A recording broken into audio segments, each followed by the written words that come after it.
En route.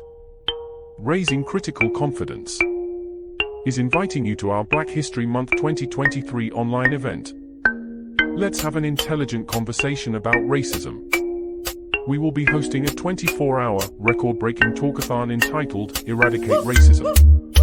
This will take place on Saturday the 28th of October 2023, starting at 9 a.m. UK time. We need you to join in the discussion. Let's have this conversation. Let's make this a historical moment. During the event, there will be presentations, interviews, entertainment, quizzes, and much more. We will be interacting with our viewers and encouraging you to say your piece. You will also have the opportunity to promote your business or services. The event will take place on YouTube Live and Facebook. Subscribe and follow to receive notifications. Visit our website to take part in our Black History Month prize draw. You could win a cap and t-shirt. See our site for more information. All funds and donations go towards developing our research, provisions, and initiatives. Supported by the University of Wolverhampton. Please share and let people know this is happening.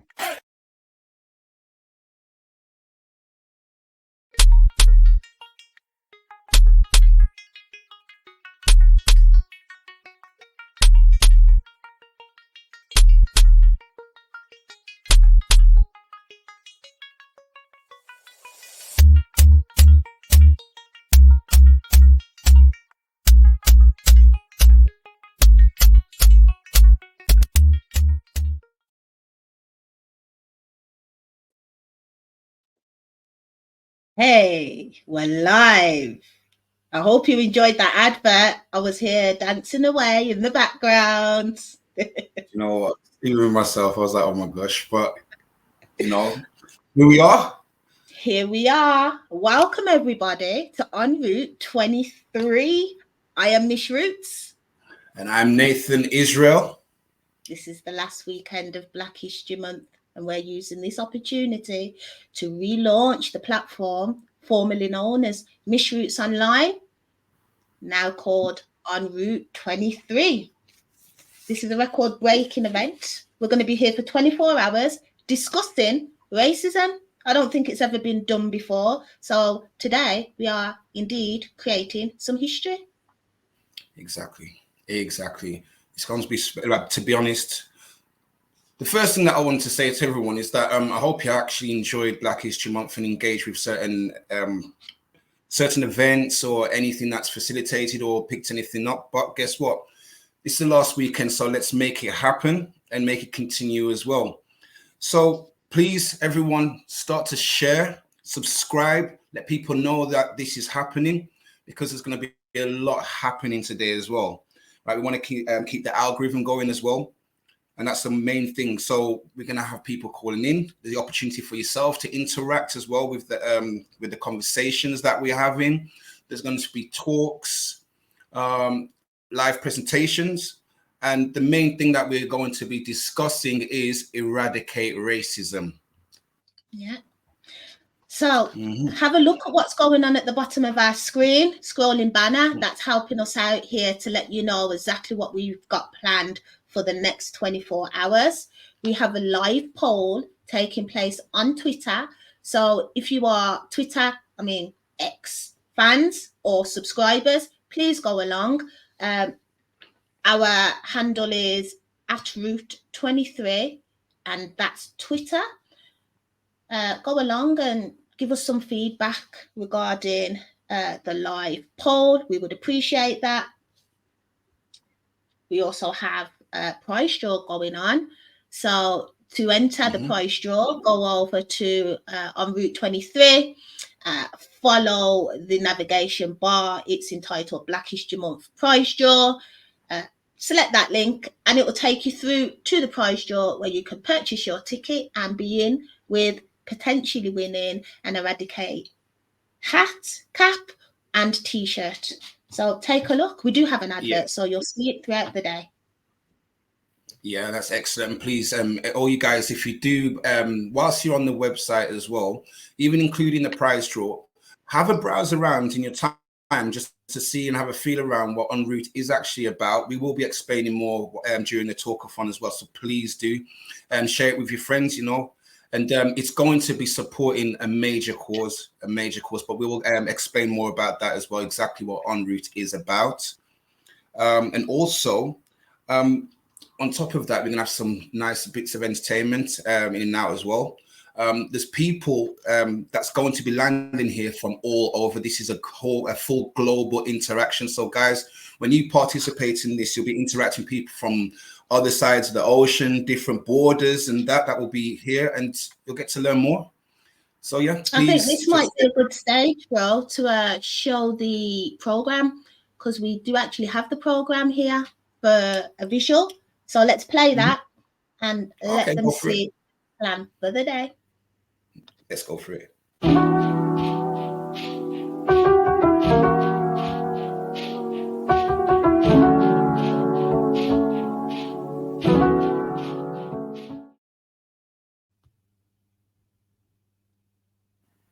Oh,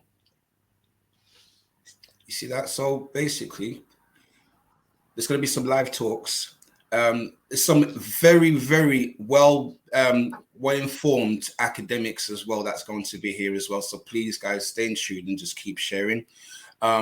Stay with the notifications. We know it's 24 hours, so obviously if you've got other things to do, this will be replayable as well. And as you can see on the bottom bar, just visit MzRootz23.com to enter the prize draw, and with the chance to win an Eradicate Racism cap and t-shirt. Again, this is the campaign that we're running, and this Eradicate Racism is not just for today. It's not for this 24 hours. This is going to be ongoing, because as we know, racism is a thing that's been going on for many, many years. So there's some questions that's going to be asked throughout the day, and we want you to participate. And even after this, we want to create a movement to be able to continue with the campaign, which is to eradicate racism. I'll just let the viewers know that there is a live chat interaction facility. So if you're on YouTube or Facebook, check your live chat. I have posted the link there. If you would like to come on to the studio and join us and say your piece, you are more than welcome. The link, as I have mentioned, is in the chat area. Select that link and it will bring you through to the studio where we are, and you will have an opportunity to engage in some of the discussions taking place. Excellent. Yeah, and we'll be responding accordingly as well. So yeah, if we don't respond straight away, don't worry. We will interact, and yes, at that point in time. So obviously, we'll be having live discussions with people that's actually scheduled to come in. So don't feel away if you're being ignored. And also there is a latency with the live, so everyone knows that when you're streaming, it's there's usually about so many seconds delay. So just bear that in mind as well, guys. Yes. So just to let people know as well that not only am I engaging with conversation and hosting with Nathan Israel, I'm also doing all the background work. So if you see me a little bit absent at times, it's only because I'm trying to keep everything going in the background. So I think that's important to share, just in case I seem a little bit distant at times. Yeah, well, that's where I have to come in. You know, it's like, you know, if anyone used to watch, well, people still watch it, tag team wrestling, one goes in, the other one's there in the background doing the work. So, you know, it's like your turn. That's so, right. Yeah, at the end of the day, we it's one of those establishments. We have to work as a team. At the end of the day, it's like a car, and it doesn't work. An engine doesn't run by itself. It needs the wheels and everything to work in unison. So that's one of the things that we want to try and push as well, as, for us to confidently work together. Yeah, definitely. And this is what this is about, raising confidence on multiple levels. So Nathan, let's talk about what we've been doing since we last posted, because I mentioned earlier that this is indeed a relaunch. I haven't posted on the platform for a while. So let's discuss what we've both been doing. Well, okay, well, let's start with, actually, you know what's actually mad? I remember when we was talking yesterday, when we was trying to remember how we re-engaged, and it's like because someone reached out to me asking about re-engaging. So I reached out to you, and when I first met MzRootz, she had a platform called MzRootz. So I engaged with her a lot. We had on her platform, and we had a few talks which were broadcasted on her page. And from there, it was like, she went missing kind of thing.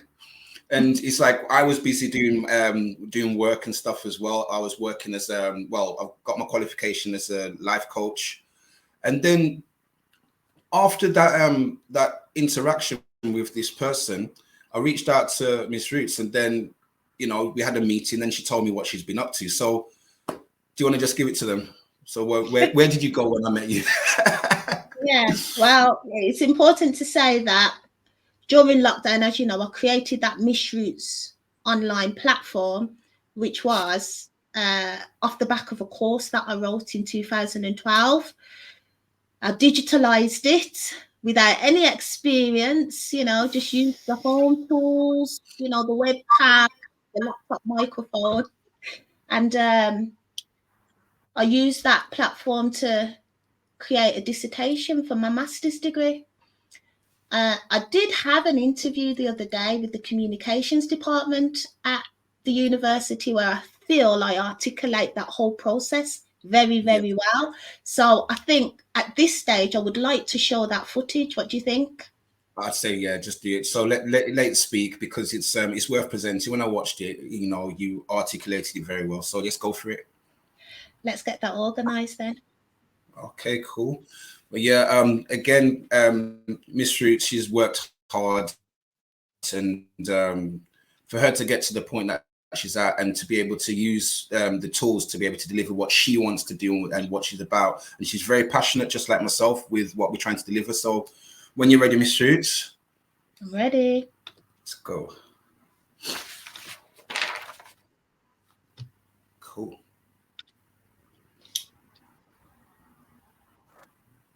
So my name is Melissa Louise Francis, and I'm currently enrolled onto the education course here at the university.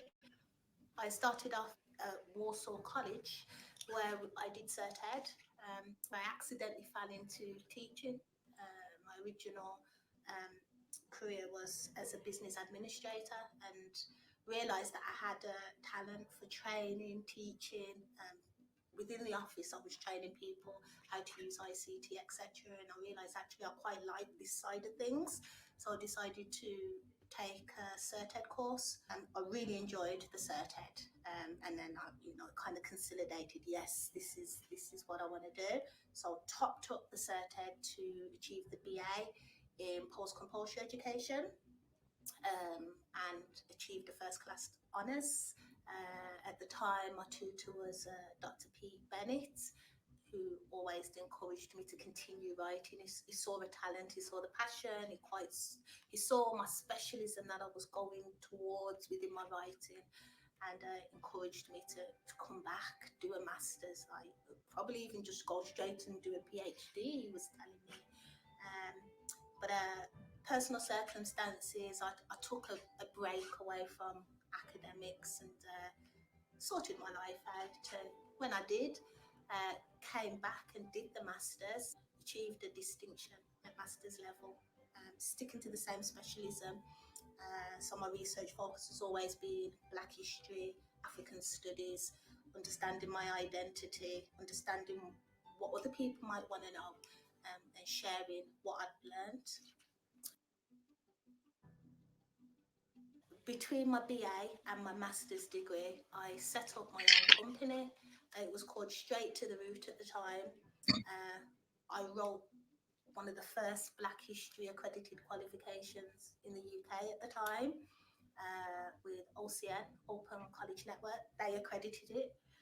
So I went about delivering the course privately in people's homes, in churches, in prisons even, whoever would let me in. But it was a struggle because obviously people had to pay privately, and there's just no funding really for what I would call extracurricular or subsidized education. So the company folded after a while, so I put it back on the back burner, but still conscious that there was a need for this. During lockdown, you know, we had all that time, you know, after I cleaned the kitchen and everything was done in the house, and I was bored. I went into my filing cabinet and I pulled out the accredited course, and I just remembered how amazing, look at all this work that people have learned, look how much had been produced. And yeah, so I decided I'm putting this online for free, and I didn't care about the money anymore. We're in lockdown, you know, George Floyd has just died. People need to know this stuff. Look at all the people that had benefited from it. I'm giving it away for free. So yeah, I converted it, put it on YouTube. It received quite a lot of attention. Yeah, I think across all the platforms we've got nearly 800 subscribers and followers, and that's just off the back of WhatsApp and Facebook. Yeah, during that time I got my master's grade, and I was like, I've got to do a PhD now. Why not go all the way? And I have to continue looking into this stuff because people are reaching out to me, you know, when are you posting more stuff? What's happened to MzRootz? So I know there's something there. With regards to MzRootz, which is the new platform, so I mentioned earlier, I opened up a private company called Straight to the Root. That dissolved, and then the YouTube channel was birthed in lockdown. I entitled it MzRootz, right? So I'm Miss because I'm a teacher, but the word root means so much to me. It's about foundation, it's about being radical, it's about finding the truth. So I held on to that word, and off the back of the research I did for my master's, which was all around that platform, I interviewed subscribers and followers, and they're the data. It's their dialogue that's the data for the master's. For my PhD, I'm now looking at African studies, Black studies, with an online education approach. How can we educate using these platforms? Because I found it to be, there was freedoms in it.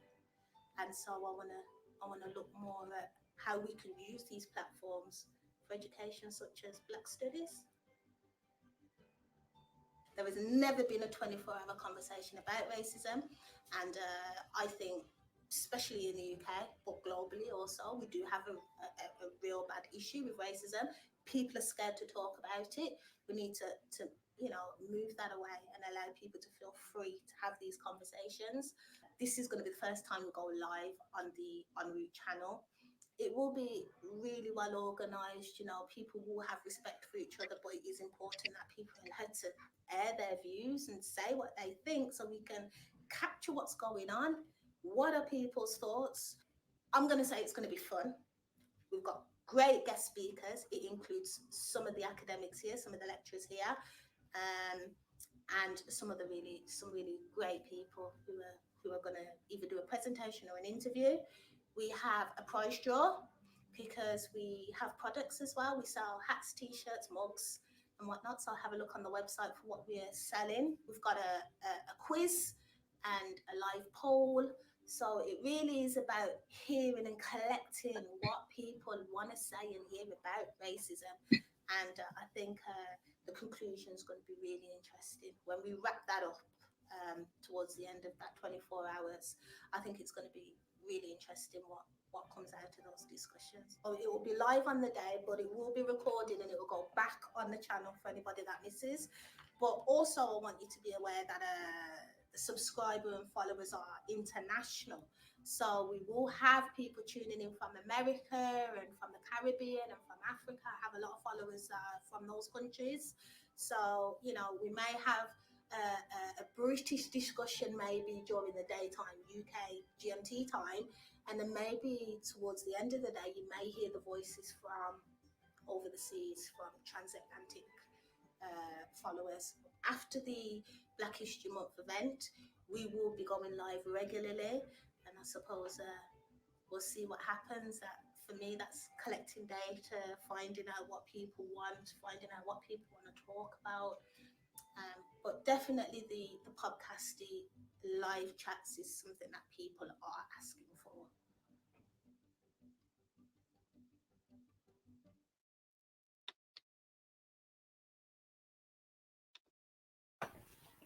Do you know what? That's like, again, like every time I watch it, it's just beautifying just to see, like, you know, the whole journey. And the fact, again, just to see how, you know, with the comms department in the university, how much they're willing to support this as well, which is actually amazing. So yeah, that's excellent. And also, yeah, I'd like to also say from I've just seen that as well, Nana Boateng, UK TV. Good morning to you too, and thank you for tuning in from Bristol. I hope you're having a good day. I hope it's not as miserable as it is over here in Wolverhampton. Thank you, and share. Let people know that this is happening. Exactly. There is also, but yeah, it's just one thing I was going to touch down on as well was. Yeah, go on. Sorry. No, it's okay. I think there might be a slight delay. That's okay. Go ahead, bro. That's fine. Yeah, it must be. Yeah, it's just yeah, because obviously the main part now is just talk about how we established with the University of Wolverhampton, who's actually supporting this. So, you know, even during when we were setting this up, they got engaged. They actually really got engaged with them before we even enrolled for this year. Like, we would notice we're already communicating with people there. Melissa's already got a great relationship with actually one of the speakers are going to be in here today. And yeah, she established a great relationship since her journey and her academic journey. And yeah, that's how, you know, having a good rapport with people in the academia spectrum in that world. I think this has actually assisted us a lot. So I do appreciate the support that the University of Wolverhampton's given us. Indeed, the communication department have been proactive in making sure that everybody knows that this event is happening via digital screens and the newsletter, the website. This week I had a blog published on the website. So if anybody is a student of Wolverhampton University, have a look and you'll see that I've got an article there entitled Saluting Sisters, and it's homage to Bell Hooks, one of my adored scholars, absolute idol, like a grandma in a book she is. And yeah, I've done all my degrees at Wolverhampton. I did my teacher's training there, Cert Ed. I did my BA honours. I did my master's, and now I'm doing my PhD. So I totally love the place. It's been very supportive. In fact, I have a clip of my graduation, which I'm going to share.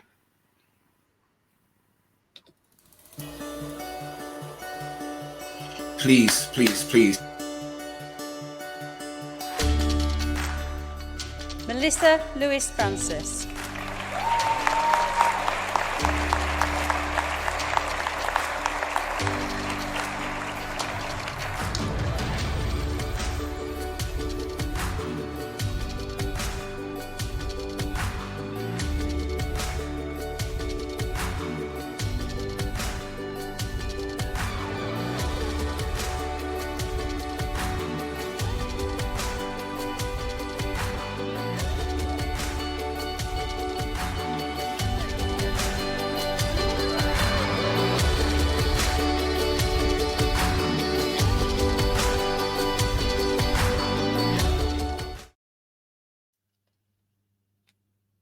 So that's our uni, fabulous place. I want to let you know that the master's dissertation that I produced was off the back of the MzRootz Online platform. And I want to use this time to thank the people that contributed to that, because I interviewed subscribers, including yourself, Mr. Israel, and wrote a dissertation which achieved a distinction. And off the back of that dissertation is this platform, because the advice and the recommendation was to improve the platform, to create a space for discussions, and to continue to produce content around Black studies and Black history, which is exactly what I've done. So again, I just want to thank the people that were involved in my dissertation interviews. And I also want to let you know that I have published the dissertation. If you would like to read it in detail, go along to the MzRoots23.com website, follow the links to ebooks, and the dissertation is there for you to access and read.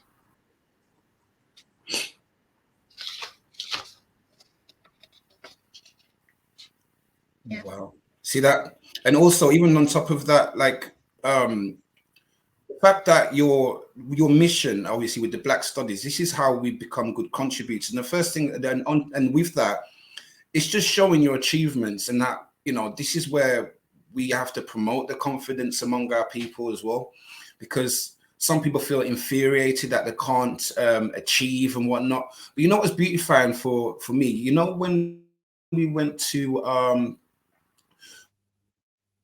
go and check a few things out on the graduation day, we wanted to meet with basically to help with this platform that we do now, this whole talkathon, and we saw how many Black people there in the graduation, in that big courtyard, you know, the middle part. That's right. And just if I took a picture or filmed that would inspire many. It would inspire many to get to that level of achievement, because hopefully all of those are on a good course, and then whatever they're doing in their future is going to be able to encourage more and more people. And this is what it is, like being a person to test the waters, to be that leader, to lead by example. And that's what you've done as well, you know, and it inspires me, and I'm pretty sure it's going to inspire many others as well. Indeed. Well, you are also a student at the university, so don't be so modest. Yeah. Let the viewers know what. I know. Okay, so following myself being a qualified life coach, I was encouraged by MzRootz, because I said, like, I've always wanted to incorporate myself into some form of psychology. The mad thing is, this shelf there, that book, I'm not going to show everything, is full of books. I love to read, and a lot of those have to do with psychology, counseling. I've also got a counseling qualification as well, but I wanted something more recognized. So, you know, it's an entrusted certification, and it's not for me to be able to get a job working as a psychologist for some firm. It's actually to help with the psychoanalysis of our people, why we're in the positions that we are today, and also to encourage, to also be able to deal with traumas and things like that. So to be able to have strength for your mindset as well, because I even use psychology on myself to analyze my chain of thought and things like that. So when I was speaking to Melissa about wanting to do it, she says, Nathan, just do it. Just do it. What are you waiting for? So it was a long process for me, even trying to, when I was going through the whole application process, it got to the point where I was thinking, damn, like, it was too much. I'm trying to decide whether I'm going to do full-time, part-time, trying to weigh up the situation because of the lifestyle that I'm doing, and also being able to incorporate it at the time and everything that we're doing with En Route as well. So I managed to weigh it up. I'm doing it part-time. I'll be doing it for 7 years. I'll be studying, so I'll be doing my undergraduate BA honours in psychology and counselling. So far, everything's been amazing. The work that I'll be doing in the studies is based around our people, basically, Black studies as well. And mine's going to be on the psychological aspect as well. So that's a lot of my work and things that I'm going to be doing is using data to be able to understand why we're in this position and how to come out of this position. Even to look at things like families, the dynamics of the Black families and households, the children, all of that, you know. So it's going to be more of a, how can I say, mental medicine. You're going to create your own little piece of knowledge there, and I'm excited to see where your research goes. I spent a lot of time speaking with you about your passions and interests, and I think you're in the right place. This is where you're going to be able to really focus in and give value to what it is you're producing anyway, you know. So that's the beauty of university. People like us just do these things like this platform, and university can give it value, can focus it in and give it a name. So that is why I feel that university is really useful, really, really useful, and I'm proud of you. I think it's fair to say as well, the Wolverhampton University is one of the only universities in the UK that I've seen so diverse with cultures. It is really well populated with people from all around the world. We don't have any issues with bringing in people from working class backgrounds. And as Nathan said the other day, we walked through the courtyard as we're preparing for this, and there was a graduation taking place, and we both looked at each other and was like, whoa, look how many people from Africa, the Caribbean are here with degrees. It was really inspiring today. It was really well organized. That event was, the graduation, you could see everybody was having fun, and just to see people from those backgrounds celebrating in that way is amazing. Exactly. It's just like seeing success with your own eyes stay right in front of you. And it's not just one element of success, it was multiple successes right there standing in front of you. You know, and that's just all different degrees. Yeah, amazing. So wherever they go, like, you know, I pray that wherever they're going on their journey, that it makes a great impact for the society, if anything. And also, even with that as well, like with the things that we're trying to do with MzRootz, because it's not just a platform of discussion. Obviously, there's facilities available. So this is why I said earlier to please, when you do go onto the website, to have a feel around, because there are services already available that we're providing, from teaching studies, Black studies. Also, there's counseling and befriending services. And so just go into the products and services, and you'll be able to see what's all available there. Also, even a language course as well. So just check it all out, have a feel around, and just see if it's up your street. And also, we don't, like, even on this talkathon, this live, as I said, it's not going to be discussion. If you do want to get involved and support, please drop us an email as well and say, look, you're about this, you're really dedicated, because we need more people on board, because this is how we're going to grow our community. This is exactly how it's going to start. So let's just go into the let's go to the logo on MzRootz, for example, because yeah, you know, as MzRootz is saying, the key word that we've had which starts off is root. Now, what is the analogy of a root? Now, this is the psychology behind the logo. What does a root do? It digs deep to find all the nourishment for the tree or the plant to be able to grow. And this is for us to grow knowledge. We're going to dig deep, and this is what we're doing, is a lot of research, data analytics. And once we attain the information, right, we're going to nourish ourselves with that, promote our critical confidence to be able to grow a lot better. This is why when you look at the logo, you've got the roots there. And then as you see on the middle letter, the R, when me and MzRootz here, we're going through this, we actually really put the thought into it. Now look at the top where the R is, it's a brain. That's your thinking, you know? And this is what we want you to do, to be able, once you have, you know, critical thinking, you have critical confidence, because you know what you're going to do with what you've learned. And this is how we become more smart, knowledgeable. We become more, and with all of that, you can maneuver confidently without having to stammer, stutter. You come to like a brick wall, you know, and this is the support. You don't find one root to a tree. There's multiple roots, right? So this is when we're all going out together as a community to fish out, to grow a whole unit. You know, a tree doesn't grow without its leaves. You know, there's so many components, and this is where we all need to work together to be able to grow.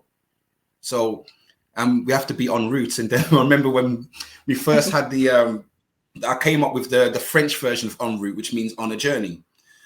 But then MzRootz is like, no, let's put en route, because we're going to continuously stay en route. Okay. And rather than using roots in journey, we stuck back to the tree root. We're sticking with nature. This is how we naturally inclined to do what we're doing. Yeah. And the color well summarized, bro. I like what you just broke down, how we came up with the concept of the logo, and we were back and forwards with it for a while, wasn't we? And then when we came up with this version of the logo, we just knew that, yeah, this is it. Yeah. This is what we this is what we represent in an image.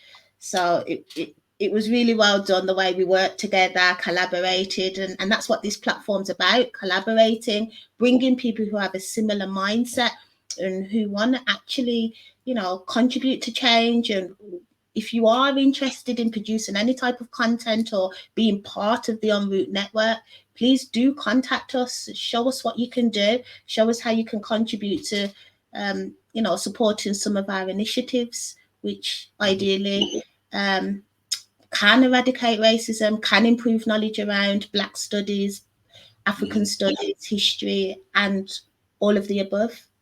Yep, and we don't want this to stop. And that just reminded me of another part of the logo as well.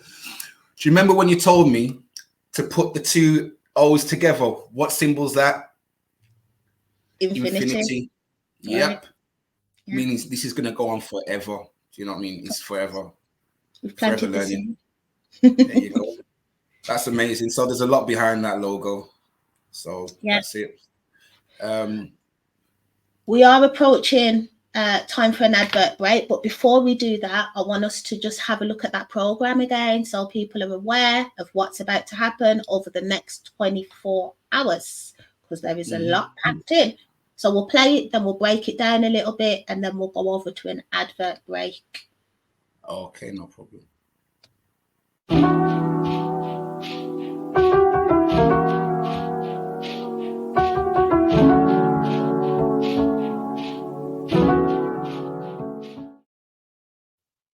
Yeah.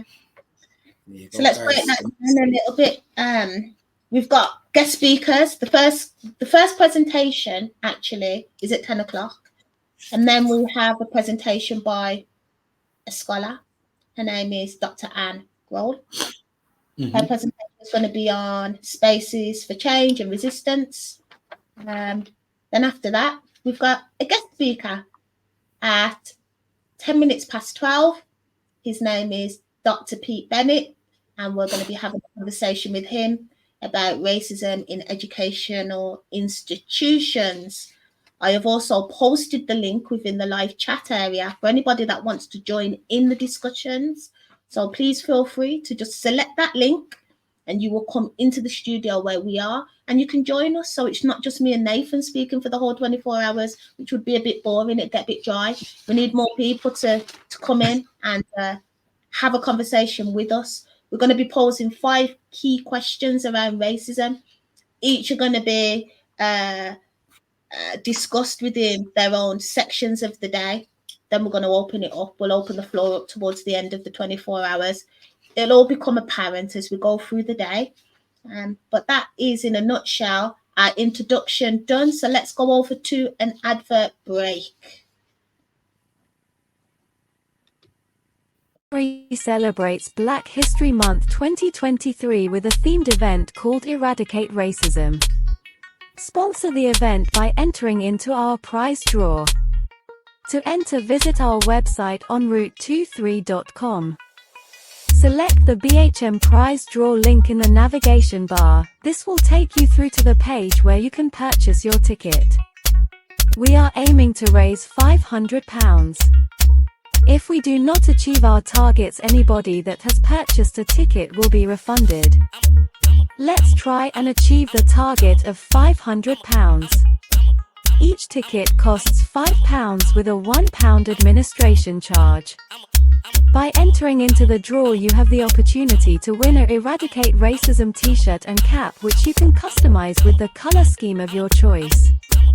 All funds raised will go towards developing the MzRootz23 platform, with the aims of producing more research and educational resources. This is a non-profit scheme. All funds will go back to our developing online community. The end winner will be announced at the end of our Black History Month event. Support the cause. Supported by the University of Wolverhampton.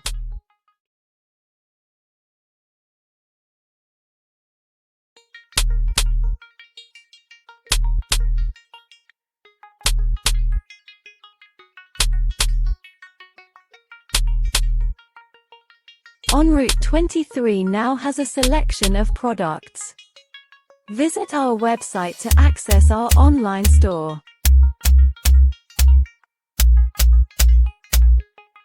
We have t-shirts, caps, bags, and much more, all available for you to accustom to suit your taste.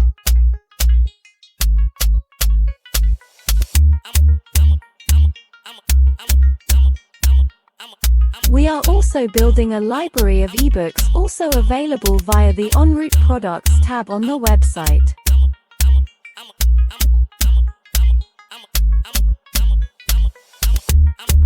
All funds raised go towards developing and improving our research and educational materials.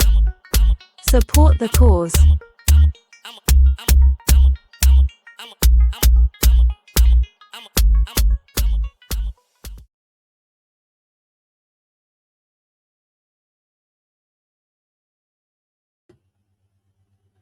So as you can see, I've been busy creating lots of content.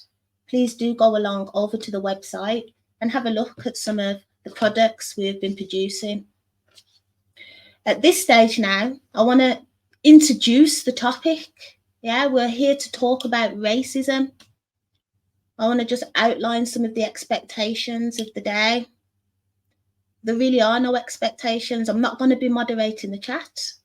I want everybody to just say their piece. I want everybody to be respectful though and be mindful. I do have control this end. So if there is anything that I feel that is a little bit out of order, I can take control over that. But we're going to be posing 5 key questions. I'm going to introduce what all 5 questions are now. But I do want to section them out. So I'll break down at what stage in the day we're going to be answering specific questions. But let's have a look at the 5 questions overall so you have an idea. What is racism? Does racism still exist today? Why does racism exist? Have you ever experienced racism? How do we resolve racism?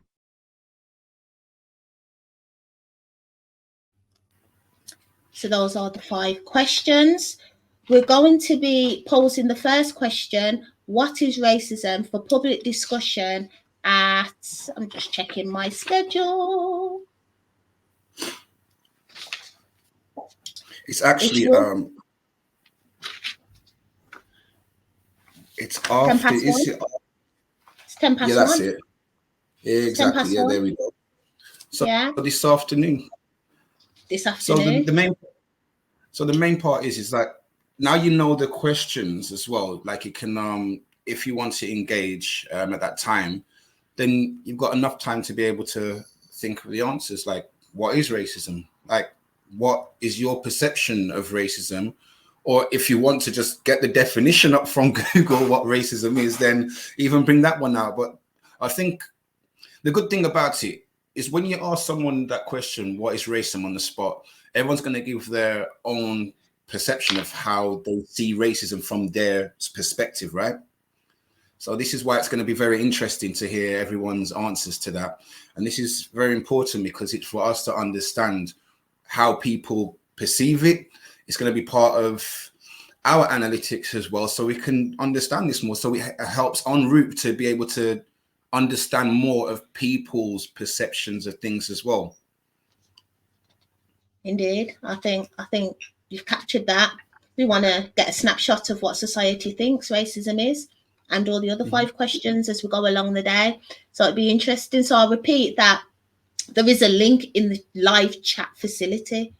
If you want to come onto this stage within this studio and answer the question, what is racism, just select that link and we will let you in, and let's have a conversation about what racism is. So that will happen at around 10 past 1.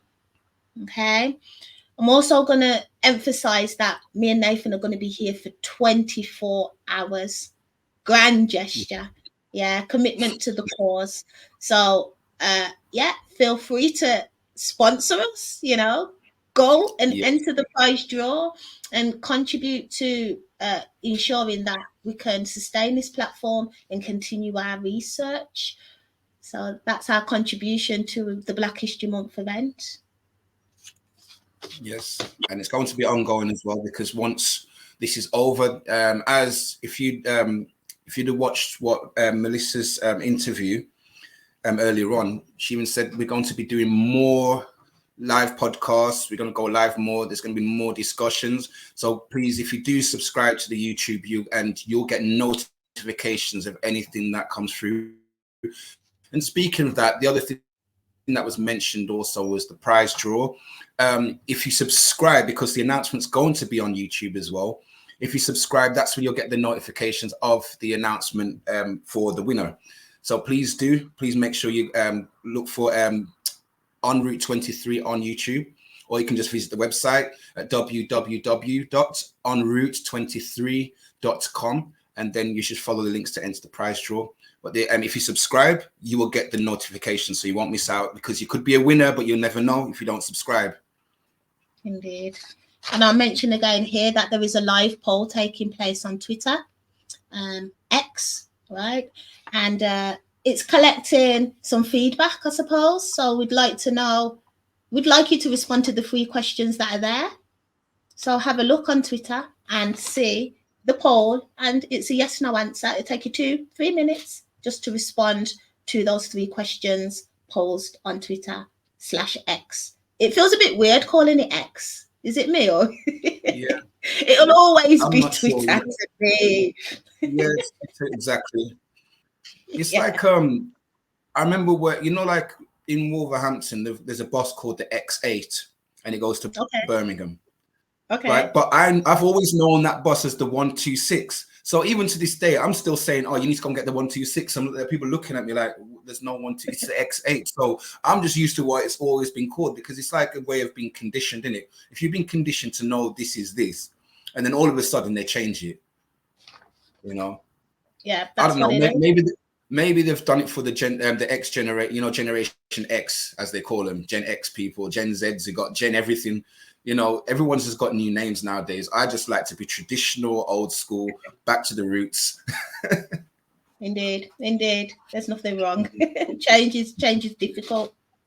Yeah. It's difficult, but if you work with change, it's good, because there's a lot of even using these platforms, because back in the day without internet, you only could teach in a classroom, and if you want to teach overseas, you'd have to travel there, or if you had to engage with family or friends. Or do you remember back in the day at school when you had pen pals?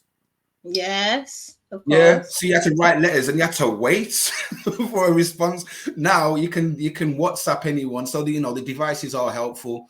If you wanted to do a seminar or webinar, as they call them now, you can reach out to anybody. And this is the beautifying thing about having platforms like this, because now we can engage with the whole world, so no one's missing out.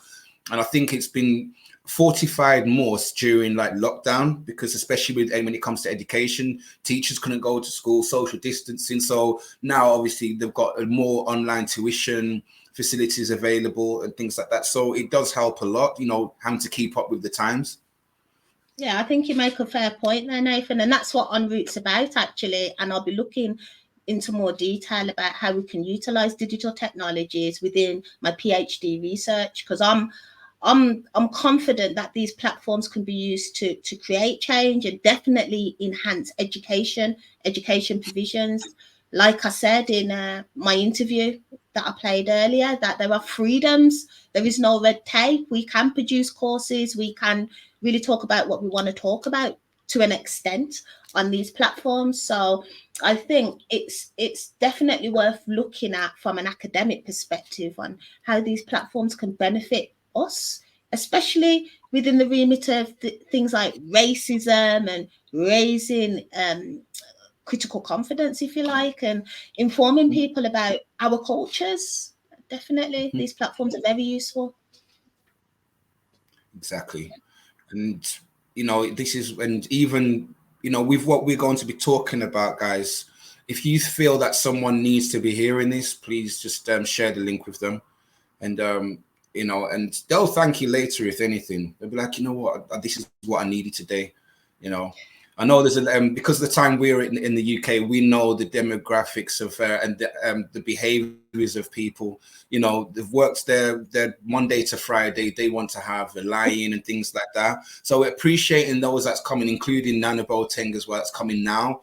Early riser. So we've been up from, gosh, I don't even want to talk about this, but this is called dedication. we're actually really like wholeheartedly dedicated to this. So, and we just know and we believe that the work that we're going to put in is going to encourage the rest of you to be good partakers in the movement.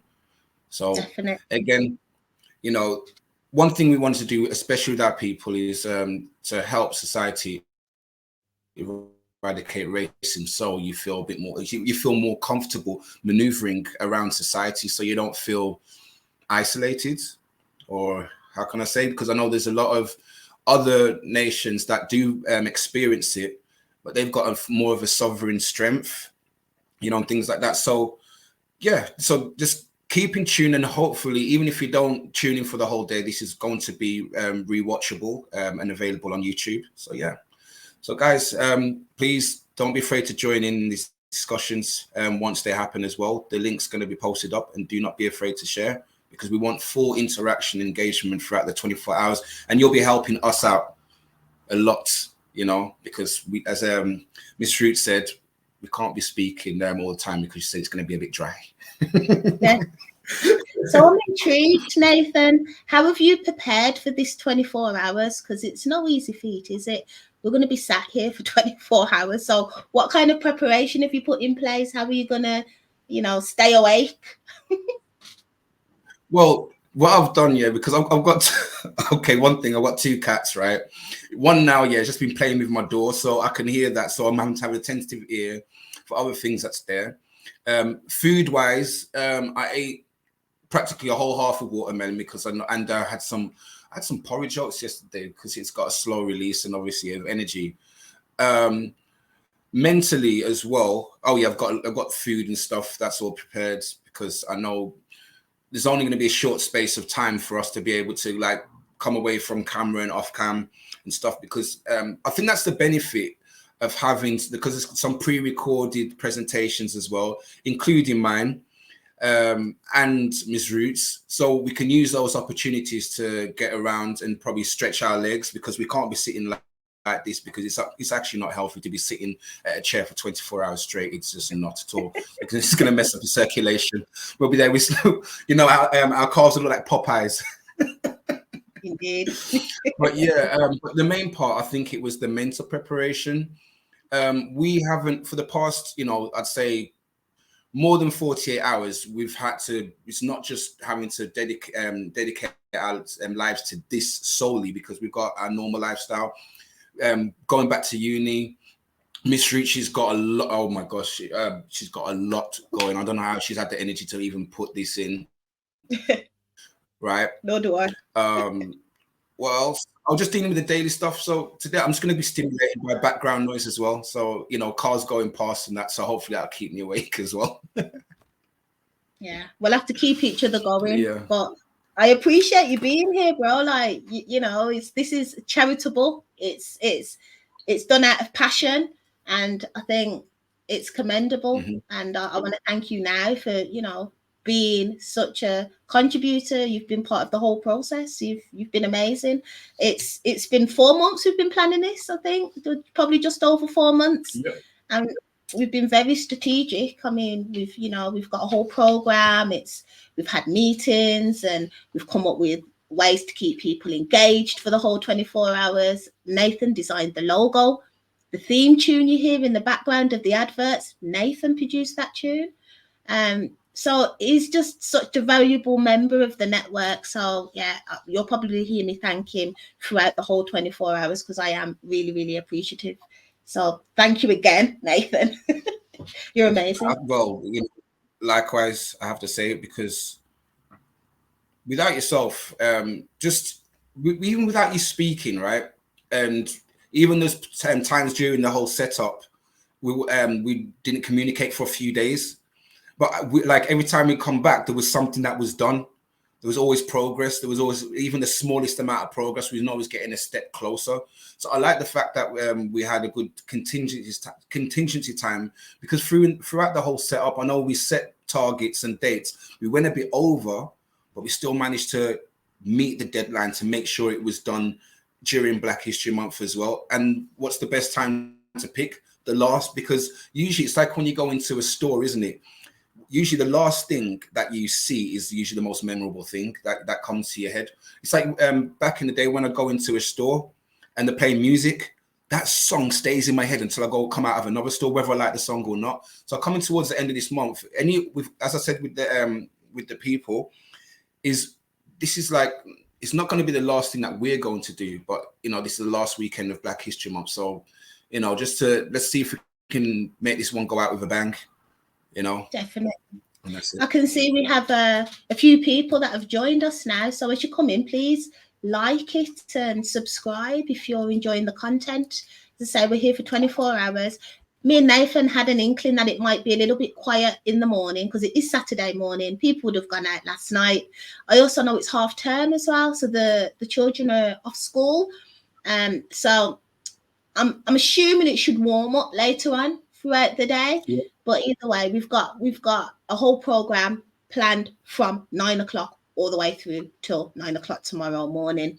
So yeah, I'm hoping that we get more people join us and more people who want to join the conversation during those key aspects of the program where we're posing these questions. Yeah. We are approaching the first presentation. We've got it planned for 10 o'clock. So yeah, I'm going to prepare for that shortly. I'm going to repeat for those that have just joined that I am multitasking in the background. So not only am I engaging with you and Nathan, I'm also the person that's doing all the technical bits, playing the adverts and putting the guest speakers up on the screen and following my program as closely as I can. So as I said earlier, if I feel if you think I'm a bit distant, it's only because I'm trying to focus on what's going on here in the studio. Okay, that's brilliant as well. And then whilst you're doing that, just to let you know, because I didn't realize, because I had to link with YouTube, I'm actually in there now in the comment section, so I can respond under Nathan Israel. So you'll see me there. Fantastic. Yeah, please do use the chat area if you are shy to come on camera. Also, when you do come into the studio, if you did want to speak but didn't want to put your camera on, that's also a possibility. So we can just engage with your voice. You can just join the discussion and have your camera off. So consider that for those who are shy or not quite ready to be put on the camera. But if you're, not really camera confident, then use the chat area and engage with us there. That would be just as great. Excellent. So yeah, so MzRootz, she'll be doing, she's got a presentation and it's just a general overview on racism. So this is going to kickstart the subject, the topic. And after that, once this presentation is done, we're going to open up the board for live discussion. So obviously, again, just don't be afraid to join, go in the comment section. And then whilst that's happening, me and MzRootz will just be, we'll be discussing it anyway. It's a topic that we're passionate about anyway, and this is why we're here. We don't want to be spending too much time addressing the problem, but it's important to address the problem. It's like going to a doctor's, isn't it? You have to diagnose the problem to know the healing process, to be able to find the solutions, right? The antidote, if anything. So this is why it's here. We open up this discussion so we can get the core issues, and then we're going to put all that energy and transfer that energy into the solutions. Sounds good. So let's get this first presentation up. I will get that sorted. This presentation has been designed as a warm-up exercise and get you ready for the event and the conversation that's about to take place. You are tuned in to MzRootz23, Raising Critical Confidence, Black History Month event entitled Eradicate Racism. So to warm you up and trigger those critical thinking abilities, I have pulled a selection of articles from recent news stories from well-known media platforms for us to begin to question some of the issues that we're going to be raising in this event. Some of the slides are quite heavy with text, but that is because the text has been directly lifted off the article and produced on the slide for you to read also. The full articles will be available, and I will explain at the end of the presentation where you can access the reference list so you can read those articles in full yourselves. I hope you enjoy. For me, it makes sense that we start off with this person right here, George Floyd. I'm sure you're all aware of who he is. He was killed by police officers in the USA on the 25th of May 2020. This is when we were all in lockdown 1. And I'm sure the fact that we were all in lockdown, this had a huge impact on how the story broke, because we were all looking at screens at that time. And so I think this story had a huge impact on most of us. He was killed by a police officer kneeling on his neck for almost 10 minutes. And this was recorded by members of the public, which we all had access to at the time, and which was broadcasted all over the news channels. So it was quite emotional to see that, and it raised the issues about racism again. People started to speak about racism more publicly, and also conversations were had about racism within the police. This sparked a huge protest movement, probably one of the largest ever, and birthed the Black Lives Matter movement, which had a domino effect globally.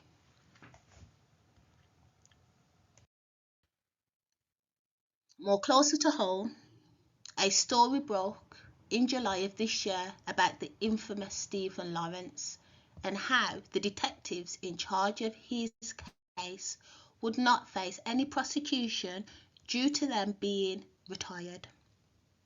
For those of you who don't know, Stephen Lawrence was murdered in April 1993 in a racist attack in South London. The initial investigation failed to bring anybody to justice, although in 2012, 2 people were jailed for murder. Announcing this decision, the Crown Prosecution Service said they understood that this may be deeply disappointing to the Lawrence's family. In 1999, a public inquiry led by Sir Williams Macpherson said the first Lawrence murder investigation was marred by a combination of professional incompetence, institutional racism, and a failure of leadership by senior officers.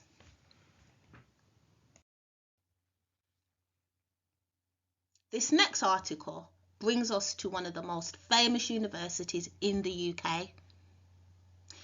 A study that was carried out in September 2022 finds that Cambridge University benefited from the slave trade. Vice-Chancellor Stephen Toop said it was inevitable that the university, as long established as Cambridge, would have links to slavery.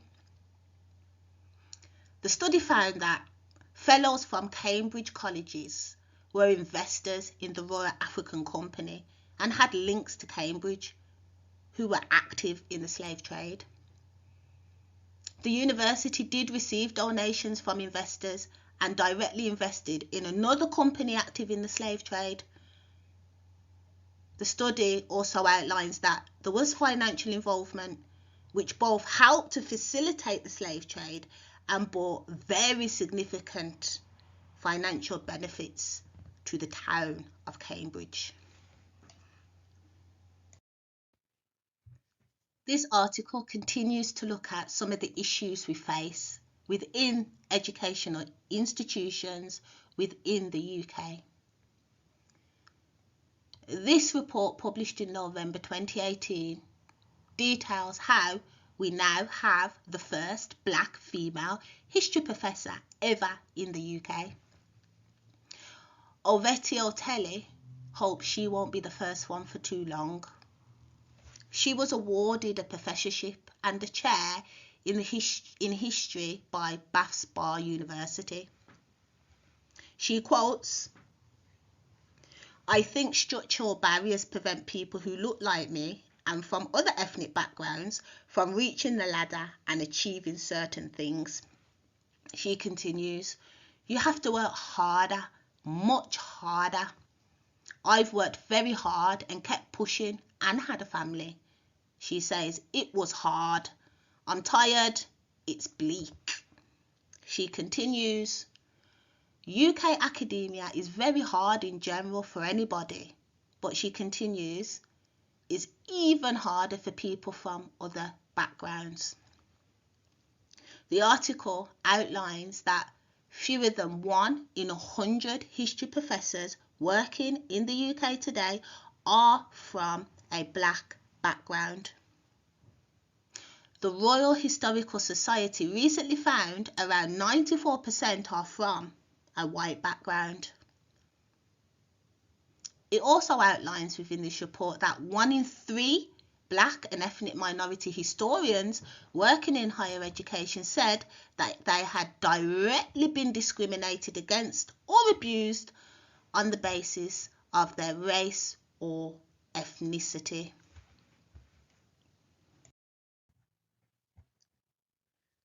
So we'll move on now and look at a different institution within the UK, that is the health sector. This article was published in February of this year and highlights how race should be at the core of the ongoing COVID inquiry. Campaigners have said that race should be made a central part of the UK's independent public inquiry into the pandemic. Apparently, ethnic minorities were significantly more likely to die with COVID-19, according to official figures. People from ethnic minority backgrounds who lost loved ones during the pandemic have told the BBC that they felt sidelined by the process. And the letter to Baroness Hawlett, chairing the inquiry, calls for ethnic minority communities to be placed firmly at the centre of the COVID inquiry. Another issue that has been highlighted within the health institutions in the UK are that black mothers are at more risk of dying. This article, written in April 2019, reports that black women in the UK are more likely to die from complications surrounding pregnancy and childbirth compared to white women. Apparently, it's almost 5-fold higher mortality rate amongst black women compared with white women. One of the main contributors is preeclampsia, as black women have a higher risk of developing this during pregnancy. Other factors include inadequate use of antenatal care services, as well as unsuitable working and living conditions for black women. Other people have reported being victims of racial bias within hospitals and care settings.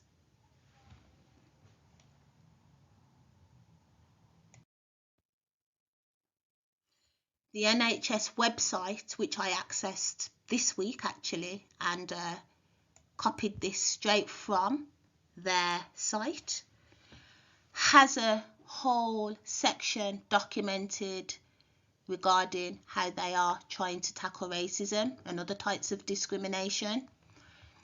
And I'm just going to read exactly what it says, because it says it all. Despite years of trying to address issues of racism in the NHS, there has only been a limited amount of success.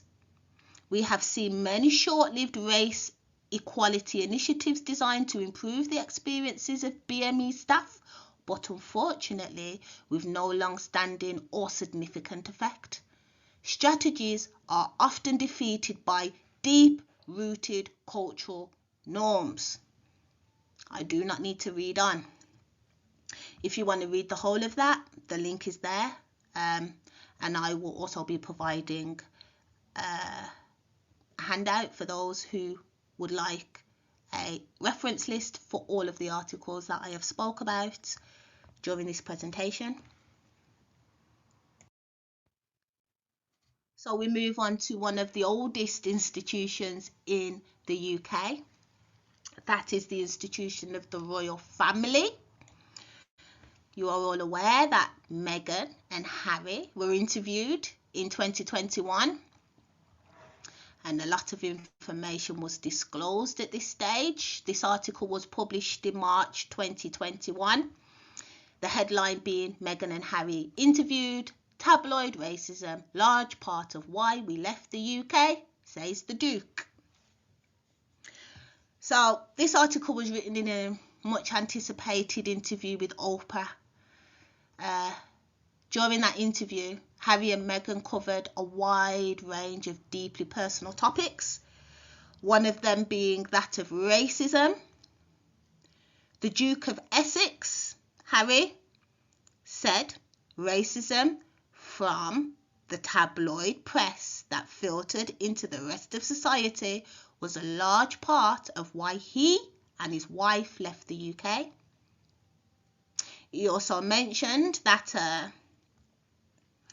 Harry had been asked by an unnamed family member how dark their son Archie's skin might be.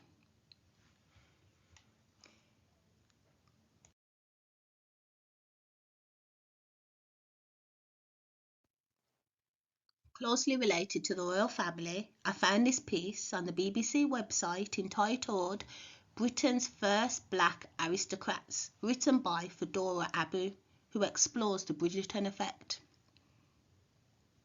She discusses how whitewash stories about British upper classes are being retold. The piece also highlights a novel by a Trinidadian author called Lawrence Scott entitled Dangerous Freedom. It tells the story of the real-life historical figure Elizabeth Dido Bell, the mixed-race daughter of an enslaved woman, Maria Bell, and Captain Sir Scott Lindsay.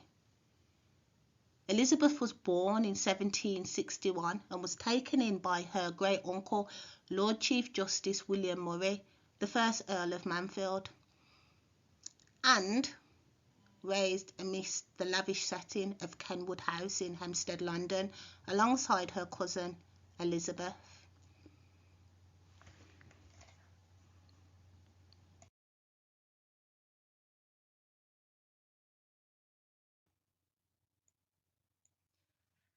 The BBC published this article in August of this year, entitled First English Slave Fort in Africa Uncovered on Ghana's Coast. The report outlines that the exact location of what is thought to be the first English slave fort in Africa may have been found.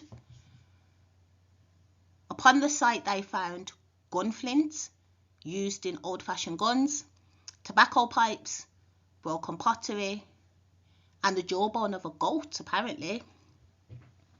These discarded fragments were unearthed from centuries of compacted soil, which offer clues to a lost past.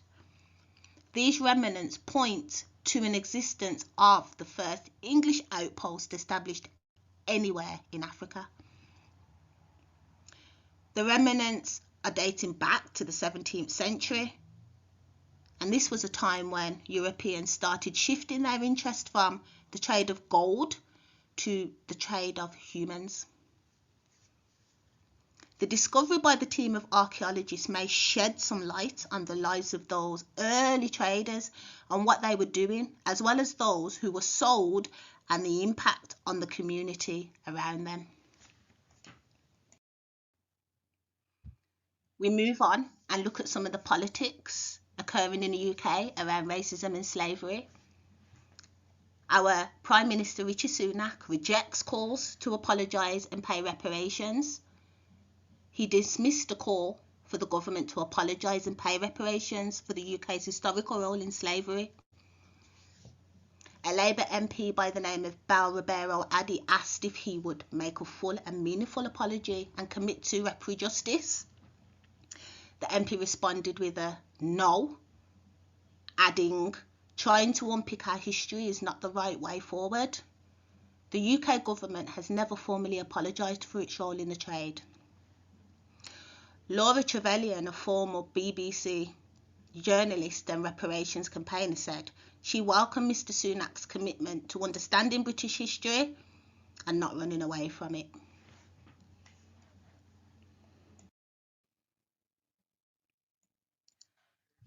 The British police force have had many issues around racism, but this article published in April 2022 highlights Child Q, Met Police changes strip search policy in 2 London boroughs. Child Q is an anonymous child who was a 15-year-old girl who is suing the school and the Met after a safeguarding report found that a strip search took place in Hackney, East London, was unjustified, and racism was likely to have been the main factor. The article outlines how the girl was taken out of an exam to the school's medical room and strip searched by officers who were looking for cannabis whilst teachers stood outside. The article continues to report how there was no appropriate adult present, her parents were not contacted, and no drugs were found. Currently, a strip search requires conversation with a supervisor and the presence of an appropriate adult, which in this case was not done. The article continues to detail issues of racism and trust and confidence in policing amongst our black and global majority residents go back, as you note, many years. I'm also going to add here that there have been published articles about stop and search and how predominantly it is black men that are stop and searched more than any other type of person in the UK population.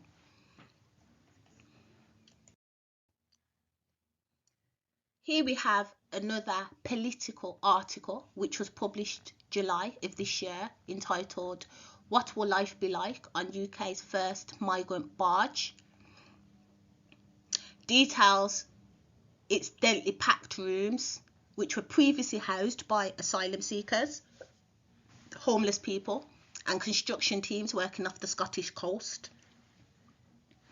The barge was meant to be situated in a Portland in Dorset and is the first vessel secured under the Home Secretary Suella Braverman's plans to reduce the cost of asylum accommodation and provide temporary home for 500 male asylum seekers. At the time, critics had likened the Dibley Stockholm to a floating prison. They said 500 men packed into a ship with 222 cabins will suffer extra trauma whilst they wait for their asylum claims to be processed.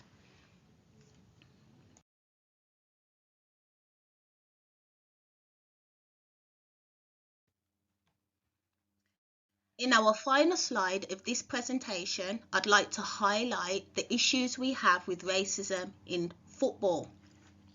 In an article entitled "What Do Young People Think After Euro 2020?"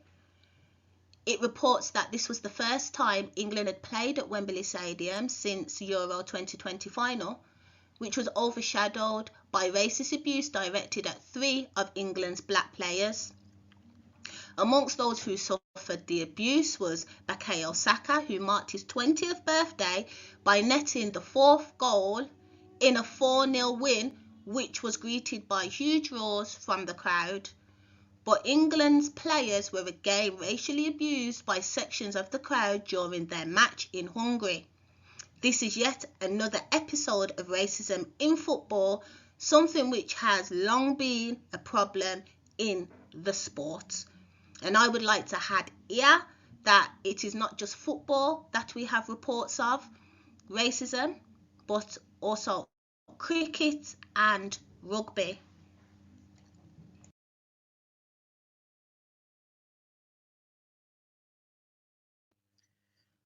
So we have come to the end of the presentation. I hope that this has warmed you up and prepared you for the rest of the 24 hours that we have planned.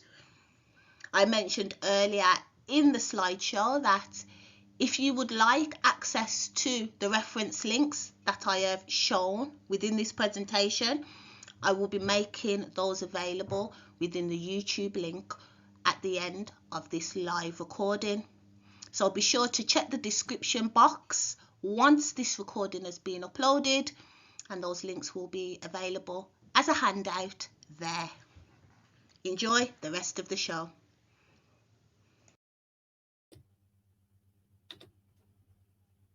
So I hope you found that informative. How did you find that, Nathan? Why am I taking notes? Because there's certain things, I watched it, but I thought today, you know, because there's certain elements in there, because, you know, we've been throughout this, even prior to this day, we've been sharing a lot of links between each other, videos and stuff. There's more, because I'm not sure if we'll be able to fit everything, but I know there's more links. So there's going to be more shows speaking on this subject. This is what I'm saying. It's an ongoing thing. This is just the big launch. Not only MzRootz alone, but the actual campaign of eradicating racism. So anyone that wants to support that, please get involved. And it just, there's some things which are daunting, you know, what gets reported that's out there. And to be, the fact that it's put on mainstream as well, like BBC, right? We know that it's out there. It's like when you announce something, you know, a lot of the times we're told to forget our history, you know, what happened back in the slavery days. But then how can we forget when there's certain things, even that's come from the back of it, still happen to this day? We can't forget, you know, like Stephen Lawrence, you know, and, you know, Floyd. And even that, like with the situation with Stephen Lawrence, retired officers escape judgment because they retired. Now, anyone would want justice served in these situations. Now, for example, I could, if that was the case, if that system was relevant, if I was working in a restaurant and I didn't like someone or something, I did something which committed, or like basically I put something in the food. If I knew someone had an allergy and I put nuts in their foods, I just kind of ignored it. You know, they announced that they had an allergy. It was on the menu and I put nuts in there. I could be responsible for manslaughter if the person dies. But then what if, when they're doing the investigation, I retired from working in that restaurant? Do I escape judgment?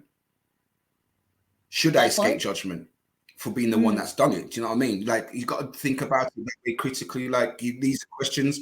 So this is where you would think, does that make that there's loopholes where people can escape judgment, you know, in the courts? You know, they're actually convicted, they've actually performed something, it's evident, there's enough evidence there to pass judgment, but then they escape it because they've retired, they're not in that field of work anymore. That would open up people to think, hang on, there's loopholes for me to get away with a lot of stuff now, or to try, or to attempt to. Or is there a bias because it's the judicial system, the police force? I don't know. Like these are things that we have to think about what's happening. You make an interesting point there, because you know you can retire early, can't you, if you want? So you can retire. You can retire anytime. So it's interesting. So, it's even the other one, the reparation thing, even the reparations part as well. Was it Rishi Sunak? Now, obviously, they said they can't, again, going back into the historical parts, they don't want to unfold their history and unpack their history and that.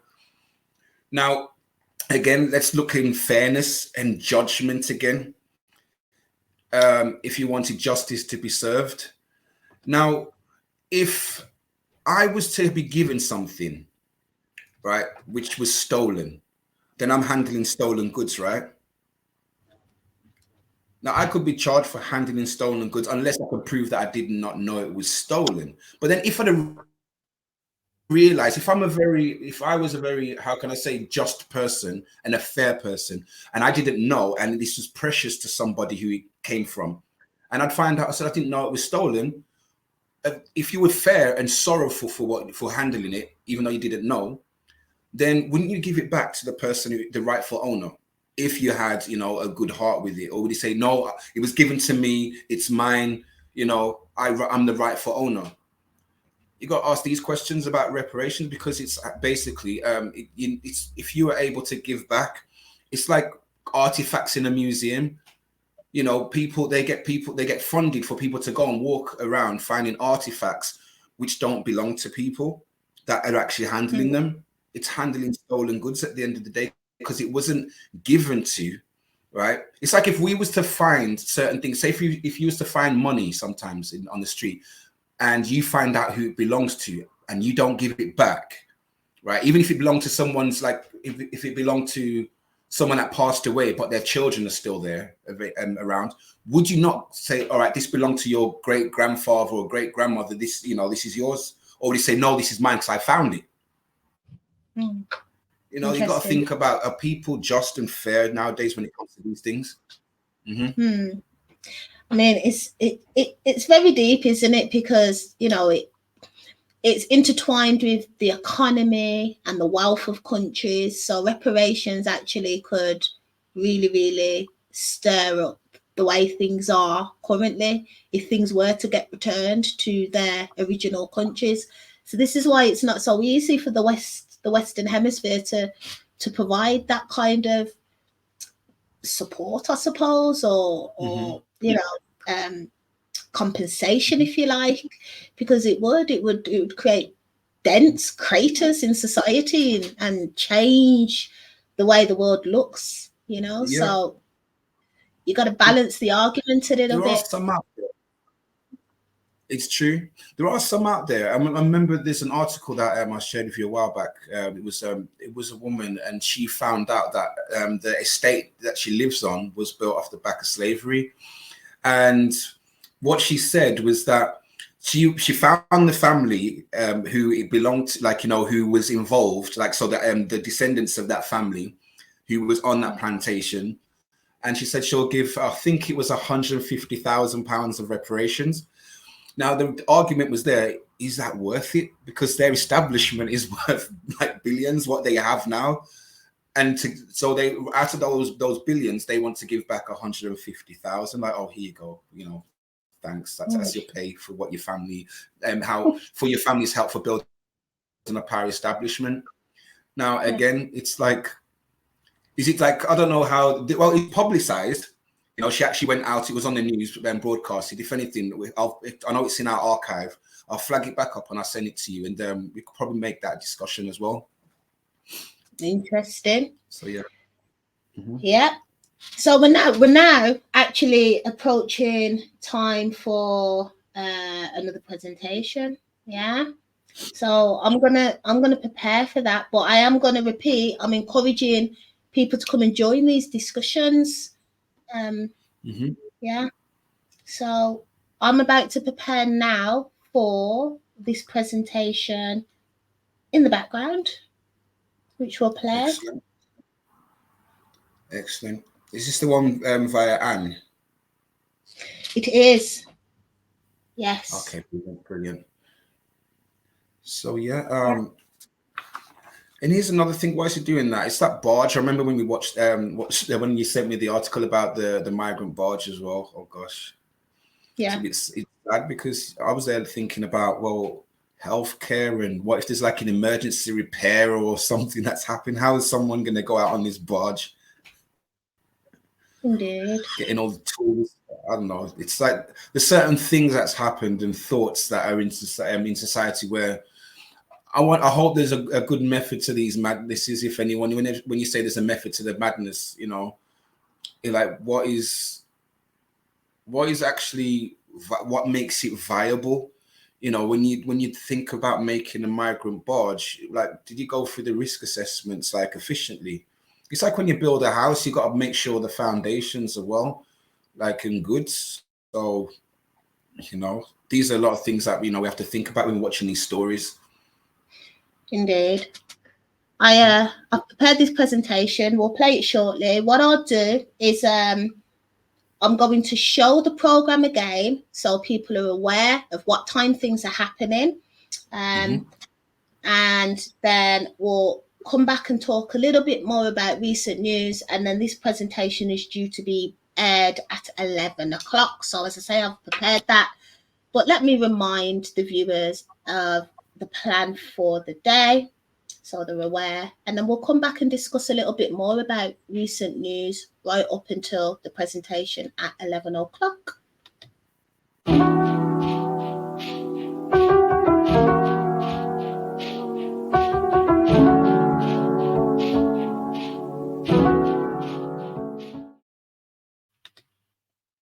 Yeah. So as you can see, we're having a public discussion now about recent news. We just played a presentation whereby I have selected a few articles that interested me, and the idea was to just trigger your critical thinking abilities and get you warmed up for the discussion that's about to take place today. So I'm going to encourage anybody that is online to join us here in the studio, and if you would like to share any of the recent news stories that you've came across related to racism, come and have a conversation with us. Don't be shy. As I say, you don't have to put your camera on, but at least come and share your voice and let us hear you, and enlighten us about maybe some news articles that we didn't say. Yeah. So was there any other articles on my presentation that jumped out at you, Nathan? Also, yeah, the royal family part as well, because it's the questions as well. Like, who is it? Someone, a member of Harry's family, yes, said, like, I wonder how dark the baby will turn out. Like, this is the thing. That's an element of colorism right there. Like, what? Why, if people say, you know, this is the thing. We live in a society where we have the idealisms where people will say, you know, we're all the same. I'm colorblind. I don't see color. But then there's also an instant, you know, subconscious bias, yeah, where color does actually have an effect. Because when people say I don't see color, then why would you go to a supermarket and you'll see the same dress in different colors and you're like, I like that one. If you didn't see color, you just pick up any one and take it, right? Interesting. you don't see color. That's means that true color blindness when you don't see color. But even if you only could see black and white, you'd see different shades of gray and white. You'd see, like, you know, the whole different spectrum of dark and light and stuff. So people have, you know, we understand that people have a preference, even across black people. Some prefer light skin rather than dark skin. Some prefer this skin, chocolate skin, caramel skin. Everyone has their preference. There's no harm in having a general preference of what you like in people, short, tall, this and that. It's how they're treated, which is the difference. It's the treatment that comes with it. And that's what, this is where you need to understand. This is why the key question here is when you understand what racism is, you know, it's the things that come with it. It's not just the skin color itself, because as I said, we see people different shades, different hues on the face of this earth. But then when someone asks the question in that, asked Harry the question, I wonder how dark the baby's going to be. So that's a triggering question in that person's head. Why they're triggered by that? Why is it a significant question? They should say, I wonder if they're going to be very successful in the future. I wonder how tall they're going to be. That's even another thing. But they said, I wonder how dark they're going to be. Not how light or this and that. How dark, you know? Yeah. Imagine if Archie did come out like very, very dark in hue. I mean, what do you think that would be like in the media? How do you think that would be reported? I mean, you'd have to find, I'd think that, you know, like an anchor man or anchor woman, yeah, I would, like, when they actually describe or report it, right, it'd be more about, they're going to try to be very politically conscious about how they're going to present this child. If they're smart enough, they wouldn't even mention color, but, you know, it's going to be raised, because what they'll do is interview a lot of people to encourage them to actually push that out there. That's what I would think. They'll get the public to kind of raise up a, I wouldn't say uproar, but raise up the notification. Obviously, it's blatant. If the child came out dark, it'd be blatant. Everyone would know that. But would people be afraid to speak out? You know? Yeah. I don't know. I think that child would be traumatized based on the evidence that what I've seen happen in society. But half of me was hoping that that Archie came out, really dark with a big afro, just to stir things up a little bit, Yeah, just to see what would happen. Yeah, it's true. It would have been good for our community if he did, to have that kind of visual in the royal family. Imagine the family photograph at Christmas, Archie. But yeah, I mean, gosh, I think that child would have had a major complex growing up, because there would be nobody that looked like him in his household, so.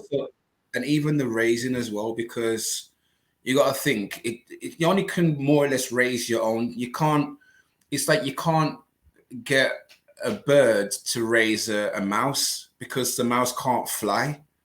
Do you know what I mean? It's like that. There's certain attributes that a dark-skinned person goes through that I would say someone from another nation or white person, if anything, cannot really teach or fathom or to be able to empathize with. It's not possible. As much as people say, I can feel, your pain. Let's just be honest. I cannot tell a woman when she's having her monthly, right, going through a cycle. I can't tell her, I feel your pain. I know how it feels. I understand. I cannot say that because I'm not a woman. Do you know what I mean?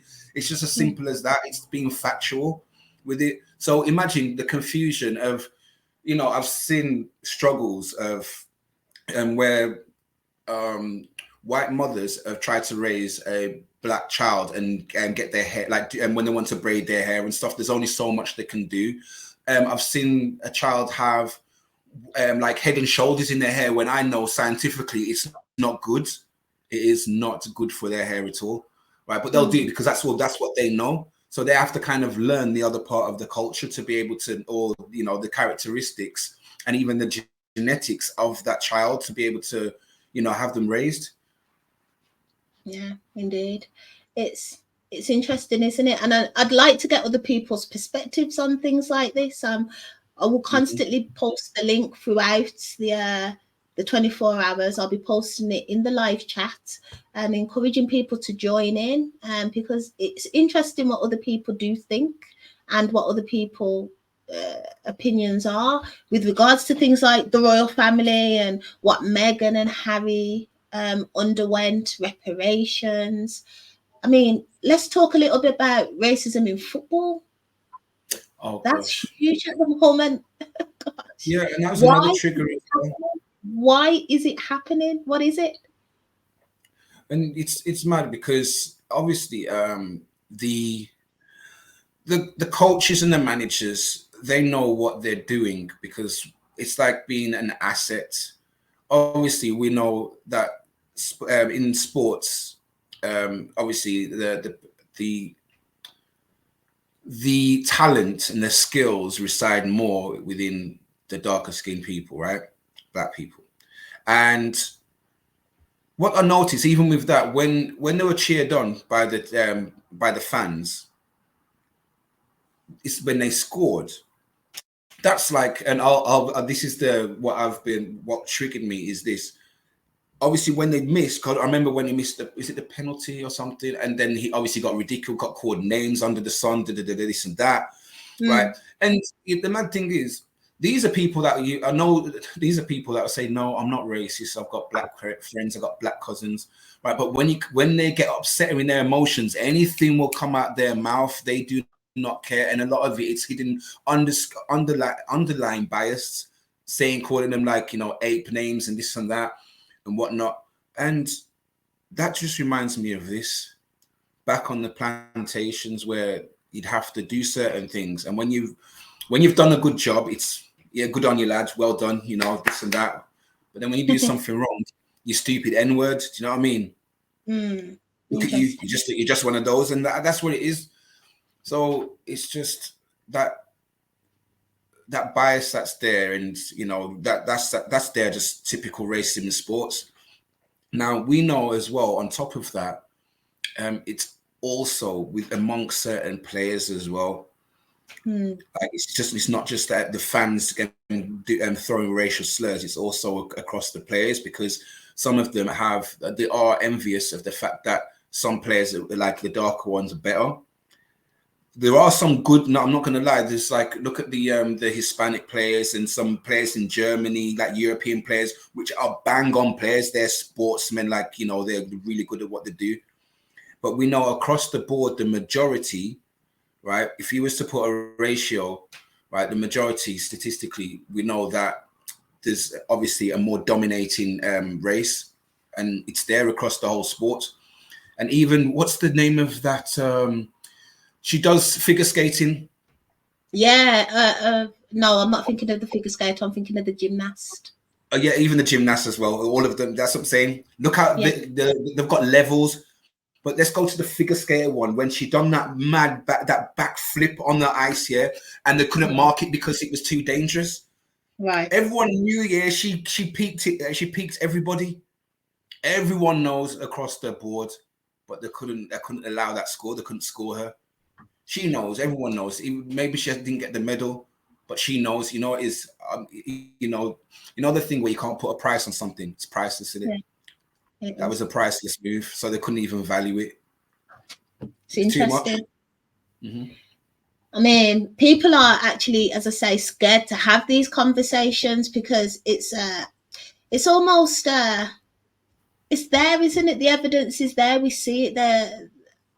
Sports is dominated by people from Black backgrounds, right? Some of the best sportsmen are Black.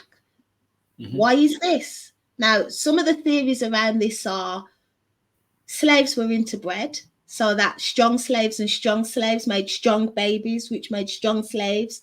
So that is one theory, and I think that was really well documented maybe about 5-6 years ago by Johnson, the sprinter. He did a documentary around that. And again, it's just almost uncharted territory to say that, isn't it? It's like, no, you're not allowed to say, because like we're all human, no one's better than no one. But actually, you know, people have capitalized off the athletic prowess of the Black man and the Black woman. And I'm not sure whether it matters the color of them, of course, but there is something there that needs to be identified, highlighted, and not a taboo conversation, like just blatantly said, just so people acknowledge. And this is the thing, because if we keep these things under the rug or in the darkness, it's going to prolong the ignorance behind it. People remain ignorant. So once you have the awareness, then you just understand the things around in society. Because for example, when you go to laboratories and things like that, even a friend of mine was told by a nurse that where the blood samples are going to go, they're going to go to a lab. The rest of the blood, it's going to go to a lab for testing. Yeah, right. Because usually, like, you know, if you go to the hospital for a blood test, you know that it's like, say for example, to know if you got like certain illnesses or bad back or certain problems, to find out anything. But they take about 6 test tubes from you. I'm there, got like so many test tubes for the blood. I'm thinking, why do you need that? And we had a conversation with a friend about this, and they admitted that it's going to go to a lab for testing as well, for other stuff beyond, like, they know what your illness is now, but the rest, you should throw it away now. They don't need it, you know, like they've used up whatever, but throw the rest away, you know, unless you've signed something to have it, you know, to be donated. Right, but you don't sign that disclosure. You just go, your blood gets taken, and that's it. And the reason why, when they said that, it all adds up, because we've been scientifically studied, even down to the DNA, down to the melatonin, because we have certain elements in our body, in our skin, right, in our bone marrow, all of that, which actually helps a lot of society now to even survive. Do you know what I mean? It's like, there's a lot that we can talk about and why this happens. And it's because we are a certain race that actually is needed here. Like, if it's even said as well, if there was not one melanated person left off on the face of this earth, that's it. There's going to be a deterioration. Well, the nature shows us that though, doesn't it? Because you only have to look at science to understand that, you know, the cradle of humanity was the African continent, right? The first humans were found there, the Horn of Africa, Ethiopia, which is evidently people of melanated tones, yeah, black people, African people. So these are the original humans, the first humans. So off these first humans came all the other humans. So it makes sense that scientifically you have to go back to the root to get the purest source, or the original, you know, whatever it is, the original cells, or the original, to improve the cultures, the species, the humans that came after. It's not spoke about, and it's not been blatantly told, it's not been blatantly said, because I think there's maybe issues with power, or people thinking that, okay, they don't want the black man to think that they're stronger, or the black, you know, it's about oppression, isn't it? Education is not, you know, enlightening, and that kind of knowledge could actually be very powerful. So I think that it is dumbed down, but you only have to look at the nature to get these answers. You only have to look closely to see that, okay, that's what's going on, right? And just have these open conversations and how we can help each other.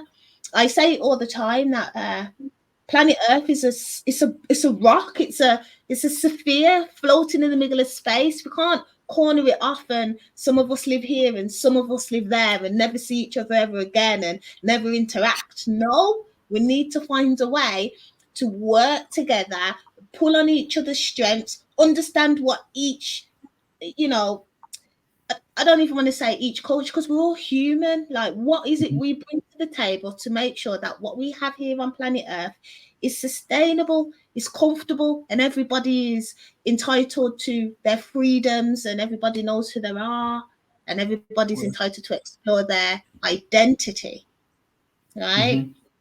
So I think we need to go there. We need to have these conversations so we can go there, instead of this sectioning off type, you know, society that we're living in currently.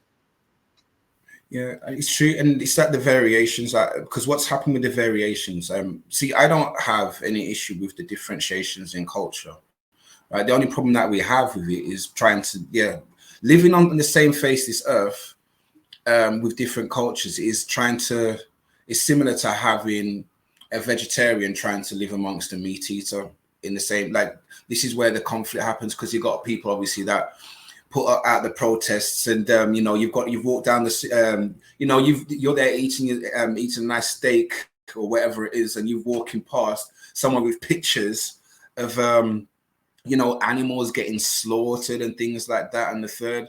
So I can see where all these protests happen, where there's a conflict.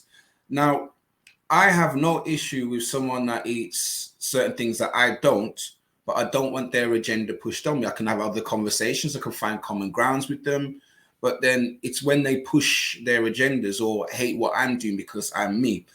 As long as I'm not harming a person or humanity in that sense, then I can understand. Now, if, for example, a meat eater could argue, well, have you seen how a lion rips a gazelle apart? The suffering of that animal is barbaric, isn't it? The same way some people have slaughtered animals in barbaric ways and all that stuff. So they have an argument as well in that area. So like, why don't you go out and protest to that, the lions and tigers? That's what they've tried to argue. But with humanity, it's like everyone, like with this, it's more of like an envious thing, and also a capitalist mindset, thinking they want to rule, or a Marxist, or even just trying to put yourself on a pedestal to think that I'm better than you, right? Why can't we just say, like, everyone's good in their own way? That's you know, at the end of the day, everyone has different qualities. Like my little cats here, they could be jealous of a cheetah because the cheetah's faster than them. No, the cat's going to accept the fact. Well, the cat could turn around and say, well, I'm just sleeping on my I'm domesticated and I'm well fed. I don't have to go run 75 kilometers an hour to go and chase my food when I've got my own here, just hand it to me on a plate. Do you know what I mean? You got to see like the goodness in things. I see the goodness in myself, even though I've been forced growing up, and my predecessors have been taught to hate myself.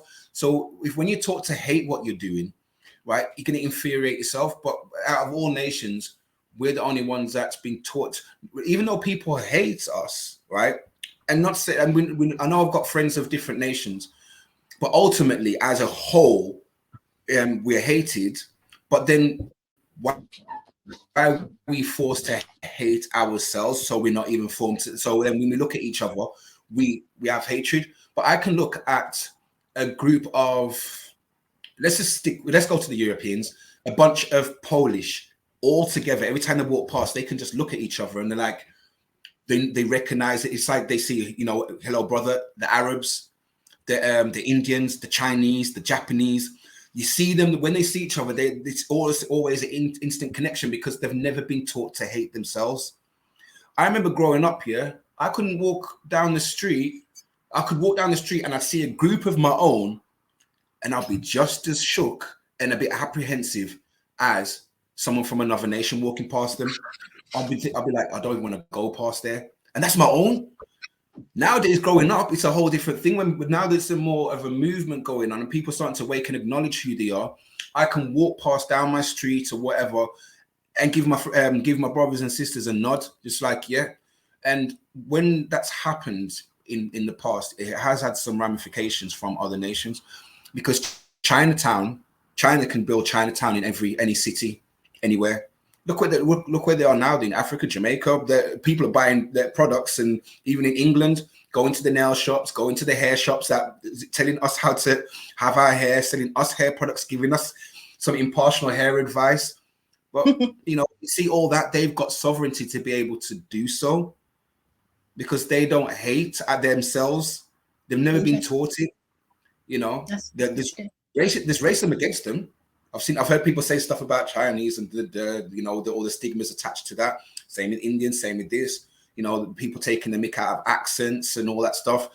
And you know, one of the funniest accents to me is the patois.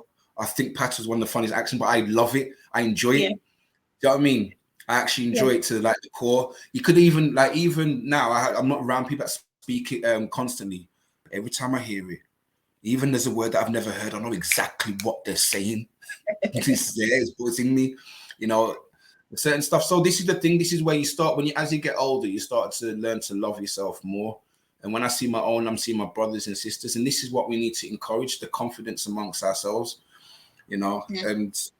But we still have to dig deep to find out why is racism like this, you know. It's very interesting. I mean, even though the focus of this event is racism, there are so many branches that come off racism, like you were saying earlier, like issues within the Black community. I mean, you mentioned that when you were growing up, you'd see a young man that looks like yourself and you'd be scared. I mean, gosh, I had a different experience though when I was growing up. I went to a school, my primary school, that it was quite mixed, but the teachers weren't, you know, it was predominantly a white teacher, but you know, I grew up on a council estate, so you know, it was very diverse amount of, you know, type of children that went to the school. But I remember my first Black teacher, and I remember how excited I was to know that there was a Black teacher at the school. And you know, I remember all of us Black kids loved this Black teacher. Mrs. Wheeler, her name was. She was an amazing teacher, and you know, I think she inspired me. When I reflect now, retrospectively, I kind of looked up to her, and I just found her to be like probably one of the most intelligent Black women I'd ever met. She, you know, she could control huge classes of rowdy children and make a lesson interesting, and it was always interesting. And she always had this smile. She had this amazing smile, and she didn't even dumb down the dress or anything. You know, she had curly perm at the time. She was actually representing the culture. Do you know what I mean? And I also remember being excited when a new Black person joined the school. I know it sounds crazy. I had loads of white friends, loads of Asian friends, and as I say, it was a very mixed school. But when a new Black person joined, I wanted to be that person's friend. Like, what's your name? Where That's do you funny. come from? So When you I say, always got excited. As I became a teenager, though, and young adult, I do realize the tensions that were occurring in our society. And there was some of this when you see another black lady your age, you know, it was difficult to say hello or make friends. yeah, There was a barrier there, like you didn't know like whether what to you're looking at kind of stare as well. what Like you're what you're looking looking at. Yeah. what is And that? what the mad thing is, MzRootz, yeah, is that the school part was cool with me as well, because our head teacher, Mr. Howe, he was black, and yo, he was, listen, this when you like, I used to play chess with him in the morning in Breakfast Club, and he used to come with some little things, yeah. Like I remember I was sitting on the table in Breakfast Club before like school started, and he come up to me and he says, "Tables are for glasses, not for asses." I was like, and I thought it's only going to be someone like him that would say that. But yeah, like even when my friend, one of my first best friends, this was in the latter times of school, James, like me and him clicked straight away. But as you said, it's usually during the teenage parts, like when I used to go down, I think it's when I was going to other areas. I've never had any problems walking through, like, you know, certain like estates and stuff in Wolverhampton. I just don't know what, like, I'd walk through there. I've never had any issues or anything. Like there was no, you know, black on blacks with me at all. It was just like because of how things are portrayed. As you know, as you get older and you start to, your cognition changes. I think it was probably what the media was pushing out to kind of make you look at yourself different. And obviously that's starting to fill you up with stuff, because growing up, we're innocent beings. Like we just want to connect with people and this and that. But then it just got to the point where I'm there seeing, I'm thinking, are they like, because you see like on the news, a group of blacks have just robbed this person, or stabbed, and you're thinking, damn, are these them? Are these them? You know what I mean? Like, and you don't even look at them because you're thinking, what you're looking at me. Like, I know there's certain people that used to look with lostness. I used to have elders in the town that used to, when they approach me, they'd be like, "What your name? Oh, what your father name?" Because it's like they're trying to find out the surnames, try and find a connection to see who you are. And there's I think some hear that name, you know. And then they're like this for try. So it's like kind of there's a disenfranchisation, disconnection, but then there's people that still trying to reconnect. Yeah. It's like Yeah. you don't see that with other nations and families. They'll be like, "You're right, straight connection." Now that's what I'm saying. It's like with you can see that the division and elements, I'd say, of the diaspora being dispersed, not just physically but dispersed mentally as well. It's like when you're conscious about it, thinking, "Damn, we are a separated nation." We are. And I'm wondering, has that fed into racism? Has that fueled racism? The way we are treating each other within our own communities, is that adding fuel to the fire of racism and giving racism an excuse, so to speak? Yeah.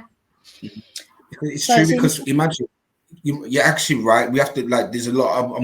I'm waiting. To be honest, there's a lot more that I want to discuss, but I want to get other people's opinions and engagement on it, because, like, things that's actually happening, like current affairs as well, and how what's happened before, and like as you said, has it fueled racism, like our own behaviors? Because, you know, the same way I've looked at my own is the same way a racist person will look. So imagine we've looked at ours with there's times where we've unconsciously looked at our own in a racist aspect, or done something. It's like, even we can say black on black crime, for example. You know, we're supposed to, like, we're there having hatred for the way other nations have killed us off during slavery, this and that, and what they've done. But then we've gone and done the same to our own as well. So you got to think, that's a heavy question. Yeah. Do you think that we are racist to ourselves as well? Just like having a racist behavior? It's very interesting. So hold that thought, because now it is time to play the next presentation. So this presentation was created by Dr. Anne Grau, and it's about spaces for change and resistance. So let's take a look at that. Should be interesting.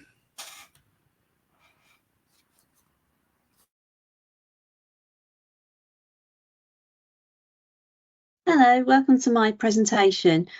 I'm going to be responding to one of the questions for this weekend: how to resolve racism, with an emphasis on spaces for change and resistance in education.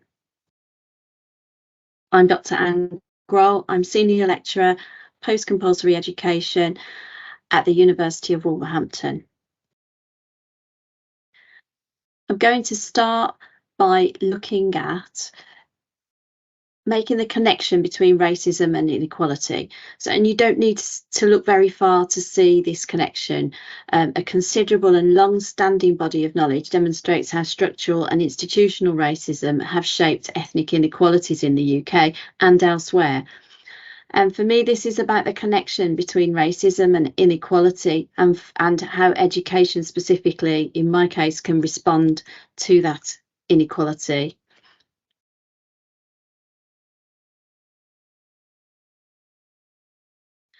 My own research draws on 25 years of teaching in the post-compulsory education sector, largely in colleges of further education. My initial response to the question is therefore driven by my passion for education as an opportunity. So for the teachers in my own research, their values and beliefs about equity and social justice were at the very heart of what they do, and that really informs my thoughts today.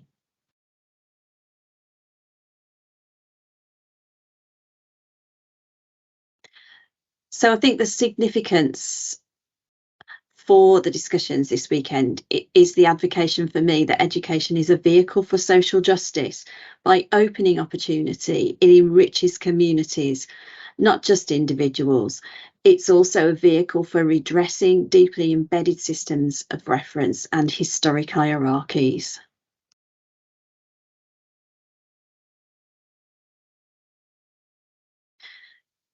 So I think that education is a means of mobilisation and challenge.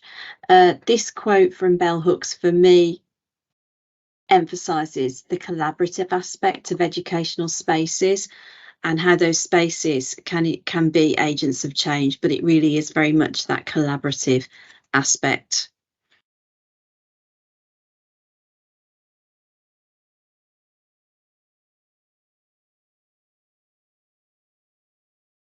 Duckworth and Smith advocate for sustained social and educational change to address injustice, including racial injustice. This is a change from the discourse, or it contradicts the discourse that we often find of a narrow economic focus in education. And in my experience, costs, availability, access are all issues at various stages in people's lives. So the education needs to consider those factors. It's not just about the economy, although that's important. It's not just about those metrics of success and testing. It's about that wider philosophy of education and how that can benefit communities. And that phrase, really, transformational teaching and learning, is what's important. In my research, I looked at teacher communities and learning through a spatial lens. And I drew on Henry Lefebvre's theoretical work, where I looked at where were the spaces for relationships, for learning amidst the challenges and pressures around teachers and students. And I became interested in the idea of a created social space. So a question for me is, does this have a place in our thinking in education for change and as part of that transformational process? And it's thinking around space in a different way. It's not just a linear time frame, it's not just biological, it's not just physiological. It's also got that dimension of socialness that we can create for ourselves together. I think that those spaces are created by our relationships and our interactions with each other from my research. And in my research, this made a massive difference on a day-to-day basis for teachers and their students. So there's been much attention on physical space and representations of power, and rightly so. But I also see the social space as another dimension of, you know, because here we are the creators, if we allow this space the right conditions to flourish.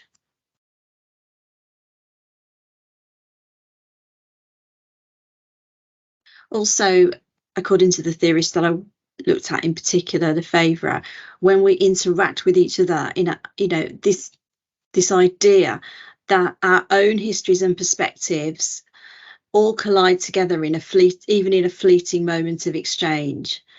So in our learning exchanges, we're bringing everything to that moment.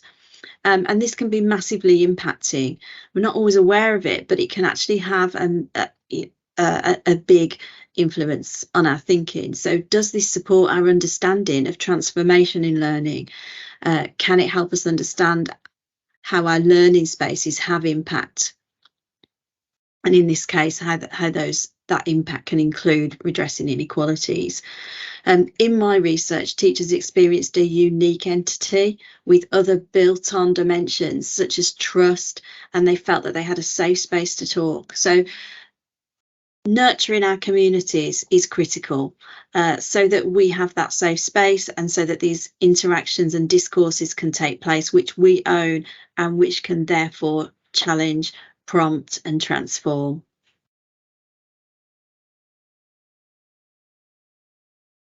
So finally, I'd just like to talk about taking action and responsibility as educators.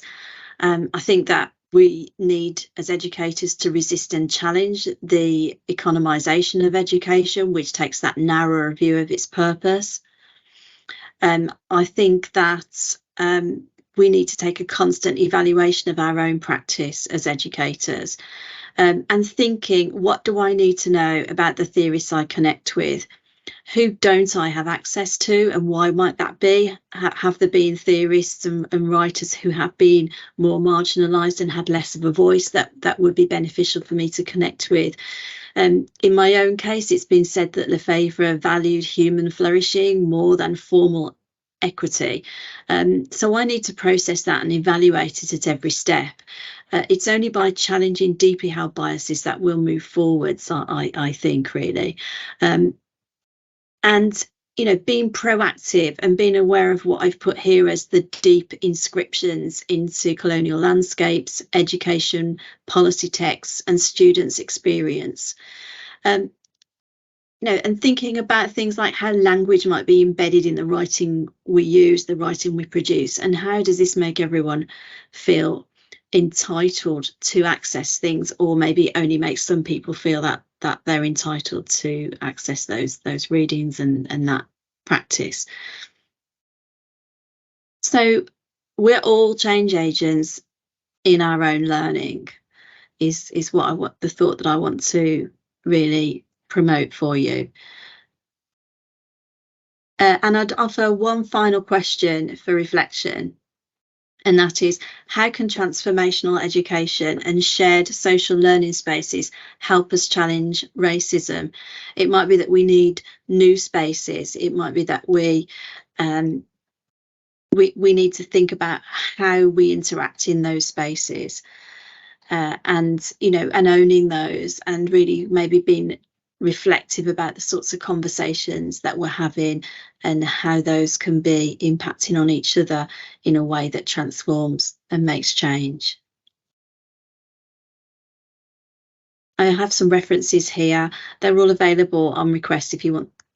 This is too quick for you to write it down, and hopefully those are things that you'll find interesting. My email address is on the slide, and I'd just like to say thank you very much for listening, and I hope you enjoy the rest of the weekend.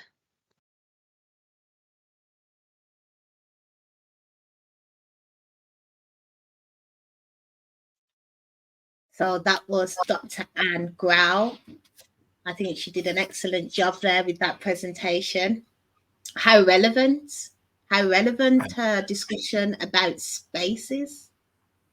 I know, and it's actually, it's it's actually at this point in time between me and you, it's actually a lot of validation going on with as again with her presentation is actually profound research that it's actually validating that part, because I'm actually noted down a few things, like things that we've already mentioned, but then we've got philosophers, we've got people that's already paved the way and actually acknowledged that this is what's going to be needed as well, like a safe space to talk, because sometimes, at the end of the day, like we know that sometimes people find it hard to be able to approach someone to their face to say something like, I think that you should do this, without trying to get a bad reaction and whatnot. You want to feel confident to be able to address certain issues. And even right now, this is what we're trying to create here. Like, this is what this is. On this topic, I know it's a sensitive topic on racism for people, because it's like, it's there, as you said earlier, MzRootz, you said, it's out there, it's in your face, but we try to turn a blind eye to it. We try to remain ignorant, a lot of us. It's like you don't want to discuss it. It's like we try to, you can't get rid of something by not talking about it, right? It's like having a broken leg, but you don't want to discuss the broken leg. It's still broken. We need to discuss it and find out how we're going to fix it. All right, this part's bust up over here. How are we going to put it together? We need to get the band-aids wrapped around it. We need to put anesthetic on it and whatnot. But if we don't talk about it, it's going to stay broken forever.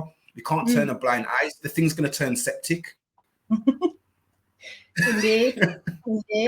And I just think it's so poignant what Anne's saying, because when people think of space, they think like a physical room or something that you can touch, something that's tangible.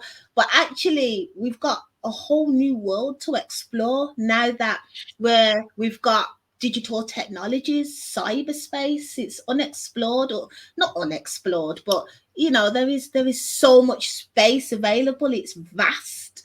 And the question is, what are we going to do with it? Because at the moment, it's kind of dominated with popular culture and things that are not actually real, things that are, not going to create change, not going to benefit the planet and create, as you say, safer communities, safer societies.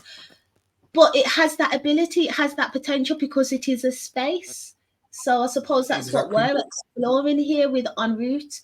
How can MzRootz now has taken up space in cyberspace, if you like. It has a website, It has social media platforms, it's got a YouTube channel. This is, in effect, some space. The network, people who subscribe are the community, right?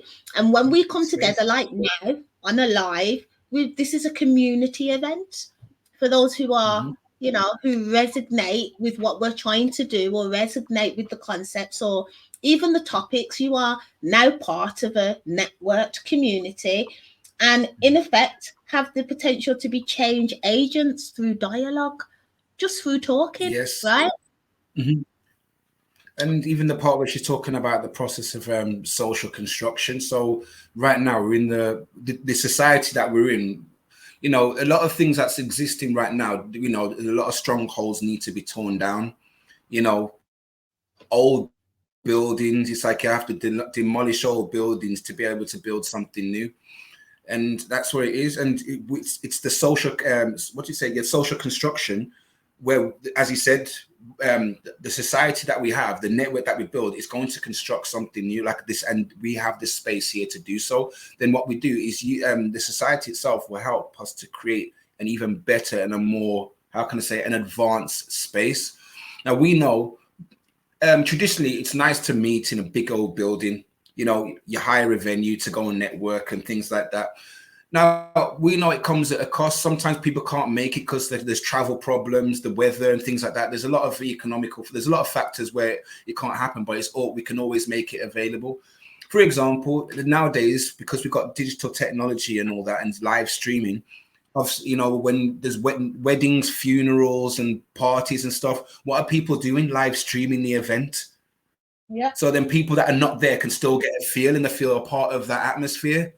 you know what I mean? And this is how the atmosphere is created. So the way the digital world is kind of, that's very much assisted with it. You know, we've had things from way back that started to initiate it. I remember when I had the Nintendo Wii, and the Wii community, you start to make your little meme characters and you're just there, you know, and I'm thinking, cool, you get to network with people all over the place. So, you know, there's things that's happening, which is socially initiating things that can happen. This is how we can connect. You know, imagine they call it the World Wide Web and networking for a reason, a whole network, because I can, it's like, say if I wanted to learn Chinese, right, rather than just a Rosetta Stone, I can actually learn, make friends with someone from China, and we can exchange like even the slang, not just the actual word, the slangs, the street words, the words that, you know, when you come to England and you'd learn the proper English, that's cool. But when you go to certain areas, so if you come from America, you know, and you've heard like the English stuff, like the London accent, which most of you are mostly noticeable about or privy to, but go to the Midlands or Birmingham, you're going to hear words and you don't even know what the hell that word is. So, you know, this is how it is. This is how we learn. And there's other sites that's available where you can actually see, you know, you can go sightseeing in certain areas. You've never been there, you can't afford to go, but you get to experience it, which may actually encourage you to want to go there in the future. You know, there's a lot of benefits from using, you know, this social networking. Definitely. But how can we use it to aid our movement, to aid what we're trying to promote, which is eradicating racism? I mean, obviously we've talked about one of the things, which is what we're doing today, which is having discussions, but what else could we be doing using digital technology and these platforms? Well, okay, for example, we're initially we're accessing with our research and with the things that we're actually pushing forward. We want not only to have Black people access more information and knowledge about themselves to become confident, but it's also to eradicate the ignorance so they're not so other people can understand. For example, if I was to go to, you know, like for example, museums, even though there's to understand another nation's culture, it's like if I go to, when people go abroad on holiday, as much as there's different holidays, you can go to the ones where you want to sit out on the beach and enjoy, but there's other places you can go when you look at the characteristics and the history of their buildings to understand their culture. It's just like that. With the information that we're collating, we can create a space where everyone, like online, where everyone can join. You can find out more, you're invited, and you can go and see. It's like, welcome to our world. Welcome to our space. So you can learn more. So then people, like, you know, it's a safe space. You can go to talk, learn, to be educated. Well, as I say, it's shared social learning spaces. And as I can say, where you can feel confident being there without, you know, sometimes when you've actually physically stepped into a room and you feel like, you know, you can feel a bit of energy, and it's like, damn, you know, some people get anxiety issues and things like that. But I know a lot of people that have anxiety issues in the world out there, the physical worlds that you see, they have more confidence online because they're braver in the comfort of their own home, in their private space, in their private domain, but they can still express themselves. And there's many people that I speak to, even when I go live on my personal platform, a lot of them, they actually can openly speak about their anxieties and their problems, but they find it difficult to actually speak about it physically in front of people. Me personally, I can. But when you're online, it's like you're very comfortable. This is why when you actually go to see a therapist, why is it that they actually ask you to they tend to ask you to close your eyes to express yourself? Because some people are actually intimidated by the recipient's facial expressions and things like that. If you're not a good active listener, for example, when you're trying to express yourself, say for example, I've had to learn this, and I convict myself, is where someone's talking to me and I've got a straight face. That doesn't mean that I'm not understanding what you're saying. It's just because I'm not moving any muscles in my face. I'm really absorbing everything. But a good active listener will, they will simulate your movements. They'll make you feel comfortable. and stuff like that. And I know a lot of people feel anxious when they're getting, and when they're receiving, when they're talking to people and the person's not responding as you'd expect them to. It's like when you tell someone a joke and they don't actually laugh, but they find it funny. You might think, oh, damn, that's a silly joke. Or if you're in an interview and you're in front of a panel of people, about 3 or 4 people on that interview, and you're like, damn, what do I do? And your stomach's turning all over the place. But I know if you was actually in a space where you do it virtually, I've noticed people are more comfortable having virtual conversations. I've seen people be more expressive. You know, they get to open and express more. So this is where, you know, as Anne was saying, Dr. Anne was saying in her presentation about having a safe space where you actually feel more comfortable and confident. So I know we can offer that based on these presentations. MzRootz, I believe so that we can use this as part of our research to know that we can obviously develop what we're trying to do already. Interesting what you're saying, bro. Thanks for that. Like sparking some dopamines. Like you're getting me excited by what you're saying about the space. Like I think we're onto something. And I mean, you just said earlier that people feel more comfortable, and this experience for me actually isn't very comfortable, right? But maybe if I was a watcher, it's comfortable. I think it's different when you're a watcher, subscriber, and you're not leading the presentation or you're not leading the event, so to speak, because it is a different seat, it is a different responsibility. So, you know, Anne talked about education being, you know, having the ability to create change. And I'm seeing how platforms like this can, and how teachers, educators can utilize these as a resource to engage their students, and it's more relevant, it's more current. But there's a whole new skill to this. I'm a traditional teacher in the classroom where you stand up in front of the students. You know, normally there's a whiteboard there, and you know, the tables are laid out in front, you know, the old traditional layout. And this kind of has a similar feel. The screen now is the board, isn't it? But it's flipped. I'm the one in front of the screen, not the student, right? And the camera, you know, and not knowing who's watching, especially with the live, and all the different tools. You have to have a good skill set as well. You have to be trained on how to use. You have to have IT and ICT knowledge to be able to get yourself around these platforms, you know. So, you know, there's a whole different skill to it. And yeah, this is the first time we've ever gone live like this. I mean, we've jumped in the deep end here. 24 hours. What were we thinking, bro? Like, actually, what were we thinking? But anything else, because I know it's magnificent. Isn't it? Because we Exactly. jumped in the deep. It's like sorry, go on, go ahead, go on. Yeah, no, you're right. So it's that delay thing again. But yeah, we've jumped in the deep end. Carry on. Sorry. Yeah, no, but this is an example of some of the things that are challenging when you're trying to get information over. There are delays, there are glitches, the Wi-Fi could drop out. You've got to develop camera confidence. You've got to be, you've got to have, I suppose, a level of consciousness with regards to what people can see on the screen, because that's what's ultimately going to hold people, isn't it? What is it the screen is displaying?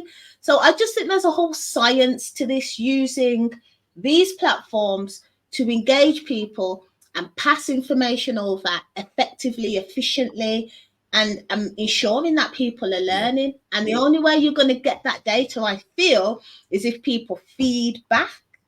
How else are you going to know? How else would you know, right? There you go. That's but you know, that's the thing it. about the critical confidence, and that's even the critical confidence as well. Even another part about that, because I know with the feedback, this is how important it is. I know there's some people that they say, you know, they would like constructive criticism, right? Now, to be able to have critical confidence is also to be able to confidently critique someone, because on the receiving end of criticism, I know it can also, it's sometimes, it depends how, it's like the saying, I'm going to start with the saying, the message is as powerful as the recipient, meaning how the person takes it. So if I was to receive constructive criticism, it's the way it has to be delivered, because sometimes it can dampen someone's spirit, their ego, their, you know, what's the other words? Their self-esteem, because they may think they perform well, but then someone's like, well, it wasn't that great, or but then that person could be expressing their opinion rather than actually having a constructive criticism about it. Because a good critique would be able to raise confidence in that person, so they'll do better because they see potential. They say, that's great, but try this, try to encourage the person. So now on the other end of critical confidence is to be able to confidently criticize the person and understanding the person that you're critiquing, if anything. So, and even when it comes to information and research, we might think something sounds great, or we get our emotions involved, but we have to kind of, you know, be critical about this, because we have to look at how is this going to benefit a lot. We have to, this is how it works. You can't, when criticizing someone does not ever should mean to knock someone down. It should be able to build. That's why I love the concept of critical confidence, because it goes both ways. To be able to confidently criticize a situation, also to use criticism to raise your own confidence as well. Interesting. Yeah. Wow. That's the first time you've said that to me, actually. Yeah. That's the first time this is a manifestation of things now. So, and this is the main thing, because the initial target is, right, with our people, our confidence and our esteem levels are very low. We like the approval when we're congratulated, when we're celebrated, right, you know, for our hard work and performance. This is why when you look at Black History Month, a lot of us now, I rarely see situations on the slavery part, because people want to forget that. A lot of things, when you look at Black History Month now, you see an array. If you go to like a community center, like an African Caribbean community center, or an institute or a college or a school that's celebrating it, what do? They put all the successors in history that's done the greatest things, like what? Made the light bulb, made the refrigerator, you know, traffic lights, the elevator, you know, all of the great successes, which obviously is confident. Now, we still need to, that does not negate the fact that racism still exists to this day. We still need to tackle that, right? So we're more confident. I want people from other nations to confidently talk about racism, right? I want them to confidently talk about it, to say, yes, it exists, and what can we all do to change it, to eradicate it. I want us to confidently be able to talk about it as well, and not make another nation feel intimidated when we express, you know, the racial behaviors, right? All the racial thing that's happening, to how we feel on our end, for the other person to be empathetic, because we've spent a lot of time empathizing with another person, being able, like, for example, trying to please your boss at work. Right, the main part is, like, because you want to make your boss happy, so you get a promotion, you don't get ridiculed at work and this and that. But also, you need to be confident about where you want to be in that place, because at the end of the day, the boss is doing their job, they're in their position. But you also have to be confident to be able to know what you want, rather than to be always about them and the business, because your business is more important. Because if you lack control over the business that you're working for, it comes to a point where, you know, they could go into liquidation, and then you're left with nothing. So you need to make sure you're confident to be able to know what to do next. These are like all, you know, to be able to tackle potential shortcomings. I know that in today's society, you're going to have a lot of turmoil and gauntlets that you're going to undergo. It's like having a risk assessment. What do we do with this? Perfect example when you mentioned about using these platforms, about the Wi-Fi going down. These are things that we have to look at before it happens. So we may have to get like a Wi-Fi booster or something to make sure that the signal's always and there's less glitching, or things like that. We have to look at how to reduce risks. We can't fully tackle them all. It's like being able to, how do you stop an earthquake? It's not going to happen. But how can you fortify your house to be able to handle so much seismic waves. Do you know what I mean? So the same with being able to maneuver in society. How do we tackle all these things, from education to self-confidence, to be able to operate, how to communicate amongst one another, right? This is why education is important, because it stops us to be, it reduces our ignorance. So then we can actually understand the society that we live in, whether we agree with certain things or not, you know, and that's it. And this is why I'm happy. I'm so glad that I've chosen psychology, because it's I can do it. There's a lot of social studies in there, and even technology and psychology comes together, colors and psychology, the whole lot. Yeah. So yeah, it's very important that we do use this our space to educate one another, and it's across the whole globe.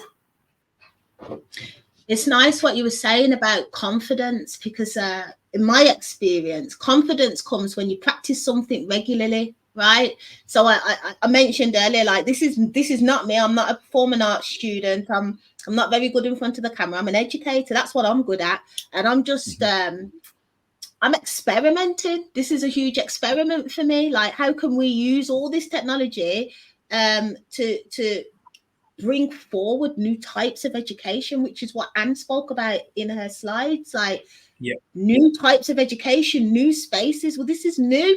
This is a new way, and I'm being educated by you right now, listening to you, and you know, I'm sure the listeners are probably learning something from the slides that have been played, or you know, some information has been passed over. And although it's a vast space in cyberspace, I'm in my home, you know. So there's so much pros and cons. You're in your home. So there's definitely something there for us to look further into, and to make it quality, to make it something that can be replicated, or you know, reoccurred, but maybe across different types of subject matters, or you know, our focus is Black studies, African studies. So really we could use this platform to experiment on how we deliver that. But the model itself can be replicated, can't it, across other types of education? Exactly. So this to me is really interesting. And as I say, confidence comes with practice. So, you know, by practicing using all these tools, by practicing teaching in this way, you'll become a master of that. You'll find the perfect way, although nothing's perfect, but an ideal way, a way that can be replicated, a way that is considered, okay, this is new knowledge, and yes, you found something, right? So yeah, I just wanted to expand on what you were saying there about confidence, and you know, and all of that. That's what triggered me there. Yeah, that's I said. It's like even the confidence to you know, just to up the confidence of uplifting. Now I know, and even having the confidence to discuss certain things like which seem sensitive again, and if you do that, you can address it. And here's another form of where some people lack confidence. Again, you know, I'm going to use the whole healing process as well. Is some people, you know, like when they feel like they've got like a problem internally, some people are scared to go to the doctors because they don't want to hear the bad news. Like if they've got like a certain implication, you know, whether they've got like a pain that's going to cause death. Basically, they've got a problem which is going to cause something serious. Some people don't want to hear that they've got a lifelong disease that's incurable, if anything. So they don't want to go. They just ignore it. To be honest, like there's times where I've had some pains, I'll be honest, and I'm thinking, I don't even want to go. What if it's something bad? Because you don't want to hear the news. And this is why, and now I don't, like, if I do find out, this is why I had to study and learn about, you know, like bereavements and people that can turn ill. And imagine when you have to hear bad news, because the thing is, I think a lot of bad news that people hear is like, you know, the death of a loved one. And imagine, you know about that, or, you know, if you work in the NHS or something, and or a doctor, or you've approached a murder scene and you're the one having to go report back to the parents of that child or whatever, or the family members, having the confidence to be able to even say something like that, because at the end of the day, they have to somehow come to terms with that situation. It's like us having to come to terms with who we are as a people, right? To actually accept not what we've been taught by society, actually accept who we really are as a people, where we actually really came from, and having the confidence to, once you have that knowledge, to have the confidence to walk out on the street knowing, you know what, I feel better now that I actually know the truth of what's going on, how to cope with it. You know, this is me, this is who I am, right? Not what I've been taught, because the only way we can learn this is actually going, and this is where I know this platform is going to go very well. A lot of books and information, right, are only accessible in certain places. Right, you have to be in a certain level in society to be able to access these books. For example, when you have to go to certain universities to access certain books. You can't go to the general library. Certain books that you're going to Amazon for, they cost, to learn about our history, for example, they cost more than the average the average books that you get in schools. They cost hundreds, including thousands. You're seeing on the prices. Now, why is that?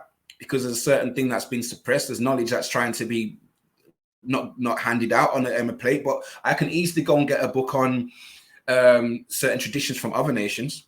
But if you want to get some serious history from us, it's going to cost you some money. So this is where one thing, guys, as well, just to say about the sponsoring and donating, because this is what it's going to help with his research. Because, for example, if you was to put your heads together collectively, if we was to go and purchase one expensive book that holds some vital information, we can actually, now it belongs to us MzRootz or by the community. We've got the rights to be able to replicate, and you can have PDFs or access the library. And guess what, MzRootz, we can also have it accessible in our space, you know, in the space that we can create. So therefore, there's accessible information for people across the globe, if you think about it that way. So this is our job is to research and access information to be able to educate our people more and everybody else. So then this is where we eliminate the ignorance, and we raise the critical confidence. Yeah. I love what you said there, bro. Like, you're full of beans this morning, aren't you? Really? I don't know where you're getting all the energy from. Because I know this has been more than 24 hours. This is going to be more than 24 hours, because we was all... let them know why. Let them know why it's going to be more than 24 hours. You might as well. Okay, so not only did we prep all of yesterday, I know I went to bed at 3 o'clock this morning, tidying up things in the studio, but also, don't the clocks go back tonight? I'm sure they did. We didn't bear that one in mind, did we? So we're actually you ain't seen me all Sunday, put it that way. Once we log out of here, I've got food ready and prepped to cook for Sunday, so I'm gonna cook and then sleep and then wake up and eat. No, but even though I know you haven't had much sleep, you're still coming up with these ideas. I was just listening to you there about, you know, purchasing books and sharing that on the platform, and that's new. Like, where you get that from, bro? But it's true. We do want people to support the platform, because those are the kind of things we want to do. We want to be able to continue to deliver these live discussions, continue with the presentations, continue with putting people in to share their knowledge and share what they know, which is going to benefit not just the Black community or the African community or the African diaspora, whatever label you want to put on it, but for everybody, because it's education, right? It's just education. You know, it's amazing as well. I just remembered as well, because you know, just whilst we're on the topic on spaces with change and resistance. Now, I've been speaking to, just to let you know, guys, in Wolverhampton University, what MzRootz was saying earlier was how they're very, very acceptance and very diverse. Now, when I met, I can't remember what I was doing on that day, but I was sitting waiting for someone, and then a woman was sitting next to me. Oh, I was on the phone, and she overheard me talking about this event which is being organized that we're in now. And she wanted to know a bit more about it. And then she said she was part of a department, and they're actually pushing now. So in the university, you won't be catching a Black History Month just letting you know, it's going to be Black History Year that they're pushing for. Now, do you know how great that would be? Because not only we have to wait for a month here to have the repeated bits of information, right? It's an all year thing. And this is where, just the same way when you go to school and you have your academic year, this is going to be that every year you'll have academic access to Black studies. Basically, this platform's where it's starting. It's all here now. We've already got things set up. So it's starting here. So guys, start to subscribe by now. So you'd be the early subscribers to be able to access certain things, right? And you'll be updated on the development, because it's been supported. As I said, this movement is being supported by the University of Wolverhampton. There's other people that have been liaising with as well. If you become a part of this movement, you'll see how this is going to work. And also with that, I just want to give a big shout to Carol Greer, who's just joined Grand Rising as well, watching from London. So yeah, guys, just get seriously involved and you'll see that this is going to be a great movement.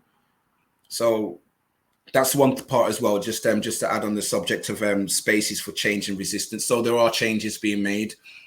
And our resistance is to be able to resist the turmoils, resist the apprehension, to resist what's the opposite of confidence? The shyness. Yeah. So don't be shy, guys. Yeah.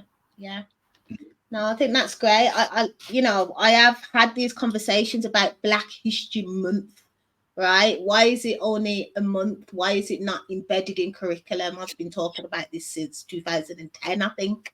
I've always advocated there to be, Black history embedded in curriculum. And as you know, I've tried, but there's so much red tape. But these platforms, these spaces are giving us freedom. So regardless of there being a Black History Month, I mean, we can obviously utilize these events and these, it's nationally advertised. So you can tap into Black History Month to kind of raise profile, raise awareness. But ultimately, MzRootz is not going to turn off on the 1st of November, right? MzRootz is a continuous thing. It's there now. It's been born today, if you like. It was born today. It's going to carry on through infinity. And it's going to carry on through infinity. So yeah, when you don't have to wait, as Nathan said, for Black History Month to come around to be educated about Black history, because there are platforms now.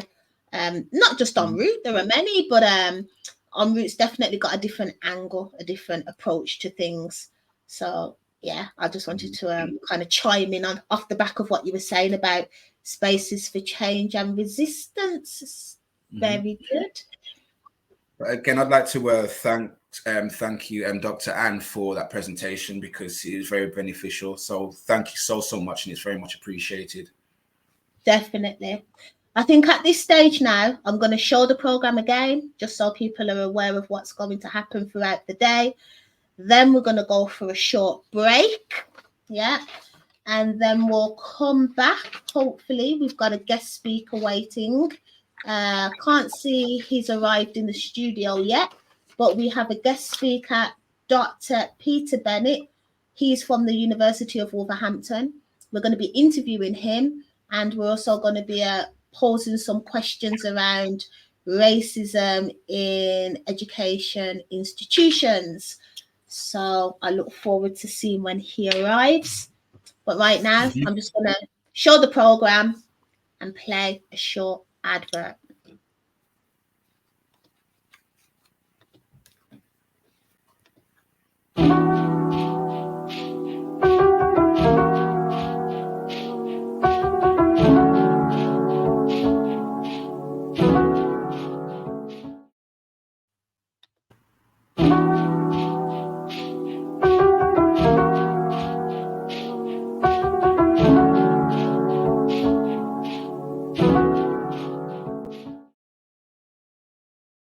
Hey guys, this is your girl Bittersweet, and you are now listening to my song Replaceable on MzRootz23. I hope you enjoy.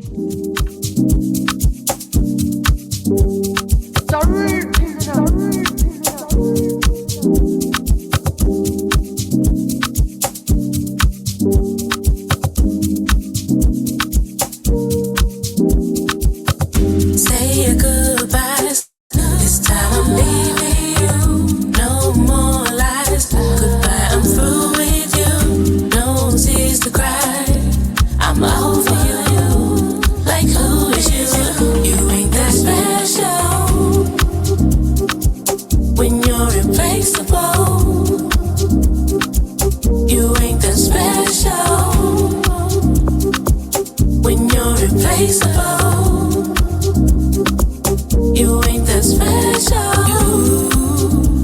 You don't appreciate me for all the things I do for you. You won't ever find no other like my kind, but will bring peace to your mind. You lost your mental, boy, you're so disrespectful. Do I have to remind you who was there for you, who took care of you, held you down when you need me to, when no one else was around, I protected you. You fooled me once, now the joke's on you.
Celebrates Black History Month 2023 with a themed event called Eradicate Racism. Sponsor the event by entering into our prize draw. To enter, visit our website MzRootz23.com. Select the BHM prize draw link in the navigation bar. This will take you through to the page where you can purchase your ticket. We are aiming to raise £500. If we do not achieve our targets, anybody that has purchased a ticket will be refunded. Let's try and achieve the target of £500. Each ticket costs £5 with a £1 administration charge. By entering into the draw, you have the opportunity to win a Eradicate Racism t-shirt and cap, which you can customize with the color scheme of your choice. All funds raised will go towards developing the MzRootz23 platform, with the aims of producing more research and educational resources. This is a non-profit scheme. All funds will go back to our developing online community. The end winner will be announced at the end of our Black History Month event. Support the cause. Supported by the University of Wolverhampton.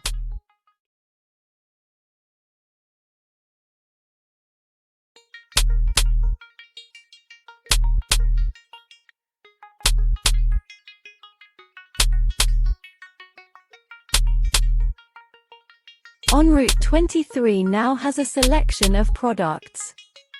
Visit our website to access our online store. We have t-shirts, caps, bags, and much more, all available for you to accustom to suit your taste.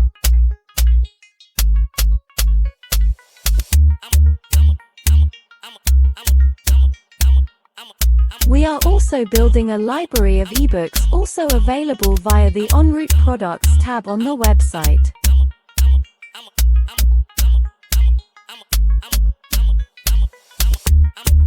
All funds raised go towards developing and improving our research and educational materials. Support the cause.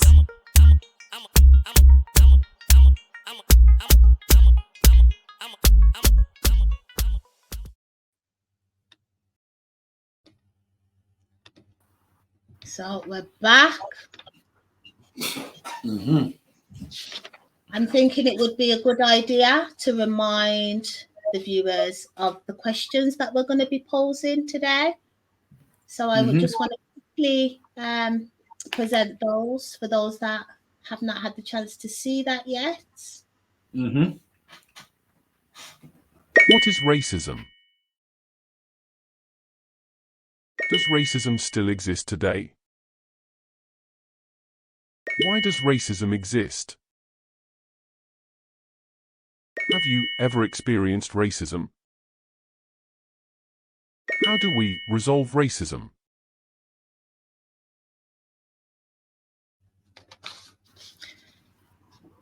So those questions are going to be set at certain times in the day. The first question, what is racism?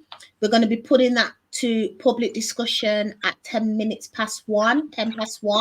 So we're hoping that people will come into the studio by pressing the StreamYard link in the chat area, in the live chat facility. Select that link and it will bring you into the studio, and you can join us and have a conversation around the question, what is racism? So please do find the courage and confidence to join us. Otherwise, you're going to have to listen to me and Nathan for 24 hours. And as I say, we're going to probably run out of things to say if we ain't got people to bounce off, right? So, 10 past 1, I'll be highlighting and inviting you again at that stage. Yeah. So sorry, my cat here was pretty. You know, like whilst the adverts, I was trying to quickly eat a sandwich right before it came back on. As soon as my cat just woke up and started preening like the eyes, not even a blink. That was it. Yeah, it's that's what's keeping me awake as well. These ones here, the other ones is in another room. But yeah, I'm looking forward to this interview with Dr. Pete Bennett, because he's, you know, you've spoken of him very highly. So yeah, I was waiting for him to come through, but it's amazing. I think he's arrived. I can see him there in the virtual green room. I can see him. He isn't due to speak till 10 past 12, but if you want to come on now, feel free. Yeah, not yet. Okay, he's getting organized. So I'm glad he's arrived though. That's fantastic. Fabulous. So we've got Pete. Yeah. I just wanted to something else as well, just based on what I was saying. So that's good then. I'm glad that he's here. But what I was saying, you know, like about getting books and stuff. So I know they're organizing a trip in November. They're organizing a trip to the Slave Museum in Liverpool, the international one. And I've been there before, and it's actually really, really, really interesting. Even like seeing the boats out at the dockyard, because Liverpool itself was one of the biggest slave ports in Europe. So I'm thinking to go there because, you know, as I said, if you know, sometimes we have to go out to collate information, we bring it back. Yeah. Okay. Yeah. So obviously you're allowed to take pictures in there and everything. Of course. Right. So I've wrote this down because, again, if some of us go out there and gather information, first-hand information and whatnot, then we can bring it back and put it into our space so that other people can get access to it. And if they're more intrigued, they can still go and take a trip themselves, but at least they get a feel for what's actually there and what's available. So there's some obviously information about our history that's actually in there. So that's another great thing. So that's, again, this is how we support one another to be able to keep the education going. So I might join that trip actually. That's a fantastic idea. So that trip's being organised by the University of Wolverhampton.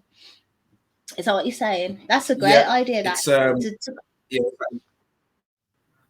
you the details because I think there was a date that was sent. So I'll just forward you the email anyway.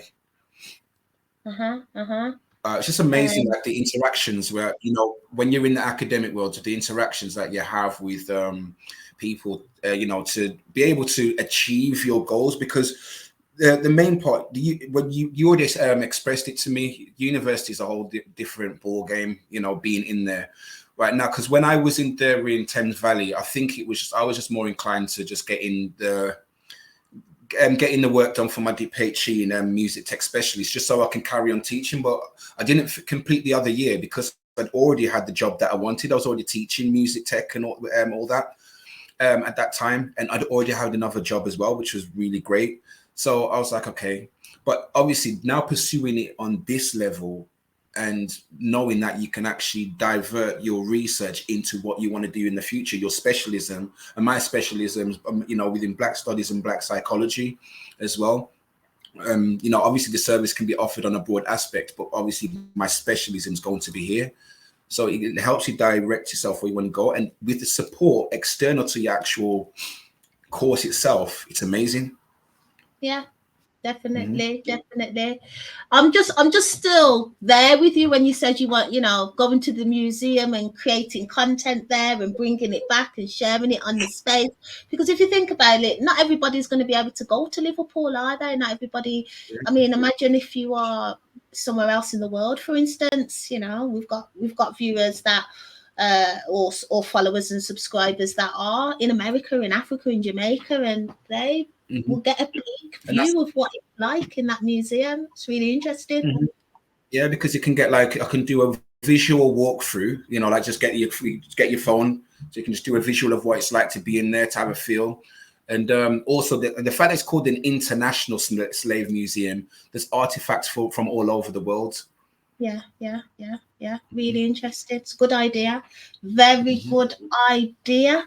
So yeah, I mean, we're definitely advocating academia, aren't we? We're definitely pro studies, pro university. Many people in our community are not. I mean, that might be a different conversation, of course, but I think that we're good role models here, and people can see how it's benefited us, and also, enhanced our knowledge on issues around racism, issues within our community. I definitely learned a lot more at university than I ever did in any other places that I studied. So, yeah, it's interesting. So we've got some comments here. Should we play this comment here? Do you want to read this one out? Yeah, I've just seen it as well. So, hey, Corey, thanks for joining. So you'd like to join. Your concerns are that, my concerns are that my observations of current and up-to-date information regarding the human story, slavery, and how it took place, who was involved, and the reality of events. Well, listen, I would say you are welcome to join. Thing is, we've got a schedule of guest speakers. We've got one about to come on in a few minutes, Dr. Pete Bennett. Then we'll be opening the platform to the public as well. So if you're going to hang about, then definitely we'll have you in, if that's fine, if that's okay. So yes, definitely, because obviously we've touched down on things to do with slavery. It is about eradicating racism, and it's always about hitting the sources and the history as well. So please, after this discussion, if you hang tight, we can have you in on the live discussion with the public as well. Yeah. So okay. Definitely. Yes, you are welcome. You are more than welcome. But we are, as Nathan said, we're running a schedule. So we're expecting Pete's talk at 12:10. Then after Pete's interview and talk, we're going to have a public discussion at 1:10. At 1:10 UK time, approximately an hour's time. Please come back. I will resend the link, and I would love to have you here on this platform to join the discussion. Sounds like you've got a lot to say, and I'm intrigued now, Corey. So please do come back. For now, though, stay in the live chat and kind of interact there with whoever's interacting within the live chat facility.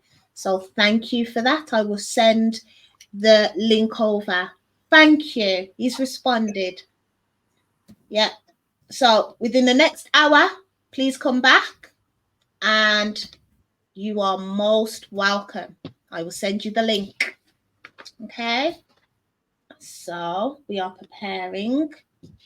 I'm just going to prepare in the background there, Nathan, with regards to what I need to set up with Peter. You're okay to just yes, so right now I'm just responding to Corey as well, just to actually I'm typing in the comments the first question on the discussion as well, just to see if you can also answer this as well. Fabulous. Which is actually the first question, which is what is racism? But yeah, even if you can join in on that topic as well, and also include your knowledge as well, and that'll be perfect. So let me just put that there. Oh, there we go. Let me just type this out. Boom. Some reason, Corey, where are you based? If may I ask? Because I was looking at your profile pic. It looks familiar. It looks familiar, but I'm not sure it's like 100%. Because I know a Corey that's got like dreads as well, but he's based in Wolverhampton, and he's been to my house before. But I can't fully see your profile pic, and I can't be clicking around because I need to make sure I'm staying focused on here.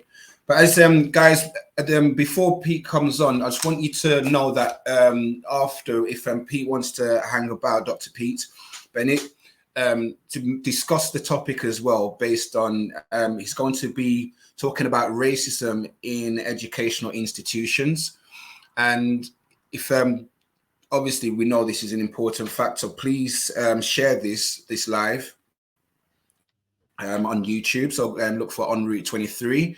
And also the website MzRootz23.com, and please show your support, donate if you must, and just you can go onto the actual website to follow the directions. So yeah, brilliant. Thanks ever so much for holding fort there. Corey's responded, by the way. He says he's from Birmingham. I know. Oh, okay. I think this is the Corey. Been to my house, I think. Brilliant. Thanks for your support, Corey. He says, yay, it's me. Ha ha. Brilliant. Excellent. Glad you're here. So okay, so Dr. Pete Bennett is ready. I'm about to bring him onto the studio. If it works. Can you hear me? Yes, we can. Glad to see you, Pete. Thank you for coming. It's an absolute pleasure. I've been listening in since 10 o'clock. Oh, really? One, I'm not allowed to make comments. I don't know why it won't let me make comments apart from to you. I've really enjoyed. You subscribed to this. You've got to be a subscriber. I subscribed the other day. Yeah. I don't know why that is. It doesn't matter. I didn't want to. I didn't want to unleash before it was my chance. Anyway, oh yeah, I can see you. Obviously, I am very familiar with your issue, but I've been really fascinated by some of Nathan's metaphors. I think the metaphor of the broken leg is a marvelous metaphor. You can ignore it if you like, but it still hurts like hell, and that is a really good analogy for injustice of any kind, let alone racist injustice. So I put a couple of things up, partly just been sparked off by lots of things that you've been saying and things that have been happening. So is there a way I've got a few slides, but they're only quotes. Would I be able to use those, do you think? Yeah, so I've just selected that link you sent over. So I have that waiting. So you just kind of give me the cue. I don't know. I mean, it would be great to play it at some point because it is brilliant. It's Fred Moten, who's an academic and poet from the States, and a preacher. And he gave the address on Martin Luther King Day a while ago in the heart of New York. And it's a wonderful sermon, which sums up a lot. I'll talk about it in my meanderings. So if you could just not so much upload the clip as make sure the link's available to people. It's probably 15, 20 minutes. And it's better than I could do. I'll never aspire to it. It's inspiring. It's about fellowshipping.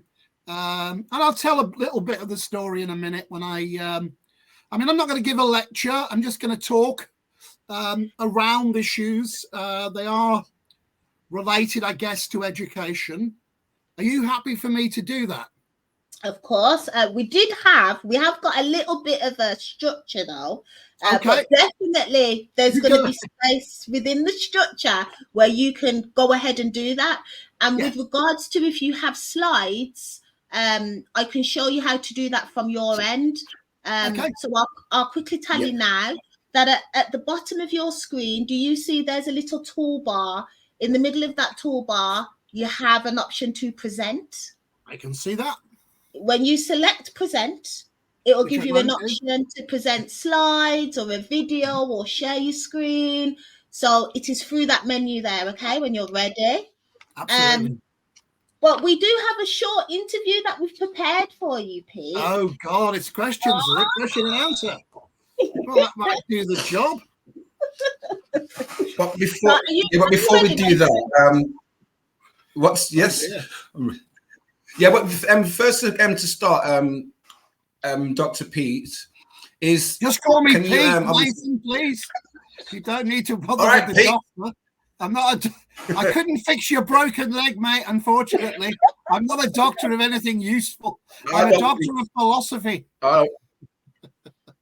Amazing. So first and foremost, Pete, can you just start with introducing yourself and tell us a little bit about yourself? Yeah, absolutely. I've been thinking about this. How do I introduce myself? How do I become a non-imposter in a thing about eradicating racism? I'm from a white working class background of the Black Country. I was born in Wolverhampton, brought up in a little place called Lye. And I'm 62, so I literally, as a child, lived in the world where there were signs in windows that said, no blacks, no Irish, no dogs. So that was the world that I grew up in. But interestingly, and a lot of my school friends were casually racist. There wasn't any significant Afro-Caribbean presence in where we were. There were some Muslim kids. But one thing I remember, which was significant, and it's significant for any discussion about education and the value of this, was that my mom is a Methodist, and I went to chapel. I'm not a believer, but I went to chapel as a child. And my mom was a great supporter of the civil rights movement, JFK, Martin Luther King. And when I went to chapel, what we regularly had were preachers from the Caribbean that actually I saw significant black faces in, and Methodism is not a hierarchical religion, it's not about priests. Preachers we're all equal, but obviously there is a respect that comes. And so I think that what made me coincidentally, and in a sense, therefore, it's a lesson to me in how I don't think we can eradicate racism, because I think it's part of the makeup. And you've spoken very well about the different ways in which we might deal with different people. But it was seeing these people whose authority came from what they could do with language. So those voices were really powerful to me. And I've had an experience this week, and this, in a sense, reinforces how, Corey was asking about this as a continuing issue. And it's very easy, as you say, to look away from the broken leg and pretend it's not there. I'm talking this week to one of my students who is from Nigeria. She's over here with her son doing a master's degree. And she's doing something on teaching French in Nigeria. And I have a little conversation with her like we're doing. And she says, in Nigeria, the lingua franca is English. And we also teach them French because that's a really powerful language in Africa. And I'm shocked.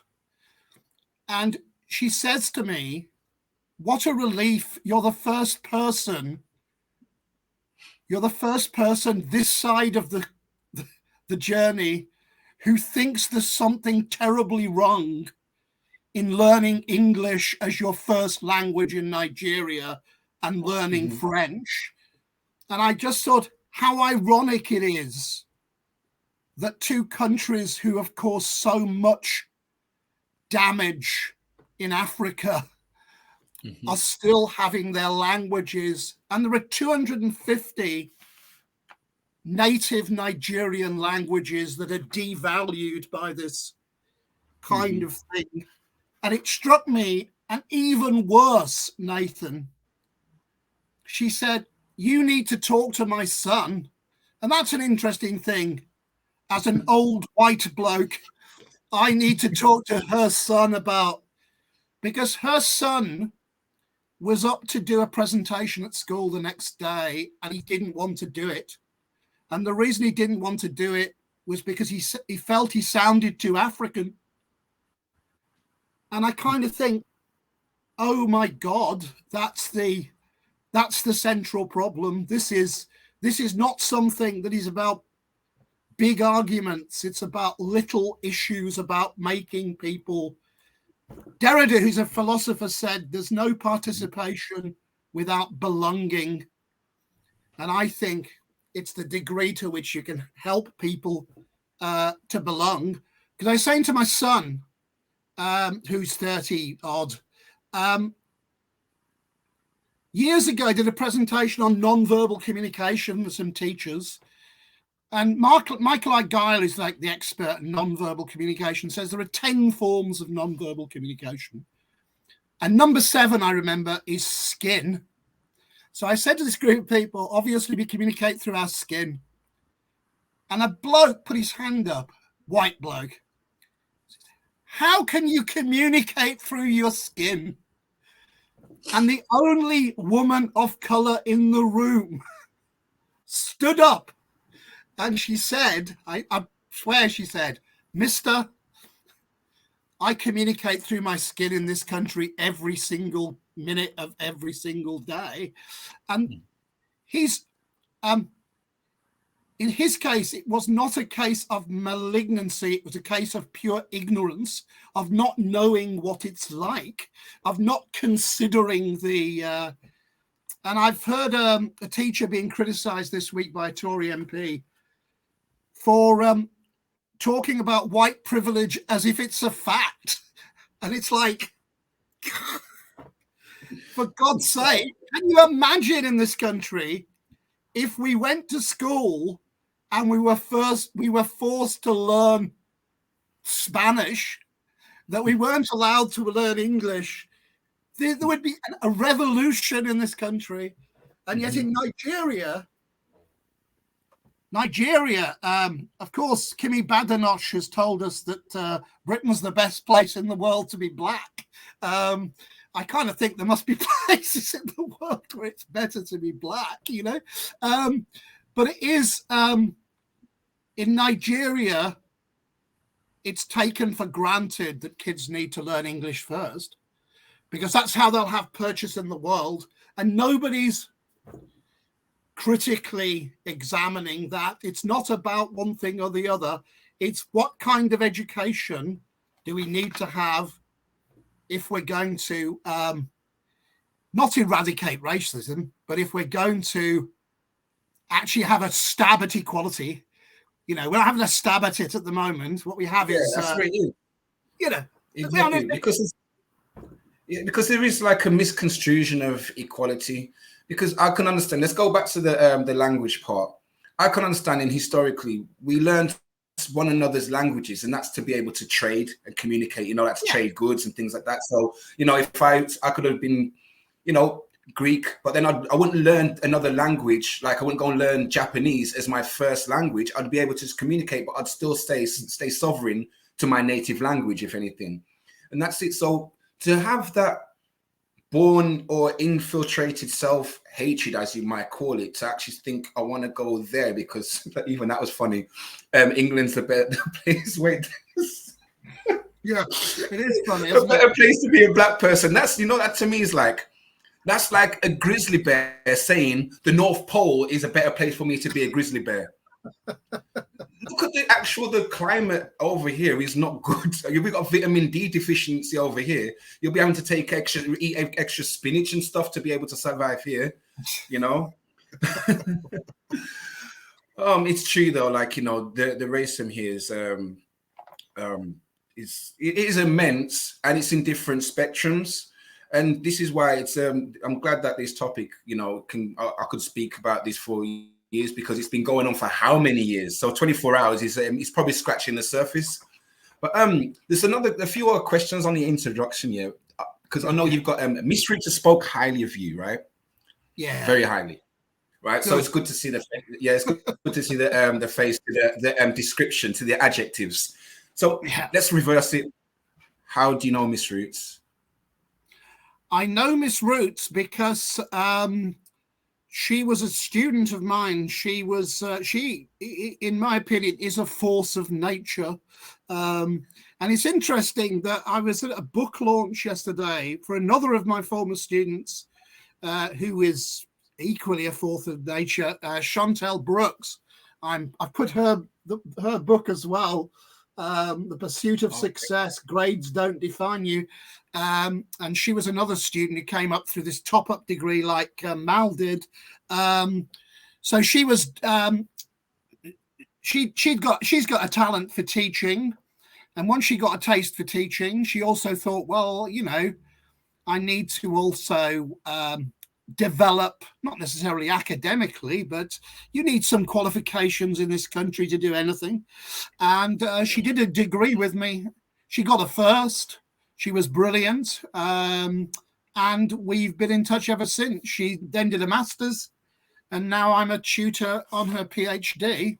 And we've always been in touch. And I always knew that she would do something powerful in the world, because that's the kind of woman she is. Yeah, exactly. Well, obviously, I had my first-hand experience as well. Yeah, so I'm sure you have. Exactly. So I see the same. So, you know, this is her now, and obviously you've watched her grow. Now, let's from your knowledge and your experiences, where do you reckon you'd see, or where would you like to see MzRootz in the future? Well, the sky's the limit, isn't it? I mean, I think that the work that you're collectively doing is obviously very important, because the great problem with English education, and I've experienced it, and I was very, very lucky. So when I was born, I think a lot of this comes down also to social class, obviously. You know, everything is intersectionally linked. It's not money that's the root of all evil, it's poverty that's the root of all evil, really. But I had an opportunity at school, because when I went to school in the 1960s, everything was about the individual child. Everything was focused on individuals. And now everything is focused on a curriculum that means nothing to anybody, but particularly to those people who are failing in the system. They're not failing because, you know, there's no evidence to suggest that poor kids, black kids, are less intelligent than rich kids and white kids. That's nonsense, isn't it?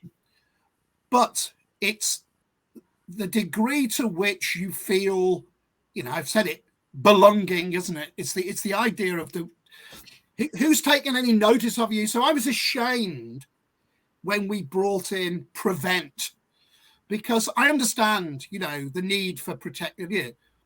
But all that proved is we didn't know who kids were. We didn't know who Muslim kids were. So we suddenly had to go, oh my God, we're going to look around for terrorists.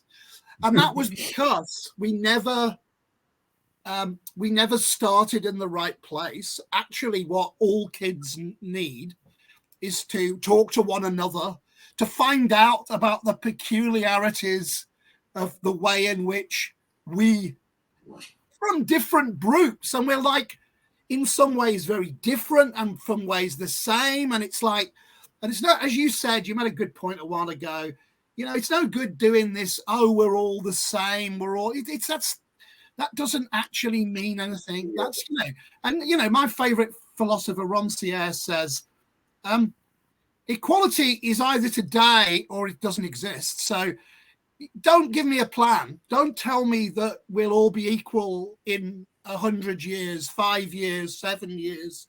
We can be equal today. We just have to treat, you know, it's a method. It's not a theory. It's an actual method. And I think that's what, you know, a couple of the slides that I've got, which if I get to, are saying that I think it's important. I think talking is actually important. I think having these things, and I also think, and a good thing about 24 hours, I mean, I really wish you the best of luck, because how you're going to keep the thing 24 is brilliant if you can. There's plenty to say, but in terms of the churn, it's, you know, it's a real challenge. But the great thing about, this is a bit like Big Brother, isn't it? That when you go into the Big Brother house, I imagine you're very conscious because you're being, but after a period of time, you can't be continually looking over your shoulder.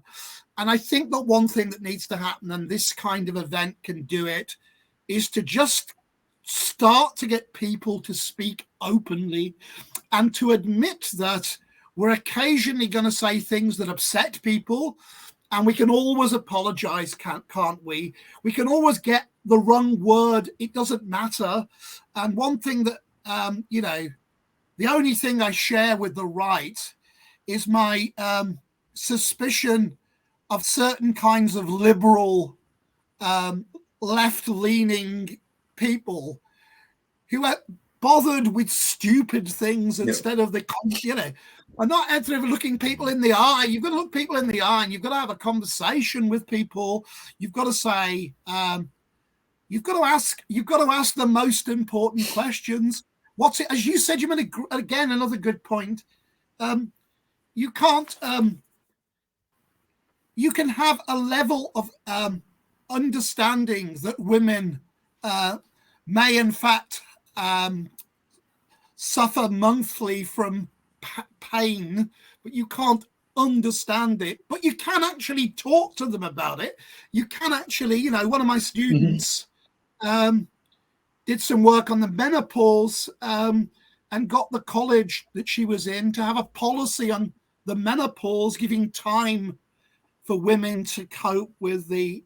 That's what you can do. You can actually have a proper conversation, and you can say, let's not pose. There's no need to be posing as the. We need to actually get to the nitty gritty of it. And to me, the problem is that, and there's a it was very offensive. My wife wanted to throw a brick through the window. We had a pub near to us called The Labour in Vain. And it's an American story about a black boy who tries to wash himself white. And it's a political story, because in a sense, in education for both working class kids and kids of color, there's almost a suspicion that you've got to change yourself to be successful. The way that you make progress for working class kids, you need to be more like middle class kids. And I think for some black kids, you're thinking, well, what is it? I've got to be more white. And I kind of, that's got to be said out loud. I've run a football team for 30 years with a mixture of black and white lads. And our captain, the last season, we finished last season, Hayden Richards is called. Lovely, lovely lad he is. And he's a Afro-Caribbean lad. And I'm watching him play football, and sometimes referees are blowing up against him because he's too black. That's my observation. And that is not because they are malignant racists who have any ideas about equality. It's perception. This lad is fighting with this white lad for the ball. They're both fighting. And the more often, where there's nothing in it, it's going against my lad. And the only thing I can accept, he's got dreads and he's quite kind of long and gangly. He's our captain, player of the year, nicest lad you can ever meet. That's what it means. That's what it's about. And it's not about calling that. It sort of is about calling that out. It's about saying, actually, this is what goes on.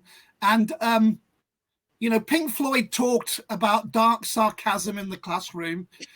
You know whether the teacher, you know what I mean, fancies you or not. I mean, the teacher rates you or not. The teacher knows you're there. It's about, are you there to the teacher? And a lot of work on working class education by Diane Ray. She goes in the classroom and talks to kids, disadvantaged kids, and says, whose voices are listened to in this classroom? Who gets to answer the questions? Who gets praised when they give the right answers? And what those kids say is, it ain't me. It's not me. You don't see me, And I think that's the and that's why we need to continue to be talking about things, because the more we talk, the thing breaks down. MzRootz has come in to ask me a question. I'll come back, yeah. I'll caught the latter end. I wanted to chime in at the latter end of what you were saying there about saying it out loud, the issues. And I think that's what it is. It's that raising that critical confidence, isn't it? And enabling people to have the confidence to say these things that are in their head out loud. And if it's wrong, to trust the other person to put them right. And if it's offensive, apologize and just have that reasoning, because that's what we do as human beings, isn't it? We challenge each other. We're never going to stop challenging each other. And that bias consciousness that you're talking about, that perception, that can only be eradicated through dialogue also. And also I wanted to chime in on us wanting to look different to fit in. That is prominent in our community. And even within our community, that conversation is difficult, to have a conversation with another Black lady about, having European type hairdo or trying to lighten their skin or trying to look like the European is touchy. It's a sensitive conversation, and I think you've got my friend in the night, haven't you? I think Nisha has recorded something on hair, hasn't she? She has. She's another of my long-term friends who came through the degree and is also now doing PhD. So she's at a conference today. She's in Manchester, so she's not live. She's pre-recorded. Yeah, but she was going to do something around hair, but she changed her mind. Okay. But I think she's doing that in Manchester. I think she's doing that presentation entitled "Don't Touch My Hair" at a conference in Manchester. So there we go. That's like gone 360 with regard to the discussion. I did want to say at this point, though, if you want to prepare your slides, Pete, now would be a great time for you to go. Well, there's 2 or 3 things in the slides that will sort of. It says you have no slides, so I need to get them off my computer, don't I? Let me upload them. But I think there's 1 or 2 things that will reinforce what I've been saying to Nathan, hopefully, if I can find them. Give me a moment. You take your time. I'm just going to show a few comments while you're doing that, because that's absolutely fine. He's making an amazing contribution in the live chat area just while you dig around. I think this is a nice response to what we were just saying. We need to break the spells of outdated ideas. Dialogue language is very important as it structures of we perceive the world around us. I mean, there we go. Spells in inverted commas. While I'm waiting, that's a terrific. Yeah, I understand why. I've understood. Yeah, exactly. Yeah. The thing that I've exactly, because I know why it's quote unquote spells, because we've had this conversation. Sorry, continue. The thing that I've put for you to send out as a link, which I really recommend, is Fred Moten's sermon on Martin Luther King Day. But it's interesting that what Fred Moten says in his introduction before he tells the brilliant story, and this is in our I told this story in our English book about the destruction of English, because I'm an English teacher, you see, and what's happened to my subject. We used to be a place where people could come together and discuss these issues. It's been obliterated. Now we have to, I don't, but now teachers have to teach the meaning of texts that mean nothing to their students as a kind of chore. That's the change. But Moten says, and he gave this sermon in Wall Street in New York, and he says, he starts by revealing for preaching and indeed writing that the deep and simple secret is not talking but listening, confirming that we come here to listen to one another. And I think that's a powerful thing as well, that we have to have some talkers, and we three are examples of talkers. But ultimately, this makes no sense unless there are listeners. And I always say, I never, ever insist on attendance in any of my classes. I don't keep registers. But I say to my students that the most important reason to turn up is not for yourself, it's for everybody else. Because what you're doing if you don't turn up is you are disallowing your own contribution that might just make a massive contribution to everybody else. And what Moten talks about is this idea of fellowshipping, which again, I think is a very specifically kind of Southern Baptist idea in his case. I mean, I did say later in the presentation, I probably won't get time to get to it, but you know, one thing that really offends me about the war on woke that's been done is that that is a genuinely, that's a word that belongs to your community, and it's now being used to kind of refer to any kind of this is a profound part of, and I find that offensive. Right, I'm going to put my show up now because it's here. Yeah, I've got it. So now I've got to give it permission. So you ready? I'm going to add it to the stage. I'm very much ready. I couldn't be more ready. Let's go. Okay, so I'm just going to, this is not a presentation, but it is like trying to circulate a bit more of what Nathan and I have been talking about, really. And I think it comes down to, what's your contribution, Mal? Your contribution is that you are committed to the possibility of education, the possibility that we might be able to make a difference. This is Allen Ginsberg, the poet, who said the only thing that can save the world is the reclaiming of the awareness of the world. And I think that's what really woke means, and that's what really we're doing. And Marx famously said, every emancipation is a restoration of the world and of human relationships to people themselves. And I remember that song about Aboriginal land rights, Beds Are Burning, which had the chorus, it belongs to them, we've got to give it back.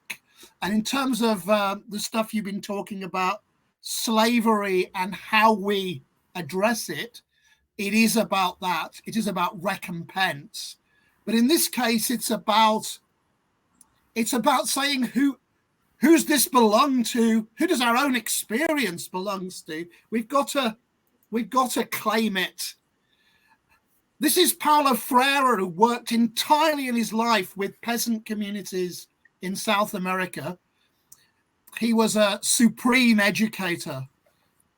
And I think this is the other thing that we're up against. And he says it, don't be naive. It would be extremely naive to expect the dominant classes to develop a type of education that would enable subordinate classes to perceive social injustices critically. Why do you think they'd let you go to school to learn about the way they're exploiting you? So that, again, that is a cry for an education that has to be concerned with the dismantling of what I call ideology. This is about ideology. It's very unlikely you're going to learn that at school. You're going to have to learn it everywhere else. We need to. But school can be a lot better, I think. I suppose that's the other thing I'm saying. I think it could be an awful lot better. And I think that what you're doing, and I'm sure that what Corey will do when he comes on, is adhering to this inspiring woman, is Laura Rondon.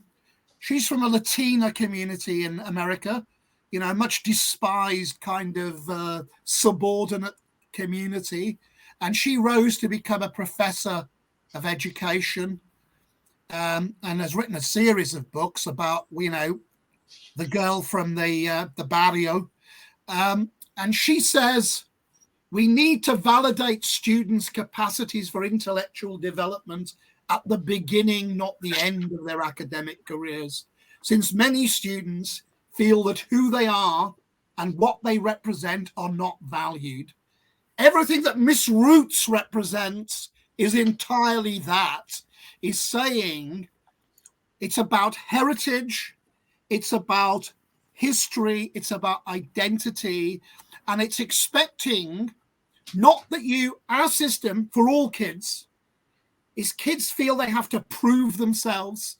They start as if they're stupid, and if they're lucky, they get some exams and my student, former student, Chantel Brooks, whose book I'm holding up, left school with 1 C at GCSE, and she's now a secondary school teacher, consultant. There's a picture of her.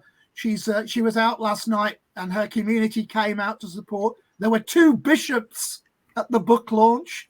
2 bishops, beat that.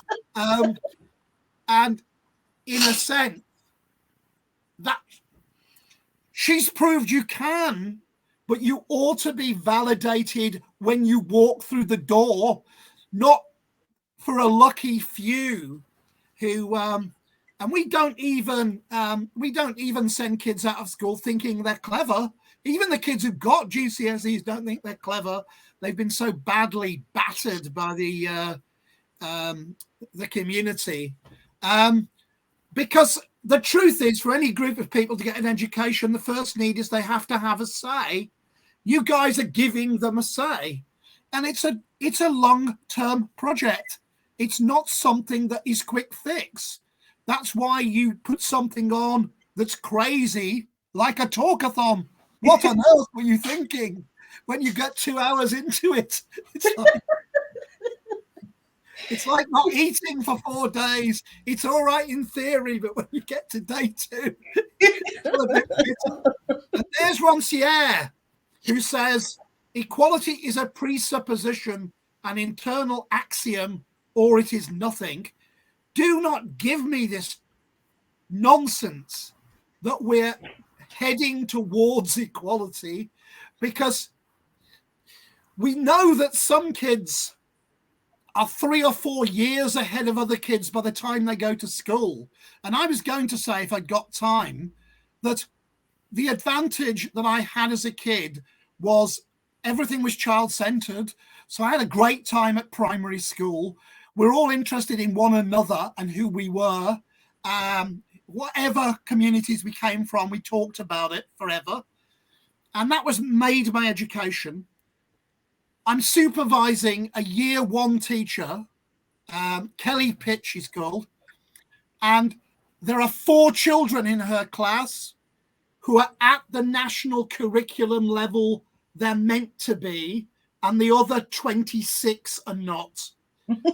And guess what they're doing this last week? Guess what they've been doing? They've been doing their first exams. How old are they? They're 5 years old. So a group of kids who are 5 years old, and many of them cannot read or write, are being made to sit an exam because that's the rules. That's how you improve standards. And that's how things have changed. And no wonder kids are years behind. And when I talk about the broken education system, I had a level 3 student last year, foundation, trying to get into university. And she wrote, "You're wrong, Pete. The system isn't broken. This is how it's meant to work. This is how it's meant to work. It's meant to do this to those kids. It's meant to allow a little bit of opportunity to a few lucky ones."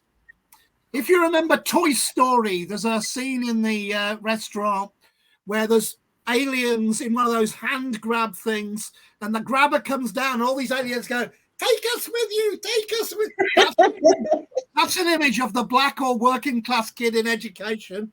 You might be the one who gets picked out, or you might be, you know, you guys have got the extra advantage that you might be a fast runner, or you might be a good footballer, you know. And I met one of my good footballer friends at the launch yesterday, Nathan Hilton. And we had a half an hour just talking about, you know, when we used to be involved in football together. We spent 5 minutes talking about how good the footballers were, and 25 minutes talking about how good the blokes were, what good blokes they were, black and white. It was having heart, having intention. And this woman, Kawan Bhopal, is a professor at Birmingham University, which is a proper university, top 20 university. And she wrote the book on white privilege. And she saw the need, and I see the need, to write a preface. This is a heavily academic book, very technical book about the way things work. But she started with these words. This is a book about racism. I am the daughter of immigrants. I grew up in a working class family. None of my parents went to university, and both my parents worked in manual labor jobs in factories. My dad worked in a factory. My parents came over from India to England over 50 years ago for a better life. These are the very people that this government is reviling. The Home Secretary, her parents came to this country as economic migrants. She is telling us we shouldn't have let her parents in. I can't get my head around this, sorry. I was the first of my siblings to be born here in England, and I consider myself British. And Mal has an even more, I don't know whether you want to tell your experience, but you told me a story which I've always remembered about being English / British. Yeah, that was a teacher that told me that. That was to remember that I'm British, because it was up until that age I was telling people that I'm an English girl. You know, what nationality are you? What nationality are you? I'm English, and I was corrected. No, you're not English, you're British. And I remember going home and inquiring further about that, like, Mum, what's the difference? What does that mean? And and then from then on, you know, I'm British. I'm British. I'd never make that mistake again. Yeah. Crazy. Well, you know, the craziest thing the craziest thing about that being called something ish, right? If you look at the word ISH, and this is obviously Corey will be able to probably answer this as well and vouch. Ish means pertaining to, being like something. If I'm either black or blackish, brown or brownish, Ing or English, you need to look at where the Ing is and what the etymology of the words are, because the English is the most vaguest language on the face of this earth. It's the only language on the face of this earth where you can say something in English to an English speaking person, and the English speaking person will say, "What do you mean?" But all the ancient language has more precision. Yeah, because you'll even know. I'm having to jump on this English British thing because it is a confusion. It's like in Spanish, you would, or Latin language, if anything, you could say, "I'm going to my cousin's," and you will know if it's a male or female cousin. But in English, it's just cousin. It's vague. But in Spanish, for example, mi voy a mi primo, which is a male cousin, and prima is female. So you see how there's more precision in languages, but then when you get to English, it just starts to filter, becomes more watered down and vague. It's the only language where you can argue in the same language without knowing what someone means. Why do you think there's so many books on the same subjects? That's right. And that is a really profound point that you've made, because that is, you know, English became a powerful language because it doesn't have it, and also it takes in words. It steals words from every other language. If it likes a word, English has massively more words than any other language because it just puts them in. And, that is the story of a kind of different kind of diaspora, I suppose. It's called So they're not just stealing objects and people, they're stealing languages now. Exactly. And that is the point that I made. We used to be taken, I guess you might have been as well. When I was a kid at school, we used to be taken to stately homes. We went on a trip to Chatsworth House, which is a big house full of plunder. Yeah, it was full of stuff that had been taken from abroad. And again, I'm not making too much of a point here, but nobody used the words plunder house. Nobody talked about where the stuff had come from. Whereas, if you got into Del Boy's front room and seen all the stuff that he'd got on the knockoff, that would have been a different thing.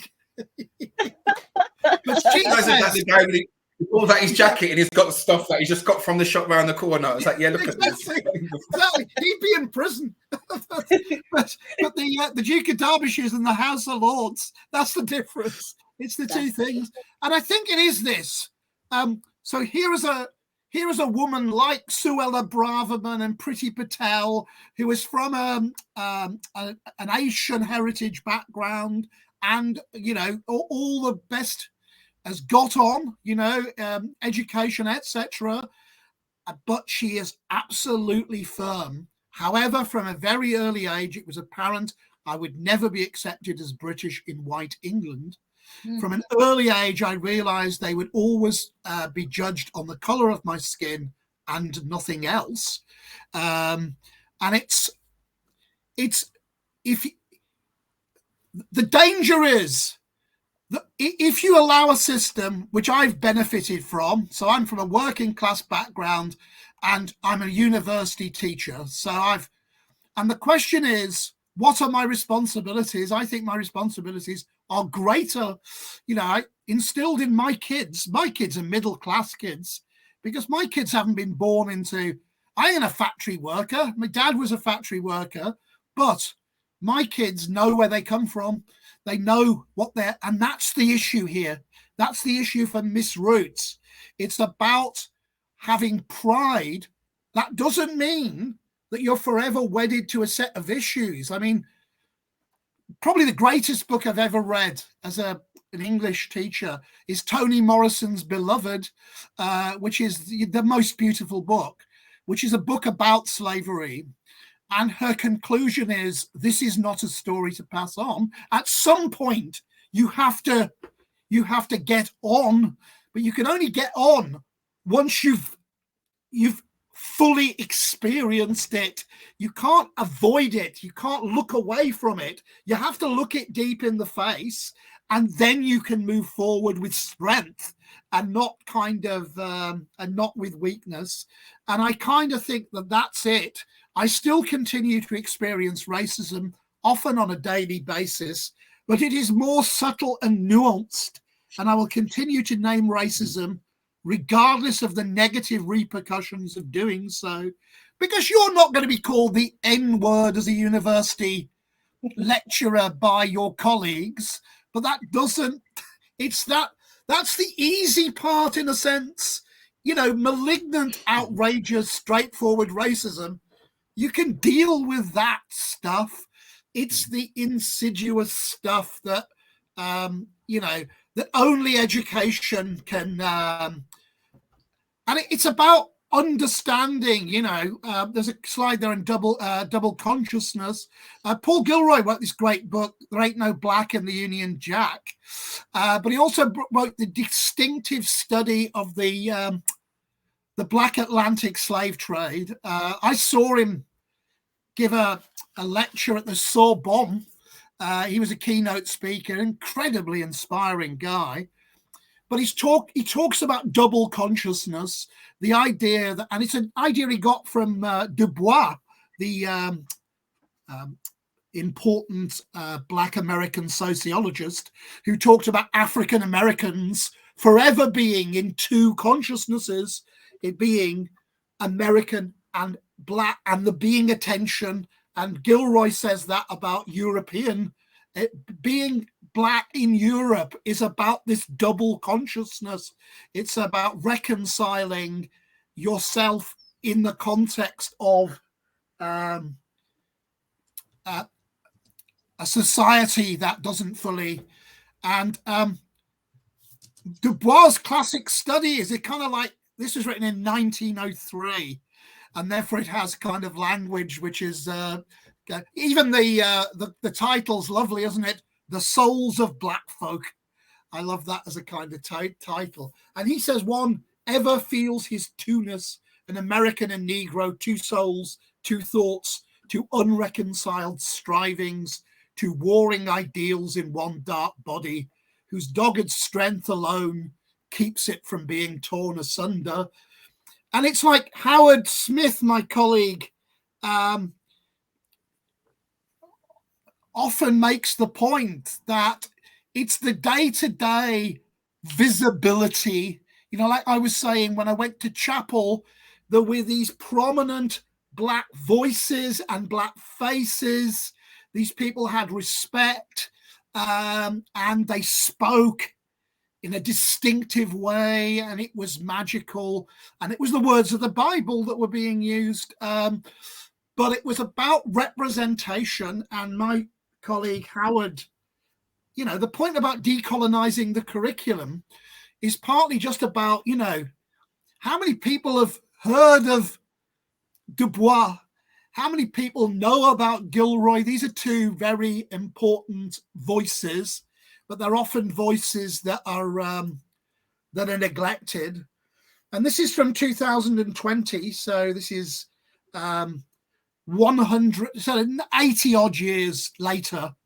So Du Bois talking about disadvantage in the deep past, in the deep South. Education has long been a key site in the struggle for racial and ethnic equality in Britain, seen as both a mechanism for social mobility and a means of cultural integration and reproduction. Schools as institution and schooling as practice lie in the heart of the pursuit of a successful future for an equal multi-ethnic Britain. Nevertheless, 35 years on from the Swan Report, Department of Education and Science, which argued for education for all, and 20 years after the Future of Multi-Ethnic Britain report, issues of racial and ethnic inequality in our schools are as pertinent as ever. And there was a report on the performance of working class kids, and that encompasses this problem. And the report said that in 50 years, no progress had been made in the achievement of kids from under-resourced backgrounds. Now, that is in contrast to the same period, in exactly the same period, women have outstripped men in education. So 50 years ago, boys did better than girls by a good way in school. And now girls do better than boys. How come we've managed to transform?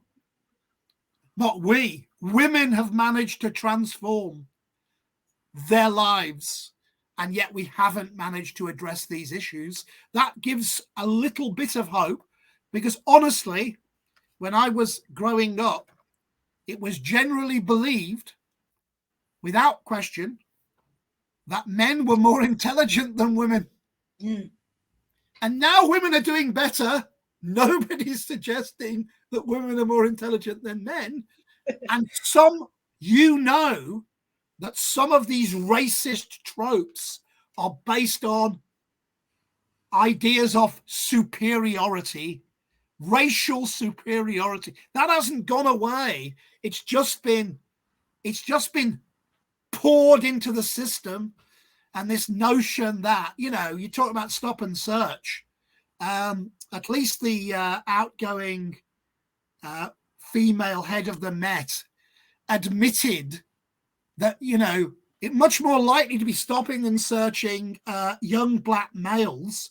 But actually, if you look at the 2,000 whites, they stopped the 2,000 blacks, the number of people who are really offenders is exactly the same. So this is not based upon any evidence except the evidence of the perception of, a police force that probably, and I think that it's a fundamental, this is why I will always come on for this kind of event, because I think it's important, because I think that this is a failure of education. It's not just a failure of schools, it's a failure of what we think education is.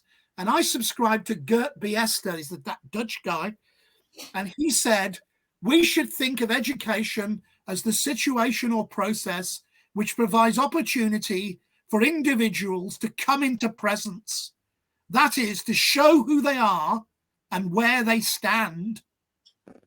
And I read this to a group of largely people of color at the book launch, and I got lots of thoughtful nodding there. What does it mean to provide such opportunities? It first of all requires a situation in which learners are indeed able to respond, are indeed able to show who they are and where they stand.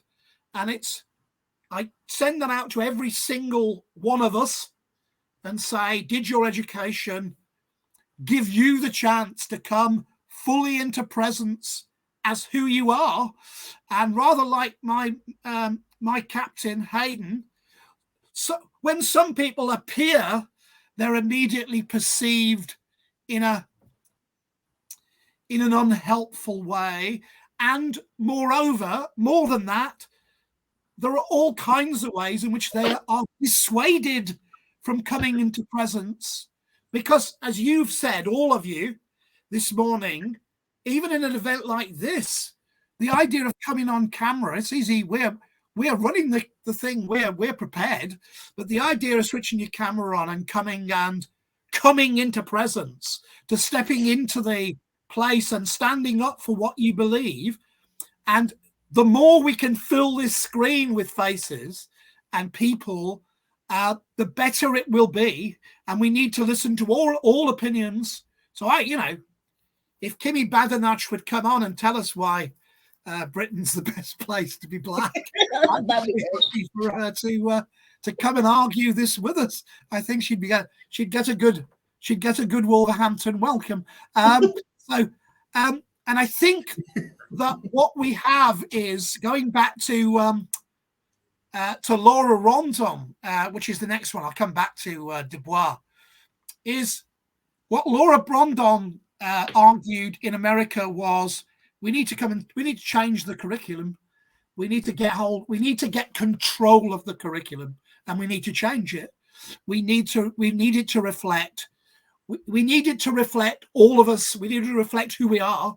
And she says past experience, language and culture should be seen as strengths to be respected and woven into the fabric of knowledge production and dissemination, not as deficits that must be devalued, silenced, and overcome.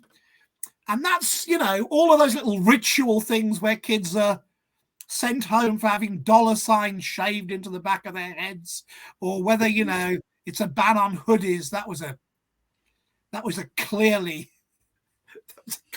racist thing. The idea that if you put your hood up, nobody knows who you are. It's like a cloak of invisibility.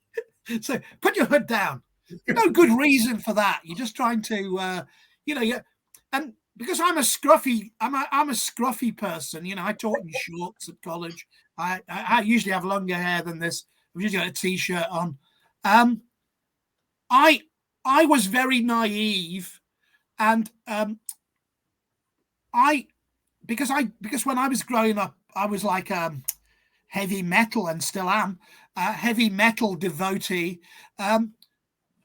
I never understood fashion from the point of view of, you know, and then as a teacher, I suddenly realized that some kids do their talking through their appearance. They do their talking to the way they turn themselves out, you know, and I kind of think that that's part of what Rondon is saying. It's not just intellectual and academic and knowledge. It's about how far am I really allowed in? And I think the problem historically, not to go on, but the problem historically is, whether we like it or not, education, formal education, is an invention of the elite. It's an invention of rich people. The only people who got educated 200 years ago were rich people. And then gradually, as society has changed, they've opened the odd door and let a few of us in. You know, they let a few more in. Then they started to let women in. People said that women shouldn't be educated because it would give them ideas. You know, it's like, and I think with working class people and people of color, it's almost like, how are we being accommodated? They've opened the bloody door. You know what I mean? We got security guards in colleges. That's your welcome.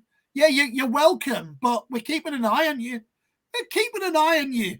These are the people who stole all that stuff from abroad and put it in a big house. You know, yeah, you might nick something, you little sod. You'll keep an eye on you.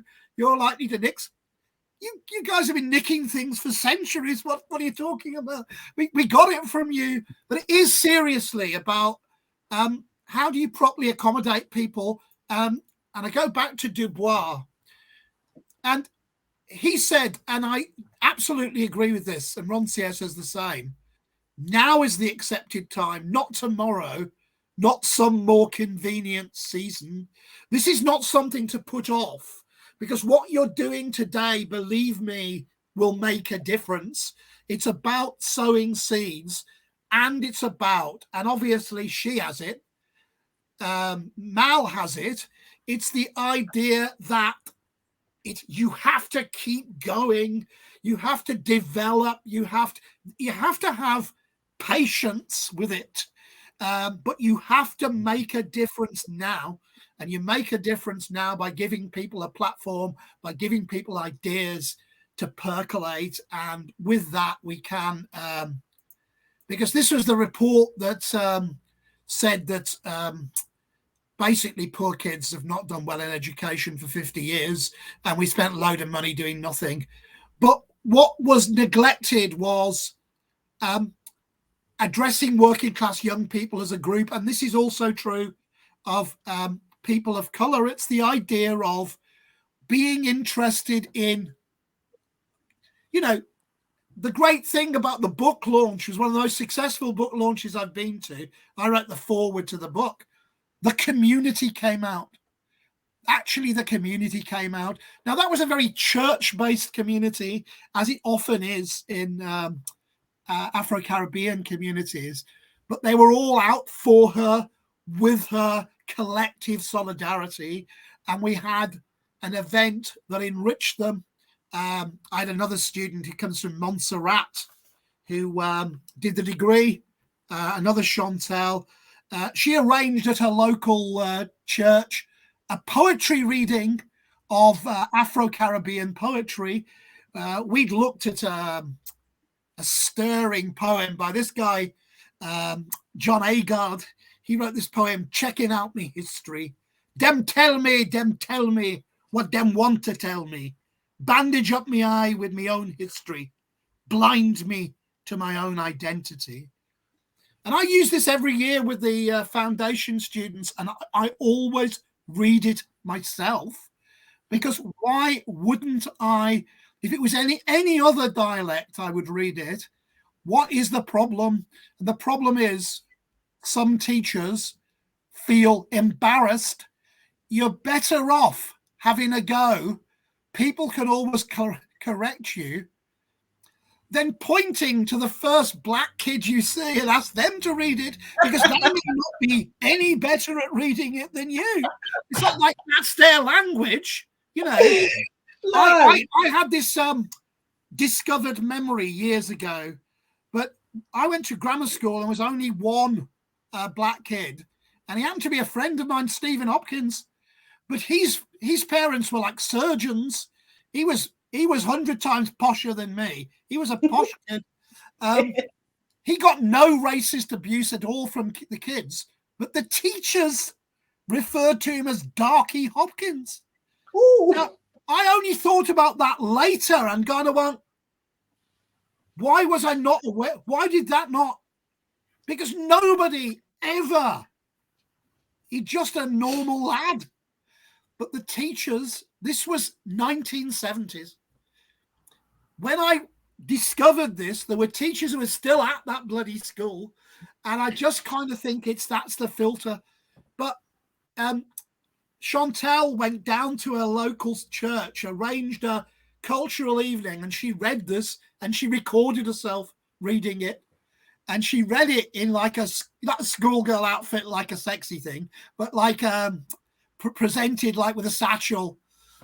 And the response from the audience, it was everybody from like 5-year-olds to 90-year-olds in this evangelical church. Bloody hell, the response was fantastic.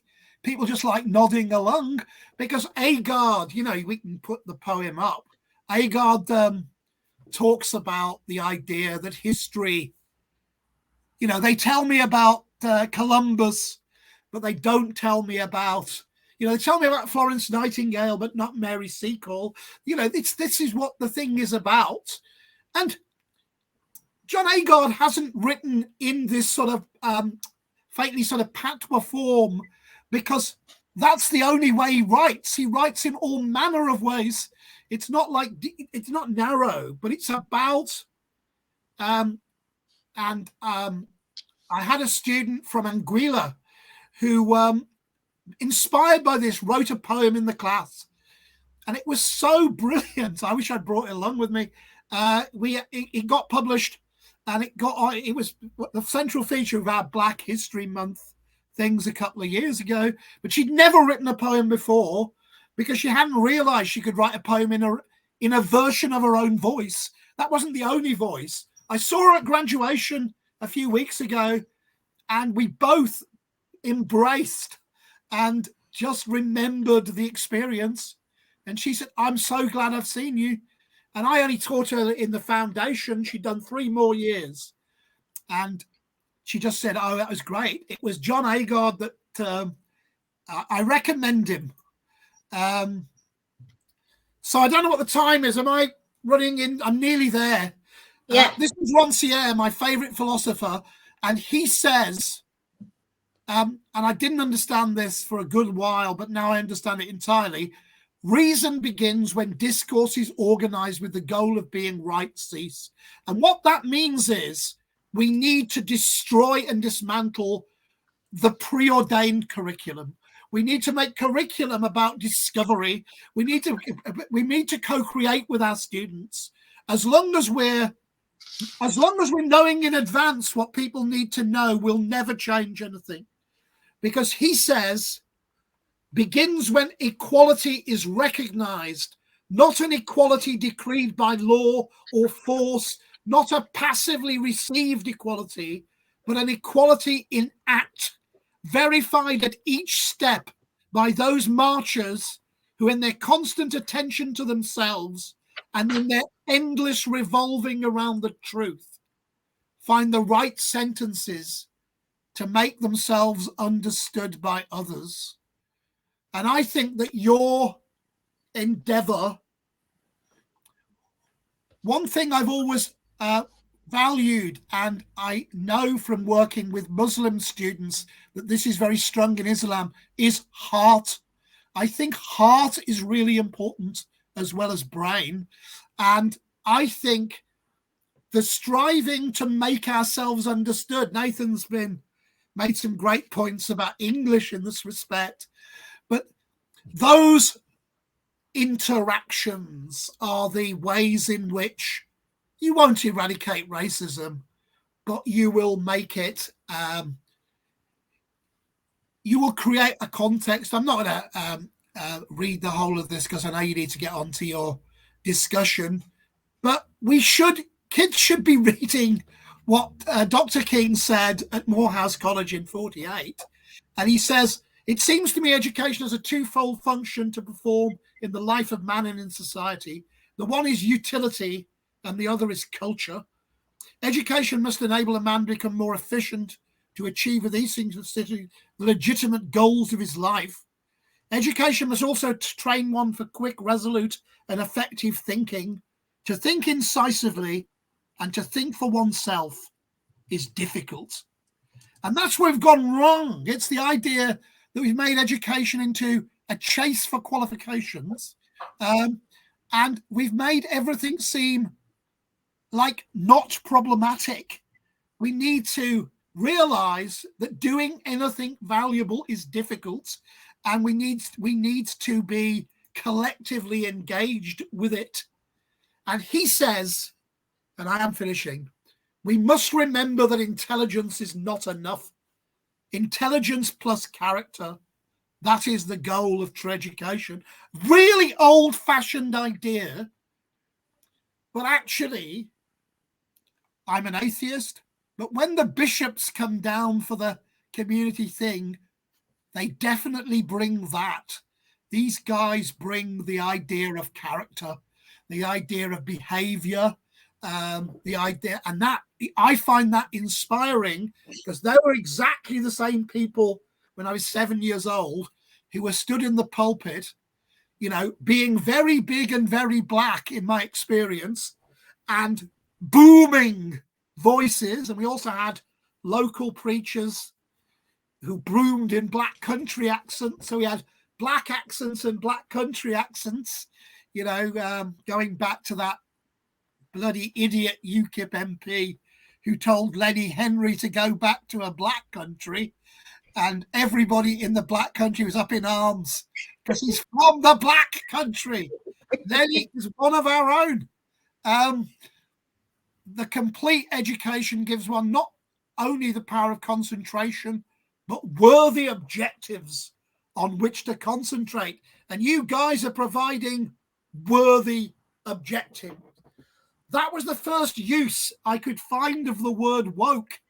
And here's another character that nobody has remembered. He was the first black member of the Ivy League, you know, elite American university. First black professor in the Ivy League. I think it was Yale. A guy called J. Saunders Redding. And he said, waking up is a damn sight harder than going to sleep, but we'll stay woke up longer. So this guy was and that was in the Negro Digest, the specific paper. And here's somebody who knew about racism. It killed her. How wonderful, Anne Frank wrote, that nobody need wait a single moment before starting to improve the world. And in the circumstances of that girl's life, hear, is what I say. Amazing. Amazing. Thank you so much, Pete. It's an absolute pleasure. I'm going to stay around for the discussion before I go and have my dinner. At least you can go and have your dinner. What about you two? I hope you've got some snacks prepared. Yeah, we're prepared. Yeah, we have. We have to do the whole prep, like the whole mental preparation. And now we're in the gauntlet now. There's no turning back. That's it. We took the blue pill, whichever pill it is. We're inside now. Good for you. I hope that the viewers were inspired by your presentation, engaged by your presentation. We've had some good comments come up while you were talking. I think it's worthwhile showcasing some of them. Let me put some of them on screen. Corey's been very active in the chat room. I'll throw up some with regards to what he was saying about the English language. This one here. It's very recent that modern English was standardized with the emergence of William Shakespeare's theatre and storytelling. Old English is more akin to Gaelic and Welsh languages, right? So this is, I hope you come on, Corey. Join us. I hope so, because he's got a lot to say. His next comment straight after that was, yet Shakespearean and modern English are still vastly different, and most modern speakers struggle to interpret Shakespearean English. Indeed. And I know I was made to read Romeo and Juliet, Macbeth I did as well, King Lear. Now, I found that extremely complicated because look at all the barriers I had to jump to really get to comprehend King Lear, right? Never mind the poem you were trying to read earlier. I was trying to read Shakespearean, gosh. Yeah.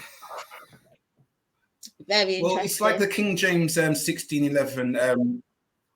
It's like the King James 1611 Bible. Now, I can read that, and I never read. I've read Shakespearean books, but the King James 1611, I can read that and break that down to the T, like word for words, like as if, because obviously the modern day English scriptures in the Bible, but when you read that, and even the old way they write words, because the letter V and the U, and here's the other part. This is how we know that English decide to make a complete turn. It's because the most ancient languages you'd be reading from right to left, but now it's we write from left to right in the English language, or how more modern it became, like Spanish and Portuguese. It's in one direction, and Greek was doing that. But any languages prior to that, you was reading from the other side. So I know there's a complete change. Definitely. And just to get your head around that. Still confusion though. I love that King James Bible. It's wonderful. Oh, the King James Bible. Wonderful. Yeah, it is. It's yeah, I have it. I have the one that's got 80 books in there, not the modern. Yeah, the full edition. Edition, indeed. One of the most powerful books in the world. Yeah. One now. Before the it was removed. Yeah, the 14 books were removed in the late 1800s. And the funny thing is, you mentioned Columbus earlier. Columbus had to use one of those books in the that's called the Apocrypha now, in the book of Second Esdras, chapter 13 and verse 40, to find the indigenous over in the Americas, because it told him where they actually located themselves after the Assyrian captivity. And he had to use that book. So if anyone's watched the Columbus movie, they actually spoke of the second book of Esdras, which is actually Ezra the prophet in the Old Testament. It's just like it was in a different language. So Ezra and Esdras, it was just a different translation from Hebrew and then Latin to obviously English. So it's just the same person, just spelled differently. It's just like saying John in English and Jean in French. Same name, different language. Yeah. And when you look at older versions of the Bible, they're populated with maps. So Corey, you're going to jump up? Sorry, go on. Corey, need to hear you now. Yeah, he says he's getting ready to come on. One moment, joining now. So he's trying to come in. But yeah, just the Bible and being used as maps is, I mean, they've started to take those maps out of the Bible. Any modern Bible doesn't have those maps anymore. So I find that interesting as well. Yeah. Mm-hmm. So I have a few more questions to ask Pete while we're waiting for people to join us for a public discussion, because I had some questions that I wanted to ask you, Pete, if that's okay. Yeah, of course. Fabulous. So I just wanted to ask, how important is academia? It's very important and very unimportant, isn't it? It's the mixture of the two things. I think that thought is an important form of action, but I think that the model that we have at the moment is a model that allows people not to care. I think that's the central issue. I have a student, I won't go into the details because it's quite sensitive, who was shocked at a comment that was made by another student in a lesson and was not challenged by a teacher in an HE context. But particularly because the module was about social justice. And one thing that when we talked it through, and she's going to research it, was that I think the academic model lacks heart.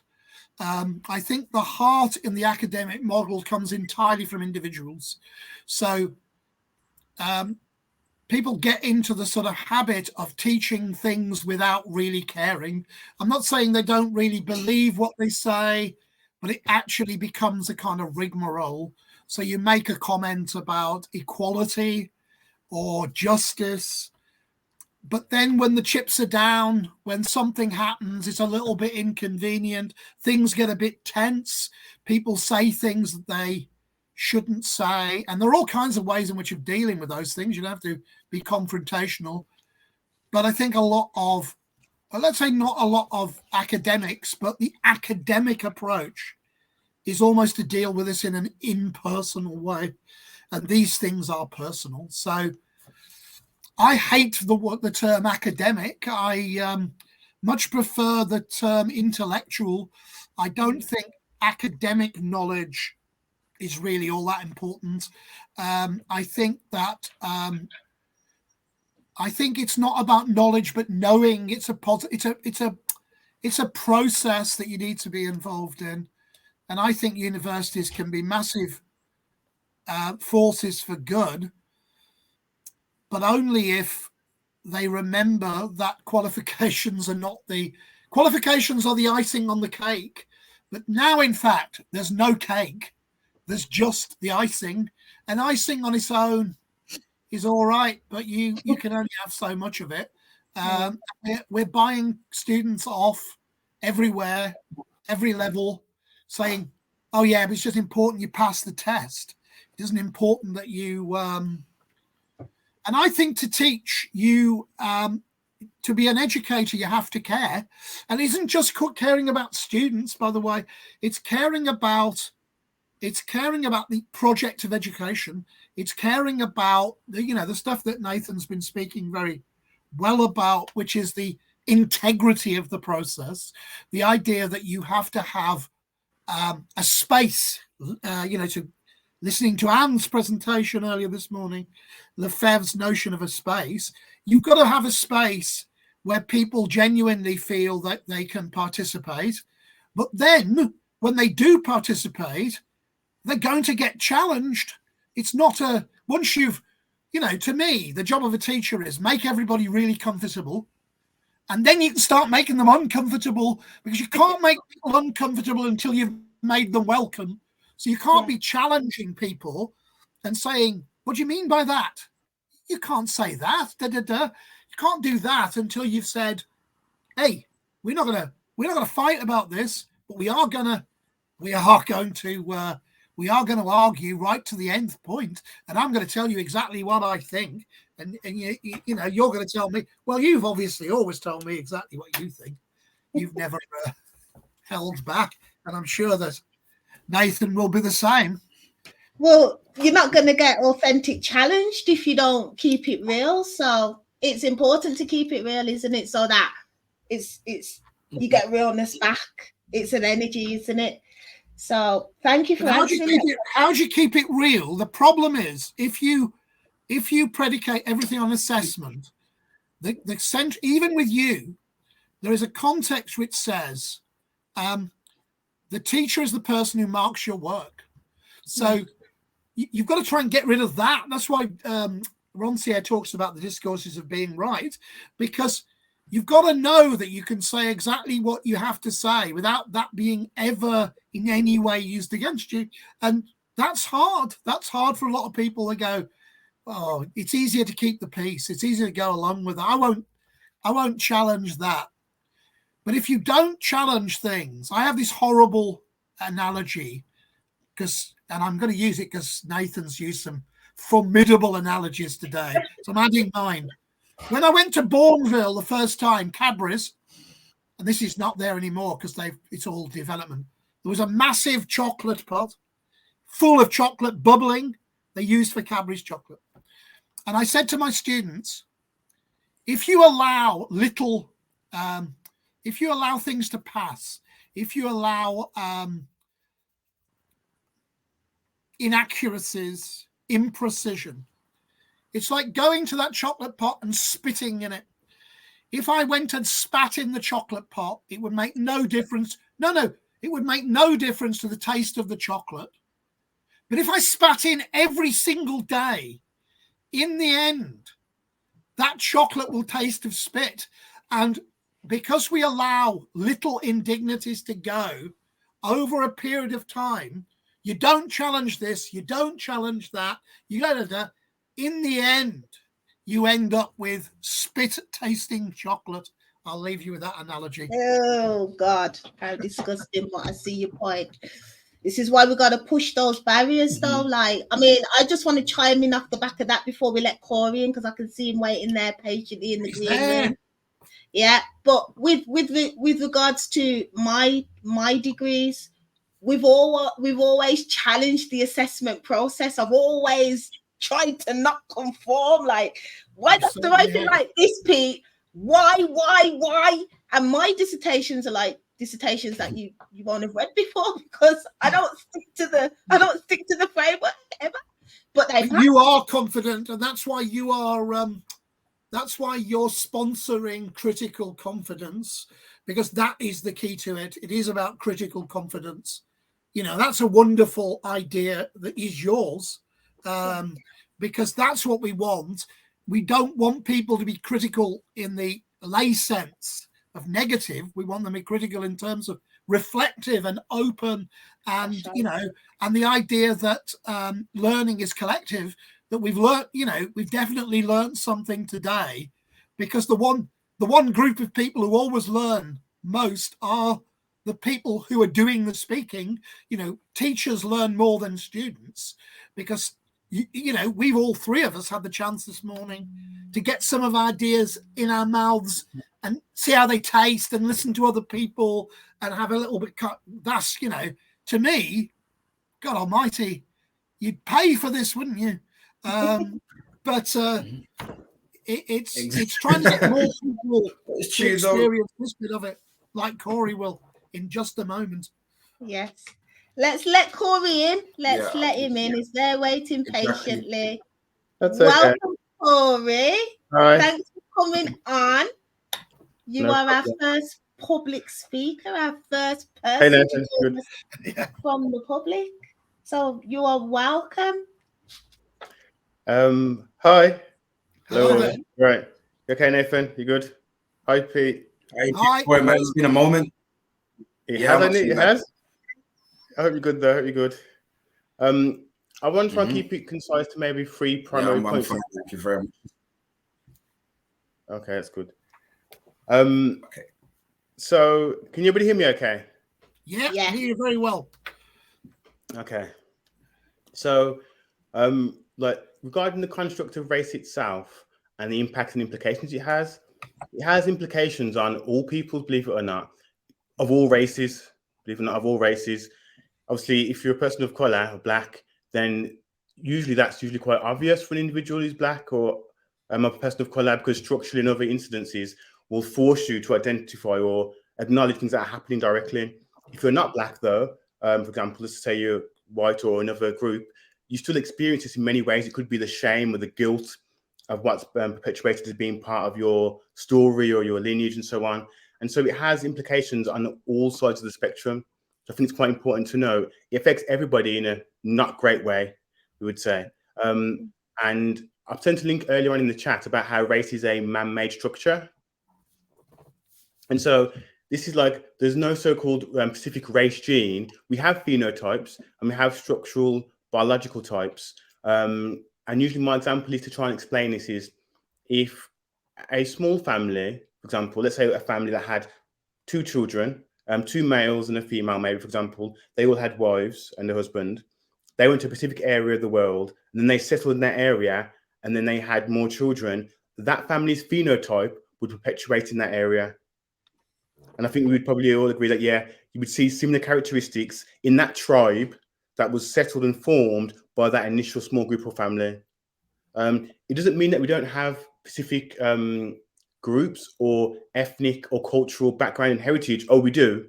We do. And before race was used as the means of categorizing people, it was tribal, it was ethnic, it was cultural groups that were used mostly to identify peoples and their customs and their traditions.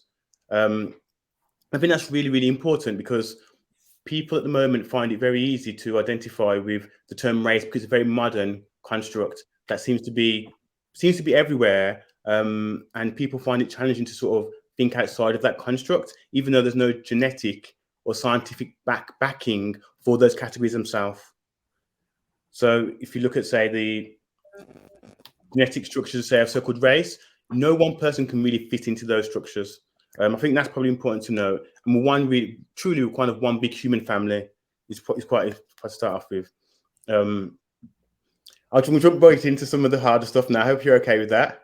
Of course, I'm engaged. Like, wow, brilliant analysis. Brilliant, brilliant. So one of the first points I'd like to touch on here, I think, is the doll test. I'm sure you guys are familiar with the doll test. Oh, listen, we have a guest speaker, and he's about to do a presentation. Yeah, the doll test. He's about to do a presentation, and he's going to play that video. So don't spoil it too much. Okay. So our guest speaker at 4:20 has a whole presentation. Corey, so hold that thought until after that, because we're going to open up the panel again to discuss that. That'll be bang on if you can do that, bro. Okay. I'll hold on the doll test. Yeah. I'll hold on the doll test, and I'll move on to my probably my next, or actually one of my next points actually as such. And this is sort of the impact of how we're taught and things are explored and explained. I'll go back to school. There's a great professor that I'm familiar with and studied much of. His name's David Gilbourne. I think I sent a link to some of his stuff in the chat. And more than a decade ago, he did a dissertation. This is during the Tony Blair era. And what was born out of that research showed that teachers in the classroom were essentially stereotyping and showing bias towards individuals in the class. And there was a program initiated called the Gifted and Talented program. When it was initiated initially, Professor Gilbourne stated, "Oh, that's going to cause some racial problems." The education board was like, no. And he does a really good explanation for that in his lecture. After the program was ran, he then looked at the research, and lo and behold, there was huge levels of bias. And I'm going to summarize it for you in a nutshell. Essentially, teachers, by the way, and they were audited separately for this, and I'll explain the auditing separately in a moment. Teachers would associate certain racial categories with their ability of attainment. And so the gifted and talented scheme ended up actually showing just how biased teachers are in themselves. And the crazy thing is, the most important thing is that most of these teachers didn't know they were doing it. That's the really important part. They weren't bad people. They weren't explicit or overt racist. They were good people. That some of them may have been a bit woke, you could say. But for reasons that hopefully we'll explain later on, when it came to making those choices, the choices showed, unfortunate, huge amounts of discrepancies. And it kind of went along the line of, I'm paraphrasing here a little bit, 1 in sort of 8 so-called white children, maybe say 1 in 20, maybe so-called Asian children, and then maybe 1 in 50 or more so-called black children. And I'm summarizing there because black was broken up into multiple categories. It was black Caribbean, there's also black African in there, and there's also multiple Asian categories too. What's really interesting about this, and I hope my brother doesn't mind this as such, for example, but when some years ago, I've got a brother, you see, who was is pretty incredible at maths. He's in a different area of studies now, or work, I would say. When he was at school, he was one of the top students in maths. He was doing A-level maths, went on to university afterwards, and then changed his direction. When he was in school, he had a message from, again, I hope he doesn't mind telling this story. He had a message from some of his other group mates from the WhatsApp group for maths.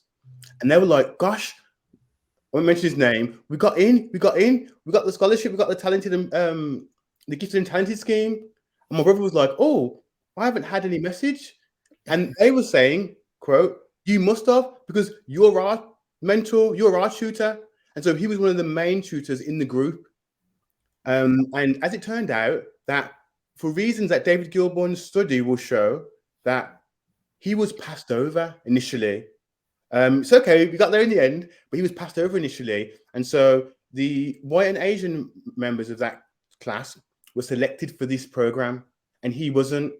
And so, of course, having the evidence and the results to show, and his friends and acquaintances also being aware that actually he's one of the top mathematicians in our group. He went to the board, education board, and said, "Oh, okay. My friends have said they've been selected for this because of these reasons, i.e., their grade and ability. Is there any reason why I haven't been selected? And can I get some love, you could say?" After about 2 to 3 weeks of chasing it up, they awarded him also. And so that's goes to show. So the evidence was his grades were evident, his ability was evident, the witnesses he had for his ability, i.e., the teacher and other students in the group, were evident. But for some reason, bias prevented the selection of him as an individual being one of the initial candidates. And so that comment, when he received that comment, that his friends, people that he was tutoring at times, were like, we got in, and they just automatically assumed, because they'd go to him often for questions and answers, that he must have got in also, because they often, in some cases, I'm sure, again, who isn't mind me telling this story, would assume that if I'm going to you for questions and answers, and you're helping me out a lot, and you've helped me out with my work, then surely if I've got an in, surely you've got an in. It would be like, and so I've got this, so to clarify, so this is like first-hand or secondary example, I would say, of how bias unfortunately operates in schools, and this is by good teachers. This is not by people that are maliceful or mean harm in any way, shape, or form. So I've got some kind of first-hand experience of this through second-hand experience, you could say. And I'm also very aware of the research and the data on it through David Gilbourne's studies and others. I think the takeaway here is that there's something going wrong deeply within how we think about and how we process and perceive others and their ability and attainment regarding school. And this bias is deep-rooted, so deep-rooted that even teachers that can acknowledge someone's ability and performance and can see their grades, at times when it comes to the selection process, that individual may get passed over. And this, by the way, David Gilbourne's study was in Birmingham. His dissertation was for Birmingham. So it's not like it's out there in the US somewhere or something like that, for example. This was local. Yeah. This is within the West Midlands, and he's a professor. He did his dissertation at Birmingham University. So it's very local. It's like at the heart of our local culture. So it's so important. So one of the questions I'd like to propose is how do we how and what actions can we take so that, putting aside the bad eggs here, because obviously sometimes there are bad eggs in all racial categories, but for the good eggs that want to be able to make better choices and want to be able to make better selection as such, how do we approach that, and how can we provide them the tools so that they can identify or better identify when they may be being biased themselves without even realizing it? It's a brilliant set of points. Can I just make a couple of comments? Oh God, yeah. I mean, apart from the fact you've just made your case so eloquently, and the first is to say that going back to what I said about Kalwan Bhopal as well, David Gilburn's work is brave work. Putting yourself out there. He calls this stuff out very strongly, and whenever you do, and it's brilliantly researched, is a very accomplished academic. But it isn't as even in HE. There's no risk. People don't want these things to be. People don't want these things to be presented as you've just done so unequivocally. What you have done is you have not made this a matter of opinion. You have based perceptions on facts in your work on the genres of race as contrived things, and then your brilliant point about my general answer, and then I'll let Mal and Nathan. My general answer is that we have to develop what you have, Corey. Thankfully, we have, which Mal calls critical confidence, because really this is a long-term process, but it starts immediately. And actually, you've just demonstrated it. I mean, you've demonstrated it brilliantly, but you've basically said that the conditions are you need to be able to come into context, and you need to be able to start a conversation. Not everybody can start a conversation like you've done, for God's sake. You're very, very eloquent. But I just have one completely true story, which again just blows her open. I mean, gifted and talented, what a crazy idea to start with. Who are the kids at the other end? Unfortunate and cursed. It's yeah. So I taught a guy from Birmingham, FE teacher, who had gone into a school to teach engineering, and this is an absolutely true story in every detail. This school was quite a challenging school. He loved it. Loved the kids. It was a lovely school. And they had what I would call an old-fashioned Welsh deputy head. And this guy was fantastic. He was one of those people who he was hard, but all the kids trusted him. He was fair. He was hard and fair. And he got a letter from the DES saying that he had to identify gifted and talented kids in his school as part of this scheme. And his attitude was, I won't use the expletive, but don't you think I've got enough, I'm really working hard. So in a fit of pique, what he did, he chose a tutor group, and all of the tutor groups were mixed ability. He chose a tutor group at random, and it happened to be the tutor group which was run by my student, who was called Hugh McNair. I remember his name. And he went down to Hugh, didn't tell Hugh anything. He said, Hugh, you've got the gifted and talented students this year. And Hugh behaved with these kids who were a mixture of backgrounds. 4 of them were genuinely remedial. I'm not talking about remedial because of the issues we're talking about. They had special educational needs. But he treated them, because he'd been told, he'd only just arrived in the school, he'd been told these were the cleverest kids in the school. And honestly, they did brilliantly. All of them performed better than they'd ever done. Entirely because the teacher, totally unprofessional. He'd been lied to. And he said at the end of the year, they hadn't done the best in the school, but every single kid had done better than expected.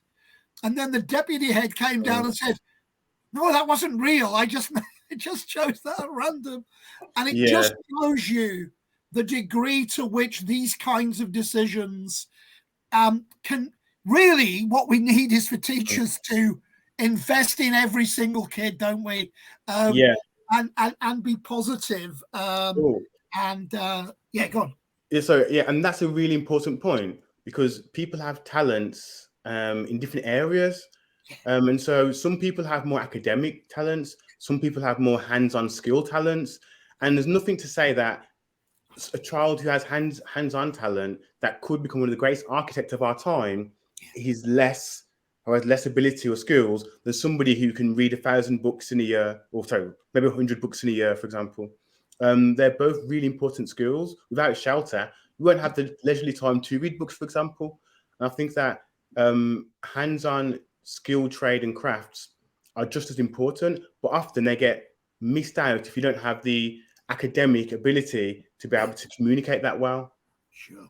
It's funny you throw up those quotes in quotes, because earlier you threw up the word spell in quotes, spell, as in casting spells, but using it also as the spelling in English. And I'm going to pull that back to what Pete was saying about that head teacher casting spells and telling Hugh that this is a gifted and talented group. And actually, that's exactly what he did. He casted spells. You can imagine how Hugh's language and everything was different in that class, because he thought he had the gifted and talented class. So he was telling them, you guys are the most gifted and talented class, and obviously that would have had an impact on their performance. If you tell somebody they're good, they ultimately will become good. If you tell them they're bad, they will be bad. Again, we'll touch on that later on with the dog testing. But for now, I've got another example from a study that was done for Asian females. Not actually Middle East, I think it was in India actually. And the study, maybe it was in China, I'm not too sure, but I have to check that. But there's a research study done, and they basically asked a couple of questions. And the questions were really about how that person themselves identified. This is for Asian ladies in particular. And essentially, I'll summarize quite concisely. The ladies that identified as having work-based skills, as academic-based skills, did better in later exams than ones that identified in different ways. So to clarify, our character has many nuances, many nuances. But identification of those nuances is really important. If we identify as bad, we will act out and manifest things that align with that belief. Right. And if we identify as good, like in this example here that Pete made, which is great, we will then start manifesting things that we didn't even know we could do that are good. Right. Secrets of the universe, eh? These are the things that are untold but are real. Yeah, but hard to prove. But they're there. A book called Secrets of the Universe there as well. Mm-hmm. What's that? Sorry. Yeah, it's true.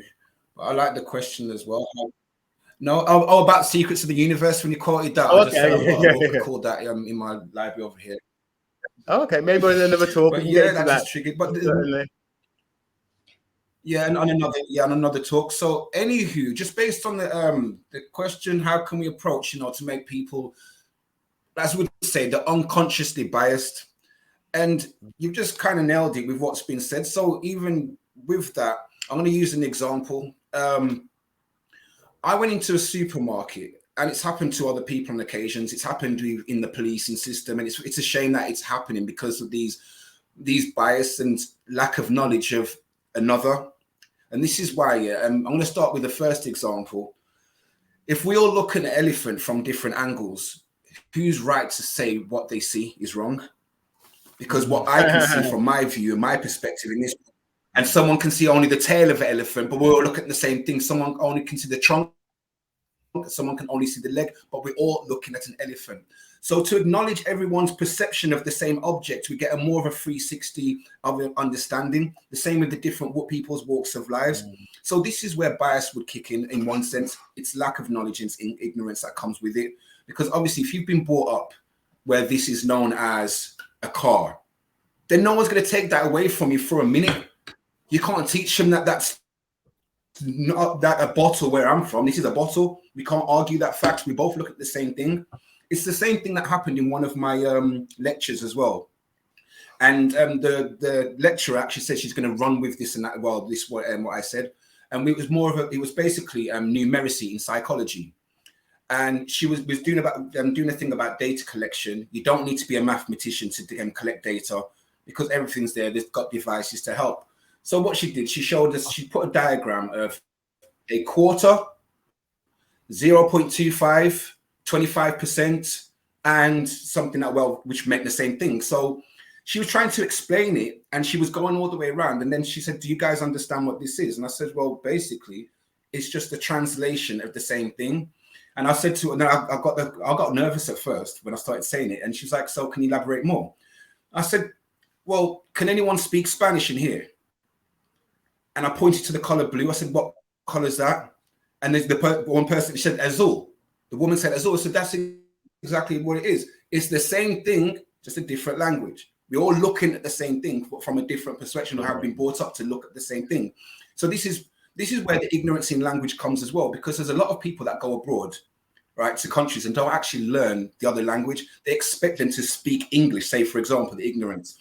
But then when people come over here to learn English as a language to be able to work, study, we actually ridicule them when they can't speak with the English, English accent as well. Like say for example, you got someone from Italy and they're like, I'm trying to make and we're like looking like speak English like it's hard because we lack patience even dealing with them. Now, you understand that. Same with this is how deep it gets. Now, this is the story that I was trying to tell. This is the ignorance of people being able to deal and understand the other person. Because as you were saying as well, Corey, like in the classroom, the reason why the teachers can't attend to everyone because they can't relate to them. They don't have an understanding. Say, for example, that's got certain dietary requirements, religious beliefs or cultural beliefs. When they can't attend to them, they only can go with what they've resonated with all their life. So they're going to stick with what they're used to. So it's an unconscious bias. It's like if you walk into a room and you've got a social preference, if you go meet in a room and they say pair up with somebody, automatically, without even knowing the person's name, you might think, you'll look around and you'll start to unconsciously steer towards that person. Does that mean you hate the other people? It's just like you've unconsciously done that. It's just you think this is what I'm used to. I'm going to prefer to be around this person because I can relate in some shape or form. Now, this is the mad part of the story. This is the ignorance, what we needs to be taught. And this is what's hopefully could help answer your question as well. What could be implemented? I went into a supermarket and I was in a rush. It was in Iceland in Wolverhampton. And there's the cashier. She's doing her job, what she's getting paid for. I gave her the money. Usually I'm a very polite person, but I had to get somewhere, something else on my head. And I gave her the money. She gave me the change and I walked off. And she turned around and said, "You could at least said thank you." I said, "Excuse me?" She said, "You could have at least said thank you." Now, I turned around and the first thing I thought about was my brother who's autistic. And I said, what if I was autistic? Because they don't communicate that way. They're just usually they're really reduced in communication. Sometimes they do that. What if I was deaf? I don't know. Like, what if I had an issue? What if I had so much on my mind? It's because we have a lack of understanding another person or work with the general public. They should understand they've got people from different walks of life that they will experience and they'll encounter. Even have a training program to know that what type of people they're going to deal with. Like when I was a support worker, I had to learn to be able to recognize what if someone may potentially have a disability, or to potentially recognize if someone it's like even being a learning support practitioner, which I'm qualified in, to deal with people with SENs, to know if someone maybe have maybe dyslexic or have dysgraphia, dyspraxia, dyscalculia, right? You need to be able to identify the other person to think maybe this. So let's slow down a bit and let's not make so much assumptions. So there needs to be an avenue where people can learn these social studies, because they didn't even have a curriculum for social education. They had to just bring people in. to do that. There's some fabricated weird form of sex education, all that stuff. But if we can engage in more social studies and understand that there's a variation of different walks, if these could be available in this space, if a lot of people want to vote for it or vouch for it or petition for it, then we can make these available. Because one great thing that could happen in these classrooms where you've got people from different walks of lives is where the person stands up and talks about where they're from, and the best way they can do that is having knowledge of their own identity, where they came from, what they're people about, to say hello. This is how I say hello where I'm from, you know, and all of this. So as long as we get like a small, broad perspective, you don't need to know their whole world, but a small perspective. We're like, okay, this is a human being, but like this. You know, we got variations of cats, variation dogs, but they're still all dogs, right? They're still cats. They fit into the same family, right? And even in nature, they still respect each other's territories and boundaries, but they still co-inhabit, right? And this is how, you know, having that understanding, this will reduce the biasness, because you'll still be able to communicate and be like, you know what, I understand what this person's saying and where he's coming from. You got your mic. On, Corey. Sorry. So that was a really great point, Nathan. I'm on now. I'm back on now. And you're right. You know, like, so usually how I tend to identify myself is that I'm an earthling first, and then I'm human second, and then all the other things come after that. You know what I mean? So I'm an earthling first, human second, then I'm a male, and then so on and so on. And I think it's really important. And when you mentioned about how language works, is because it just so happens that in the English language, we tend to structural categorization in an unusual way compared to some languages, and especially ancient languages. So what I was mentioned before about being an earthling first, then a human, then a male, and then so on. In our language, we would say you're a black man, or you're a white man, or yellow man. Whereas technically, and this is how computers structure it, by the way, computers would never say you're a black man. Computers couldn't, that data would not be manageable. You'd have to be a man first, and then the attributes of the man would come second. You that, sorry. And so that's how big data and data generally is processed, because otherwise it's not referenceable. You can't find the data. It can't be organized very well. And for whatever reasons, in the English language and some other modern languages too now, we tend to categorize things in a slightly inverted manner. And so you might say, oh, there's a gray elephant, which is perfectly okay for us to say that. But when we're categorizing elephants, we categorize the category, main category is elephant first, and then their variations. So like we have the categorization of a bear, for example. You might have a polar bear, you might have a grizzly bear, you might have other forms of bear, and so on. But you wouldn't go, oh, it's a panda, and then it's a bear, or then it's a polar, and then it's a bear, and so on. And so it's really important, actually. I agree with what you said about how we identify. And yeah, well, we're humans first is the main thing. We're humans first.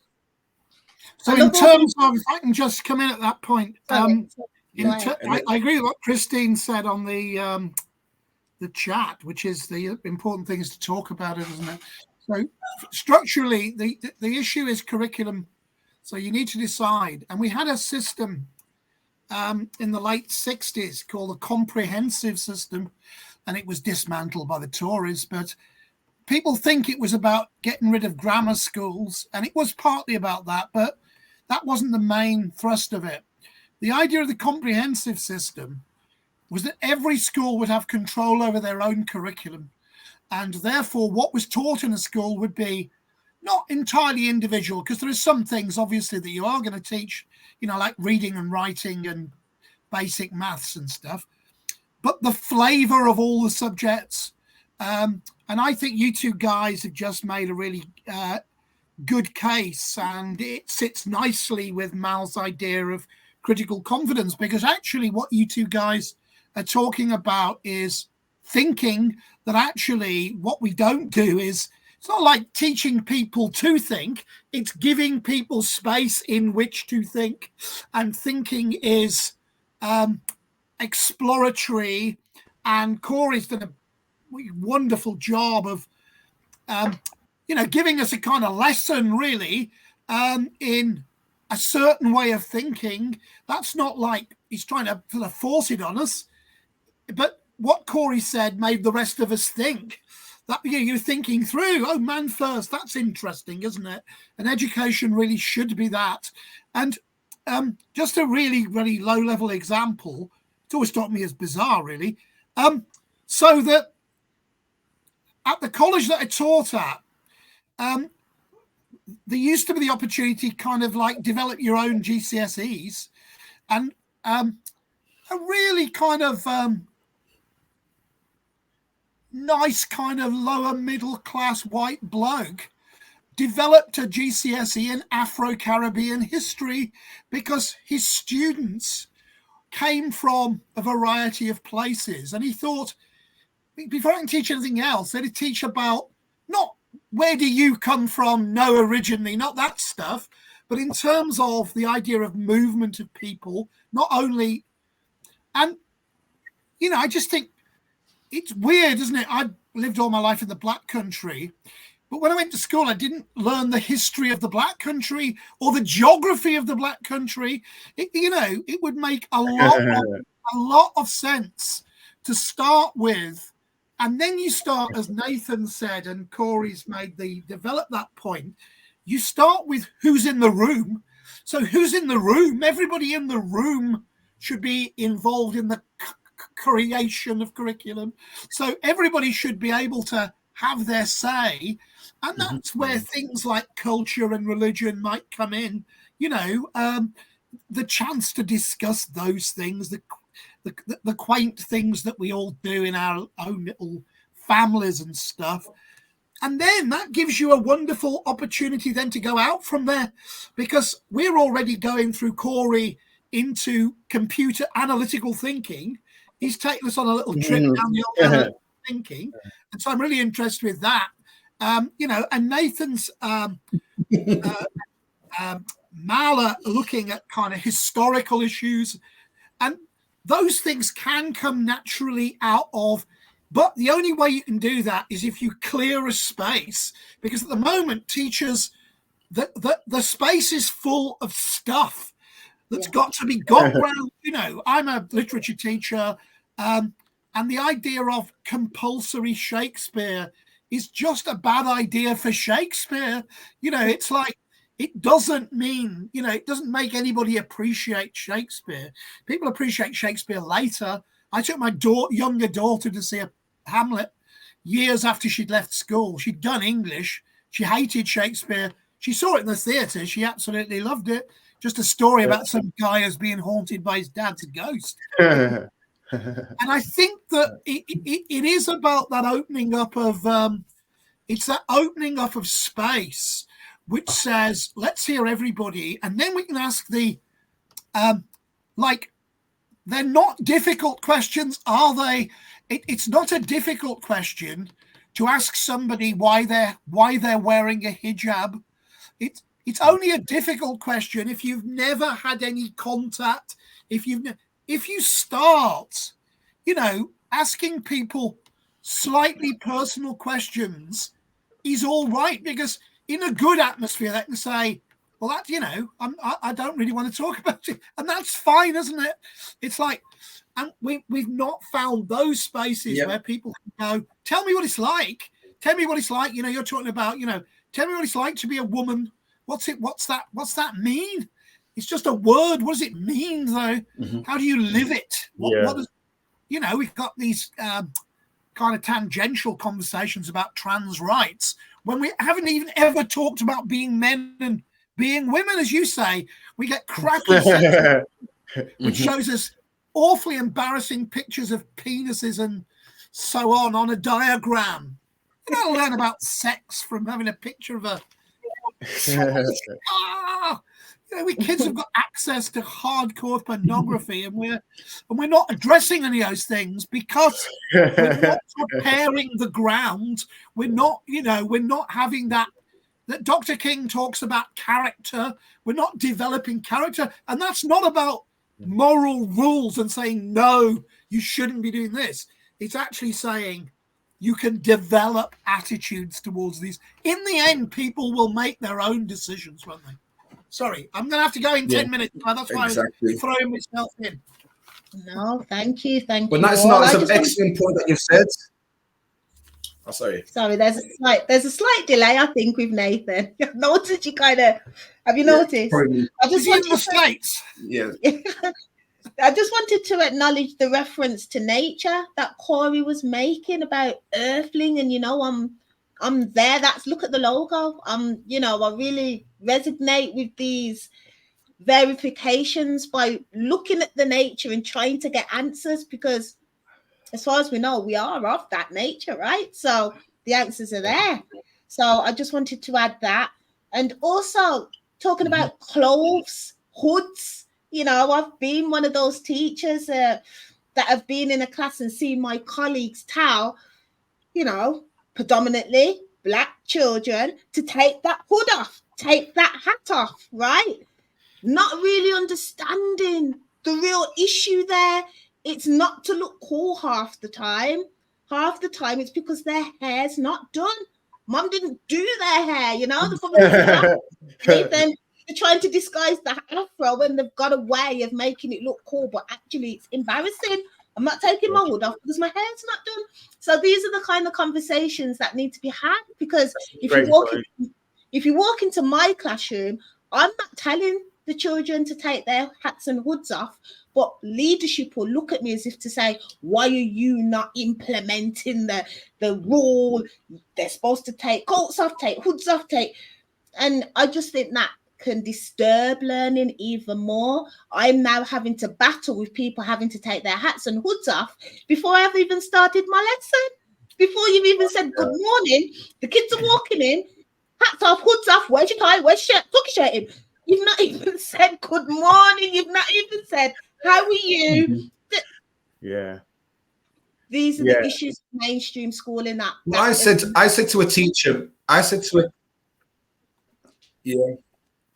it's crazy because I said to a teacher when I was in high school, and a few of us came in without our uniform, and they said it's not non-clothes day today, like own clothes day when you get on the last day of the term and you get to wear your own clothes. Okay. And I said to the teacher, because we started to debate. I got kicked out of the classroom for it anyway, which I will not regret that moment.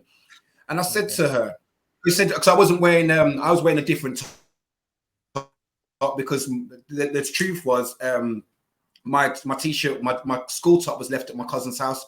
I stayed there the night before, but I made it dirty, so I just borrowed one of his tops. And she's saying, like, you're supposed to come to school looking like this.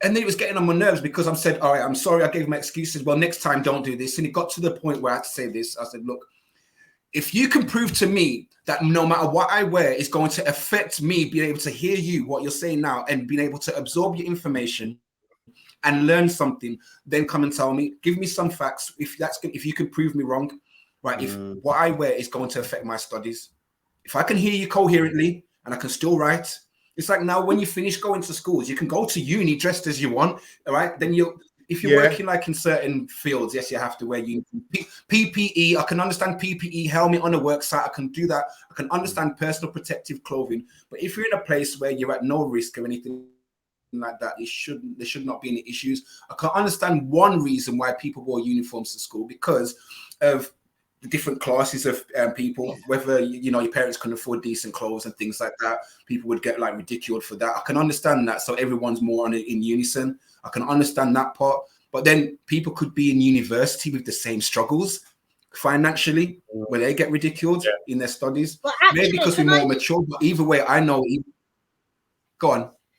The uniform, what you said, but actually you can tell the difference, right? You can tell who has the cleaner uniform, who has the nicer shoes, regardless of whether they're wearing all white shirts, all grey shirts. It doesn't work. You can still tell the middle class child from the working class child, even if they're all wearing the same uniform, because of the quality of the uniform. Do you know what? Do you reckon they did that on purpose? No, it's all right. I'm gonna stay with that. This is out of curiosity. Is that why most schools, all schools, well, I've never seen a school where they would wear, unless it's like St. Peter's, they got pink shirts in it. Well, that's for the women, but all males had to wear white shirts. Why couldn't they wear a black or a green? Is it because they were the cheapest ones, or is it for that same reason, to see who was the cleanest or dirtiest child? Sorry. Humorous curiosity. Any last words? Yeah, because just back to before because I know we got. go ahead. Yeah, just one thing that Corey was saying as well about being focused on someone who's good at this and good at that, and that's the part being center focused about intellect and on an individual basis. Because one great thing about being in university as well is the ILP, the individual learning program. Well, there's a lot of other places that do that to find out your strengths and your weaknesses. Now, this is a part of equality. There's even a scripture here in the Bible which talks about equality, because when we write on a curriculum, it's like everyone's robotically doing the same thing. Now, I can agree with the basic necessities, just like what Pete said about learning to read and write and having basic maths and things like that. Things that you're going to, like functional skills that you're going to use in your everyday life. But then there's subjects that's got bias and things like that. I know there's a lot of subjects that I'm not going to use in my future. There's things that I don't want to do. It's just like this. Let's use this analogy. A leaf is not going to question the branch saying, why are you not a branch? Why are you not like me? You're supposed to be like me. Why is the trunk arguing with the root? Why would the root to say, I'm a trunk, why are you not like me? You have to be like me. And this is the problem where the differentiation comes. This is the equality when they're working together in unison, because we're all components on the same planet. We've got good bacteria, we've got bad bacteria on the planet, but each one serves a purpose at the end of the day. We've got bad bacteria that kind of kills certain things, but there's only so much it can do. Bleach kills germs, and it does a good job, right? But don't drink that, you know? That's what I'm saying. Everything has a purpose that's been either built or whatnot. The same with the car, different components, but together in unison, it works. Like a painter is not going to argue, like a plumber is not going to argue with an electrician, because collectively they're going to have a system working to build a house the same way a bricklayer does. So we need to make sure that we focus, be more person-centered focus about their abilities and enhance that and stimulate and focus on that. This is why I'm glad that they have learning support practitioners in certain schools, because they would be able to focus on that person that may be lacking, and be able to go around and find out what people are individually good at, so they can now go and practice the basic skills and then be forwarded to an avenue where a space where they can learn those extracurricular activities, which they will potentially specialize in. Do you understand? So if from the beginning, a lot of us are made to do certain things. I've always been inclined to work with the community, because at the age of 16, I was elected youth councillor for the city of Wolverhampton for 2 years. You know, I've always been inclined to work with the community, and you always come back, no matter what you do, there's always something that you will resonate with. It's just finding your purpose, because a bumblebee is not going to try and be an alligator. It's going to serve its purpose. It's on there for that reason. It's not going to try and deter itself from that particular purpose, you know. And when we live in a world now, we can identify as anything that we want to be now. We're not actually serving the purpose. Just like Pete was saying, we talk about all this trans stuff, but we haven't talked about the basic things of what is it like being a woman? What is it like being a man? Like, I didn't know what, I will never know what pregnancy feels like. When my daughter's mom was pregnant, what I did was read a whole book. Like, I know what preeclampsia is. I know what happens at the first, second, and third trimester. I know the development, because I had to read to study what was going on in my partner's body. I couldn't feel it, but I had to. So she would always say she was never pregnant alone, because there was someone that was empathizing and actually went out the way to study what it's like. The same way we should study one another to the point where we can actually understand, if anything. We don't have to fully agree, but at least we understand. It gives more of an acceptance. And I think that's a crucial point, Nathan. Yeah. Sorry, words there, Nathan. That's great. Say again, sorry. So this is the problem with the digital technology, isn't it? That this is the issue. We can't read the body language. We've got all these barriers with the cameras and delays and whatnot. So I'm going to try and manage it as much as I can. I know that both Pete and Corey wanted to say something at the end of what Nathan said. Yeah. Can I go first? So I think you said you put that beautifully, Nathan. I think that was beautifully put, because I think that in a sense, that's what we're trying to foster, isn't it? We're trying to foster empathy. We're trying to foster an inquisitiveness. We should be inquisitive about other people, and we should be interested in difference. Difference is interesting, isn't it? So we should foster a respectful interest in difference. And I think your analogy, like all of the ones you've done so far, is devastatingly good. I love that idea of because it just shows that reading and stuff can be useful and important if it has a purpose, and that's what everybody's been saying. That's what Corey was saying. You know, really, what we've been very good at is we've been very good at anchoring things to some facts. Often these discussions become very amorphous and about, you know, obviously good ideas, but actually I think we've done a pretty good job of anchoring things to, you know, like you say, I used to teach in shorts. We had a new principal acting, called in my head of department. I don't like beach wear, she said. And my head of department said, well, Pete gets the best results. Perhaps we should all wear shorts. Because that was crazy. It was as crazy to think you couldn't teach in shorts as you should teach in shorts. Teaching in shorts makes no difference to how well you teach, but it might make a difference to how comfortable you feel. And it's whether we want to make people feel comfortable. And, you know, the context is the important thing. And that's it. I've really, really enjoyed. It's been a privilege to be here. I'm going to listen to Corey, though, before I go. Thank you. Oh, thank you, Pete. That was some great points there too. And on the back of what Nathan and Corey were saying, well, what Nathan, sorry, and Pete was saying, and actually also Christine regarding school, and allowing someone to be in their comfort in order to thrive and succeed. And I think that's a really, really important part. If we're putting energy into protecting ourselves, so actually one good point actually put in about stress. It's actually a point. It's based on this also. When an individual's body is stressed, have you ever heard of the fight or flight syndrome? Yeah. We're in fight or flight. Now, what we might not always be aware of is that when our body goes into that place, genetically, the coils of our DNA get tighter. And they contract. You can see this, you can view it. They contract and prevent transcription to protect damage done to the cells themselves. And when that's done, the body is not necessarily growing cells or reading genes to grow new cells and develop. It's putting energy into the limbs, the muscles, to run or to battle or fight. And so if an individual's in a classroom and their body's being forced into a place of unnecessary stress or acute stress, then literally their genes are going into protection mode, and they're not growing new neurological cells. They're not growing new neurons, new neural pathways, because their body is going to be locking down those spirals, you could say, locking down those genes in order to protect them.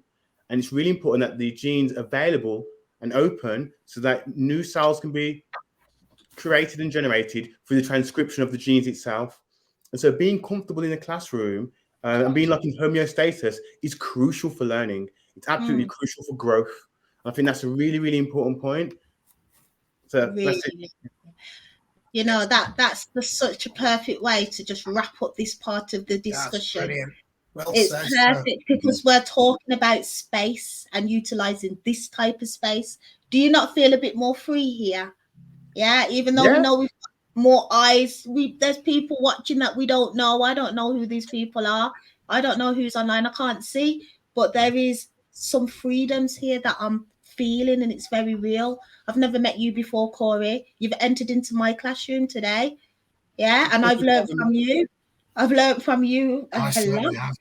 Yeah, so this is what we're talking about, this type of freedom. So I thank you very much, both Corey and Pete, for being here at this part of the discussion. I hope you return at some point. We're here for 24 well, hours. I'll certainly listen in. Yeah. Great to see you all. It's been an absolute privilege. Thank you very much. Take care. As well. Take care. Thank you, Nathan. Yeah. And thank you, Christine, for having me also. I really appreciate it. Hopefully you come back. So much. Yeah. See you later. Bye-bye now. You can. I've got a presentation in a minute as well. Just really say that part. So that was amazing. It was amazing. So far, that was amazing. How do you feel about having a break now? I can put on an advert break, and then after that, you come in with your presentation. Yeah, because my presentation itself is only 10 minutes, so they're still open for us to continue to run into the public discussion again. So yeah, that's fine. It's up to you. I'm just conscious that we've sat there for a little while now, and it's quite intense, and so we're gonna go for a break. Probably moisturize the gullet. And then we'll go in with Nathan's presentation. I'm just going to remind everybody that's online now of the program for today, so you have a visual. Then we'll go into our advert break and then straight into your presentation. I suppose in the break, load up your presentation, get it in the studio ready. Fabulous. Okie dokie then. So this is the program for the day.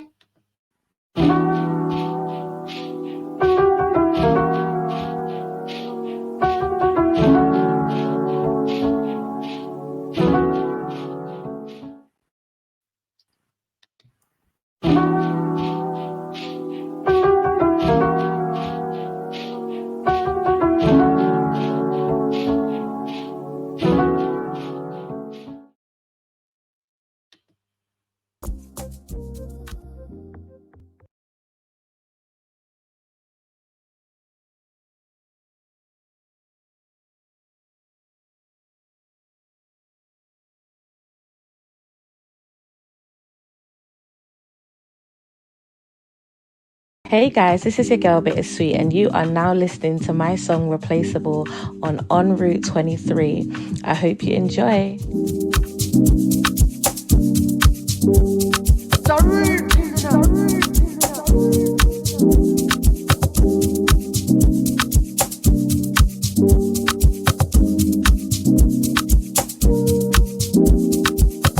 Say your goodbyes, this time I'm leaving you. No more lies, goodbye, I'm through with you. No tears to cry, I'm over you. Like who is you? You ain't that special.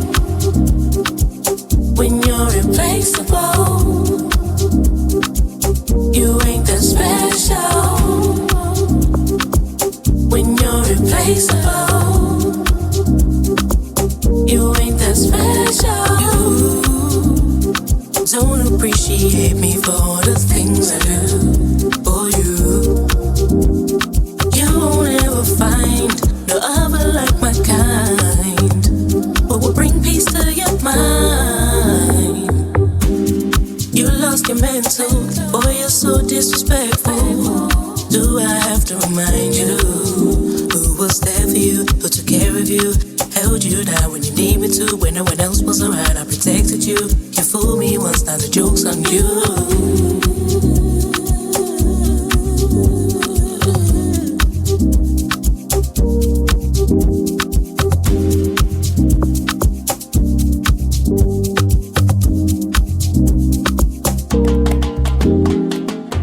Say your goodbyes, this time I'm leaving you. No more lies, goodbye, I'm through with you. No tears to cry, I'm over you. Like who is you? You ain't that special. When you're replaceable, you ain't that special. When you're replaceable, you ain't that special.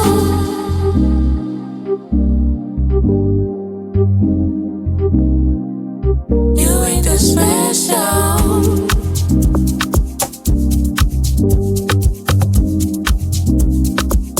You ain't that special. You ain't that. You ain't that. You ain't that. You ain't that. You ain't that.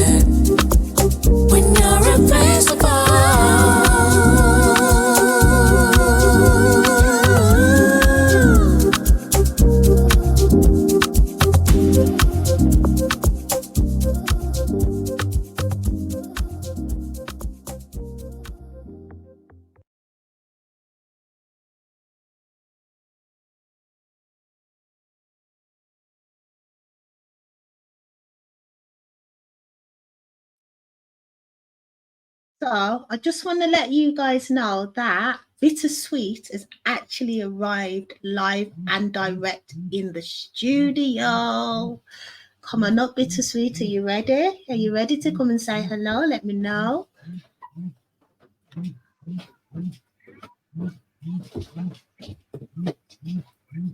Are you there?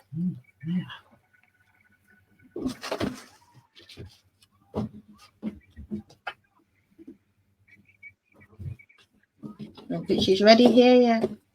Can you guys hear me? Oh, we can now. We can. Hello, everybody. Hello, hello, hello. Hello. Welcome to the platform. We've played your tune, I think, twice already. Really, really pushing your song. We love it. Mhm. Absolutely. No, thank you so much, guys. Like, the support is just, yeah, it's amazing. Like, big respect to everybody on this platform. What you guys are doing is amazing.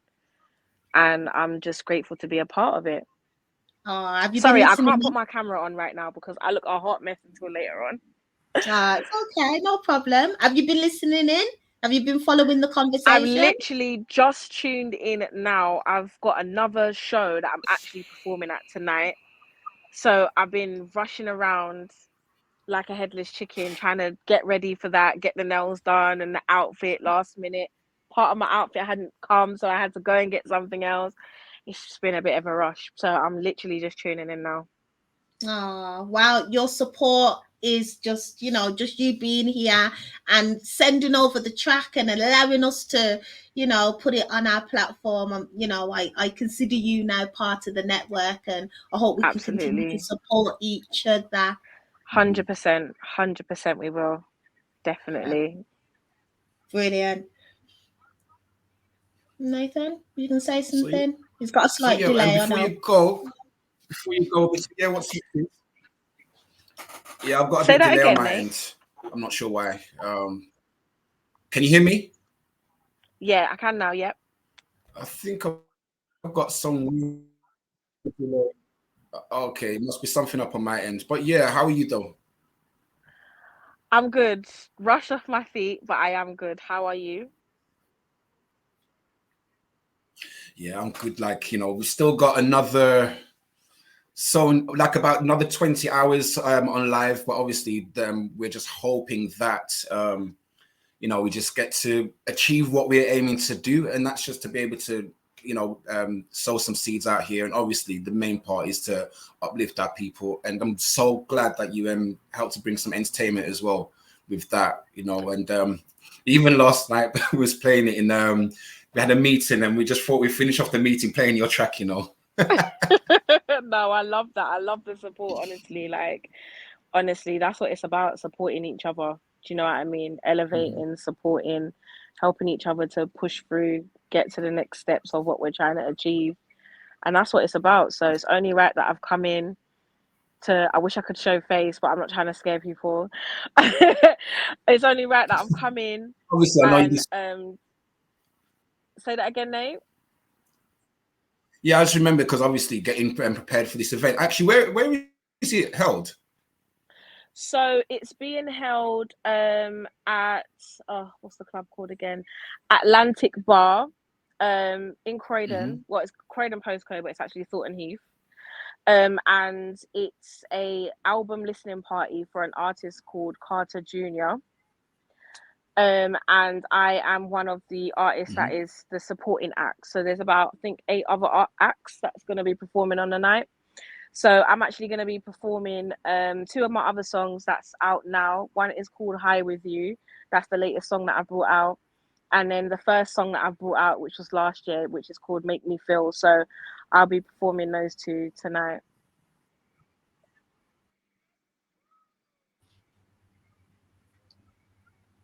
Okay, brilliant. So excellent. Another thing now, where would if anyone wants to listen to more of your music here, where would they find it?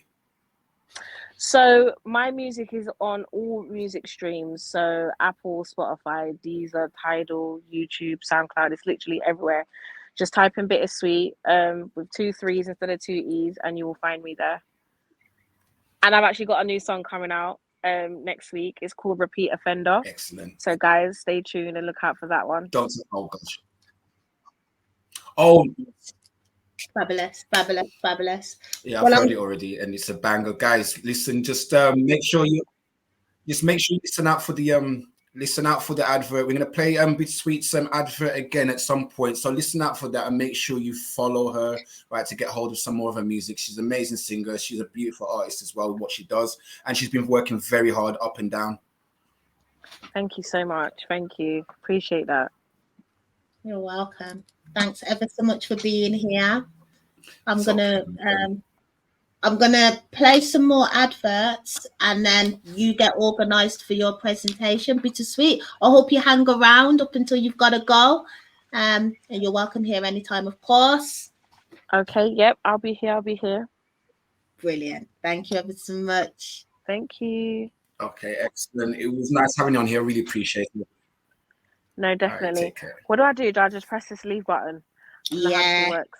Right, That's okay. it. I'm pressing it, but I'm still here, guys. Yes. Good luck with the show. Take care. See you soon. Bye. Bye now.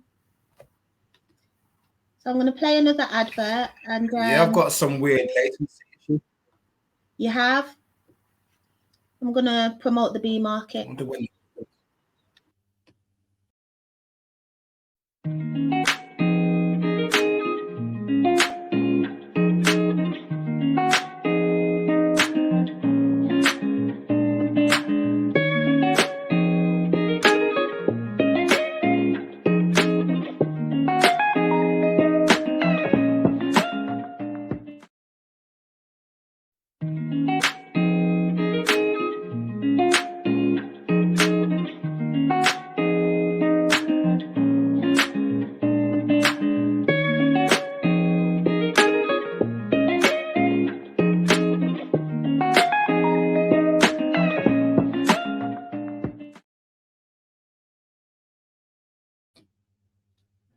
So while Nathan's preparing his slides, just want to remind you that we do have a prize draw taking place. If you would like to enter the prize draw, go over to the MzRootz website and follow the links to the Black History Month prize draw and be in with a chance of winning an Eradicate Racism cap and t-shirt. We also have a live poll taking place. That is taking place on Twitter, more now known as X. I just find it a little bit awkward to call it X. But there is 3 questions, which I like feedback. If you could go over to Twitter and cast your votes, I would be most grateful. So that is Twitter. And also, just to let you know that we would also be very appreciative if you would consider donating, sponsoring us. Me and Nathan are here for 24 hours. So consider going over to the website, following the link down to payments and donations, and consider donating. All funds raised will go towards improving the platform, continuing our research and giving us the opportunity to produce more education and learning resources. So it's a little promo there.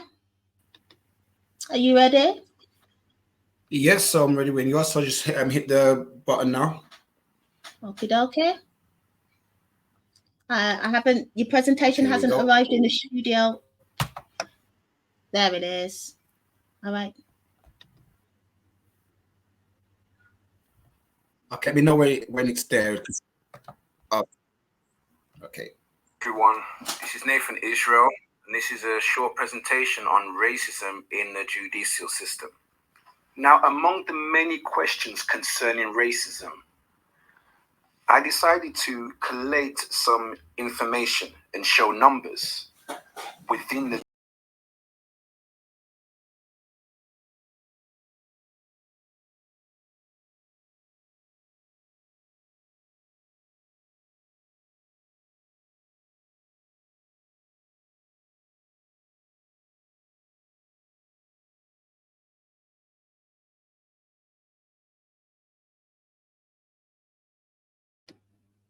I think we've lost sound there. I'm just trying to establish what's happening. Bear with me.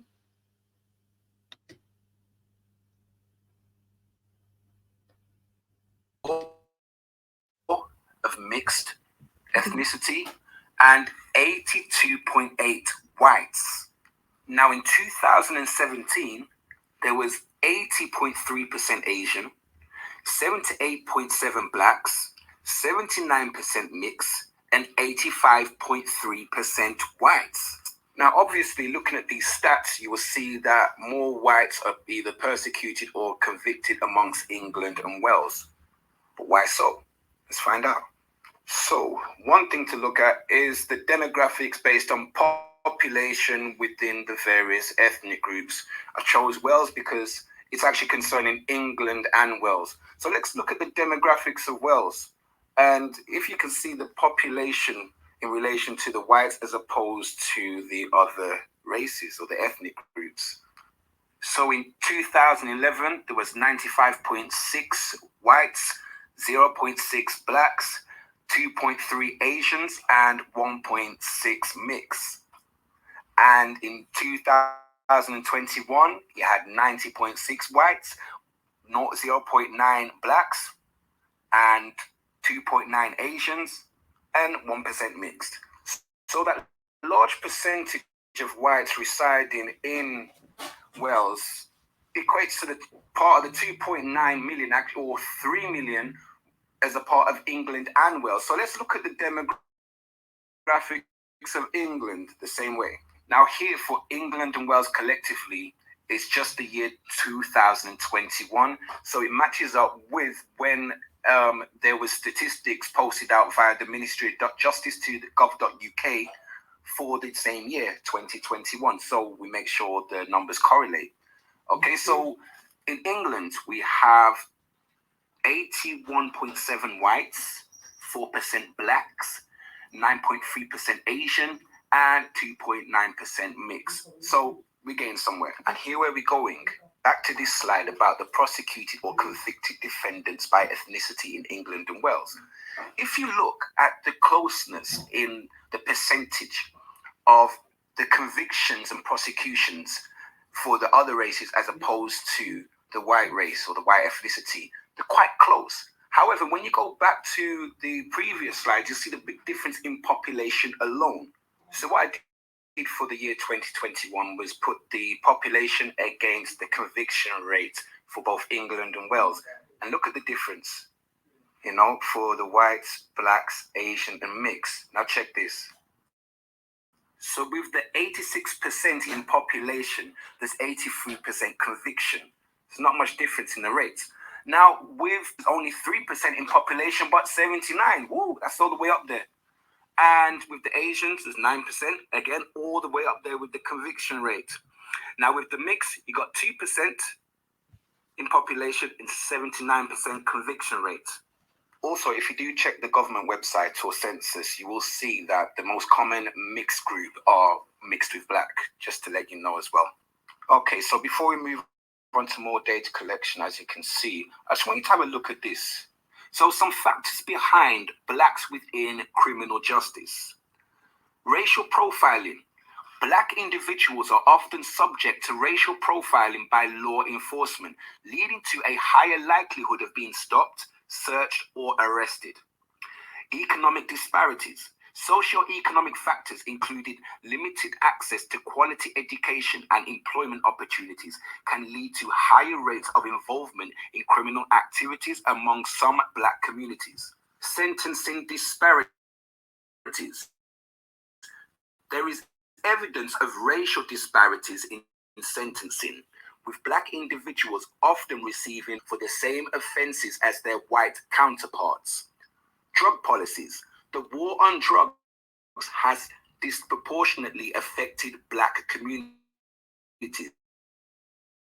with harsher penalties,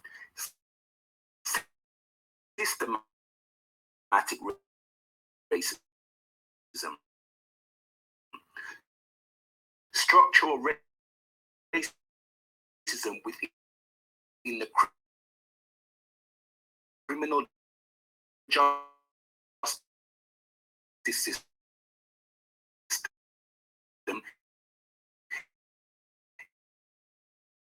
including biases among judges. England and Wales, 2021.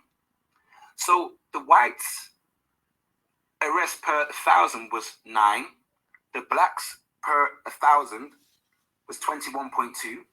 The Asians per 1,000 was 7.6, and mixed was 11.7.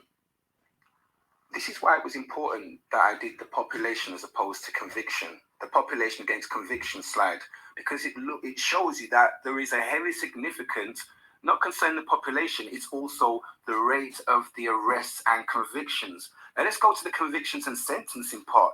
Check this from the government website. In 2020, white offenders had an ACSL, average custodial sentence length of 19.6 months in comparison with 26.8 for black offenders, 28.6 for Asian offenders, and 24.4 for offenders of mixed and Chinese or other ethnic groups. You'll see the correlation back in my further charts where I included the Chinese and other ethnic groups, how it all adds up with the convictions. Now, I came across this article from the Liberty of Human Rights, and it's actually the full story is on their website. But the main part that I extracted was concerning and how and why they took the Crown Prosecution Service to court by pushing this doctrine for a particular agenda, and it was challenged by the Liberty of Human Rights in court. So let's read through it. The joint enterprise doctrine is frequently used to prosecute young black men in gang-related cases in which whole groups are convicted of a crime committed by one person on the back of prejudicial evidence that they are in a gang. Liberty has warned that this evidence may often be inaccurate and likely to be premised on racist stereotypes. In 2016, the Supreme Court reconsidered the joint enterprise doctrine and found that the justice system had taken a wrong turn, with the law on joint enterprise being misinterpreted for years. However, despite high hopes, this did not steer the law back on course or rectify the wrongful convictions it created. A number of studies indicate that joint enterprise prosecutions are more likely to target young black men.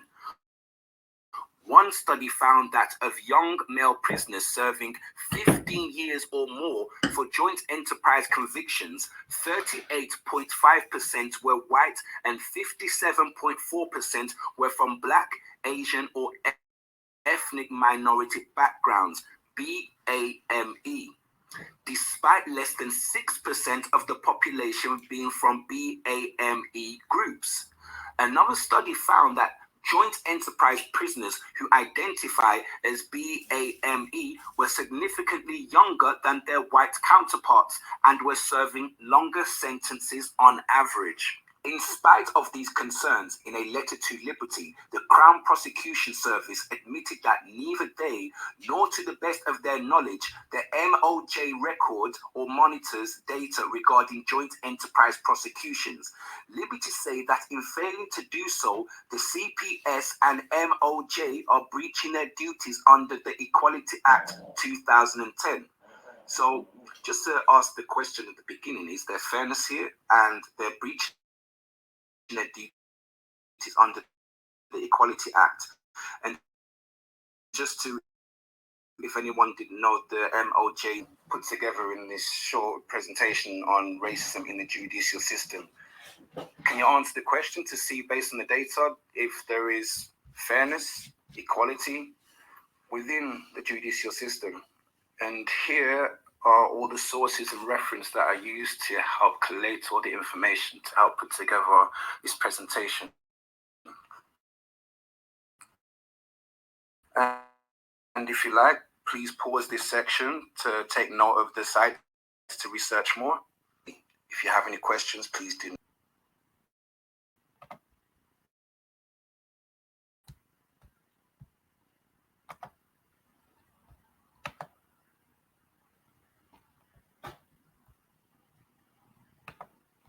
Okay, so guys, so I put together that, just collecting some data on the judicial system, because that's another area where racism, the question is, does it exist there? So this is open for you to understand if, let's just put it this way, The only thing I can say when it comes to analyzing things, we know that numbers don't lie. I can tell you that numbers do not lie. And when we look at it, we need to think, why does it happen? Now, if you notice, when they was doing the statistics for England and Wales, the reason why I did that is because I noticed the demographics in Wales is that it's only like practically 0.something% blacks in there, as opposed to like we're in the 80s and 90s of whites, and then obviously the other races that's there. And now you see that at the beginning it showed that the convictions and prosecution rate was high amongst the whites, and that's only by number. We're looking at the chances and the rates that people get stopped, searched, or persecuted. So that's the main thing that's really, really important. And I just want to look at quote what Shani said in a minute. I noticed the same as well. I just didn't have enough resources to build my case about the stats in the United States as well, which is amazing, right? So we look at things like, for example, when that last part of the latter part of the presentation was talking about the joint enterprise doctrine. And what happened is that there was they were using that, the CPS, they were riding on it to be able to persecute more blacks, and there's more chance for them to be arrested, and obviously to have them being gang related. If you look at this is the whole method of it, is if a joint enterprise that someone else is involved. So if they were in, like, one of the things would be like a co-conspirator or conspiracy that you've actually been involved with something. And if it's gang related, you don't just take down one, you're taking out the whole gang. So there's more people that get involved. So it's got an increased rate of black incarceration. And it's a similar thing what happened according to, exactly, Targeted. So this is where it speaks on, in America, they've got the thing called the 13th Amendment. Now, since when slavery was abolished in the United States after the Civil Rights Movement, they wanted to find a loophole. I wish I had this clip from the documentary based on this, where you can't run slave labor, but accept someone unless they use it for punishment, criminal punishment, basically. So what did they do? They targeted certain areas where they could provoke. So you got racial profiling, which still exists to this day. So the chances is having you subject to be arrested. This is why they always want to profile your name, always ask for your identification, and put you in a position using languages like legalese and things like that to put you in a submissive position to actually get yourself put into jail. And then when you're in jail, what you're doing, you're performing servitude. That's the only way they can get you back onto the plantation, because anyone that's been incarcerated would understand. You could be working, putting pallets together, making double glazing doors. You could be doing some crazy jobs where, in the normal civilized world, you're getting 300 a week. You're in the thousands for a month, but you're getting like £10 a week over here in the UK. It's ridiculous. So, and that's why when we see the fairness in the unfairness in the judicial system, by numbers, you might see there's an overpopulation of a particular race. Right, say, for example, you saw that there's a volume of more white people, but the chances of them getting stopped, there was a big difference. And this is why you look at the frequency of the amount of people that resides in the area and the chances of them being stopped, searched, arrested, or prosecuted, and even the penalty and the length of sentences as well. If anyone looks up, we just look up go into your local newspaper.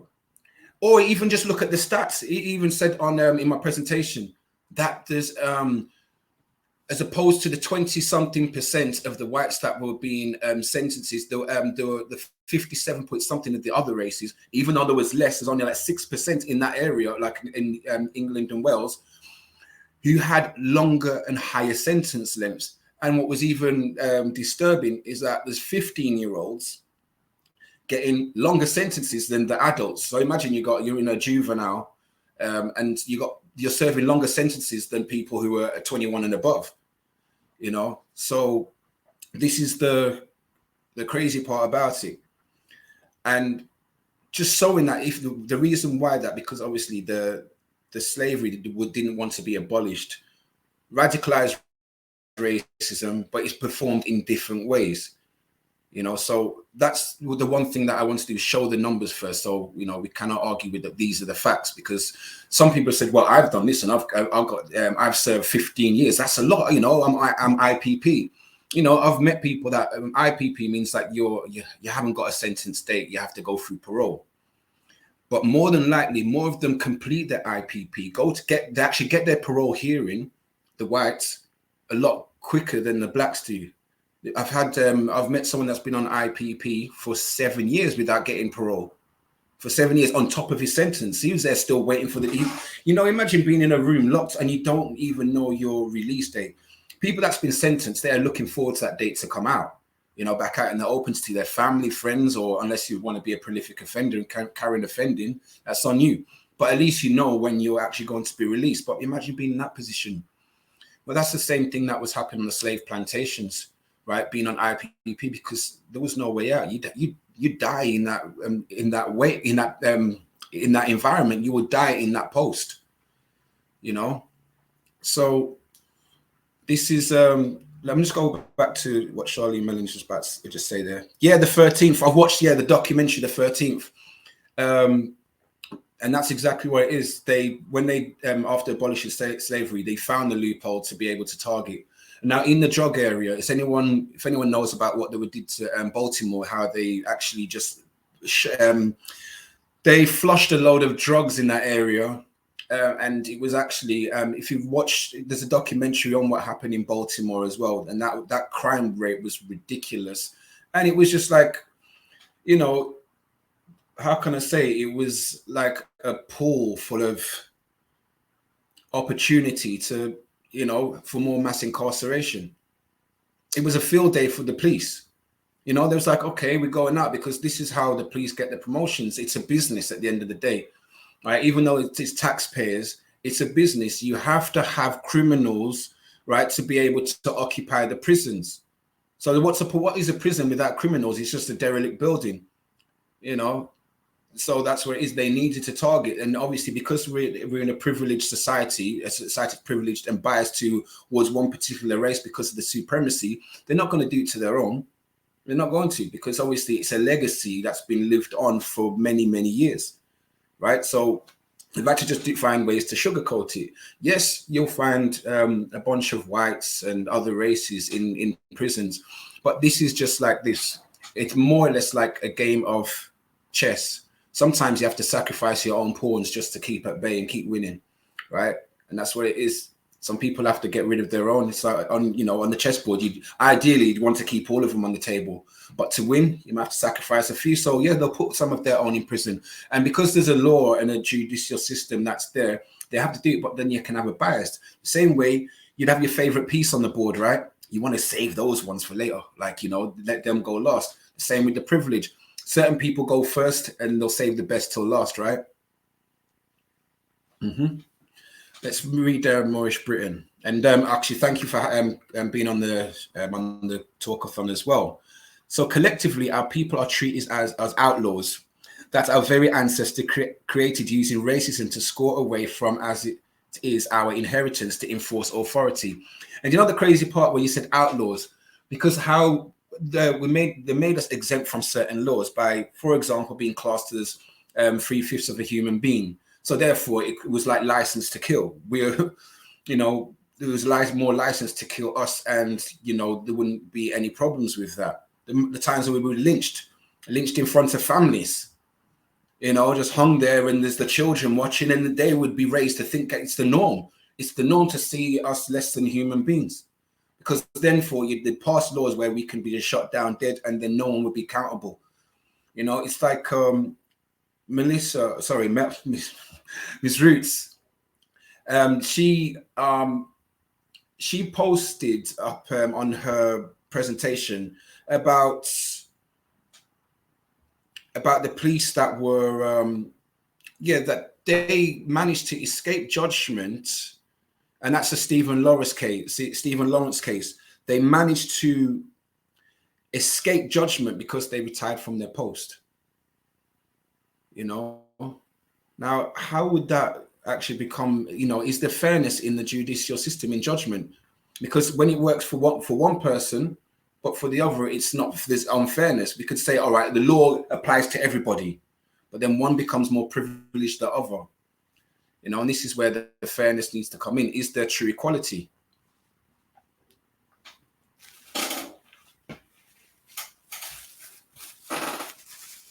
So I think you're muted.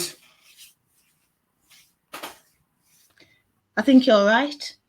I was just saying thanks ever so much for your presentation. Like, it sparked conversation. The chat's active off the back of your content, so I appreciate that. I mean, it's been an ongoing conversation for a long time, the inequalities in the judicial system, especially against people of color. So it's just nice that you've triggered that critical thinking again around these pertinent subjects. So I thank you ever so much for that. Is there anything you wanted to wrap up and say, or? So you just reminded me of a conversation that I had with, who did I have this conversation with? It's very recent. And they said that they used to, well, that was it. She's with, what was it that she said? She actually said, oh, that was it. It was something on TikTok was what she said. And she said that, that she said that she said, I'm racist. Right? She's a white woman and she's like that she's racist. But she's got a black partner. But I knew when she said that, she said it with so much confidence.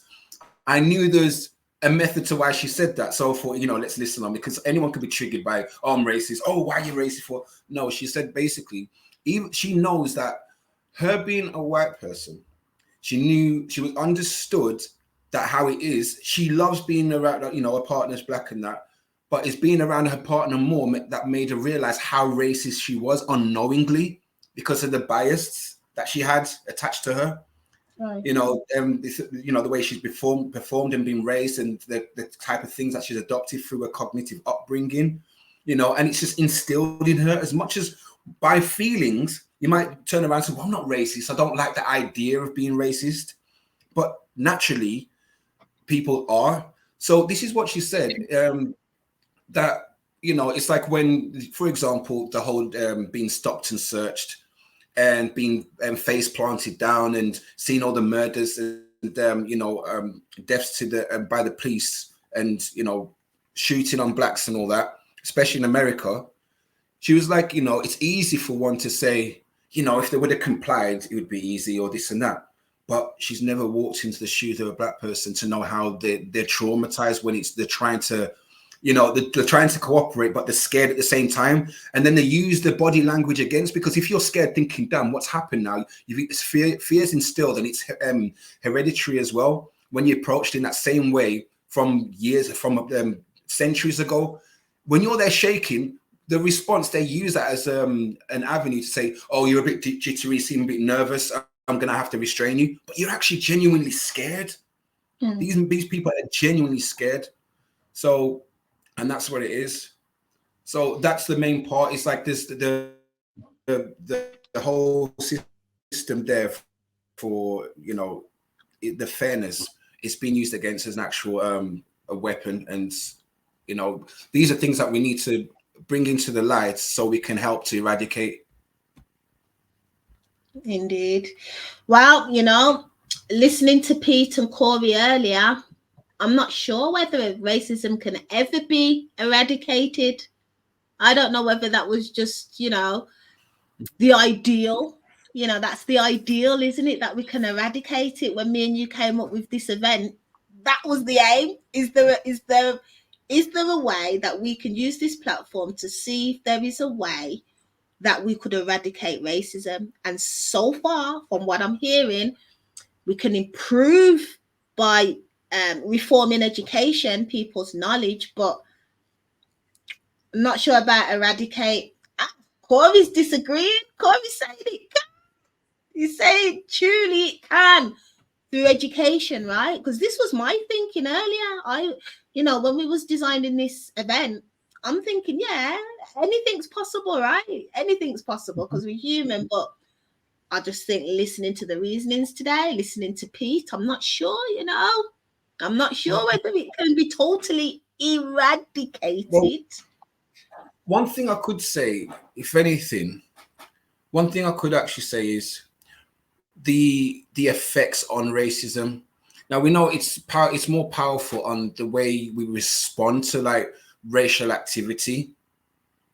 So what if say for example, sometimes for people to know how bad it is to be treated, it's for that person to walk into the shoes. So like those programs like Wife Swap, or to know, or people swap jobs or swap something. What if there was a day where the people in the superior role had swapped places with the ones infuriated and spend about a month in each other's shoes? That's the only thing. You have to have a taste of what it's like just for that day. Yeah. Imagine it's like what's that movie? Trading Places. Do you remember with Eddie Murphy? Right. Yeah. If I could walk a day in your shoes. And that's it. Because we know the truth. Like as Corey was saying earlier, like scientifically we know how we're built, right? But then it's more, we know the facts without that. We know how great we are at sports and this and that. We're greatly singing, dancing, our creativity, the way we have more of a connection with the earth and things like that. We're naturally inclined here to like higher powers and higher beings and things like that. But then it's the treatment. It's good, like that's perfect now. It's the treatment in the society that we're actually grounded in right now. So if people were to understand that, then they'll be able to be like, all right, now I know what it's like to walk in that person's shoes. Now let's go back to the period pains thing. Have you ever seen those things? I watched a video where they put these pads on the men's stomach to see if they can withstand the pain. These men, imagine, because you're designed here. The women designed to be able to hold that pain threshold. Now put it on the men. I've seen them turn to shrimp and prawns on the floor. Like they're curling up, like they think like they've got the worst cramp in it. You know what? I think I'll have to try it one day, just to see what happens. Just to see what happens. But it's not just about the body; it's about the mind, the spirit, the soul. It's about everything, isn't it? It's about the whole makeup. Interesting. Okay, so I'm watching the time now. We got a program. We got a program to follow, and so far we're doing pretty good. I can see you sipping on your coffee there, though, mate. I didn't get a chance to make coffee. I'm still sipping water. But I'm gonna go there, and I'm not even gonna add milk. It's just gonna be black coffee and sugar. But anyway, just so people are aware, we're gonna take an advert break at about 3:10, and then there's going to be a public discussion. So I'm inviting anybody that wants to join the public discussion at 3:20.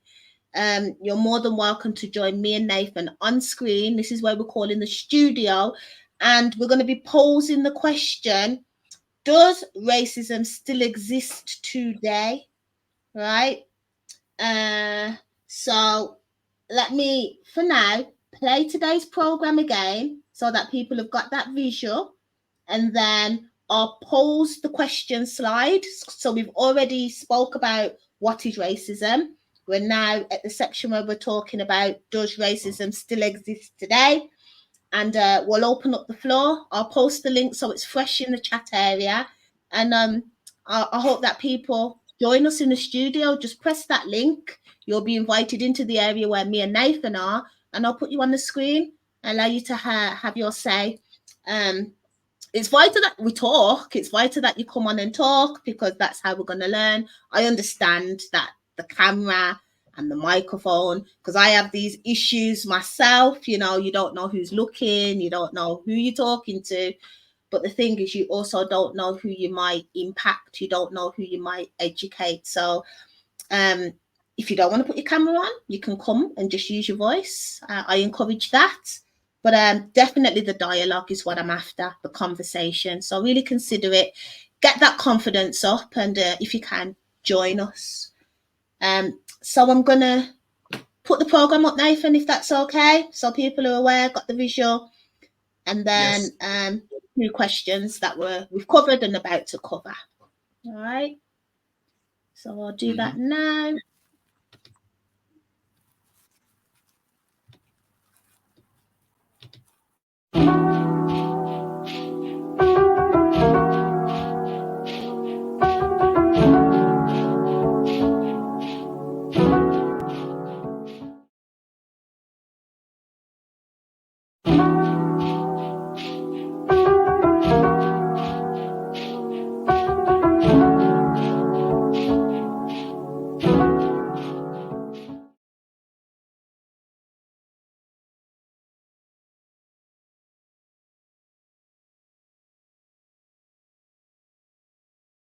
What is racism? Does racism still exist today?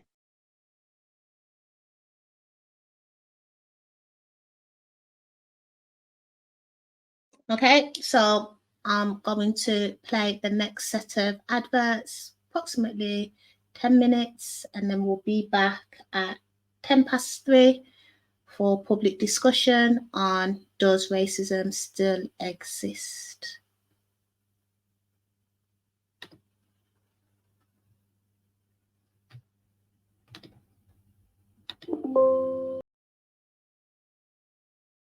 Guys, this is your girl Bittersweet, and you are now listening to my song Replaceable on MzRootz23. I hope you enjoy.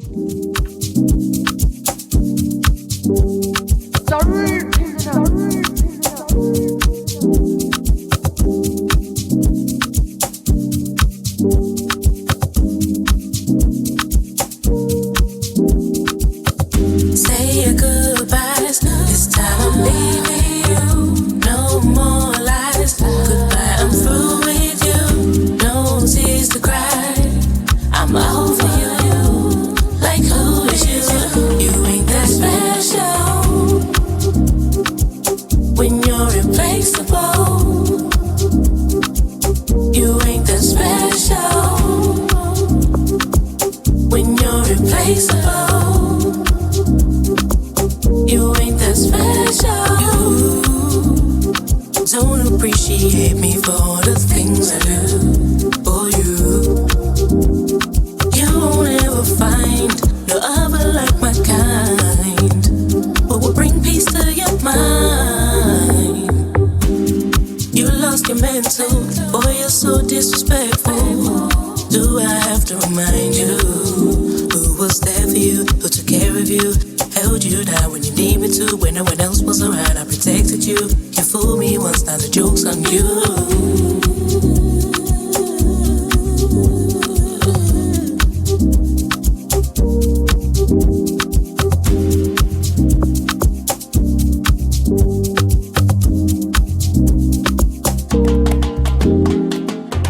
Say your goodbyes, this time I'm leaving you. No more lies, goodbye, I'm through with you. No tears to cry, I'm over you. Like who is you? You ain't that special. When you're replaceable, you ain't that special. When you're replaceable, you ain't that special.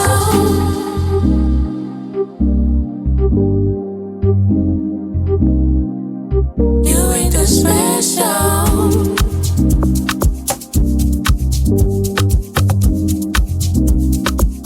You ain't that special.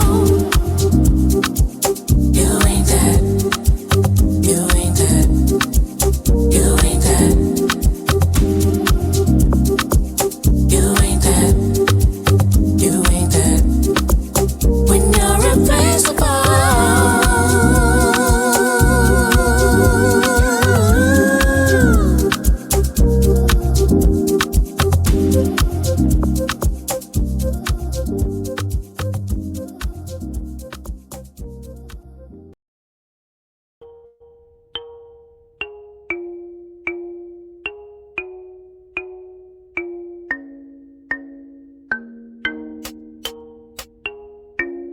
In the gritty urban landscape of 1980s Birmingham, a group of friends on a council estate forms an unbreakable bond that carries them through a turbulent era marked by political turmoil, racial barriers, and societal challenges.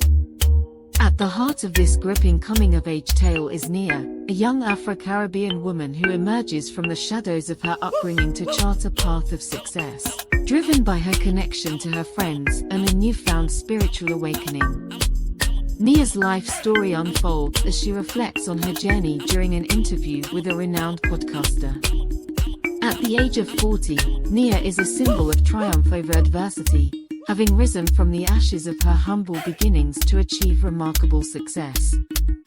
From council estate to riches, A Journey of Resilience and Redemption is a tale that immerses readers in the vibrant tapestry of 1980s UK hip-hop and urban culture.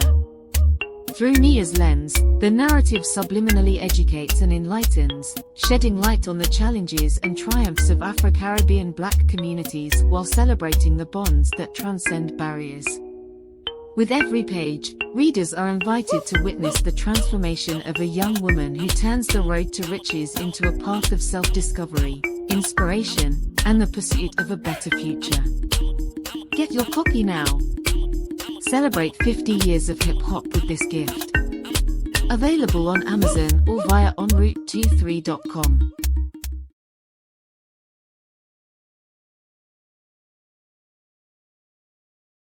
MzRootz23.com, no longer an individual but now part of an established and developing online community.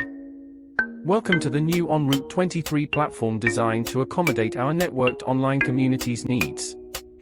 Off the back of academic research carried out by MzRootz, the accrued data suggests that there is a need for this platform. www.MzRootz23.com will take you to the homepage where you can select online learning, which will take you directly to our YouTube channel to access the free Ancient African History course.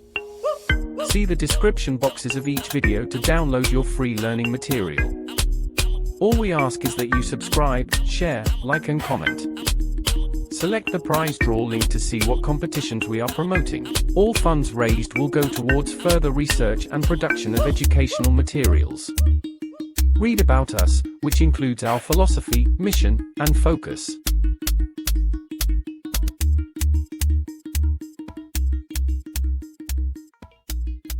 Select appointments and services to book a session with one of our specialists. We currently offer online counseling, information, advice, and guidance. Also, see links to book online Black Studies classes. Simply select the book button and select the date and time you would like your session. All sessions need to be paid for in advance via this button. We also accept donations via this link. We are currently in the process of writing new courses, and these will be available via the MzRootz Academy button. For now, access the free Ancient African History course via the MzRootz23 YouTube channel. MzRootz now also has its own products. See the MzRootz product link to see what we have to offer, visit our online store and customize your items.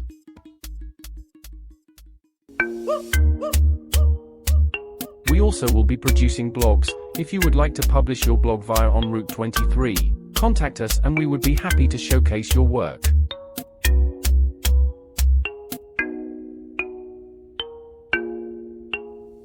Become an exclusive member by completing our online form and become the first to be informed of our events, initiatives, and research.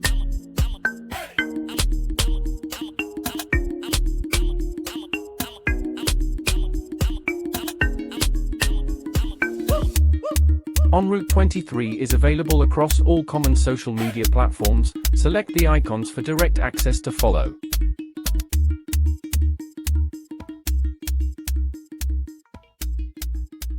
MzRootz23, raising critical confidence. Join our community.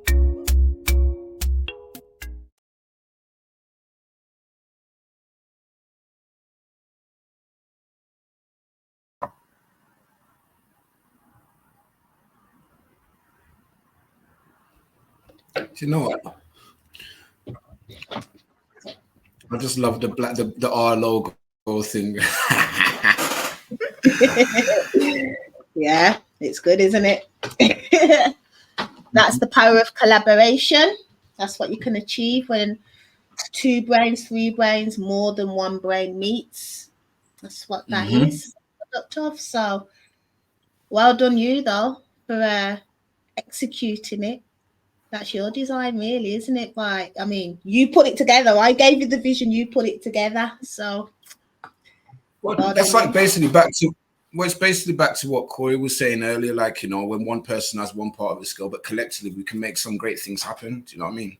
And that's what it is. We bring it into fruition, you know, manifestation. Guys. All right. So we're on the second question. Does racism still exist today?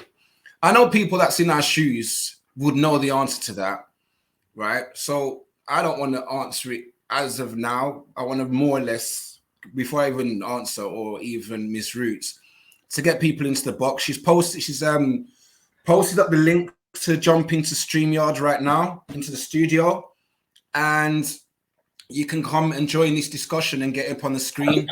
So rather than, even for yourself, Moorish Brittany, rather than having to, you know, to save your fingers and typing, or your thumbs if you're using your phone, right, to come up and, you know, relax your fingers for a bit and have a chat with us. Indeed. So just come through.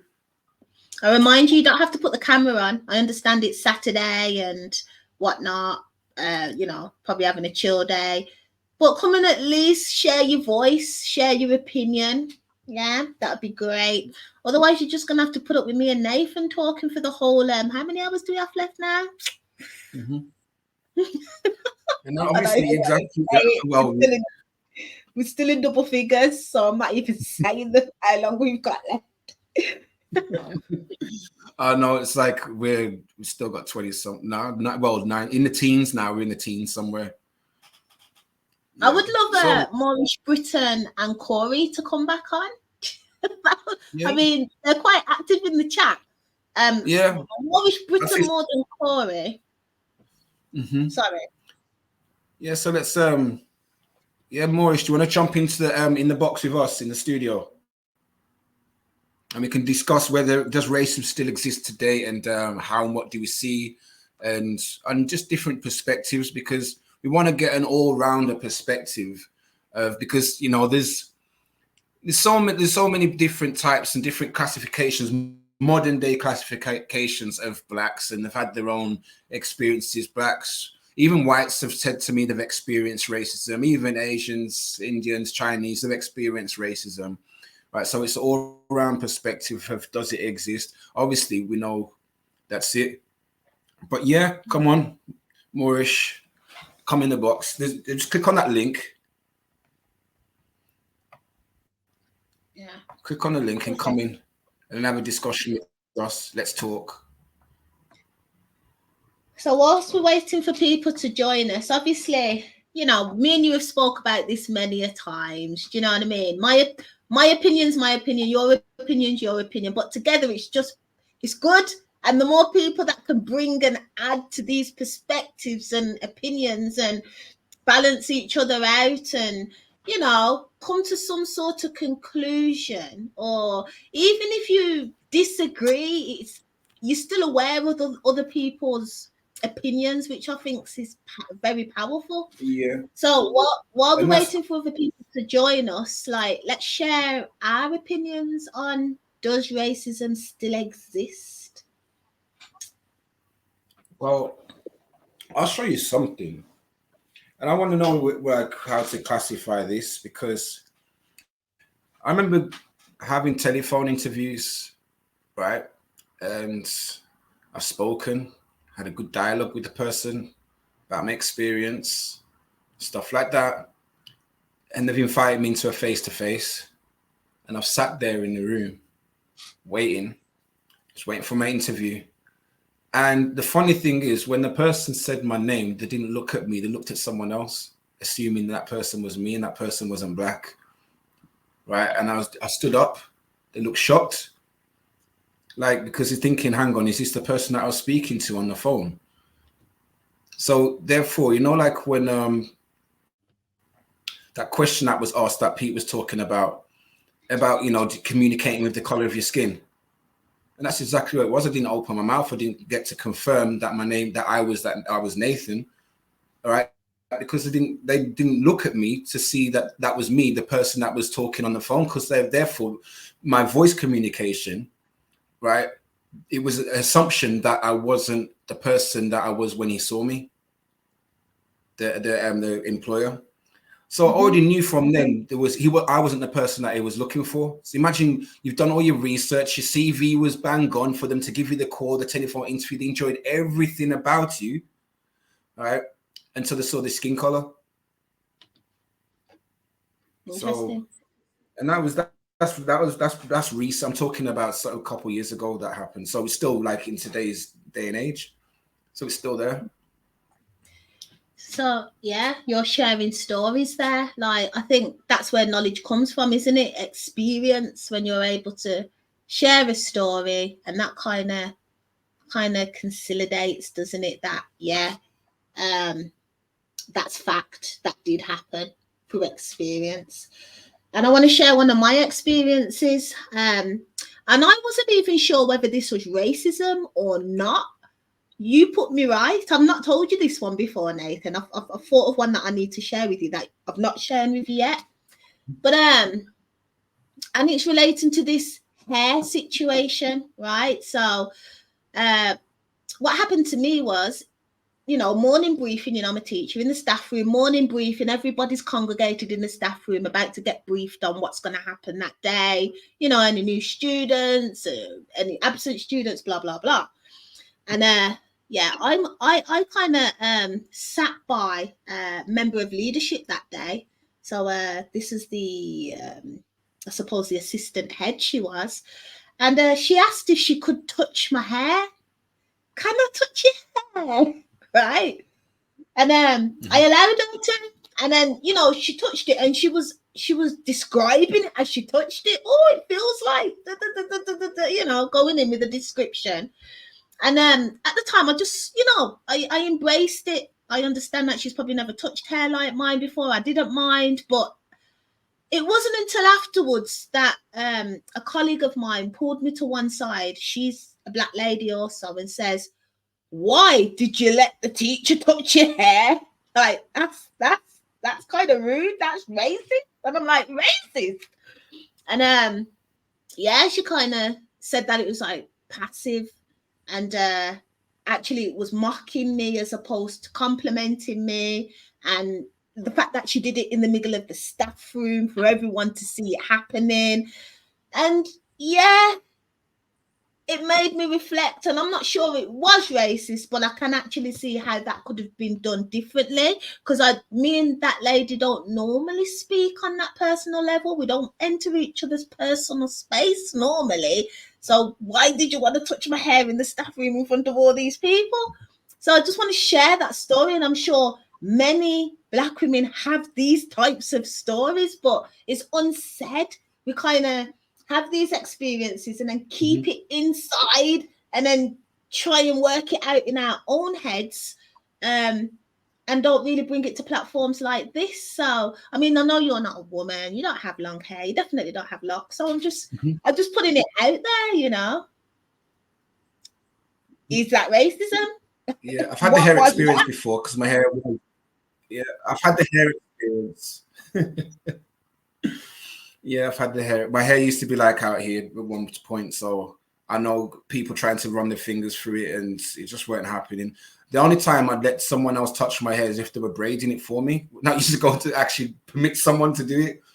But like when I used to get the random touch, like I could be there and someone's like, I'd be in a store and I've took my hair out to leave it out for a couple of days before like my sister braids it.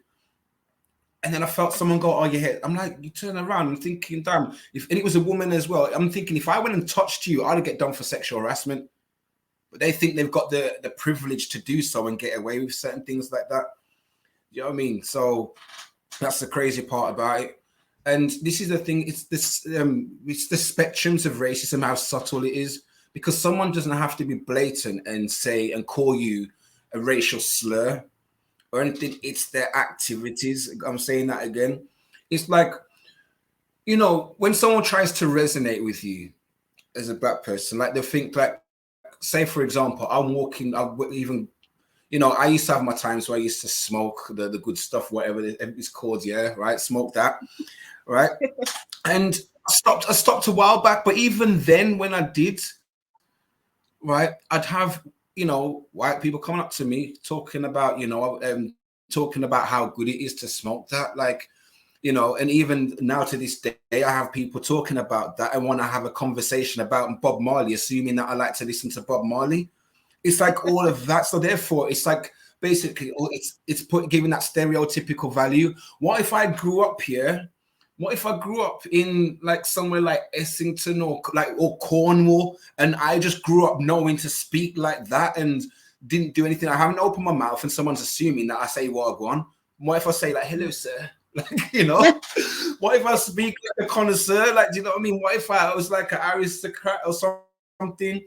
You know, what if I grew up in that realm, in that environment? The same way you'd have the Chinese growing up in Jamaica and speaking better patois than half of the people over here. Do you know what I mean? It's just been a subject to your upbringing as well. So at the end of the day, we can't have the assumptions and attach themselves to stereotypes. I know there's something that's always in our blood, and we just always got it.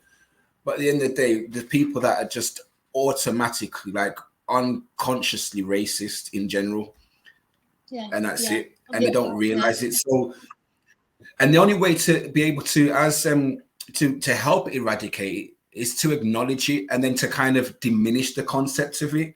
So it kind of, how can I say, make it non-existent. But the reason why we don't acknowledge it, because sometimes we don't tell the other person that, you know, you're being racist, right? Or you're being, you know, you're doing something which is kind of on a bias or prejudice in some sort of aspect. They don't realize that they're actually doing it. Yeah. So, but no one tells them, because sometimes what we do is, especially as blacks, sometimes we laugh off racial slurs. I remember at school, they used to say like monkey jokes and like, why does a black man wear rings? So you don't get grazes on his knuckles, trying to relate us to a gorilla.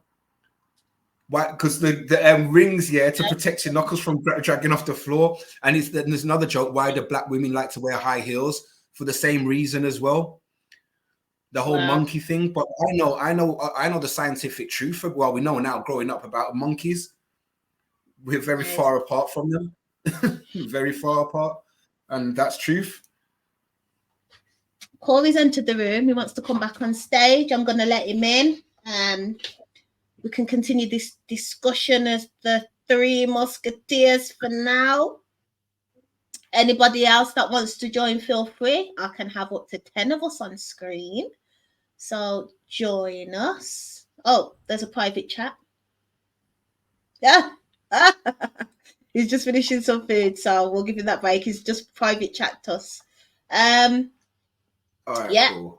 Just going back to what you were saying about language, another story I want to share with you.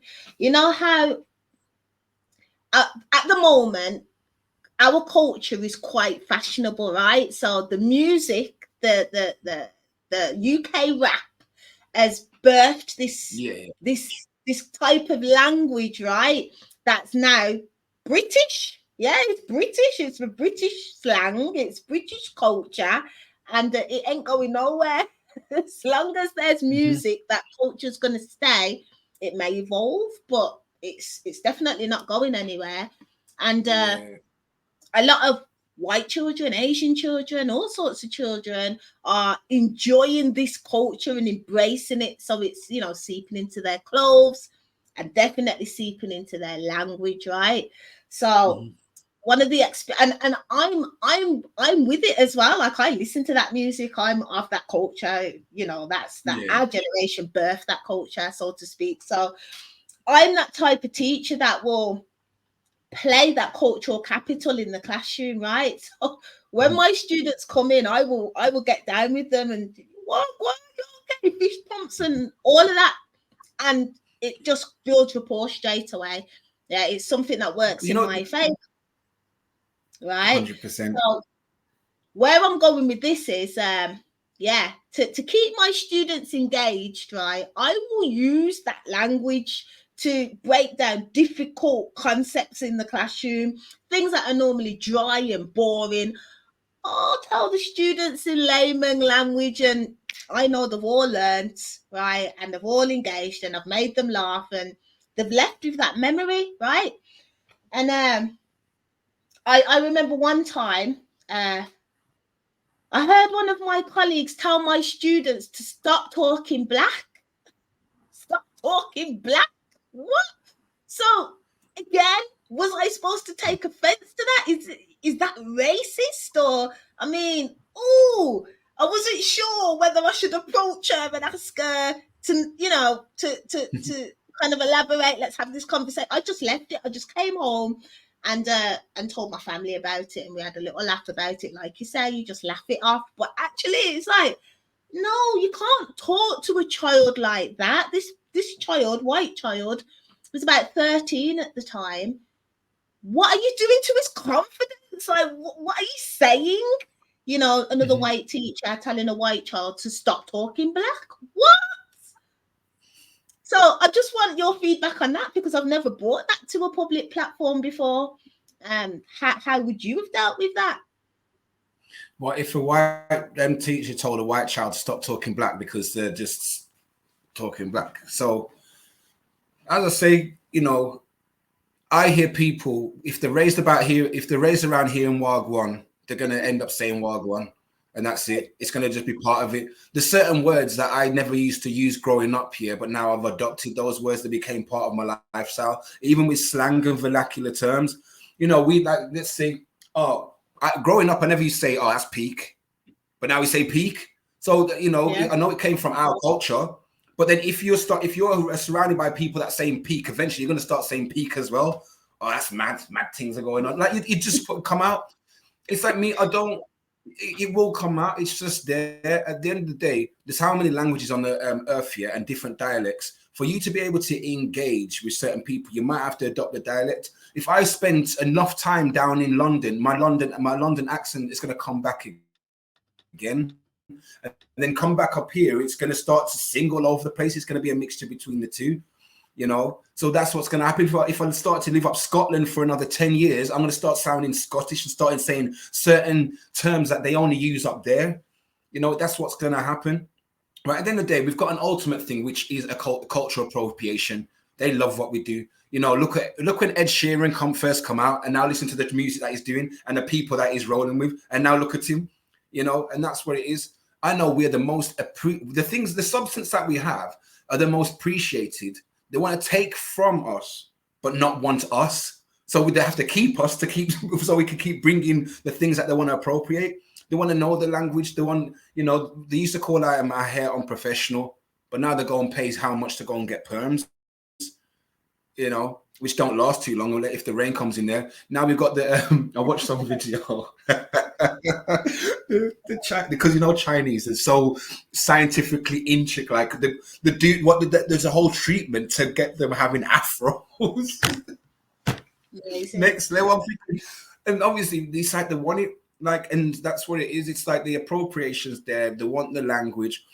The like I hear a lot when I see cars going past, and you hear we see white people in the cars or Indians and whatnot. They're playing our music that we invented and generated. And then obviously now we've got the modern day music that the children listen to and the producers. It's only like a remix evolution and how can I say, a development because of technology and whatnot of the music that we were making back in the day. Do you know what I mean? Yeah. That's what even more said the Chinese. Let's start acknowledging some of these comments as well, because like we've got a whole bank of some decent comments that we really should respond to. And I've just scrolled up, and as you were talking, this one just was relevant. Let's talk about the word black. Indeed, if you look at it from an etymological perspective, actually it's somewhat offensive, right? And who pinned that label to us? Where did it come from? When did we start calling each other black? And, you know, so let's have that conversation. Oh, well done. I'm glad, because it goes back from either the Greco-Roman, it even goes back to the Egyptian terms. It's even deep. It goes back to Egypt, right? So the ancient like hieroglyphics of what they used to perform back then. Then it obviously got to the rise of the Greco-Roman Empire. It's actually written in the Bible, right? It was more of an attitude. It's a spiritual term, actually. That's why when they use the word black, so let's fast forward with black, they're always associated with something negative. So let's start with the word that we know as black. Black's a color, not even a nationality. If I went to the land of black, where am I going? I want a passport, because if I want to go to China, right, the Chinese know China and Chinese, India, Indian. I want a passport to India, but I want a passport to black. Just go to Thompson and say, I need to find black. Let's all go to black. Let's go to, go to the land of black. Actually, there is a place very similar, right, called Niger in Nigeria, and that's obviously stems from the word where it says in the scripture it talks about Nigers, and we were known as that, which was also now in the Latin terms known as Negro, and then obviously they called it nigger, right? So that's exactly what it is. So let's go back from the word Negro. Negro also means dark, and the same way they've always used it as a dark color, because that's how we would describe physically. Now let's go even further back. In the Egyptian terms, it came from the word necro. Necro means dead. So necromancy, that's why they associate death with black as well. The black death, black market, always something, because in Egypt, they dealt with necromancy, raising the dead. So when they decided to call us that name, they wanted to make us dead, like spiritually dead here. So it's more of an attitude. The word nigard is in the Bible as well, which also meant the same transliteration, even in the Hebrew, to have a dead mindset, like docile, dead mindset, like kind of as if you're dead, but like the Walking Dead. So thank you. I'm glad you acknowledged that. I know of the opposite when it comes to UV rays and that. But they turned the tables upside down moreish. They turned it because we're the purest breeds. Like, we have more purity. But what they did, this is why you have white weddings, and white means innocent, and you wear the white dress at a wedding. I would, if I'm getting married, I wouldn't be surprised if my wife decided to wear a brown, black dress, wear whatever dress. The marriage is what's important. Now, I even said in this one lyric that I did, I was going to do that one, Black No More. There's one part where it says, I was talking about black marketing magic and all that. We always make black so negative. And I said, just to twist it, because the mad thing is, the only thing that's white is the lies, right? So I said, so if when I die, I want you all dressed white at my funeral, rather than being dressed as black, rather than to have it always the feeling of mourning and sorrowful. Because that's what it is. It's now being mentally instilling. When you think of the word black, right? It's always a negative annotation that comes with it. So imagine. But the nature doesn't show us it being negative, though, because exactly. everything comes out of the blackness, right? So if we're talking about language, then okay. If you want to define the word black from an English perspective, that's how it's broken down. But if you look at the nature, which is what we were talking about earlier, check the nature to get verification, because we are of that, right? So you look at an apple, you leave an apple on the side, and it okay. So Moorish Britain's put to me, right? She's saying, no, everything comes out of carbon. Makes sense, right? Because the word black is an English word. But so is carbon. But from a science perspective, carbon that it's a better word to use, isn't it? It is a better word to use, and I suppose that's the point I'm trying to make. Check the nature, the soil, the sky. A rotten apple everything goes back to black. Everything does. Everything rots and goes back to that color, or goes back to carbon. So I find that really interesting, and it's just to establish where all that is, what all that means, and where we sit within that. Where everything grows, even when you dig down into dig deep into the dirt, it's the ground. Everything grows from the darkness in it. Right, out of darkness cometh light in it. That's why, as they say, the saying, right? And there's a lot. So yeah, at carbon, the element of the code with 6 as well. And the great thing about us as well, being carbonated, yeah, anything on the face of this earth can become carbonated. So for example, we as carbonated, melanated people, yeah, we have every element of the periodic table inside our body, including gold, and our skin is worth more than platinum. You know, so this is the part of upliftment that we need to know exactly. When we do break down languages, right, to understand the language of humanity, we will be able to break down strongholds. And the key thing on the spectrum is the white and black thing, right? Because these are the only nations on the face of this earth, right? Why is they don't call the Chinese yellow? Let's just be strong with it. Why not they call someone brown? Why have they chose white and black? Because they wanted to create a heavy spectrum of purity and dirty, if anything, right? That's what they try to do just by what we see. But have you watched that advert about what when melatonin gets put on, you know, sunscreen lotion, yeah, gets put on. When you see what a white person looks like on through UV vision, their skin looks sick. They actually know it's a degenerate problem that they have.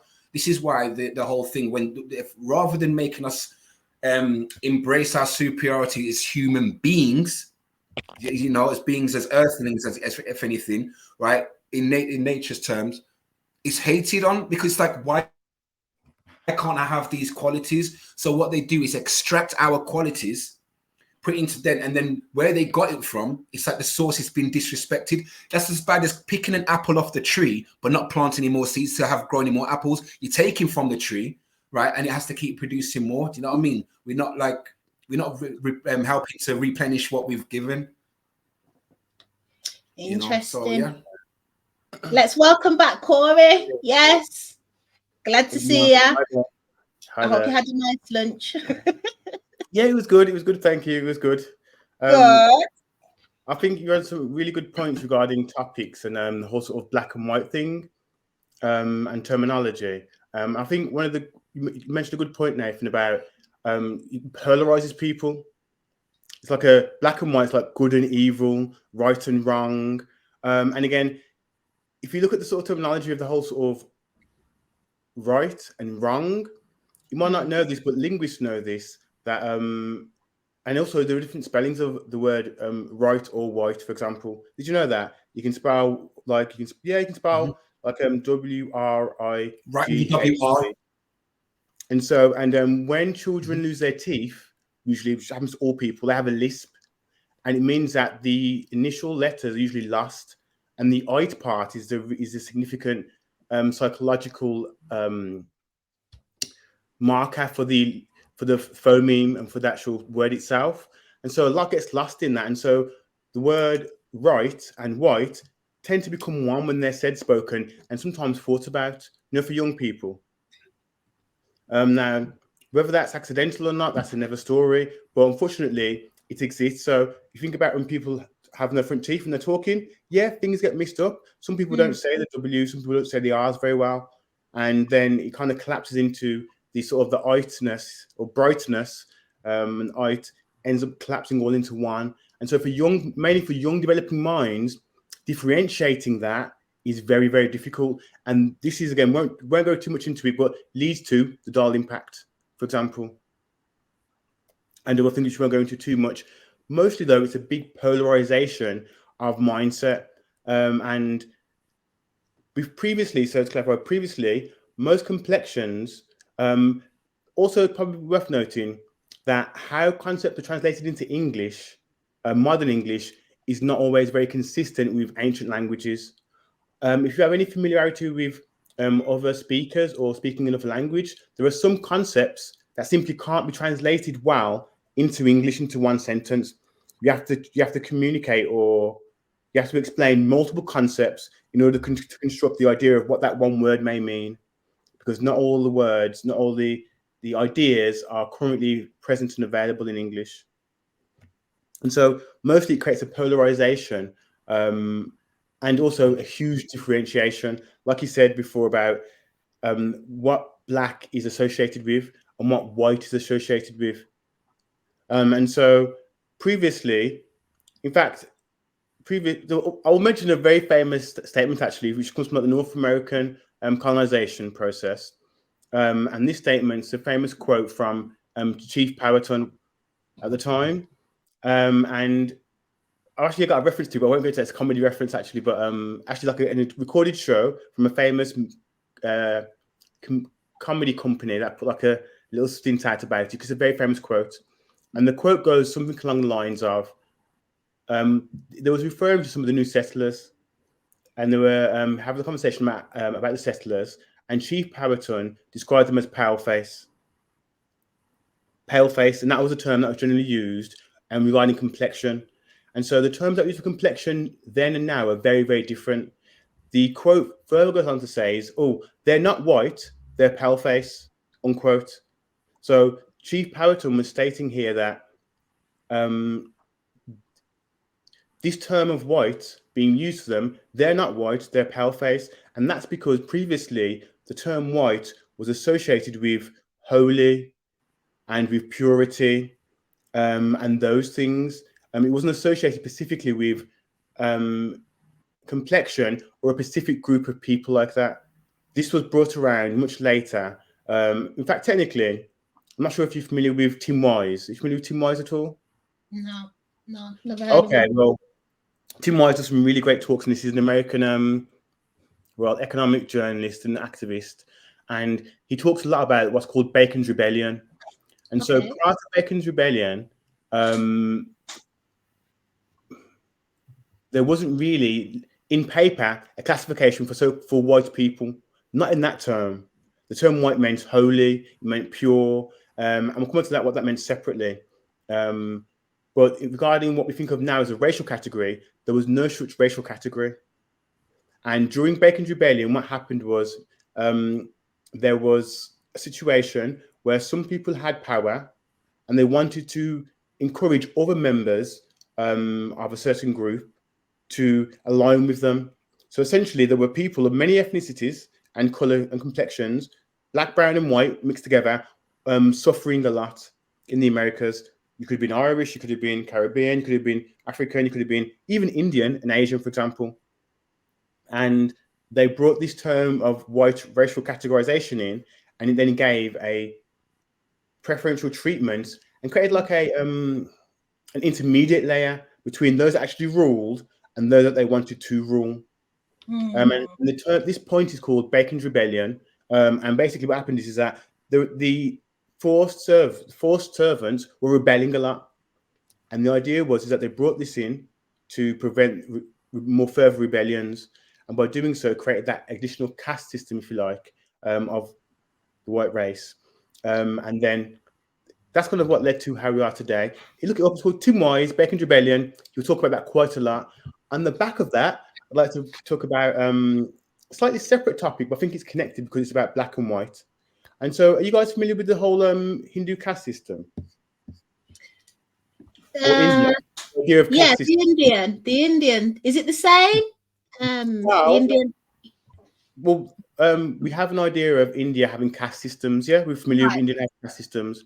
Right. Now, what people aren't very familiar with is that actually the caste that's supposed to be for black people, so-called, or the untouchables, that categorization did not exist until the British Raj.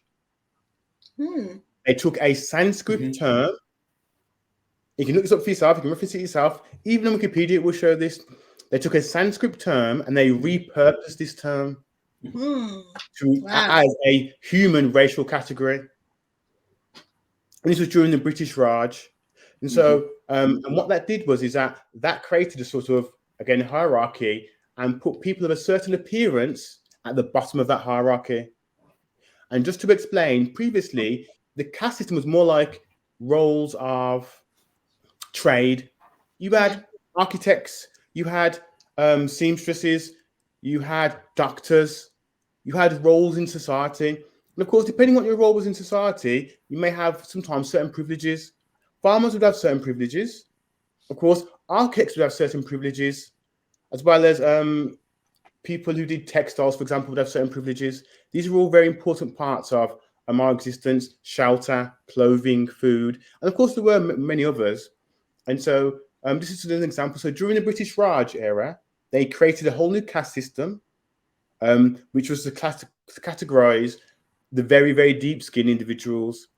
I can look to them if you want me to, but I'm not going to. I just want me to present. I probably won't get into that just yet. But the reason why I'm mentioning that is because some of the things that we think are very ancient in some cases actually are much more recent than we think. And so they took a Sanskrit word, which is a very old language, and then they repurposed it. Okay, and so what's happened is that the modern version, the modern Sanskrit, is not ancient Sanskrit, by the way. There are variations, and in this term, it is known to have been repurposed.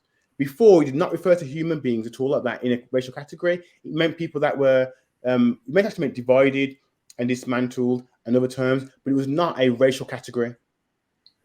And then, and it was repurposed recently. And again, the same goes for similar terms, sort of the whole black and white thing. A lot of these things, yes, people were described in many ways, which having very deep skin, burnt faced Ethiopians, for example, and so on. Right. We're aware of these terms. Complexions generally went along the lines of pale, tawny, swarthy, ruddy, and they were generally the predominant forms of describing complexion, even in early English. And so if you look up sort of early English, you won't actually see the term black and white. There's, for example, there is no documentation of a so-called racial group defined as black or white technically in that language before really the last couple hundred years, technically. Yes, there were people of a certain appearance that had certain experiences, but the idea of race itself is actually much newer than we think it is. So if you take a language which is 2,000 years old and then you repurpose words in that language, automatically it's like, oh, well, that language is 2,000 years old. So if that word exists in that language, the concept must be 2,000 years old also. But just like the term for the caste system in Hindu, for example, the Hindu believe that new caste system that was created during the British Raj didn't exist before. In fact, I could probably show you probably, but I won't get into that just yet. And what seems to be happening mostly is that there seems to be a polarization of people's mindset. And this polarization seems to create an ethical and moral disengagement. Yeah. So people, what's good for me might be good for you, and that's okay. And what's good for you might be good for me, and that's okay. But that's not actually how life, the universe, God intended things to be. There really is a specific point of balance that is generally holistic and good for all. The other day, we were talking about ivory with a gentleman that I was speaking to before, and the whole idea of how ivory came about. Now, many people think that ivory harvesting, which of course at the moment, we only really see the horrors of people harvesting ivory from elephants and from rhinos. But the original history of ivory was not of that way. Ivory from some animals, like I use some deers, mooses, etc., they drop their antlers every 1 to 3 years or so. That's right. So our ancestors picked up ivory literally off the floor. They picked it up off the floor and then they fashioned it into things. And then during industrialization, it was like, well, we want some of that material. How can we get some? Well, we don't have those animals here. We'll just take it from this animal here who needs it this entire life. You know what I mean? And so like, there was, again, a moral disengagement. Well, what's good for us is good for us, isn't it, kind of situation? And really what should have happened was his education, possibly. And if you want ivory sustainable, then maybe you should farm animals that produce ivory naturally and drop their antlers in order to have a sustainable ivory market that doesn't harm or damage nature. Well, that's what would have made it valuable, right? Because you had to wait for the passing of an animal before you can get its tusk. Hence why it was so rare to have one. Hence the value added to it, right? Yeah. So that's what we do in the West. We just we overconsume to the point where, okay, they're not dropping their antlers or their tusks often enough because we have a demand, we have a market. So now we're just gonna have to kill the animal and take the tusk. Yeah. You understand what we've done? We've overconsumed, and we do that in many areas, of our existence. I agree. I'll do want to touch on one point a little bit, just to clarify something. When I say drop the antlers, the animal lives and regrows them. Okay. So the animal lives. Yeah, the animal drops their antlers, but they keep living, and they grew new antlers for the new season. So that was the natural. Our ancestors, that's what they did. Look at sort of his history, and often when we find this in sort of in shamanic or more kind of like woohoo, well, what's considered to be woohoo documentation of our ancestors, but our ancestors didn't really harm nature in that way. They tended to work with nature. Right. And so although crude oil has been around for how many thousands of years, we didn't use crude oil the way we do now. We didn't make plastic from crude oil. We made plastic from vegetables, believe it or not. You can make natural plastic very easily. And so we made natural plastics that have a much better impact on nature and its environment, rather than fashioning plastic from technically what is crude oil waste, which is now creating a big problem in society. And the same goes for the sort of ivory market, for example. So animals that dropped antlers, they continued living happily. Yeah, but elephants don't regrow tusks, do they? No, exactly. They're the wrong animals. So basically, the point is that we shouldn't be taking ivory from elephants at all. Or from rhinos at all. It should be left to the deers and the mooses and the animals that do. Yeah. Thanks for that clarity, because that's where I was. But even then, when the elephant passes, you take its tusk, right? Well, yeah, if it passes naturally, you might. You have to wait. That's why it's so valuable, that type of ivory, because an elephant is not going to regrow its tusk. Yes, I see the deers, they will, but the elephants and the rhinos, no. So that's interesting. I mean, it's slightly off topic, but it's still in line with what it is. I'm interested in this notion of using the nature to try and establish principles. I think it was talking about the black and the white and the polarization of good and evil, right? And sort of the light and the dark kind of situation. So I was giving an example of how humans can do something that they think is in their own benefit, but at a much greater expense. Pardon me. And so when we're when we have that polarization of ethics and morality, we're not aware that actually there is a genuine coexisting point of truth and moral and ethical behavior. So I mean, to be honest, we kind of know this. I mean, the 10 Commandments, dare I say, I mean, they're pretty undeniable. Do not murder. Do not covet your friend's wife. All these laws, I don't think anybody could say, "Oh, actually, I don't agree with that one." Generally speaking, they're so consistent today. It's like Tupac lyrics. Right. They're so consistent today. I'm joking. As it was all those hundreds, if not thousands, of years ago. And I think that when we're put into a situation, for example, where the mind is forced to choose one side or the other, it cannot direct its own path. I think that, remember earlier I'm talking about using the classroom, being able to be comfortable. And I think Peter mentioned being able to find their own way. And sometimes having classes that adapted to certain situations. Well, if you're presented only two options, situation, and then the situations that, well, where else do I go? Kind of situation is a do I go good or do I go evil? And that's what they consider as, okay, well, you're either going the good way or the evil way. And actually, in many cases, it's not as simple as good and evil, but it can be within balance, if that makes any sense. Sorry if I'm pushing a little bit. No, it's great. Like, gosh, it's so engaging, and it's all relevant. It's all connecting to, the outcome of what the discussion is going to be, because it's natural, it's honest, it's truth, it's your truth, it's discussion. So it's all good. I do want us together, though, all three of us, to start looking at some of these comments. Actually, I've put one up on the screen by Ashanti Bay, and it's a question / comment, but we can bounce off it because I think it's quite poignant. Yeah, it's what I was saying earlier, basically. Yeah, it's what I was saying earlier, because the spectrum, this is where I was going to go with the whole black and white. Like when you look at the equal opportunities form, or when it says like, what's your ethnic background? Yeah, there's only two nations which have color, which is the two ends of the spectrum, black and white. But the other ones, if we wanted to go by color schemes, right?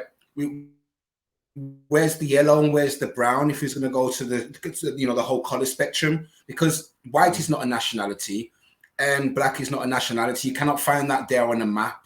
right? But those are the only two races, and therefore there is a heavy spectrum between those two. There's a socially superior race today, right?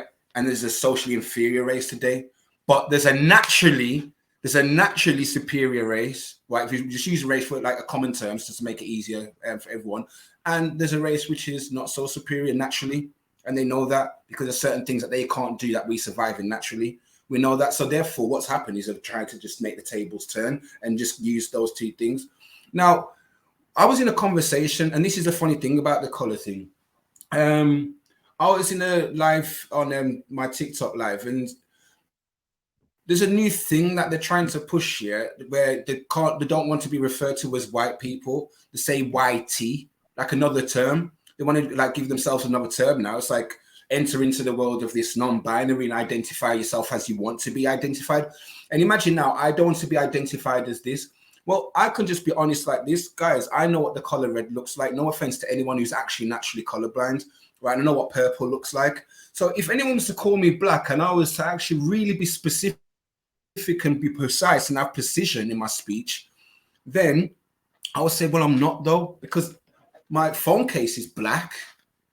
When I can't see someone on the screen that's black, the frame on this is black. Are we the same hue? My beard is black because if I was black and my beard, you wouldn't know when my beard starts or finish.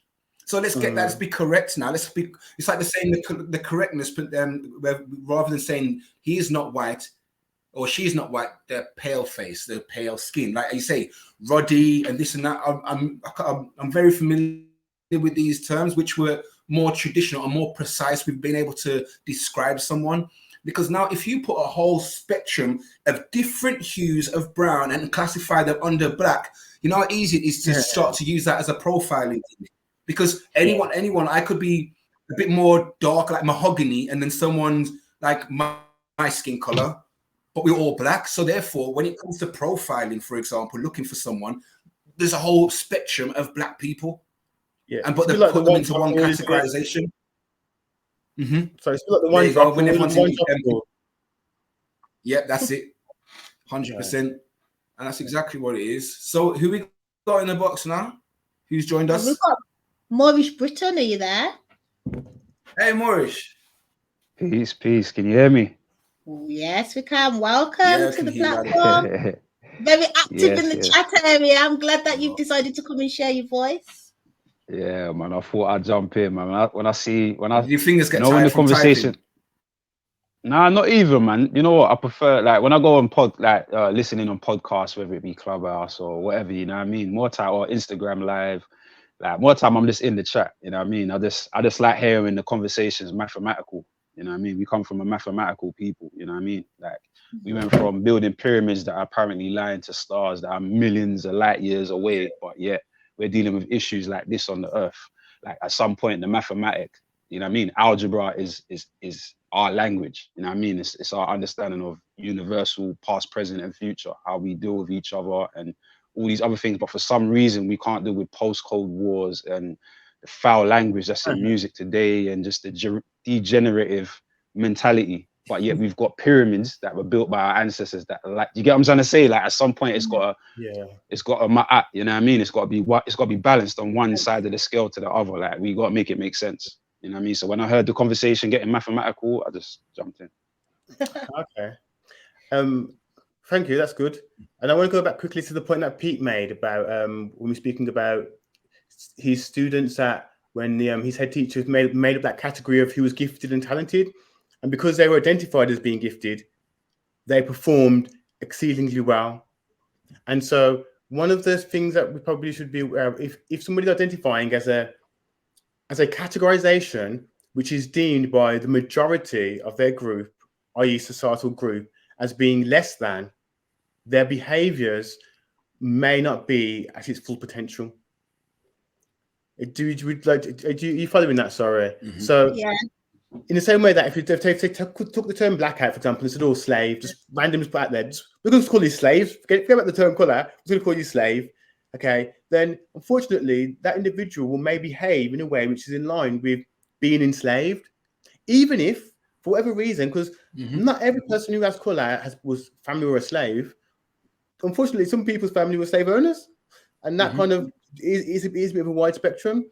If you give them that categorization, then they will behave and act as such. And on a deeper level, there's something called epigenetics, and these are basically genetic markers that, so my lifestyle, my genes that I activate throughout my entire life, based on my environment and circumstances, my children have inherited some of that, and so and then so on and so on. Now, we talk about genes as if genes are like an old thing. Oh, the genes were in the womb, but we have genes. Our genes are active every single day. That's how we grow new skin cells, new hair cells, and so on. And so, if you tell somebody a specific narrative, then their genetic adaptation for that will be of that narrative. Our ancestors were capable of amazing things, like you said, mathematics and other things too. But if you don't tell an individual what they're capable of and what's already within them, epigenetically and otherwise, they may never activate those genes technically, and they may never embody those practices. In the same way that if you know your dad's a carpenter, your dad's dad was a carpenter, then you'll know you've got a prerequisition to potentially do good carpentry. Bro, sorry, I'm interjecting on what I was going to use as an example. Oh, God. Black Laws dictionaries, gonna go there with the legalese. I was about to look it out. Yes. Yeah. Yeah. I mean, it's just off the back of what Corey's saying. So to simplify what Corey's saying is saying, if you call somebody black, right, it's gonna have that impact, right? Because we know that that's you're gonna become what you're labeling yourself as, and we already have kind of touched on the etymologic breakdown of the term black, you know, what that means. If you look at it even in a dictionary, like when it gives you the connotation of black, are we becoming black because we're calling ourselves black and we're allowing others to call us black? It's good point, yeah. Right. And what is our original tribal ancestral grouping and tribal names? Right. So I mean, like, I could tell you mine right now, but I don't want to get into it too much. But our ancestors had names for themselves that were not color groups. Yeah, of course, not with tribal. It's synonymous with whatever skill you had or whatever you were producing within your tribe. You'd be known for that, like, you know, Benin and it's bronze and things like that. So for sure, but I'm conscious here that Moorish Britain has got some literature. Do you want to read some of that, or tell us what you got there? You're on mute. Not sure if you're aware you're on mute.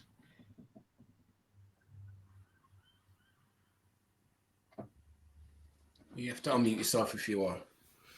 Yeah. Okay, well, I will talk about. Well, sorry, I was trying to unmute for some reason. It went unmuted. Yeah, no, but no, you speak first. Finish your point, bro. Okay, well, as you got the dictionary right there, maybe you could look this term up because the term, for example, the term white initially. So I'm pretty sure we know what the term black meant, but the term white in itself, as defined by that dictionary, if it's depending on what age it is, specifically states. This is the 4th edition. Oh, okay. I can check what edition it is. I'm not sure what edition it is.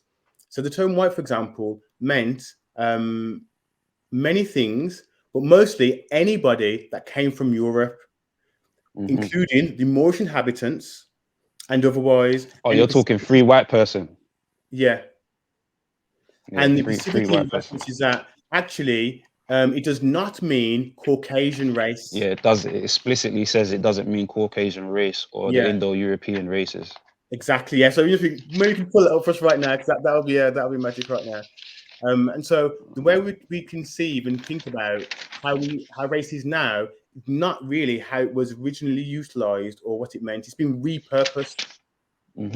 But that goes back to the etymology of white, because they claimed white.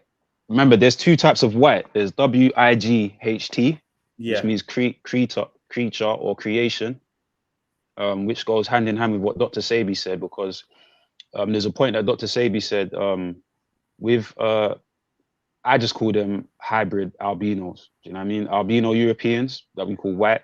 Okay. Albino Europeans. No, it's not even a diss. We're talking language, isn't it? So, yeah.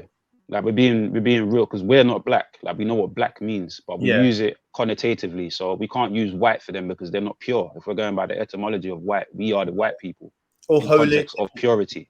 Yeah. Yeah, and holy as well. We have exactly holy. We have the hair of lamb's wool and the skin of burnished brass. You know what I mean? That's white in terms of purity. And right? some study means, you know, the people of God, the tribes of Israel. Right. In many cases, the people of Israel will be considered to be the white.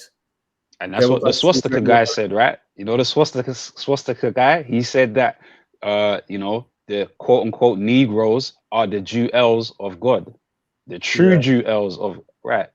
So, right? That's what the swastika guy said. But Buddha had the swastika on his forehead and his chest, right? Because, he said,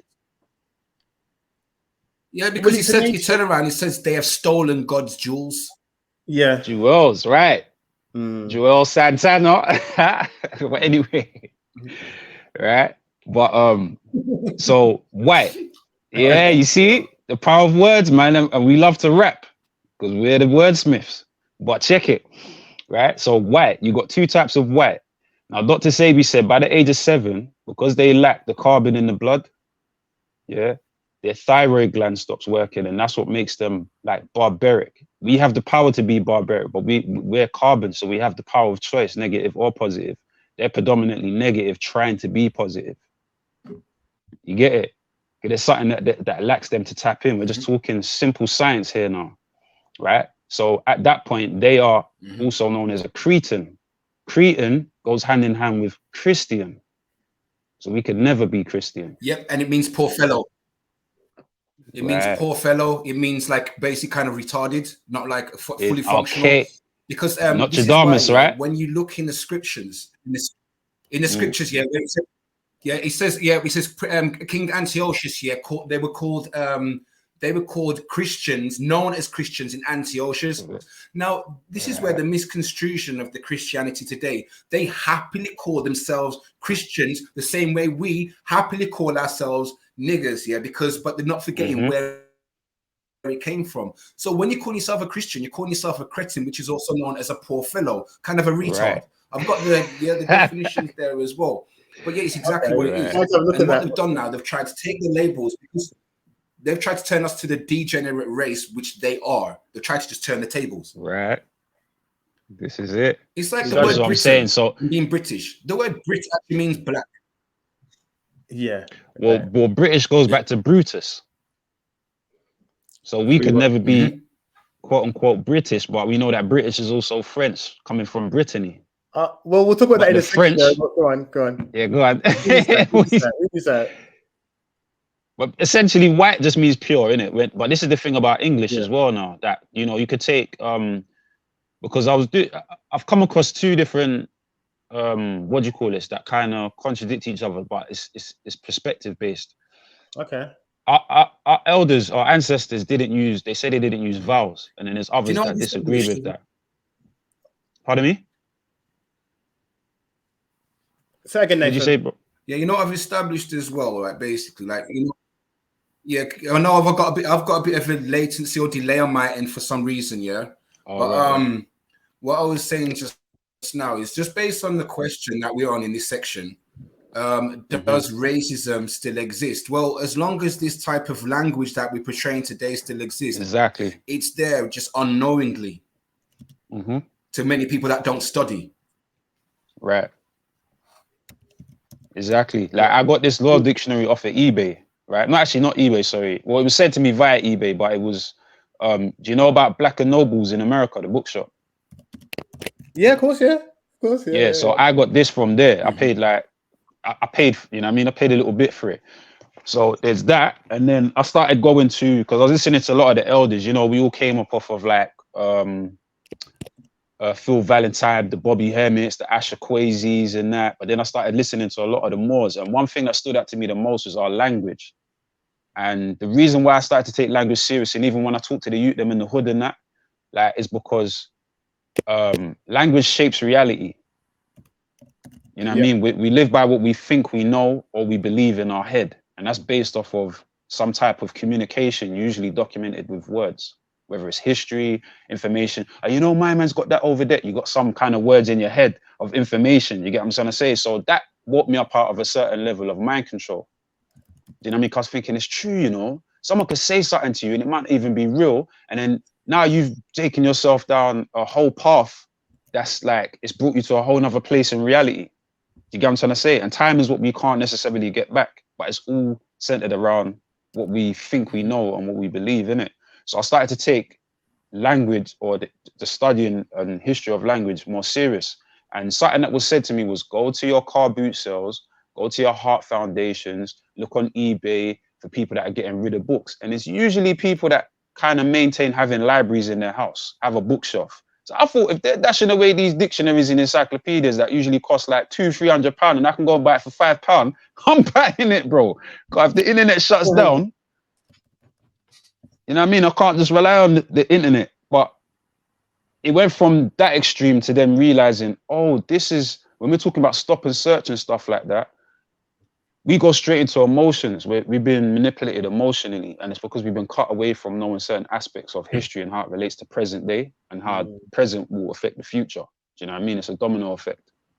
So when I talk to the youth, I say to them, you got a smartphone, you got Snapchat and all these different things on your phone, at least have like some PDFs of some dictionaries or something. So if these people come and approach you, you can contract with them, because that's really what's taking place. And the minute they don't see that, then they're going to go to the rough you up and stuff like that. How many times have we seen in a movie, or even certain times by chance, the recording of the mistreating of like a citizen for coming from our ethnicity or background, right? And they just utter 1-2 words, and it makes the officer shift in the way that he's dealing with that person, because what's happening here at that point is psychology. You get what I'm trying to say? So, like I said, I was going to the second-hand bookshops and I started getting all my dictionaries, man. And even history on dictionary. Look at this, like what the brother was saying earlier. Do you get what I'm saying? It's crazy you saying that, because wow, these are £5, £6 it's books. a crazy thing that you're saying about that as well, bro. Maurice, yeah.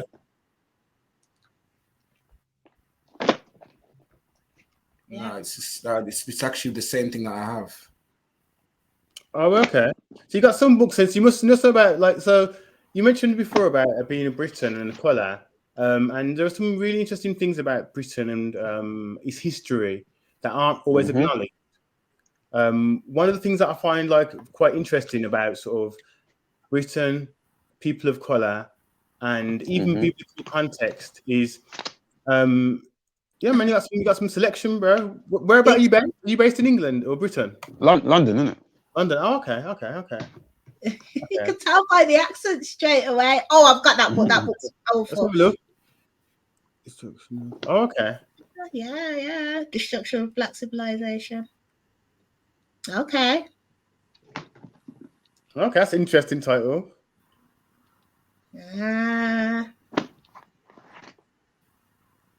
What's that one there, sorry?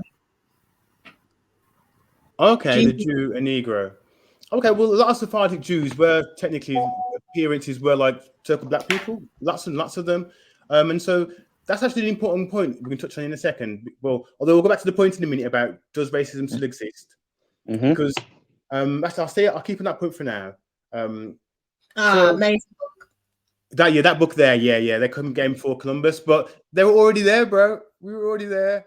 That book's interesting too. I like that book. The earth is our home. Do you get what I'm saying? Like this is why racism exists. You know what I mean? Not to stray away. Do you know what I mean? But I know you want to thing on that point. I'll touch on that afterwards, innit? Now, I was just simply going to say that the racism aspect of it is like what the brother said earlier. Do you know what I mean? Like we're locked into the language barriers, but we have forgotten that language originates with us. Yeah. We're the descendants of the people that created law and language. Law, language, and history go hand in hand. Am I able to look at this. Look. You get what I'm saying? English goes back to German. German is Latin. Latin is African. Okay. So even when we turn around and say they're English, like English how? They still have to admit that they come from us then, if that's the case. But why do they look different? Now that gets into a whole nother, that gets into this topic. You know what I mean? It starts to get into an uncomfortable topic. Where's my pamphlet, man? Yeah, it gets into this. You know what I mean? This guy. Oh, yeah, cool. Yeah. Okay. Now we start getting uncomfortable. Okay. YouTube experiments and stuff like that. Yes, there were things in there, but there were things happening. See, look, what's all of that? That's what the N-word means. Those little things there. Like, that's what an N-word is when we ain't that. Nigga. Right. See, I ain't gonna say no. Let me go on mute. Speak a thing, bro. I always ask that. I said, continue, Nathan. Go on. Yeah, I was gonna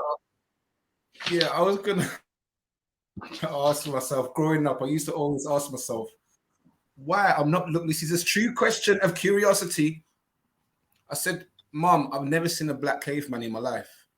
Why is there no pictures of black cavemen? Interesting. Yeah, and I think again that's a bit of a funky, it's a good statement. It's also a bit contradictory as well. You know, like with the whole sort of ancient origin situation, because they throw out evolution, which is like from monkeys to black people to brown people to white people, but then they also throw out cave people being the first humans, but they never have color. Indeed. So you would have thought that the people that first evolved from monkeys, so to speak, who were supposed to be, but we know they're not, would have been. It's not. It doesn't add up. And evolution, by the way, just clarify, evolution is a theory that requires the so-called missing link, which has not been found yet. It has not been substantiated as a fact.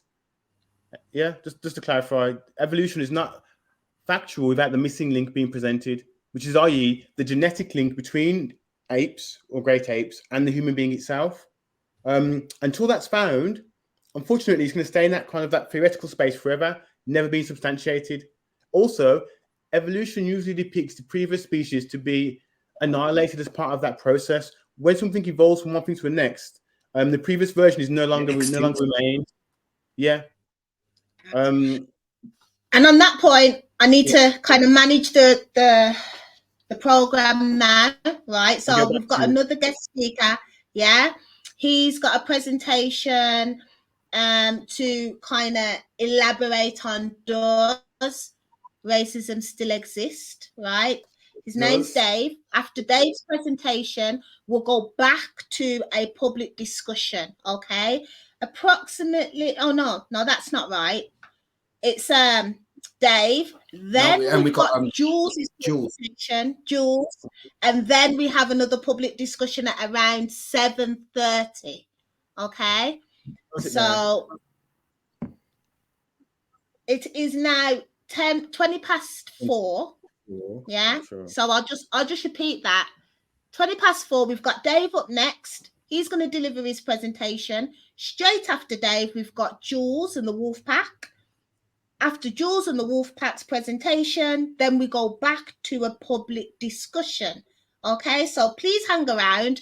I think you'll find what Dave has to say very, very informative. Definitely going to trigger those critical thinking skills. So I'm going to prepare for Dave to come on now, and I can only host 10 people at a time here in the studio. So I can't let anybody else in. I can see more people are trying to get in.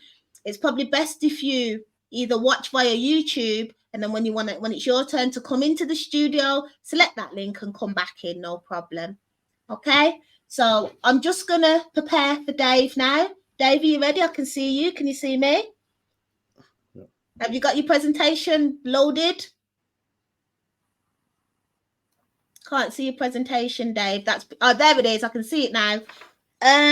Okay then. So, I don't want you to go, but I need to obviously make sure there's enough space for 10 people in the back of the studio. Yeah. So I'm gonna. Can we create space for Dave now, if that's okay? Yeah. See you later, Corey. Thank you. Thank you, Moorish Britain. See you later. Stay around. And let's get Dave on. Welcome, Dave. Hi, Melissa.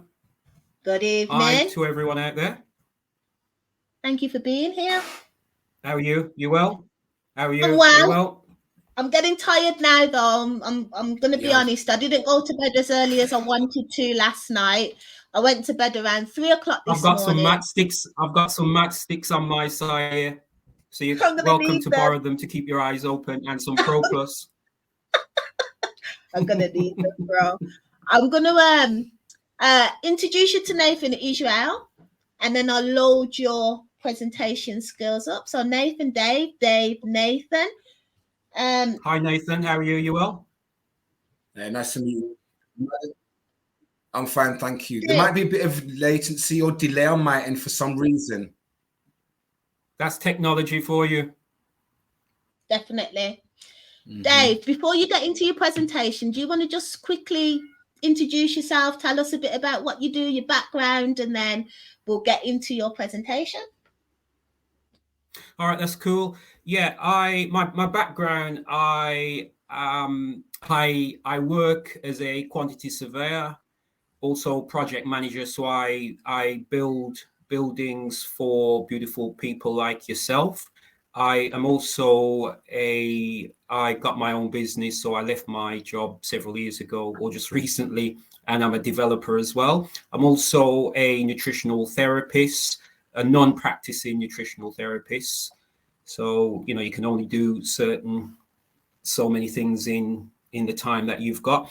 I've for the longest of time, I've studied history, used to teach history as well, really passionate about it. Those of you who are familiar with Robin Walker, I completed his course in 2001. Yeah, I believe it was around 2001, 2002. Black's Introduction to Black Studies and Advanced Black Studies with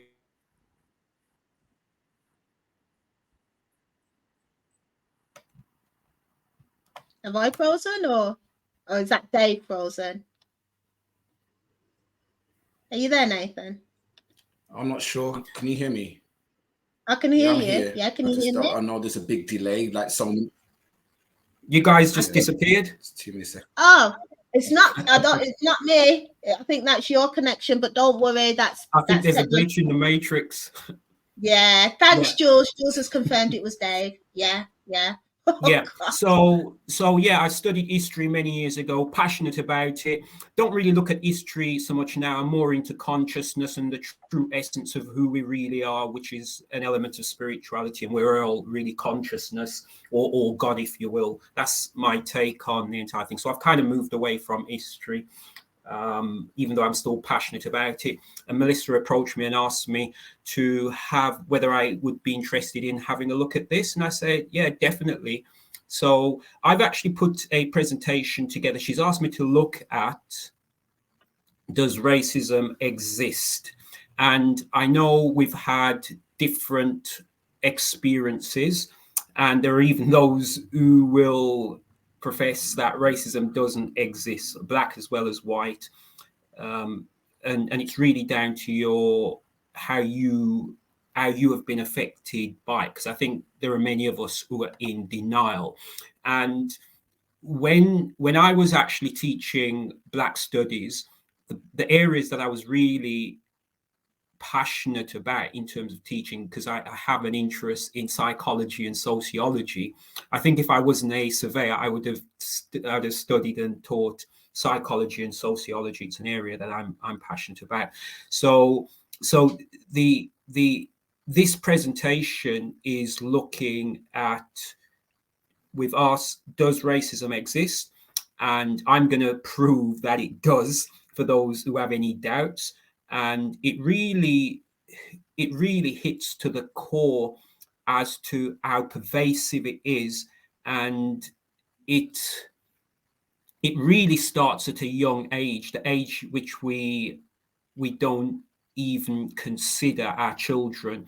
And I'll show you later a test which was done by Kenneth Clark in the 1940s and revised 2005 and 2007, which we'll look at. So it's really the psychological perspective on racism and how it actually affects us. One of the things I have looked at but haven't presented it here is the not just how it affects us, but things that we can do. So if we have time, I will discuss that, what we can do, but it's really looking at the psychological effects that it has on us. So yeah, so we'll just start with the first slide. So does racism exist? Does it still exist?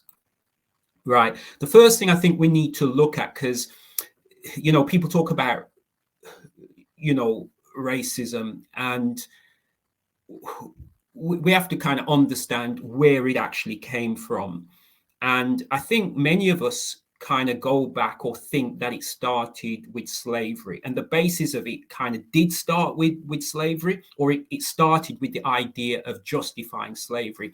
And there was a Portuguese guy named Gomes das Rara, Portuguese writer, and he was approached by the king back in the day during the 1450s to write a book on black and white.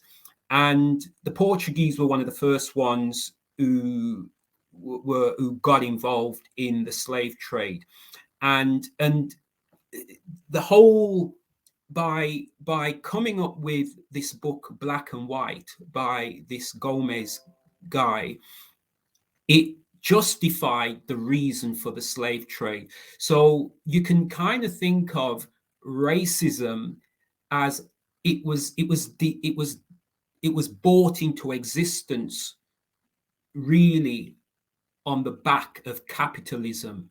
So the birth of it is really capitalism. That's why it came about, to really justify the slave trade. And the question is, does it serve a purpose in 2023?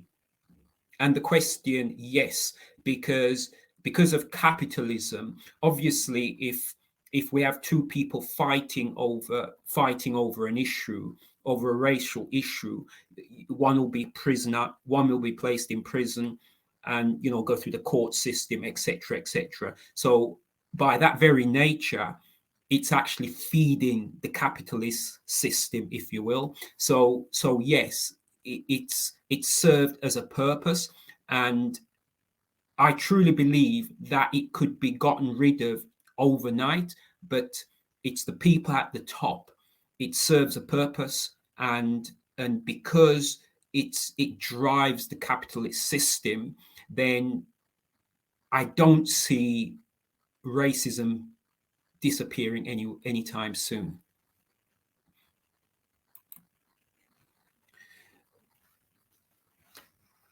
The next slide is defining racism. Now, there's often a lot of confusion people have with the idea of racism. Can Black folks be racist? And James Jones, a psychologist, published a book in 1972 called The Prejudice of Racism. Jones described prejudice and a negative attitude towards a person or group based on social comparison process in which the individual or group is taken as a possible point of reference.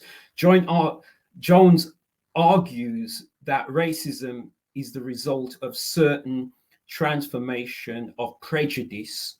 Racism involves the exercise of power against a racial group defined as inferior by the individual. Now, 10 years later, Malana Karenge wrote his book in 1982, Introduction to Black Studies. He articulated his concept of racism. He defines it as the imposition of a system of dehumanizing forces based on the species concept of race. Now, both Jones and Karenge definition of racism are similar in that they both see power as an essential component of racism. Now, Neely Fuller he actually wrote the United Independent Compensatory Code System concept, a textbook on racism. Now, according to Neely Fuller, Black people can practice prejudice, or there can be prejudice, but he argues racism, they can't be racist because they're not in a position of power. Jones identifies 3 forms of racism in modern society. You've got individual racism, which is based on the same as racial discrimination. This occurs when one holds belief of racial superiority of one group over another. Then you've got cultural racism, can be expressed individually or institutionally. It occurs when groups or individuals allege the racially based superiority of their cultural heritage. And then you've got institutional racism, which is conscious manipulation of institutions to achieve racist objectives. So essentially, for racism to really occur, it includes 2 elements, according to Kerenge and Jones and Neely Fuller. And they argue those 2 components is prejudice plus power equals racism. So this is part of the reason why it is said that people of color, or Black folks in particularly, they can't practice racism because they're not in a position of power. However, they can practice being prejudiced, and there's also the argument of colorism as well. Are people allowed to ask questions on the airway or not? Yeah, like even on here, like for example, because obviously if you don't mind people are leaving room for questions to be asked, then even now, like in the comment section, it's even, for example, if I scroll back up, I'd even start with what Corey said, and it says war is profitable and those who supply the arms always win. So we know that there's a historical element of racism. But if I was to interject from my perspective and what I understand with racism, this presentation so far is exactly what it is. The key thing that you said is that with studies, like, yes, we have the room to have prejudice and have a preference and things like that, and actually have slurs to say about other races, but we don't have any economical, we don't have any military power, we don't have any economical power to actually be racist. Absolutely. In general. Absolutely. We have none as well.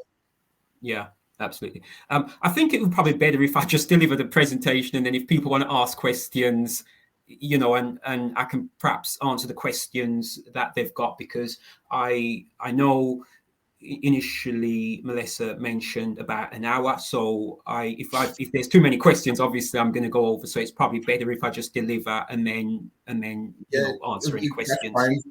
Yeah, you've been allocated a little extra time, and obviously time for discussion as well. So that's fine. So I'm gonna you just continue, because as you're doing it as well, I'll be taking notes to make so I can remember the questions that I'm asking myself. And guys, also in the comment boxes as well, make notes if you have any questions during. I'll scroll back up and try to anchor your questions as well, or I'll just take note of them, and we'll flag the questions back up in the Q&A if you've got anything. And guys, once we open it for discussion again, just to remind you, you are welcome to come back in and also have, like, you know, you can, Dave will answer you the questions directly. So that's perfect. All right, I'll let you continue if that's okay, sir. Okay, yeah. Okay, so Frantz Fanon was a psychologist in the around 1925 from Martinique. And some of you might be familiar with he wrote 2 books, but the main one was Black Skin, White Masks. And he also wrote another one, Wretched of the Earth, which wasn't as good. But there's 3 schools of psychology from a Black perspective that developed in America, and you've got the traditional school, the reformist school, and you've got the radical school. And Frantz Fanon was from the radical school, and you've got other psychologists from that school, and so some of you might have heard of Naim Akbar, and these are all Americans. Kobe Cambon, Wade Nobles, Francis Cress Welsing, who wrote the ISIS papers. You've got Amos Wilson, Bobby Wright, and many others. So they're all from the radical school of psychology. Now, the core argument of Fanon's book, Black Skin, White Mask, is that the black mind have been disorientated by two factors: the imposition of European culture, so that's the European culture being imposed on African or people of African descent, and then the imposition of color prejudice. Excuse me. So Fanon is actually saying the white world has imposed its culture by violence on non-white people on every aspect of their life, physical and mentally, be it language, image, religion, science, sex, whiteness, the class system, whatever you can think of, they have imposed their culture on people of color. Now, principle of a healthy mind includes the growth of increased awareness and self-acceptance. These are natural tendencies in humans.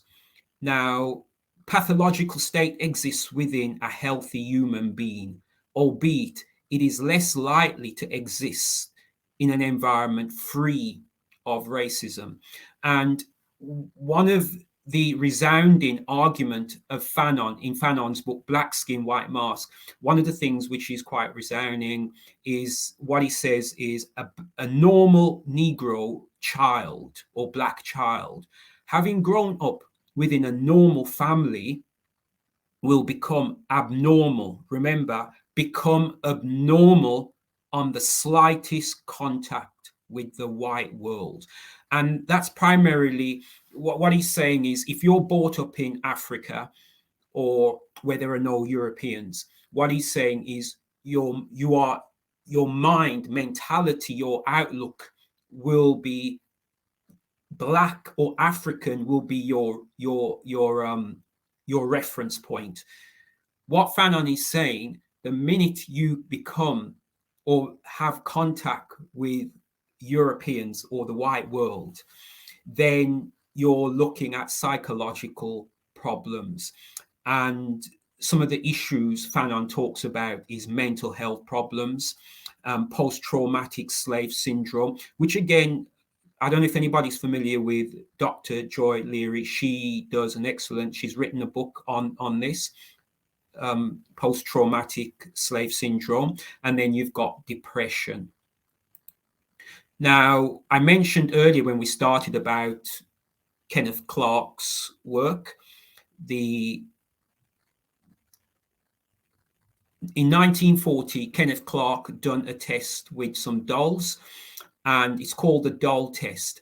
And for those who are not familiar with the test, what he done, he had a situation where he had a group of children, and he had black dolls and white dolls, and he asked a series of questions. Which one would you like to play with? Which one would you like to take home for dinner? Which one is ugly or beautiful? And 80% of the responses from the children, they preferred the white doll. This test was then recreated in 2005, which is what we're going to see here. And then again, it was done in 2007 in the UK. So I am going to see if I can, I'm going to share my screen. Slides, show screen. Oops. Share screen. So I'm going to play this video. Can you see the video? I'm here, Dave. Yeah, I'm just having a Can bite you to eat. can you see it? Just checking now. No, nothing yet. Let me take down your presentation. Oh, sorry. Let me I'm going to click on Windows, play video. Let me get that back again.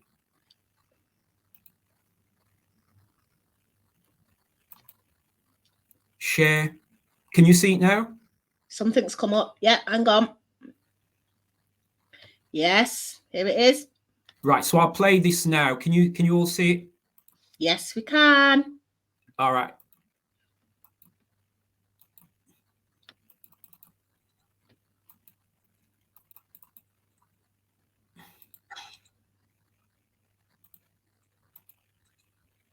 Is it playing on your side? Not yet.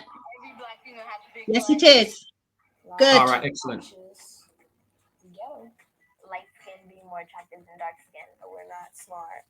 We're this way, we're that way, and a lot of times we have to prove ourselves as not being true. At a young age, I already knew the standards for a girl like me. As I become older, they become more obvious. You have to have permed hair, relaxed hair, straight hair or like blonde hair, long waves or something. And if it's natural, that's good hair. Like bad hair is hair you have to relax because it's kinky. Like it's not like a peel and a half, like natural hairstyle. Or like if they are natural, they have to be like the curly head, like black girl, or something that looks mixed or something. And I remember when I first started wearing my hair natural, at first my mom was okay with it. And she thought it looked nice. And then after like the second day, she was like, oh, stop that. She was like, you're starting to look African. I was like, well, I am African. And that really pissed me off. There are standards that are imposed upon us. Like, you're prettier if you're light skinned. I knew people in the past that just wanted to be light skinned, not for any particular reason, because they love themselves. I mean, they love themselves except for, the color of their skin. Like my siblings are all lighter than me, and my mom, she's dark skinned, but she's lighter than me. So I noticed, and I was like, hey, how come I'm the darkest? And, everybody else is so light. And I don't know. Since I was younger, I also considered being lighter as a form of beauty or, beautiful than being dark skinned. So I used to think of myself as being ugly because I was dark skinned. I knew people who actually went out there and got bleaching cream and everything. They actually laid in the tub, pour capfuls of bleach into it just so they could see if their skin would get lighter. But yeah, my aunt that lives in Honduras, she basically started using skin bleaching cream when she was about 25. And she started her oldest daughter on it when she was about 11. And then she has an even younger daughter that was about 6 when she started using the skin bleaching cream on her. I've seen people say that I would never marry a dark-skinned man because I don't want that in my gene pool. On the other hand, light-skinned girls have their issues too. We've been called high yellow, conceited, house nigga. I feel like both sides have their issues. I guess I sort of felt like there was not any attention towards me because of maybe my skin color or because my hair was kinky or basically that. Or even when I was younger, say there was I don't know, a doll. I used to have a lot of dolls, but most of them were just white dolls with long straight hair that I would comb, and I would be like, oh, I wish I was just like this Barbie doll. In Brown versus Board of Education, the famous case that desegregated schools in the 1950s, Dr. Kenneth Clark conducted a doll test with black children. He asked them to choose between a black doll and a white doll. In most instances, the majority of the children preferred the white doll.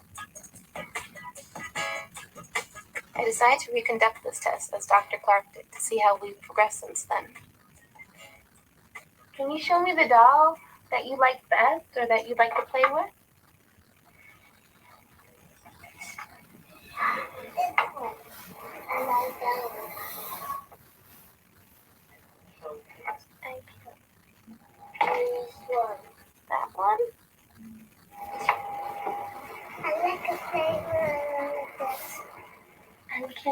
show me the doll that is the nice doll? And why is that the nice doll? He's white. And can you show me the doll that looks bad? Okay. And can you give, and why does that look bad? Because it's black. And why do you think that's a nice doll? Because she's white. And can you give me the doll that looks like you?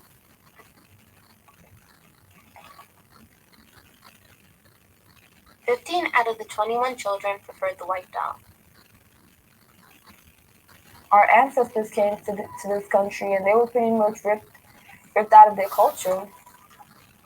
You know, they couldn't speak their language.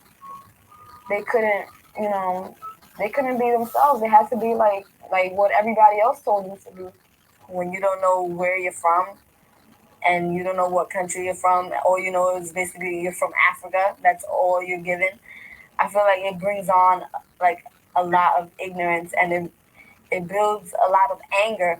I've seen it build a lot of anger in a lot of Black young females. Like, I don't know, they feel like because they feel like they have a right to disown any kind of, you know, African roots. I think for a Black girl in general, it's like you're missing a piece of you, you know? And for me, yeah, it's like, oh, I don't have any actual heritage, not heritage, but culture. Like, I know I'm from Africa, but you know, the different countries in Africa have their different cultures, their different morals, their different values, and not knowing that it sort of keeps us at a loss. And I feel like we're busy searching for it while everybody else in society is throwing their ideas and what they believe we should be at us. But you know, personally, we know that's not what we should be, but we're gonna take it because we don't know exactly what it is that we should be because we don't really know where we came from.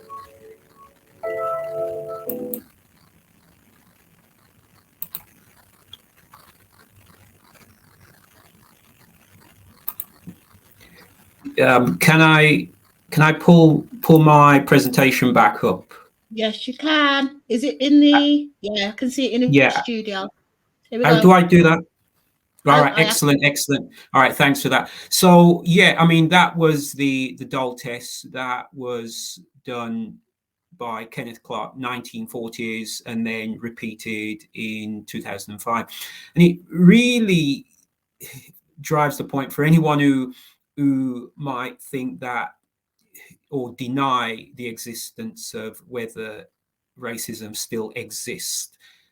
It clearly does, not because I'm actually saying it, but this video and the children actually selecting, 80% of them chose the white doll, just demonstrate clearly that it is there and it is operating. You know, it's right before our eyes. Yeah.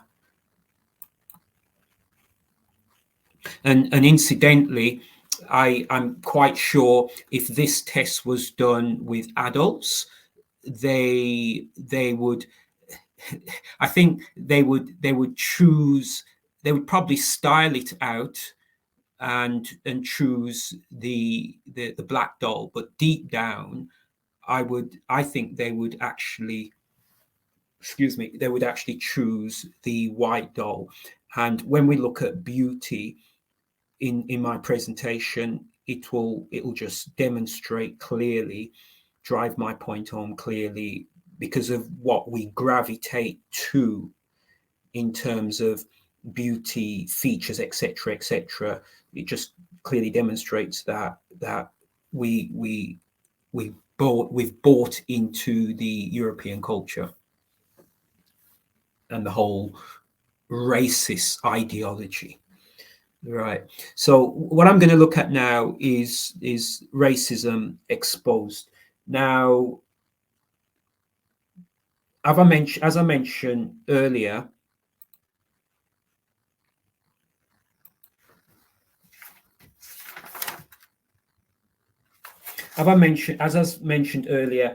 it actually affects politics, religion, economics, education, entertainment, sex, law, work, popular culture, every aspects of our life.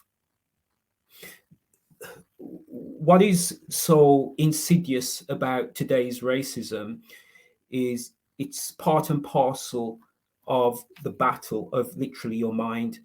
It's so subtle these days that we no longer recognize it, that the subtle aspects of it.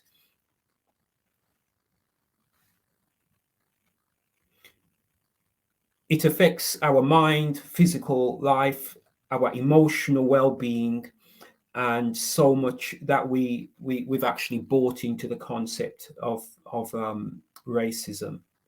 According to Camera Howell, studies that he carried out by examining the physiological consequences of racism on Black people proved some frightening results.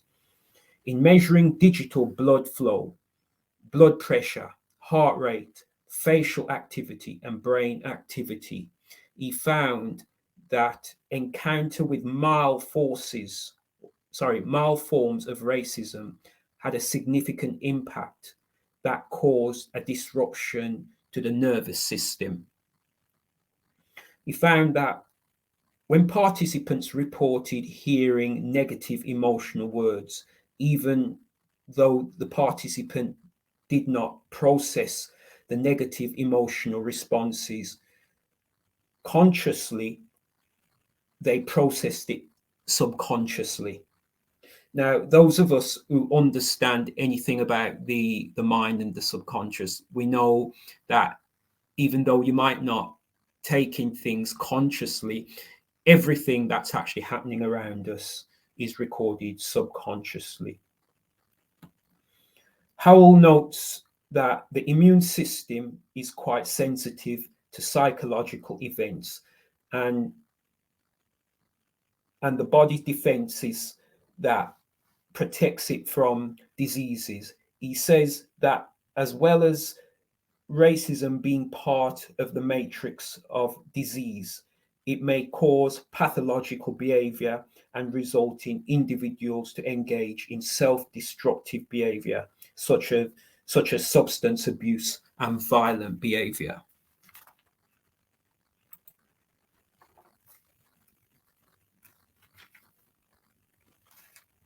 The areas that we're going to look at now are the belief, concept of beauty, culture and history, disparity of judgment, economical disparity, popular culture, education, and religion.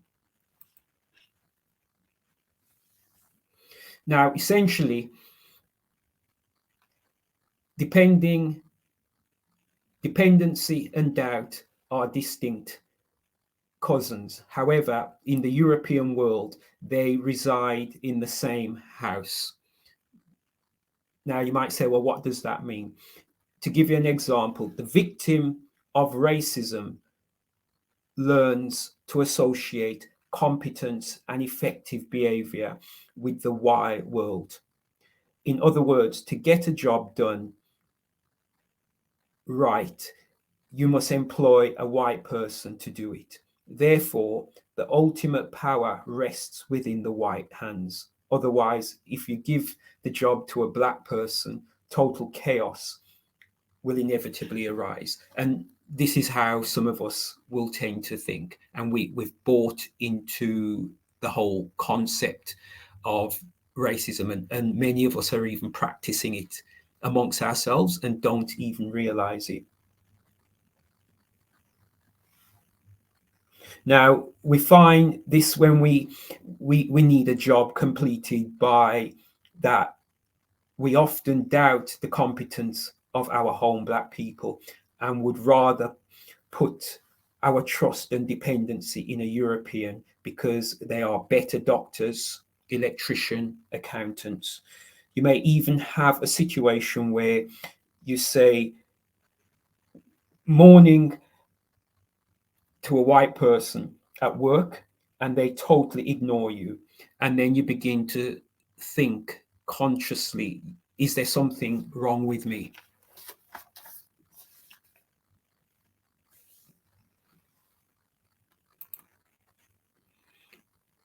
The other area, the next area is concept of beauty.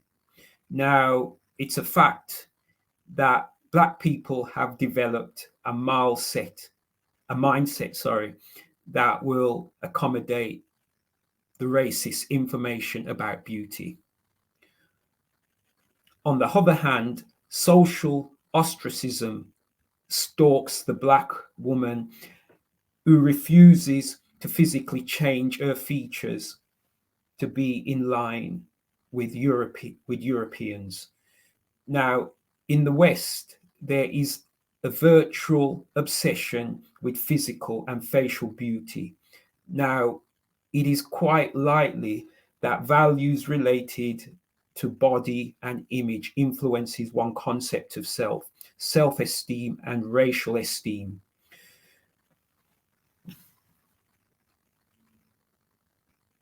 We have the issue of good and not so good hair, beautiful and not so beautiful features. Now, it doesn't stop there.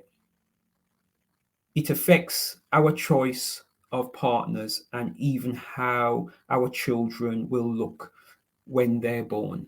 So even when we're choosing our partner, the whole colorism comes into it.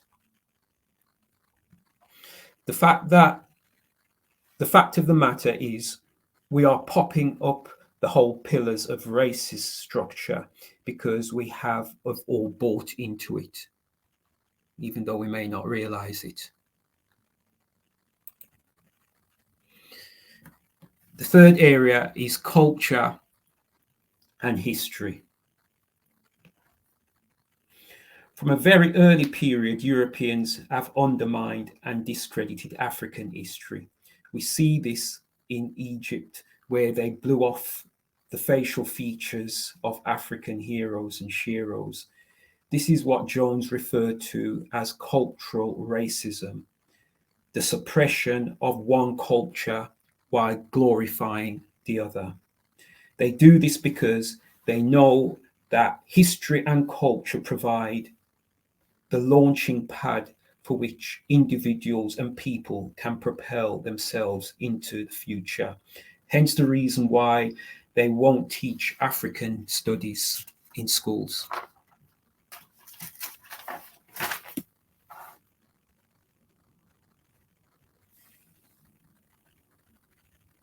So consequently, what you have in Black History Month in October is some people think you can do corrective surgery in the space of a month.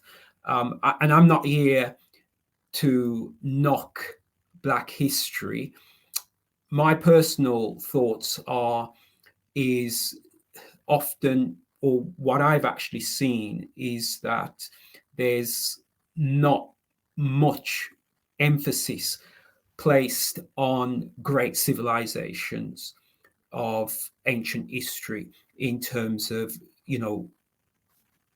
ancient Egypt, which is African, ancient Songhai, Mali, and great Zimbabwe. I think a lot of, just like how often Europeans push the idea of Rome and Greece, I think those great civilizations should be taught and should be pushed, because if you can see that the civilization was great back in the day, it is a great reference point, I think, for a child. And I think these civilizations should be identified during slavery as well. So it shows clearly, because if you look at mathematics, for instance, the first person when we think of mathematics is Pythagoras. Where did Pythagoras get his theorem from? And if you read George G.M. James' book, Stolen Legacy, he spent many years, just as many of the other philosophers, studied in Egypt. And one of the things Amos Wilson, who's a psychologist, he wrote, I'm going to just read a quote from him.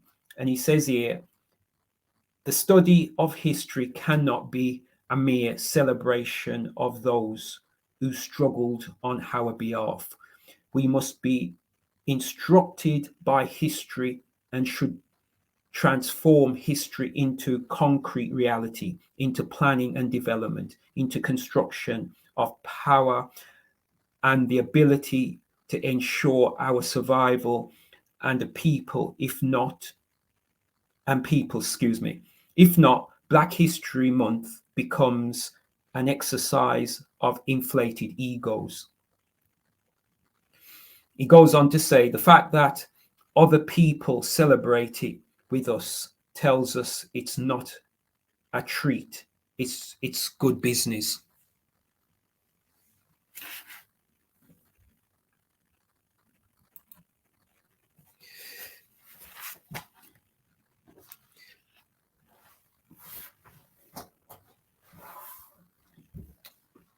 The next point is point 4, disparity of judgment.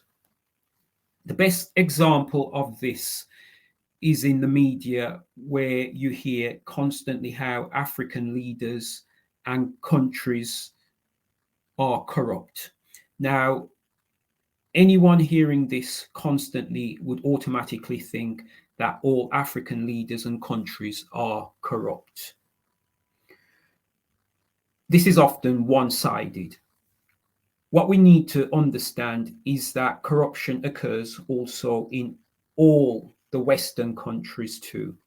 The only difference is it doesn't get publicized as much as corruption in Africa.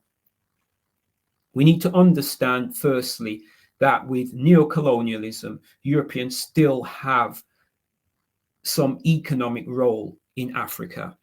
And if we look at France, for instance, I mean, we currently have the issue with you've probably heard of the coups, especially in Niger and, sorry, not Guinea-Bissau.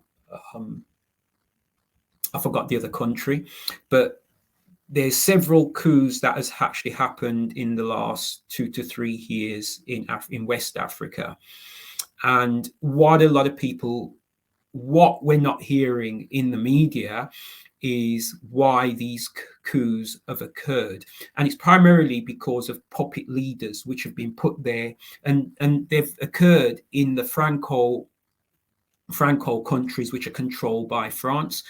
And basically in Niger is a typical example where when these countries got their independence, what they were forced to sign is the pact for the continuation of colonialism. What that meant essentially is that France still controls the resources, the army. They literally control everything.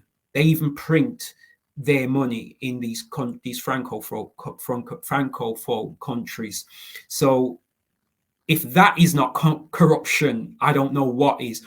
And to drive the point home is in Niger, they mine uranium. Now, uranium is actually shipped to France literally for free to actually power the power stations in France. However, if you go to Niger, there's about 80% of the country which is out without electricity. So, you know, work that out.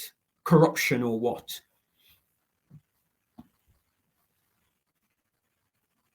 The next point is economic disparity. Now, it's a fact that white folks have more money than us, than people of color.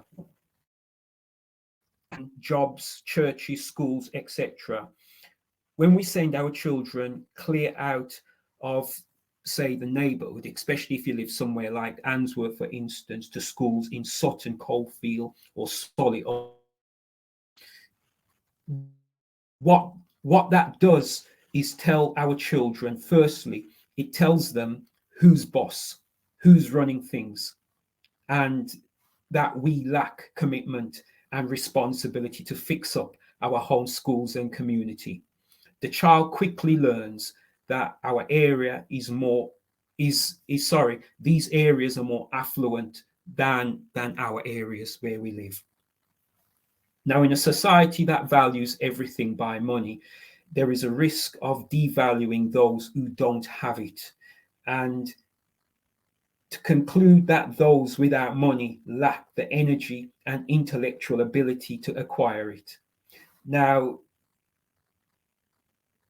on articulation without taking the real forces into consideration would conclude that the poverty within the Black community is caused by an unwillingness to work hard and study, when in fact that is not the case.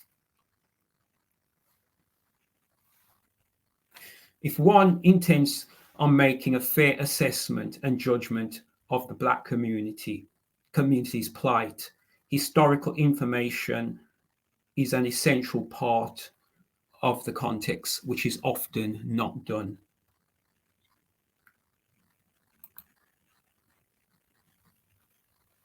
Point 6, popular culture.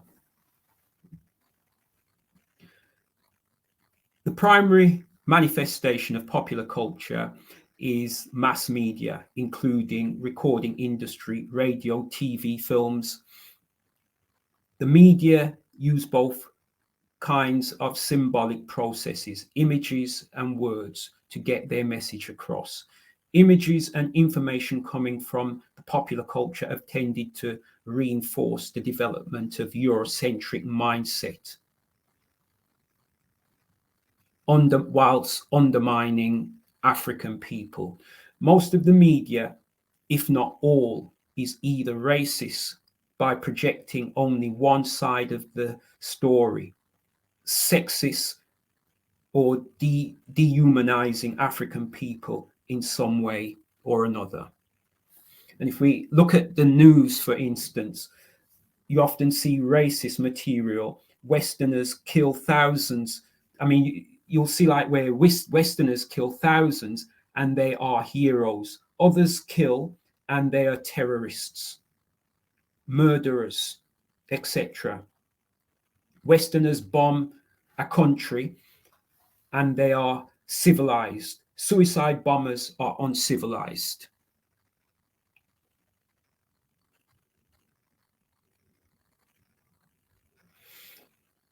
We often see things like on MTV, pornography and violence, materialism, concept of bling, get rich, quick idea. Themes are often degrading to women and sexist. Some of the hip hop artists have complained that recording companies, which are often controlled by Europeans, exploit the historical antecedents by pushing these negative role models.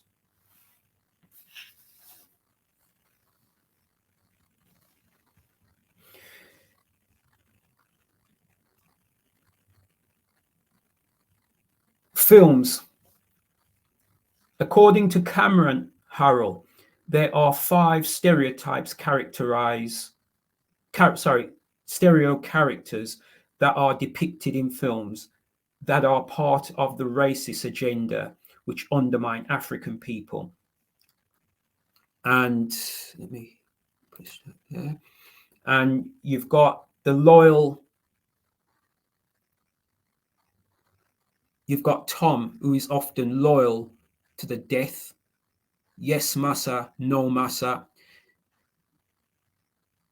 We see Mammy, loyal, cantankerous and nurturing, and gravitate to white culture. Excuse me. And then you've got the coon, worthless or humorous and out of step with time. Then you've got the mulatto, gravitate to and think they're white. And then you've got Buck, which is very dark. A lot of this we don't see much now.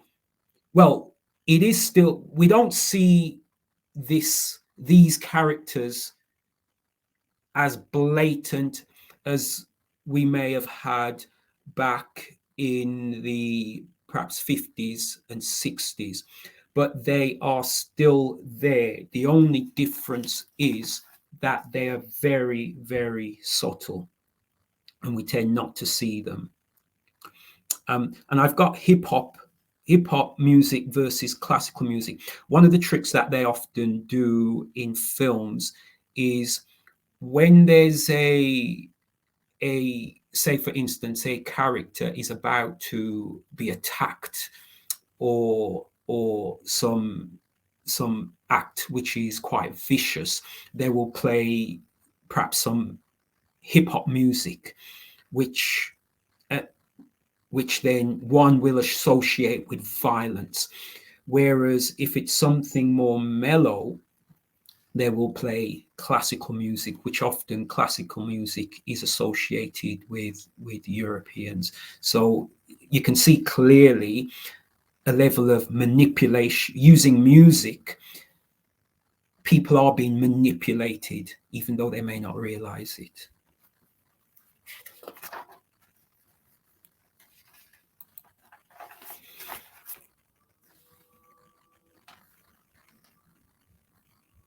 Point 7, education. Now, it is quite clear that Black children are not performing well within the educational system when compared to other children. Some people have argued and said that Black children are just lazy and out of order, hence the reason for their poor performance. Others have said it's due to the breakup of the family, and people have argued that it's the breakup of the family. But when you look at during the 60s, 70s, and the 80s, the family was somewhat intact. So it begs the question, is that the real issue? Because back then, the family was quite stable. So it begs the question, is that the real issue?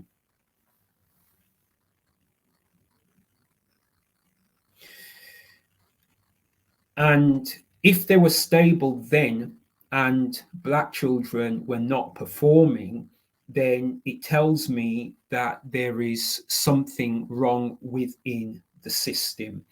And Kamara Howell says, most school systems teach that philosophy, literature, law, music, history, science, and technology were all creation of Europeans. This is a form of cultural racism. Now, I made the point earlier about teaching these great civilizations in Africa, Songhai, Mali, Zimbabwe, etc., and Egypt. Now, if these civilizations, and this is the point Howell is actually arguing, that if these civilizations were taught, Black children can then begin to draw reference, realizing that they contributed something in the early days. Pythagoras is a simple example where we think that Pythagoras came up with the Pythagorean theory when he didn't, because to construct a pyramid, you need the Pythagorean theory to construct the pyramid. So what Howell's actually arguing is that if Black children do not see themselves in the curriculum, he's arguing is part of the reason why they're bored, because they're thinking, well, these are Europeans. Where are my ancestors in the grand scheme of things? What did they contribute? So that is Howell's argument, and it's why my argument again in terms of teaching Black history, if it's taught, these great civilizations should be taught, because it demonstrates that we have contributed something from the beginning of time, and we just didn't just come out of slavery.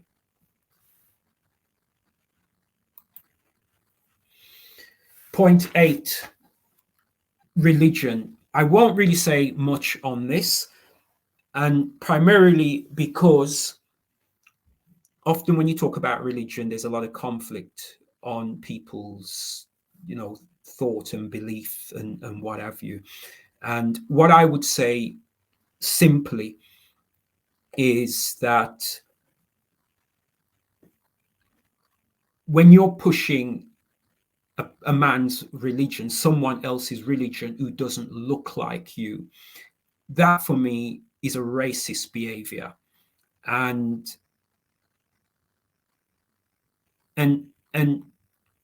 it gives the impression, I mean, we only have to look at Jesus. Jesus is white, blonde, blue-eyed, pale skin. That for me is massive racist attack on black folks.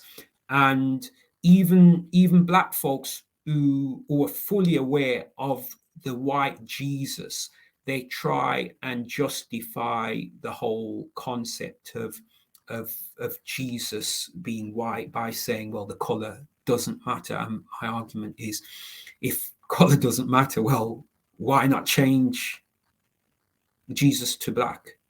And how can a man of come from that side of the world and be white? So I'll leave that on religion, and that's it. That's it. I'll skip the summary. I'll skip the summary because I'm just summarizing what I've actually said. So yeah, that's my presentation. Any questions? I want to thank you for starters. Before we start putting up the questions, there was a lot of action in the live chat area, so I'll display some of them and we'll go through them together while you're here. But I just want to say, wow, how detailed and how much time you've spent putting that presentation together. I really appreciate that, Dave. And you've had excellent feedback as well, to be fair. I'm just going to scroll up and we're going to deal with some of these comments, if that's okay. That's fine. I'll start at the bottom. We've got a Corey saying thanks. He's appreciated that. Corey, what was that? Sorry, say that again. Sorry, is there a delay? So you've got a thanks there from Corey. He's saying he has plenty of questions. So I may bring him onto the screen and we have a discussion together in a minute. Sure. With Moorish Britain says peace. He obviously has appreciated that presentation. I'm going from the bottom up. So we've got Ashanti Bay. Let's kind of respond to some of these comments.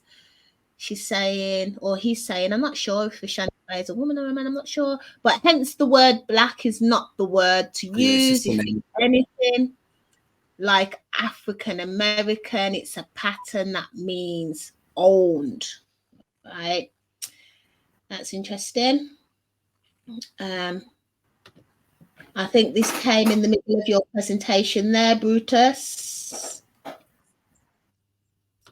And we've got a person here. This person's just arrived. Welcome, Mr. Johnson. It says, we are so disconnected from our chakras and from nature. They are scared we will become in power again, which is why they, I'm sure that's supposed to say create numerous ways to keep us asleep, plugged into the matrix. So that's a comment. Don't know if you want to respond to that. It's quite deep, Mr. Johnson. We are so disconnected from our chakras, from our nature. Sacred, we become in power again. I think what for me, when my journey of history started at a very early age, and I would say, for me, and I said earlier that I don't really look at history so much now because I'm looking at other things, more consciousness, spirituality, and so on and so forth. And for me, I would say history, how a story is so important. And we recently saw, I mean, I didn't see because I don't watch TV, but there was a series on Netflix with Cleopatra, and the recent Egyptians were arguing, saying, and it was Jada Pinkett, I think, who was responsible for the characters, etc., etc. And the recent Johnny Come Lately Egyptians were arguing, saying that this is a disrepresentation of Cleopatra. Now, we understand that Cleopatra was mixed, but my argument is that if you don't know your story, if you don't understand, then you can easily be manipulated by these recent arguments and these people who have come, who have just only arrived recently in Egypt, Kemet, and will say that you are not, we are the original Egyptians. And we see that again with what's actually happening with Israel, with what's actually happening with the Palestinians and the Israelis. Now, before 1948, who were there?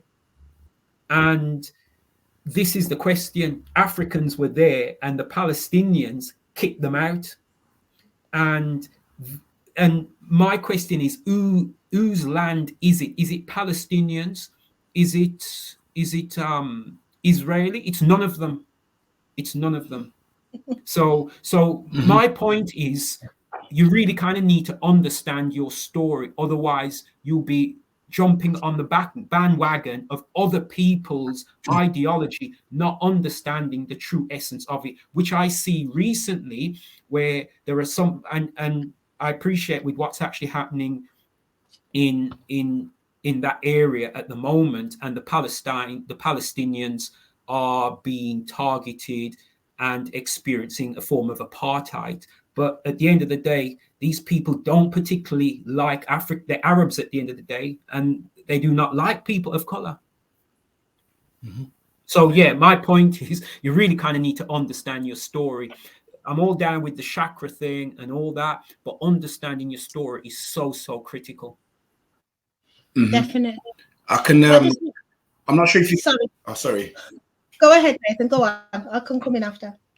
Okay, thank you. I just want to bounce off that as well, because we got when you look at the history, when you read the what happened in the Time magazine, and you got Abdel Nasser Gamal. He was the late president of Egypt, and in the Time magazine in 1952, he mentioned, he says that you, like for example, the people currently living in there now in the land, he says, you Jews, the Jewish people, are nothing but Hebrew-speaking Gentiles, because you left there black and came back white. We cannot accept you. And that's where the phrase "no peace in the Middle East" is now. We were obviously exiled out of that land, as you said, right? Yeah. Like during even the time of the Roman Empire as well, was moved out of that land. And this is well before the Suez Canal was created, because back then people used to be able to walk in and out of Egypt. That's right. And they created that canal. Walk out because it was all connected before they built the Suez Canal. So that's insane. And when exactly, to separate it, because it wasn't known as the Middle East then, because even prior to it being called Israel, it was known as the land of Mesopotamia, because of the certain things that were. Yeah, exactly, Africa. But they called it the Mesopotamia because that was the land where the word Meso means. Yeah, exactly. Yeah. Because that means trying to determine what is East and West. You know what I mean? They've just called it that East Africa for their own purpose. Mm-hmm. It is exactly because the old map used to have that part there. It was connected, and even when you talk about, because the dilution of colorization, people they can't look at. Imagine just across the border, and you got like Libya and Ethiopia and that. Look how dark the people are in all enclosed region. Now, because they've adopted, and during the history that there was mixing with the Assyrian captivity and going further towards the east, they decided to come in and conquer through that part as well. That's exactly what was happening. Because if you look at this moment, this is why you know that there's certain people not in their natural habitat. Because why is that land got the second highest rate of skin cancer? That's like someone not being in their natural habitat. You know, that's like putting a polar bear in the Sahara Desert. Really interesting. We've had some new comments come in, but just off the back of what you two were saying, especially with regards to this progression, if you like, into a spiritual mindset. Throughout the whole of this event, I've been kind of testing my theory with regards to this concept of raising critical confidence, right? So the ultimate is to be a critical thinker, which, if you like, is enlightenment, you know, self-actualization. Yeah. But to get there is some work to do, right? You don't just become a critical thinker. You don't just become spiritual. You have to do some work. There's a whole method to get in there. So this is what I'm coining, raising critical confidence. It's that bit between not being a critical thinker, the work you have to do, and then becoming a critical thinker. So I'm listening to you, Dave, and you said you don't really touch Black history or history anymore. You're more into the consciousness, you're more into the spirituality. Well, those are the stages I'm talking about with regards to raising your critical confidence. I feel like you have to at least you have to know your Black history, right? You have to have been part of some sort of religion. I think those are some of the pathways to reaching that enlightenment stage, what I'm talking about. So I just wanted to throw that out there and kind of get a response. I think what I would say, you mentioned critical thinking. In order to, there's an argument on Egypt as we were just discussing, to be a critical thinker and to make a critical contribution, you have to know the story. And I'm quite fortunate that I have studied history and I've read many books, and I used to teach history as well. And I know I said earlier, I don't really look at history so much now because I'm looking at more quantum physics and consciousness and spirituality, that kind of thing. But I can still make a contribution and think critically and know when someone's pulling the wool over my eyes. Because if I had not done my research back in the day and I had heard the story on Egypt, for instance, about them being white, I'd fall for it. I'd fall for it because you tend not to go into a critical way of thinking in terms of how the races have changed over a period of time. And even in Britain, again, there were Black folks here, and there are many books that shows that and demonstrates that. And even when Black folks came here during the 11th century, 16th century, they were absorbed and literally wiped out, kind of thing. And we see that sort of in Spain, where the Moors occupied Spain for 500 years. And when you look at the people, they're kind of that olive-looking skin, and yet they're disrespected when people of color go over there. Yeah, so I just thought I'd make that point.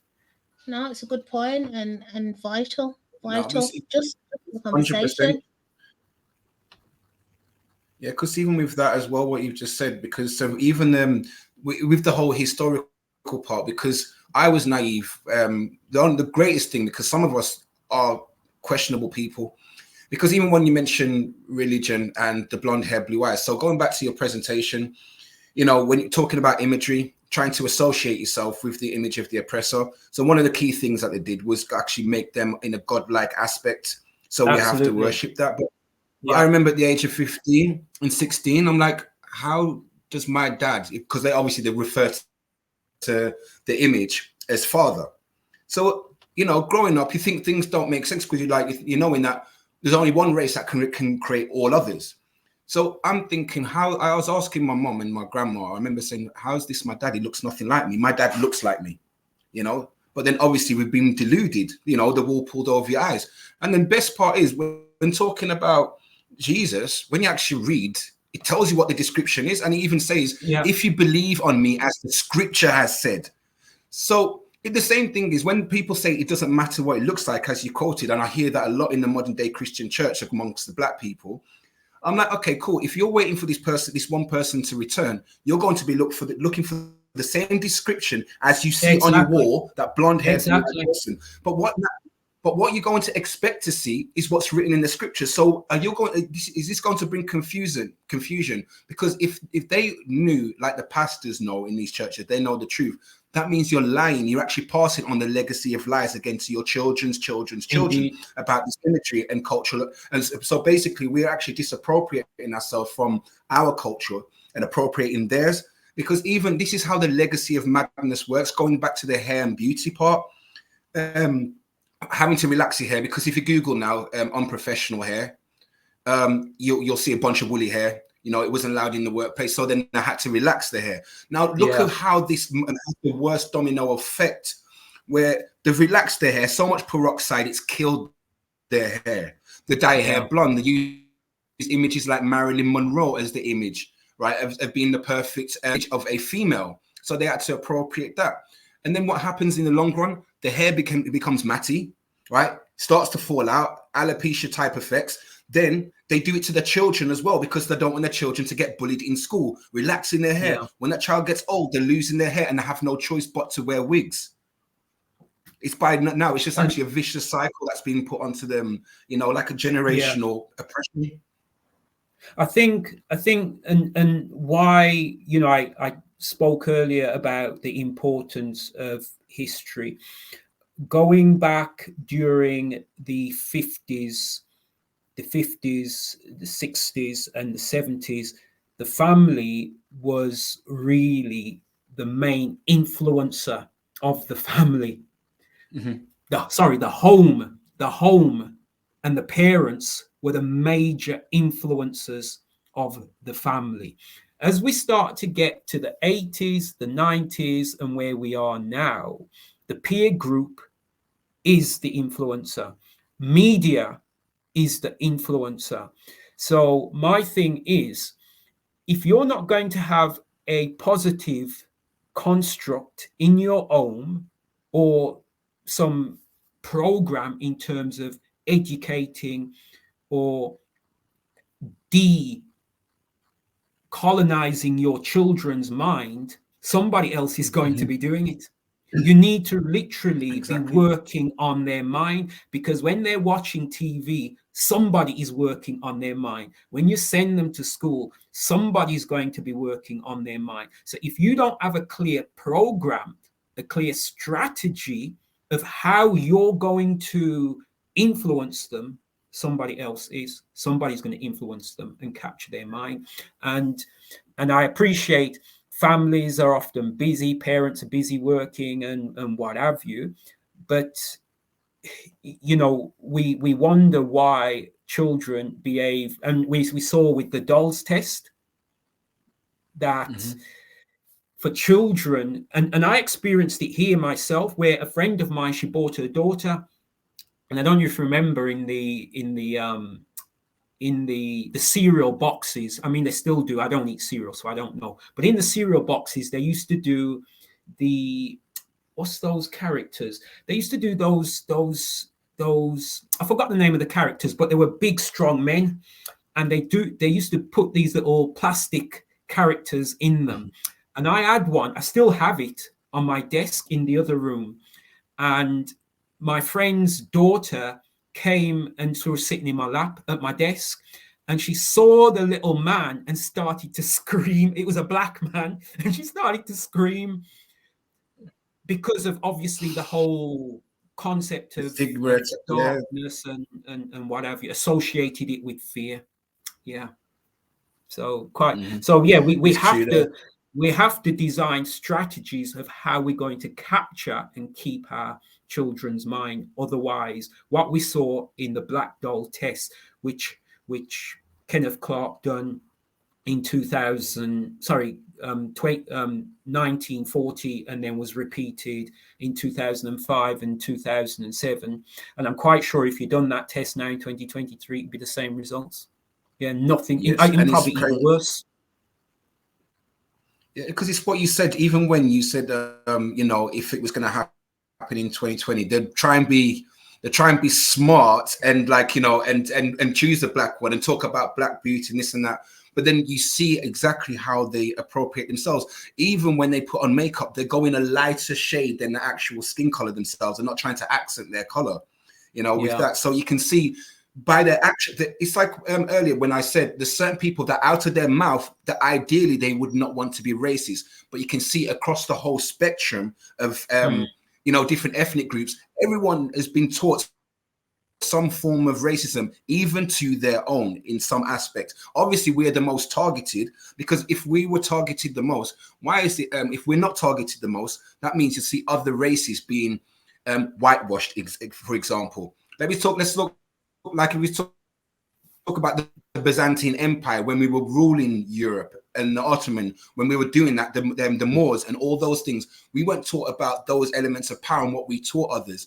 And even when you go into monarchy, even certain of the people that made classical music, they were whitewashed as well, right? And when you go to the ancient, the museums in Russia and the Coronet, when you go to Croatia, they've still got the original images, and only certain people will access them because they already know that certain truth. But in this curriculum, in the westernized, it's obviously preference and bias towards the supremacy of those, because as you were saying earlier as well, Dave, about in schools, some of us will just we'll disenfranchise. We're not going to be interested because this doesn't concern me. This is not my history. Absolutely. And also when you think about the certain people that were in monarchy prior to after King Oliver Cromwell, prior to that, if you read the book The Secret Memoirs of John Mackie, he speaks of, there's going to be another talk about that. He speaks of the children of King James, who were dark complexion, because he wrote a diary. He was actually next to him as an eyewitness. But obviously after the Renaissance, which is the rebirth of a certain nation, which was the white man, this is where the white supremacy started, where they had Leonardo da Vinci and Michelangelo to wash over faces, and that's how they got appointed and got famous for doing so. The same with the using Serge Borgia as the image of Jesus that we know today. So all of that was pushed, and then this is what we live with, Some great points. So Corey, actually. you're back. I'm back. I've got a few questions. Thanks, Dave. That was amazing. A really good presentation. Very well put together. I've got so many questions, and on the back of sort of what Nathan was just saying there, real history is a lot more colourful than is given credit. And I think that straight away, I think on the back of what you're talking about people of colour that are being in Europe, and the prevalence of that. So, are you familiar with the Cheddar Man anthropological discovery? Yeah. Okay. And are you familiar with the first and second revisions of that depiction? I haven't. I'm not, and it wouldn't surprise. I mean, it's a bit like with what they've done with King Tut, and I don't know if you saw it was in the, not the Times, the National something graphics. I can't remember it, but there's a magazine called National something graphics, and they've done a picture of King Tut and how they've very Europeanized his face, straight nose, etc. So with this Cheddar Man you're talking about, I haven't seen it, but it wouldn't surprise me if they've done a similar kind of thing. Well, so there are two main versions. If I was presenting, I would show you the two versions. So just to clarify, the genes show the dark pigmentation from birth. Mm-hmm. Okay, so like similar to ours here. So the gene allele was dark pigmentation from birth, and it was curly hair. Yeah, as curly as, like, you can't see my hair now, but curly hair. Okay, curly hair. When they first depicted this model, for some reason, they chose to make the skin pale, very pale, like how you would say a Caucasian person's skin was. Yeah. He had brown eyes though, and they gave him sort of like loosely curly, kind of like wavy hair. I'm talking like Michael Jackson bad kind of times, if you know what I mean. When other peer review scientists Jericho. This, not even the Jericho, you know, like is it less than a Jericho? Yeah, but less than a Jericho, to be honest, even less than the Jerry. I'm talking like maybe Michael Jackson, I don't know, post bad album. And so they gave him sort of like wavy, kind of like loosely curly hair. Other peer review scientists witnessed this and like, oh gosh, we've seen the DNA. We have seen the DNA, and the DNA doesn't depict that genetic structure, not in the hair, not in the skin. So they had to revise it. Yeah. They revised it, of course, and gave him the very, very deep skin. But this time they changed his brown eyes, which is from the original depiction, to blue eyes now. And then they gave him slightly more curly hair, but not afro-y hair like the genes did. Yeah. And so if you look at the original depiction and secondary depiction, you'll notice that the original depiction has brown eyes, but very pale skin, a bit like Cro-Magnum-ish, but with brown eyes. The modern depiction is like a is it James Brown? Like, I'm not even joking, like a James Brown kind of esque. I'm joking. Like a Lenny Kravitz kind of. I'm joking, but like deep skin with loose curly hair, but not fully afro. But now they're giving blue eyes instead. But the genes, if you look at the genes, the genetic spectrum of this anthropological evidence, it was a black person, flat out. Sure. Now, it just so turns out that this individual is actually from a similar area from where my paternal ancestry I've traced to. All right. So that tribe is called the tribe of Solorus, and they were described by Tacitus as being swarthy and curly-haired, and they were compared to the Iberians and the Spanish, i.e. like the so-called Moorish kind of situation. Although this far predated technically the Moors and far predated the Spanish. Right. I've had conversations recently about so-called the idea of this, and the idea that there were people of colour in Britain very early on. This anthropological finding is 10,000 years dated. So it's dated to 10,000 years.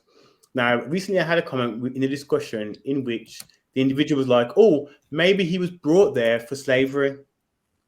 Well, I'm okay. Well, if we examine that very quickly, I could examine that. So let's examine that idea.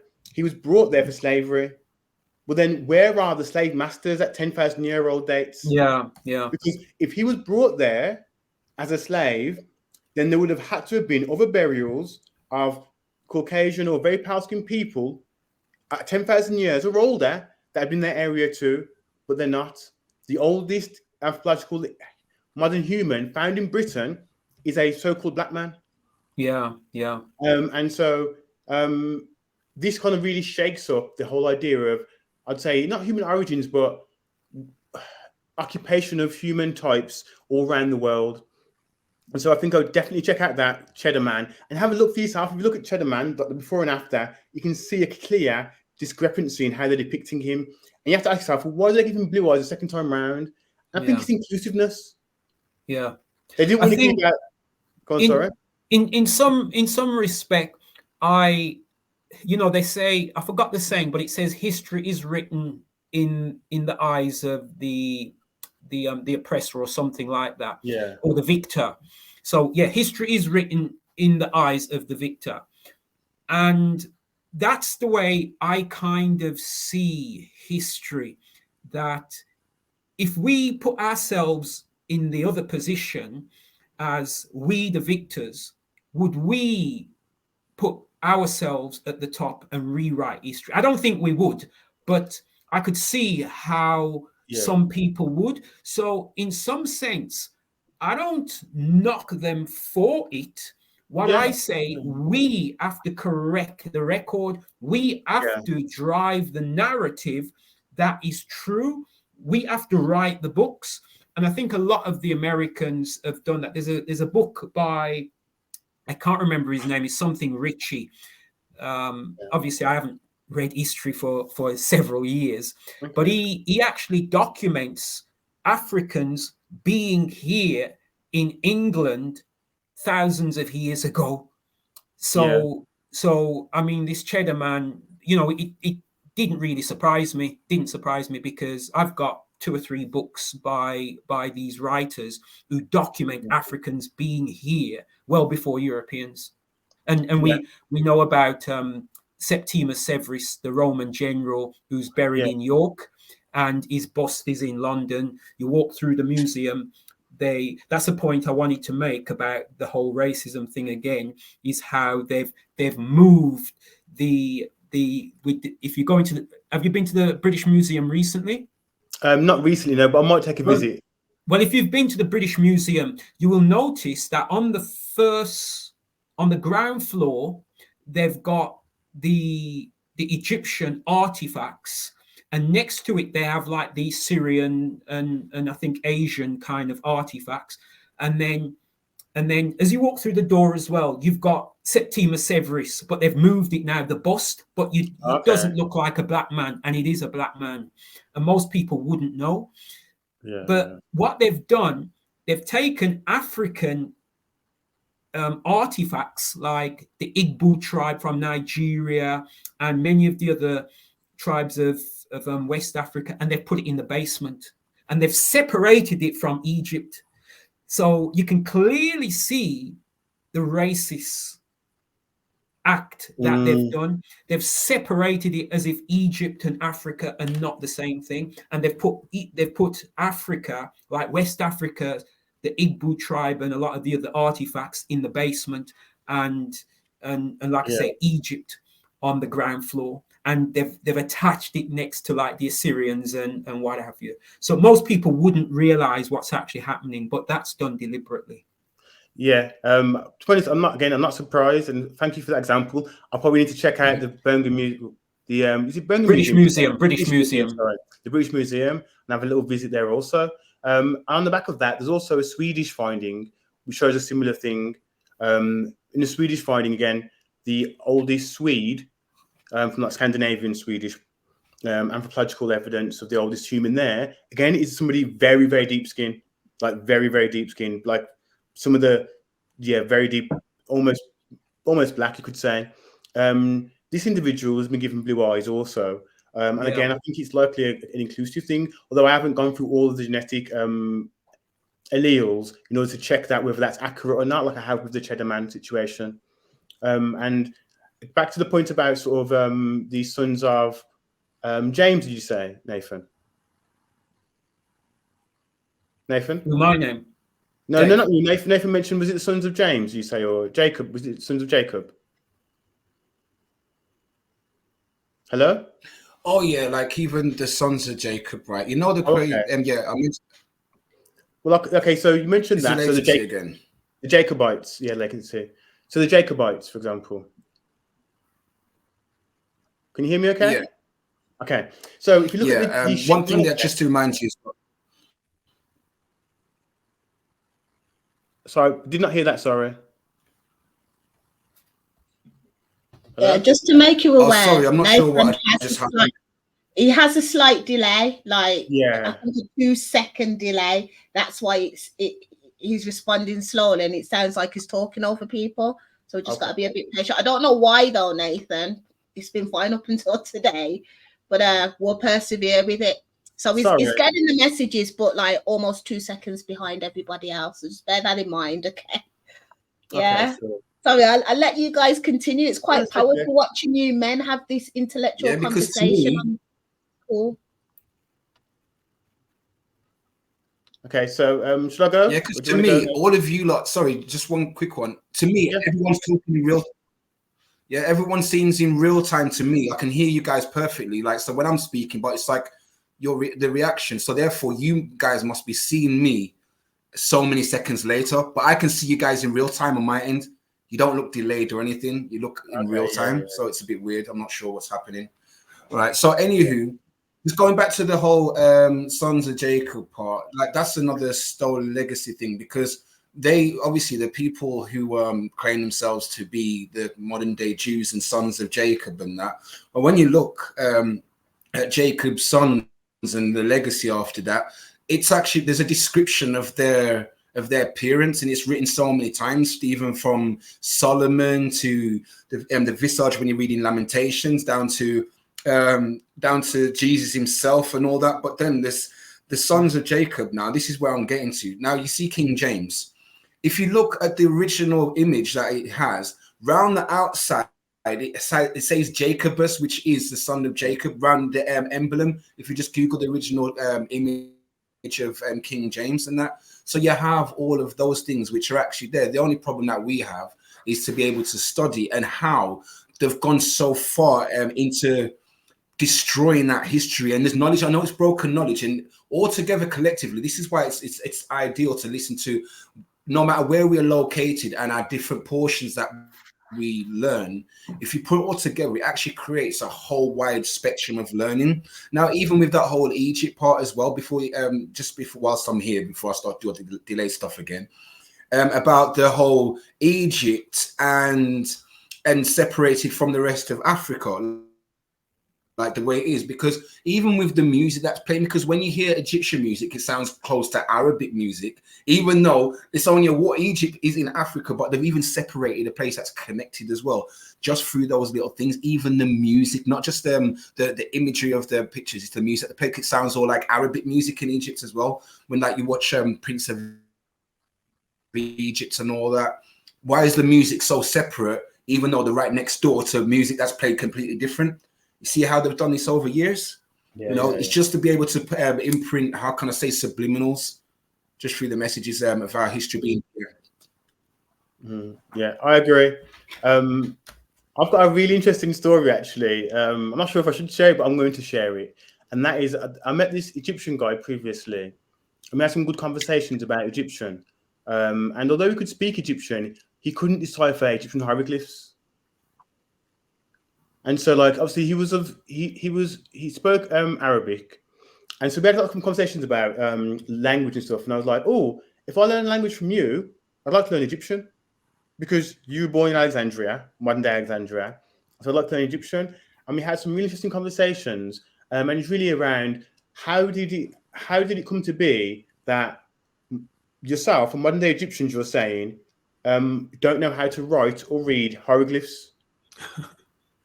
Because that doesn't make any kind of like logical, historical or heritage sense. You'd have thought that the ancestors of those who created that craft and that language would have passed that on.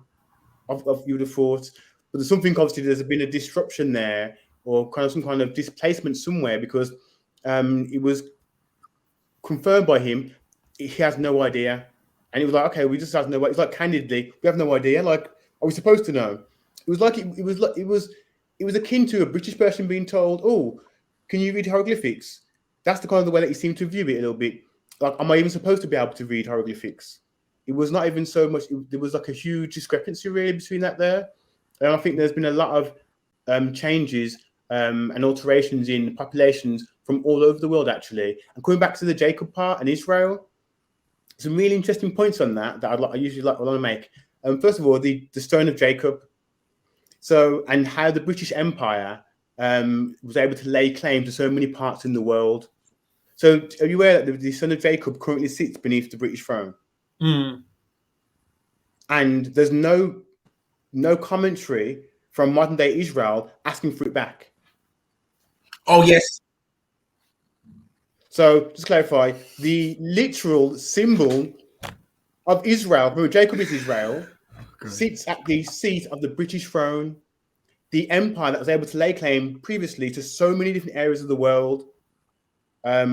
Yet, modern day Israel have made no commentary about claiming their ancestral or historical artifacts back, which should be at the core of their theology, you would have thought. And then back to the Jacobites. In ancient times, in biblical sense, they are documented and recorded, but also in modern sense. If you look at the ship manifests for the Jacobite removal from Britain, it describes those Jacobites. On the modern, a couple hundred years ago, ship manifests, it describes them. And it describes them as swarthy, black, ruddy. And these Jacobites were moved mostly to the Americas. And so there's a huge amount of history that is kind of like going kind of like completely kind of unnoticed, kind of an unseen. Another really interesting factor about this element of sort of Egypt, Israel, and Jacob is that ancient Simri and Gaelic languages like ancient Welsh can actually be used to decipher modern day hieroglyphs. Well, Right. but the ancient Welsh language can be used to decipher hieroglyphs. There's a really great book on this called Hieroglyphics. So I'm not leave my word now. You can look it up yourself and literally go through some of the words in there, like Tisfen lap, which is like the cake word. So normally how I would describe this is that, you know how Nefertiti? Well, the T is like it's drawn like a dome shape. And in order to draw Nefertiti, you have to draw 2 domes. Right, okay. And also, if you draw 2 domes like that, like 2 semicircles, you also get titties, like it's in titties also, is it should never term. Do you get that?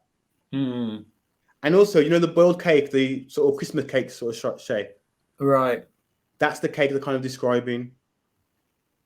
So, I mean, maybe I'm going to be abstracted here, but if you look at Hieroglyphics, the book, it will go into and you'll be able to explain and literally decipher ancient hieroglyphs with Welsh as a language set. And I think there's so many discrepancies. But I've got a few questions. Can I ask a few questions, by the way? Dave? Yeah, sure, carry on. So one of my major questions is about, you touched on, 1940 and the Dole test. Yeah. And so one of my questions is that if you look at the timescale, we're talking 80 years now. So in 80 years, but we're still in the same place. And so one of the questions is that I feel like now it's about time we started addressing the situation, because surely in 100 years' time, we should be at a place where improvements are going to be made. You also commented that if we wanted to, we could make changes, and you think that the changes would happen really quickly. But of course, we aren't in the position to have the most power over that. Do you remember that? Is that correct, Dave? Yeah. Can I respond? Yep. Yeah. My personal thoughts are, you know, that test actually occurred, like you say, about 80 years ago. That's a long time, nearly 100 years, and nothing's really, you know, if you used to do the test now, you'd find, I think it would be a lot worse, because social media is more in your face now than ever before. It's so powerful, and the family is so disenfranchised now than if you went back then, and the family is not really the center of children's life anymore. It's like social media, and also outside the home. Those are the big influence. So for the whole race issue to be, which I think you're referring to really make a difference, like I say, it was at the start of my presentation, you know, I talked about the idea how it was created because of it was a capitalist venture on the book that was written. And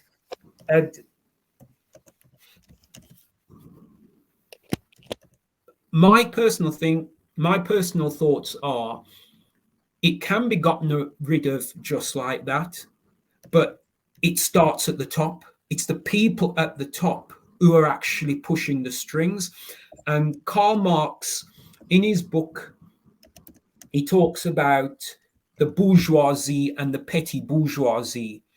And it's a bit like you've got 2 merchants. You've got the big merchant and the small merchant. And what Karl Marx talks about, even though he didn't invent anything new, but what Karl Marx talks about is where you've got the man at the top who pits the bourgeoisie against the petty bourgeoisie, and you've got the man at the top who's laughing all the way to the bank, because he pits one against the other. They're fighting each other, and he's collecting. It's a capitalist system. He's collecting his money at the end of the day, and that's what we've got basically, where man and man is fighting over. If you've got like a race war or the issue of black and white, it creates a system There's a system for it. It creates the economy, and it's like fire. I see it like fire to the economy. It creates money in the economy. So is it going to go away anytime soon? I think capitalism, the structure of it needs to change for racism to disappear. Otherwise, I don't see it going anytime soon. Or there has to be some kind of spiritual intervention, some higher energy coming into this physical world and changing people's mindset. But I think if that doesn't happen, 80 years from now, we'll be having the same conversation. Okay, great answer, Dave. I hope I'm totally wrong, though, in terms of saying 80 years time from now. But I'm an optimist, and I'm also a pragmatist as well. But with where things are at the moment, I see aspects of this matrix falling apart and people becoming more consciously aware of who am I, and more people are vested in their own well-being, their spiritual well-being, more so than money. And I think the lockdown really got a lot of people looking at themselves and questioning their whole purpose. That for me is a good thing. How much ripple it'll have is only time will tell. Okay, that's a great answer. I think what I'm taking from that is we probably need more control over our own sources of storytelling and media. Definitely. What I'd like to, as an example, is that, are you guys aware of how China managed TikTok? Yeah, I know they control it, and I know they will put one negative image for Europeans, and for them, it's so they'll show us doing stupid things and a whole host of silly this, that, and the other. Chinese, it's more stuff about learning and progressing and so on and so forth. And so, for them, for the underage TikTok under a certain age, they only allow educational content purely. So if you're a child, I think under maybe the age of maybe 13 or so, when you're on TikTok, you're learning maths, you're learning language, you're learning some sciences. What you aren't learning is makeup techniques necessarily. You aren't learning how to shape those hips like that necessarily. That's anything wrong with shaking your hips. You aren't learning those type of things that are generally associated with adult sexualization mostly, and promiscuity, which of course as an adult we can celebrate and enjoy. It's a very important part of adult behavior. But for young people, the foundation of their perception in the world and the skills they will need, I think, needs to be better grounded. And so I think we could probably take a little leaf out of that book a little bit. I think if we had better control or better options, maybe rather than control, at how our young people interacted with social media and platforms, that would probably be a good starting point. I've got another really good point about continue though. If you want to respond to that. I was going to say, I totally agree that we need to create our own propaganda machine. We need to roll out.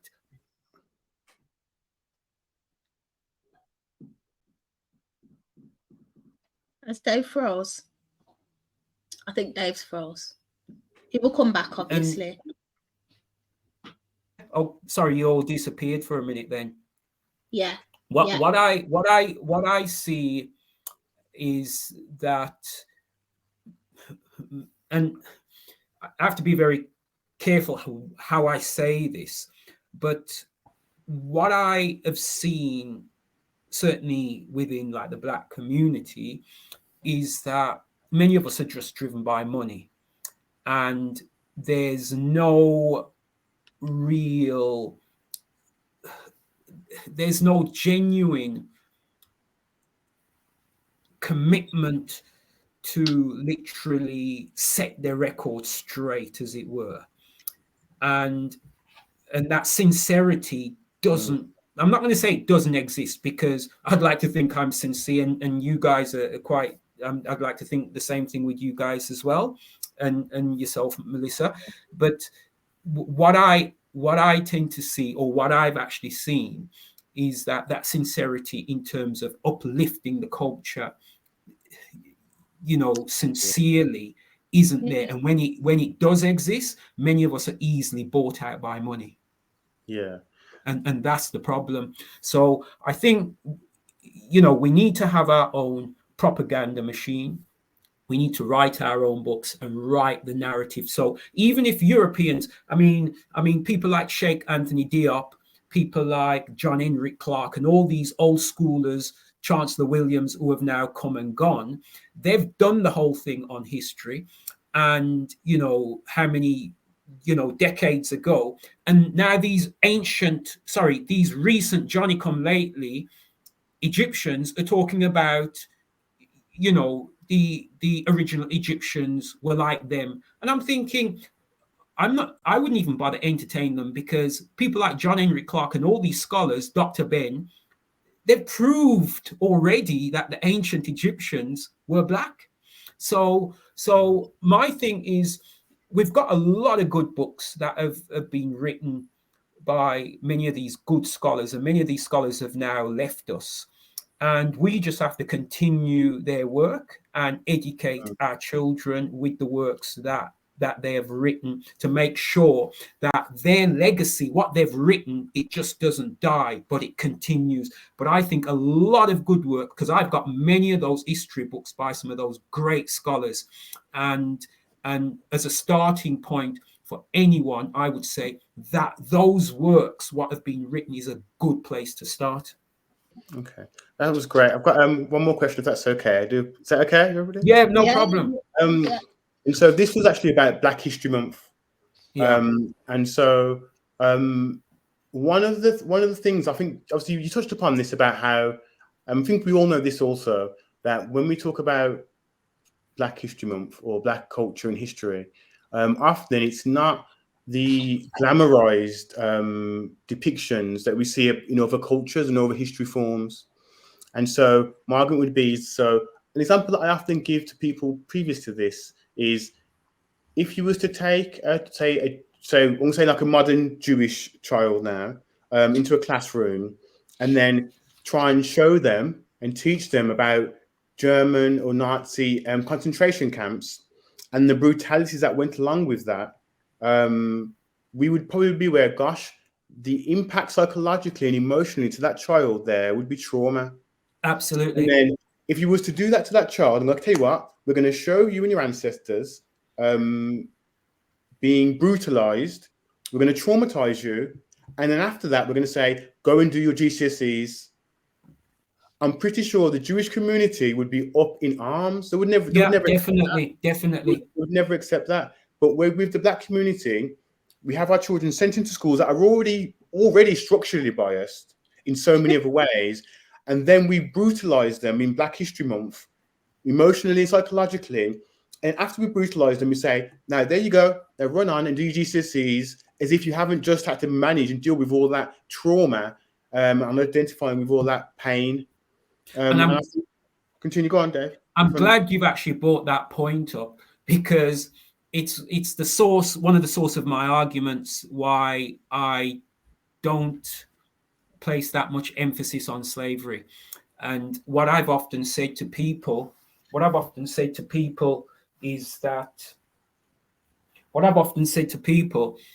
that if you look on a timeline of our history, slavery for 500 years is so small, you wouldn't see it on that timeline at all when you look at the time when we have sort of been in power and control things. And I take on board what my history teacher used to say, Robin Walker, is slavery isn't our history. It's something they did to us. It's their history. I appreciate that we got caught up in it because we were enslaved. But I embrace totally what you say, that for me personally, I would kind of gloss over it. I wouldn't teach it in schools. The thing is, if I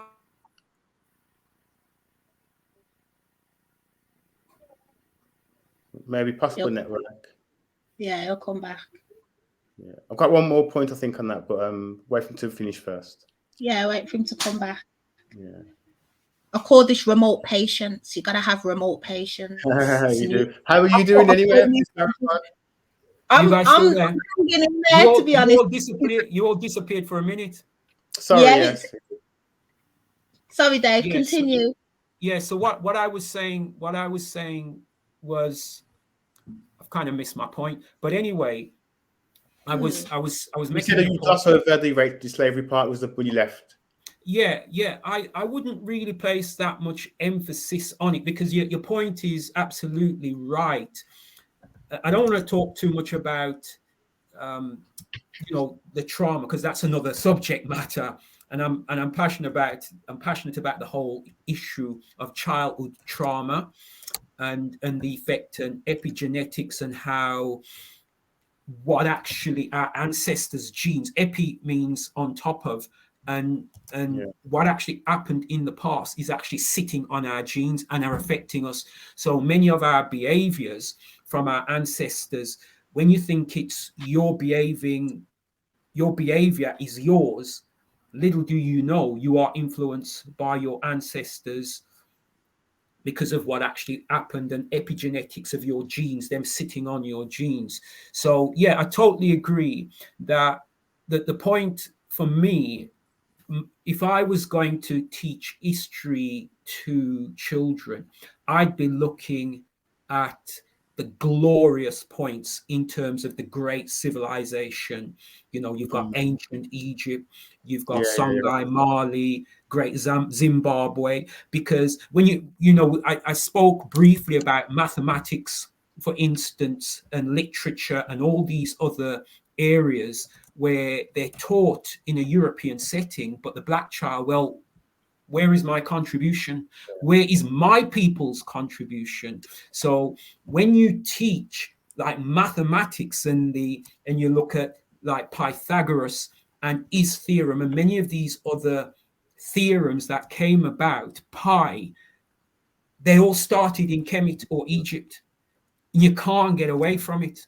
How can you build the pyramids? How can you build these great civilization without that technology? So once you actually teach that, when that is the foundation of your teaching system for a black child, for me, I'm going to be walking around the school with my head in the air in terms of my ancestors, and it's not boosting my ego or anything.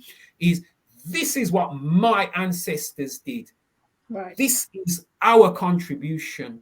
And that's how our children need to think, not telling them about slavery and then walking around. I remember when I was at school, and I remember clearly, vividly, every time we used to be in assembly and they used to sing that song, "A child is black, a child is white, together we learn to read and write." I always used to cringe when I heard the word black. Oh my days. I always used to cringe. And I remember it clearly. Okay. And remember back then, I didn't know anything about. I didn't know anything about race or anything like that. Oh no. I didn't know anything about race. I cringed. You just reincarnated the same feeling. Right. I cringed. Damn. So Okay. that says it all. Yeah.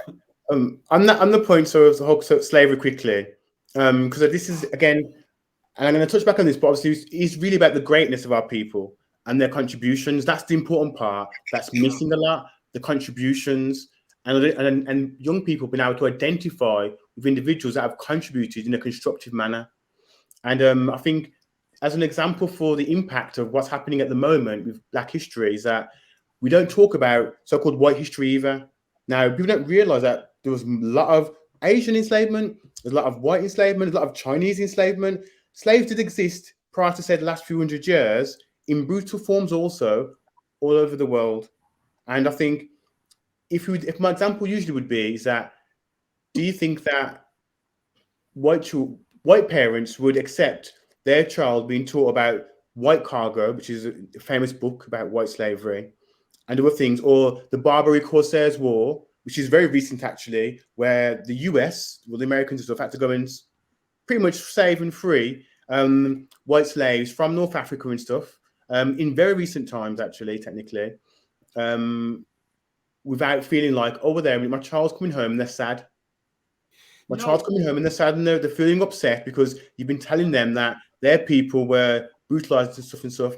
I think that it really boils down to us now, but to maybe develop groups and mechanisms that allow us to have more autonomy and say on how our children are taught. Like you mentioned before about parents over the society, I think you mentioned. Yeah, definitely. I think what I would say in response to your question about the whole ideology of teaching about white, this, that, and the other, enslavement kind of thing, I don't really see it as an issue, because white culture is so much in your face that a white child could be taught that and then quite clearly see around him that white culture is domineering. So what I would say is any trauma that would occur if that was taught to a white child, and I might be totally wrong, but this is just my thoughts, that because white culture is actually in your face, it's not going to have an impact as it would if you're teaching a black child about how we were enslaved. Where is the black culture in your face to literally dominate? The white culture is so domineering that it's in your face, it's everywhere, that for a black person, there's no reconciliation, I think, for the black child. Okay, no, I agree. I do agree with that. Have you guys frozen again? Hello? I think he doesn't realize it's his side. I think you guys are frozen. Oh no, it's your side. Is it my side? Yeah. You heard what he said though. All right. We're all still moving, and then you'll just turn to a mannequin for a second. The point we're not talking about, say, slavery and sort of whites and blacks and others enslaved, because I think that if we're talking about a topic, so for example, if we're talking about any area, so for example, let's say, for example, Olympic gold medalists, then we should talk about Olympic gold medalists of all types, we would have thought, black, white, Asian, and so on, if they're from Britain, for example, or wherever in the world. So if we're talking about slavery, I think that it should be a holistic perspective, not racial specific. I think is what I was trying to get at there. So I think that if there is going to be a topic about human enslavement as a morally unacceptable behavior, it needs to be sort of removed from racial shackles, I would say, and be okay, well, humans have done this in the past. We know it's wrong. And let's look at the examples of it happening. And of course, black people would be in there too.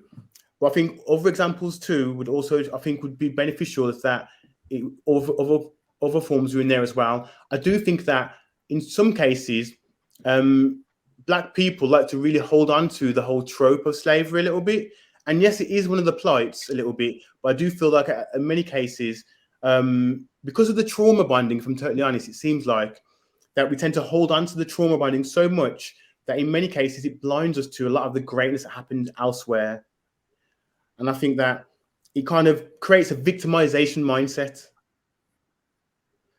So I think that if we're teaching a topic, same as we do for, I don't know, running or engineering, it should be holistic. And if you remove it from race, then slavery happened. Yes, it happened at this time with these people, this time with these people. But I think it's really important that it's told in a holistic, probably de-racialized manner.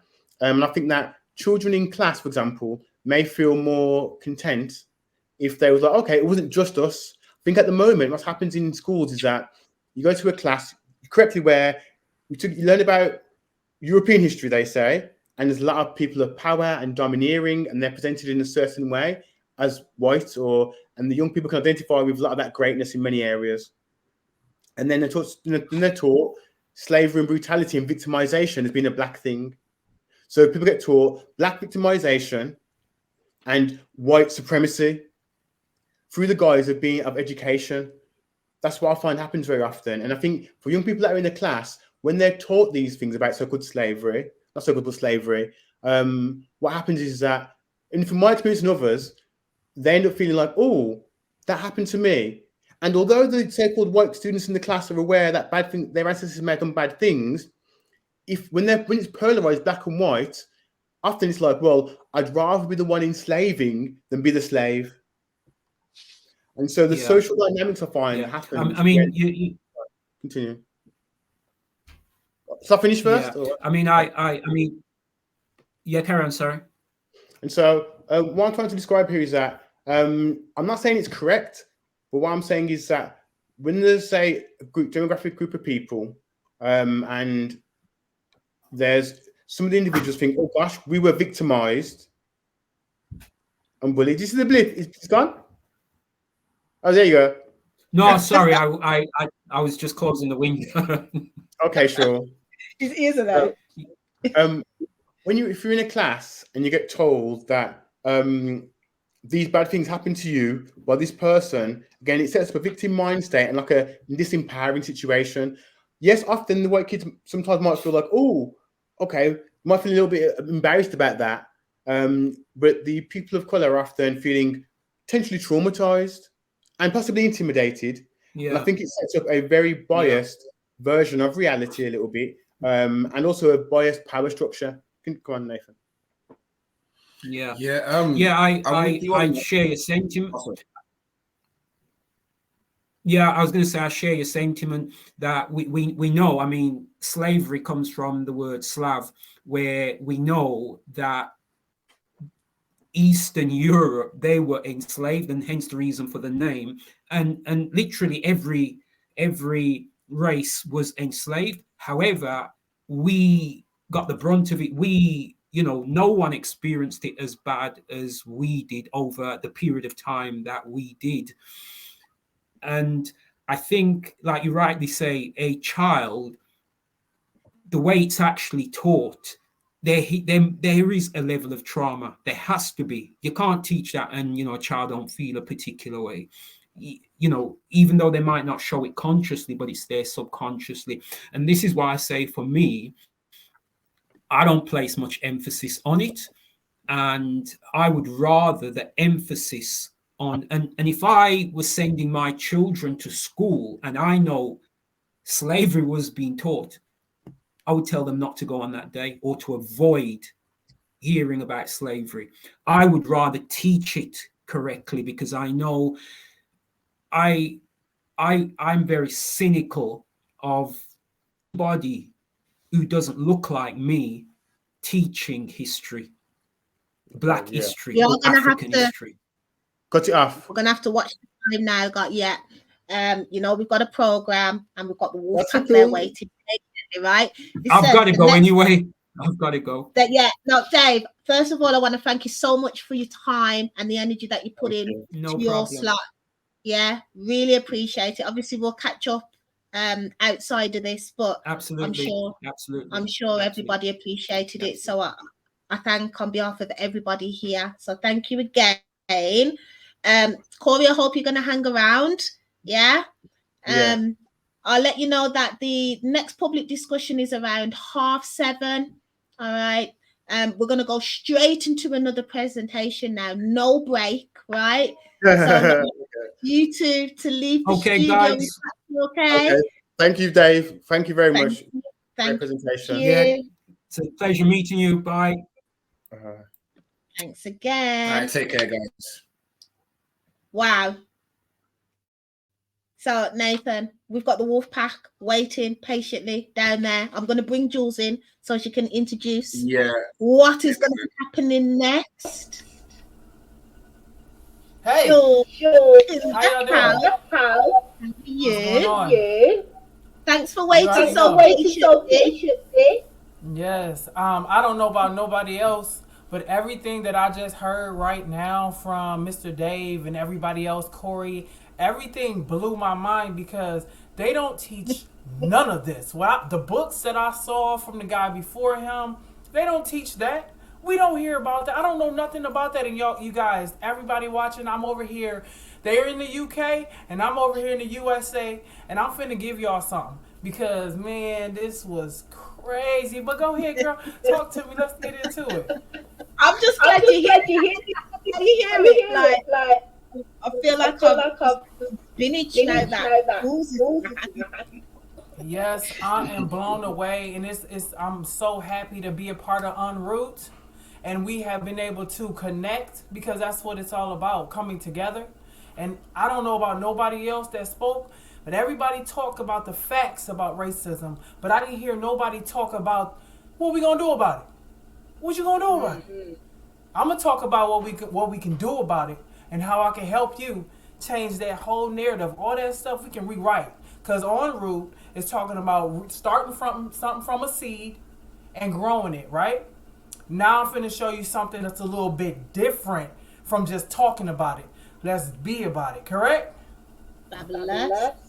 So, I'm getting a little bit about feedback. I know it's not my side. Yeah.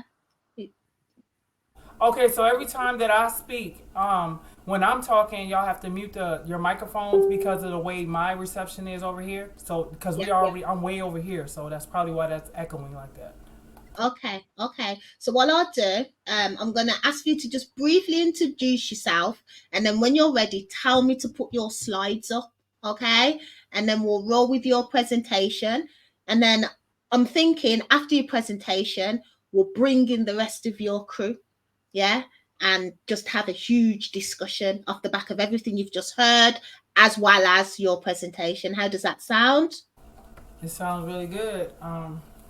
We can talk about it right now. My name is Jules Charlton. I'm originally from Ohio in the United States, and I cannot wait to share my vision with you guys. Yeah. Oh, I'm an entertainer. I'm lit. I'm 2 Live. I'm the founder of the Wolf Pack. I'm the founder of the 2 Live crew, and I'm finna give it to you. You know what I'm saying? Do y'all hear that echo? Because if y'all hear it, you gotta mute y'all microphones when I speak. Y'all gotta mute so you don't hear no feedback. Okay, so what I'm gonna do, if you're ready, I'm gonna put your slides up, and then I'm gonna totally give the stage to you. Do your thing, and then we'll come back up for a discussion, and then we'll manage our microphones if that's what we have to do when you're back up. All right. So you ready for the slides? Yes, I am. All right, let's do this. Okay, so in my slides, I'm going to show you guys what we can do. We're going to talk about the problem because the guy before, he said we're going to go, we're going to overlook it. We're going to, we're not going to touch on it. But I have to touch on it so you have a clear understanding of what's been going on. So what you see in that picture, you're going to see slaves, right? Y'all talked about slavery. They were picking cotton.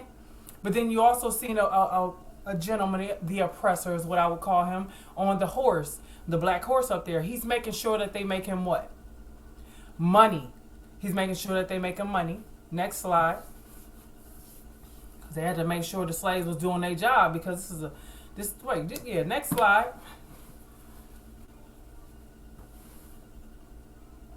Got to change the page. Oh, okay, if you can see there, they even got the children on the cornfield working for them. They don't care about the age. They didn't care at that time because it was all about conquering, making their money, and moving on. Keeping it growing, keep the numbers growing, and keep the money coming. Next slide. If you can notice, you notice right there in the corner, anytime the oppressors, then the black men didn't do what the oppressors wanted them to do. They tormented the man, beat the man, hung the man. It was a really crucial, it was really bad what was done to him. And if you pay attention to the picture, they did it in front of the child and the wife. And the reason why they did that was to install fear, so that when they told the baby, the child, to do something, or when they told the mom to do something, because of the torment of the husband, they listened. They would follow everything they were told to do. Next slide. They had to stay in power. So this is the way. They used the man. They tormented the man. So some of us, we stood our ground. And some of them back then, they said too much, or they didn't do enough, or they tried to escape from that harsh treatment. And what that led to is being caught, and him and his 2 boys being hung. Now, this is something that we don't want to shy away from because they're already hiding it from school. They're not teaching us this in school. They're hiding it to show, to reprogram the truth. I'm going to tell you the truth, and I'm going to tell you how we're going to fix this issue. Go ahead, next slide. They realized that the black race was dominant.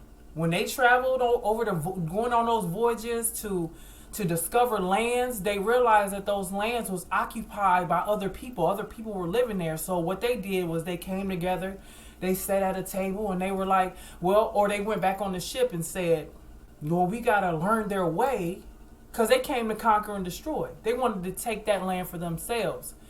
So what they did was they learned our ways, documented everything, patented it, called it theirs, and they conquered and destroyed. We fed them, we taught them, and they took advantage of that. And they beat us, sold us, and put us on a ship. Because they wanted to bring us to you. That's how some of us got to the United States, our ancestors. Next slide.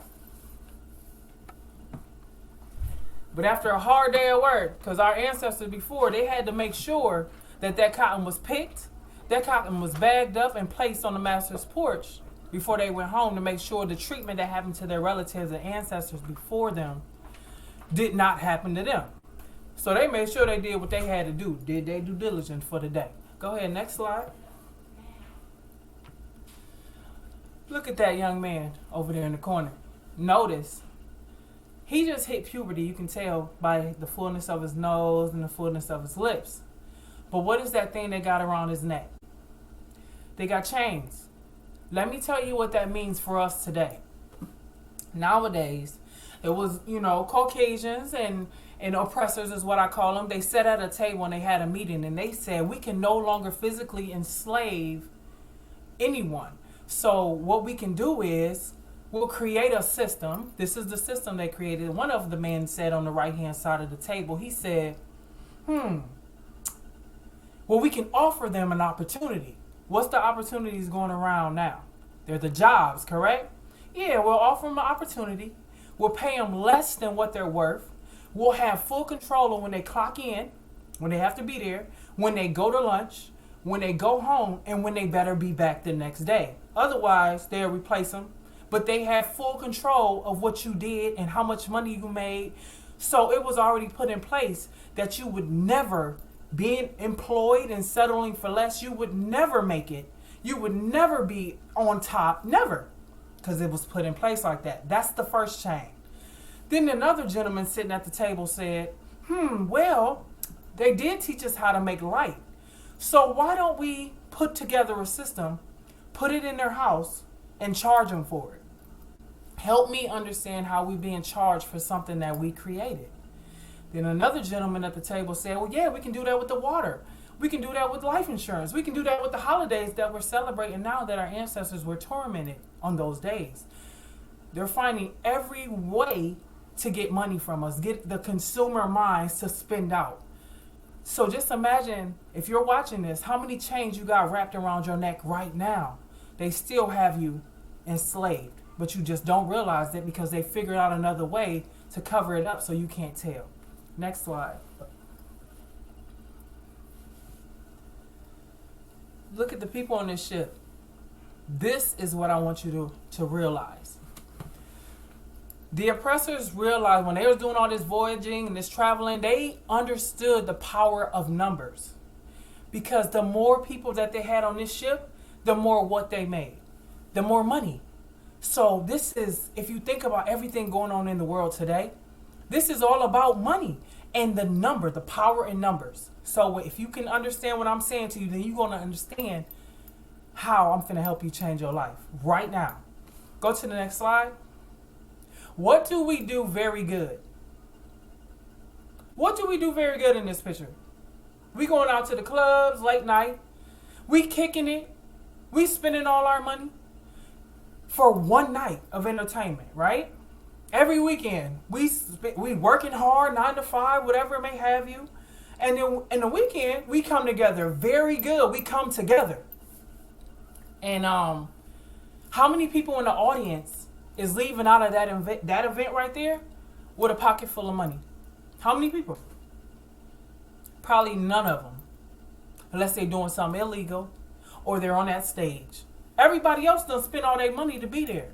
Turn to the next slide, because help me understand what these people are doing though. While we out kicking it, having a good time, spending all our money, they're sitting in an event, learning and being trained how to make money, to stay on top of who though?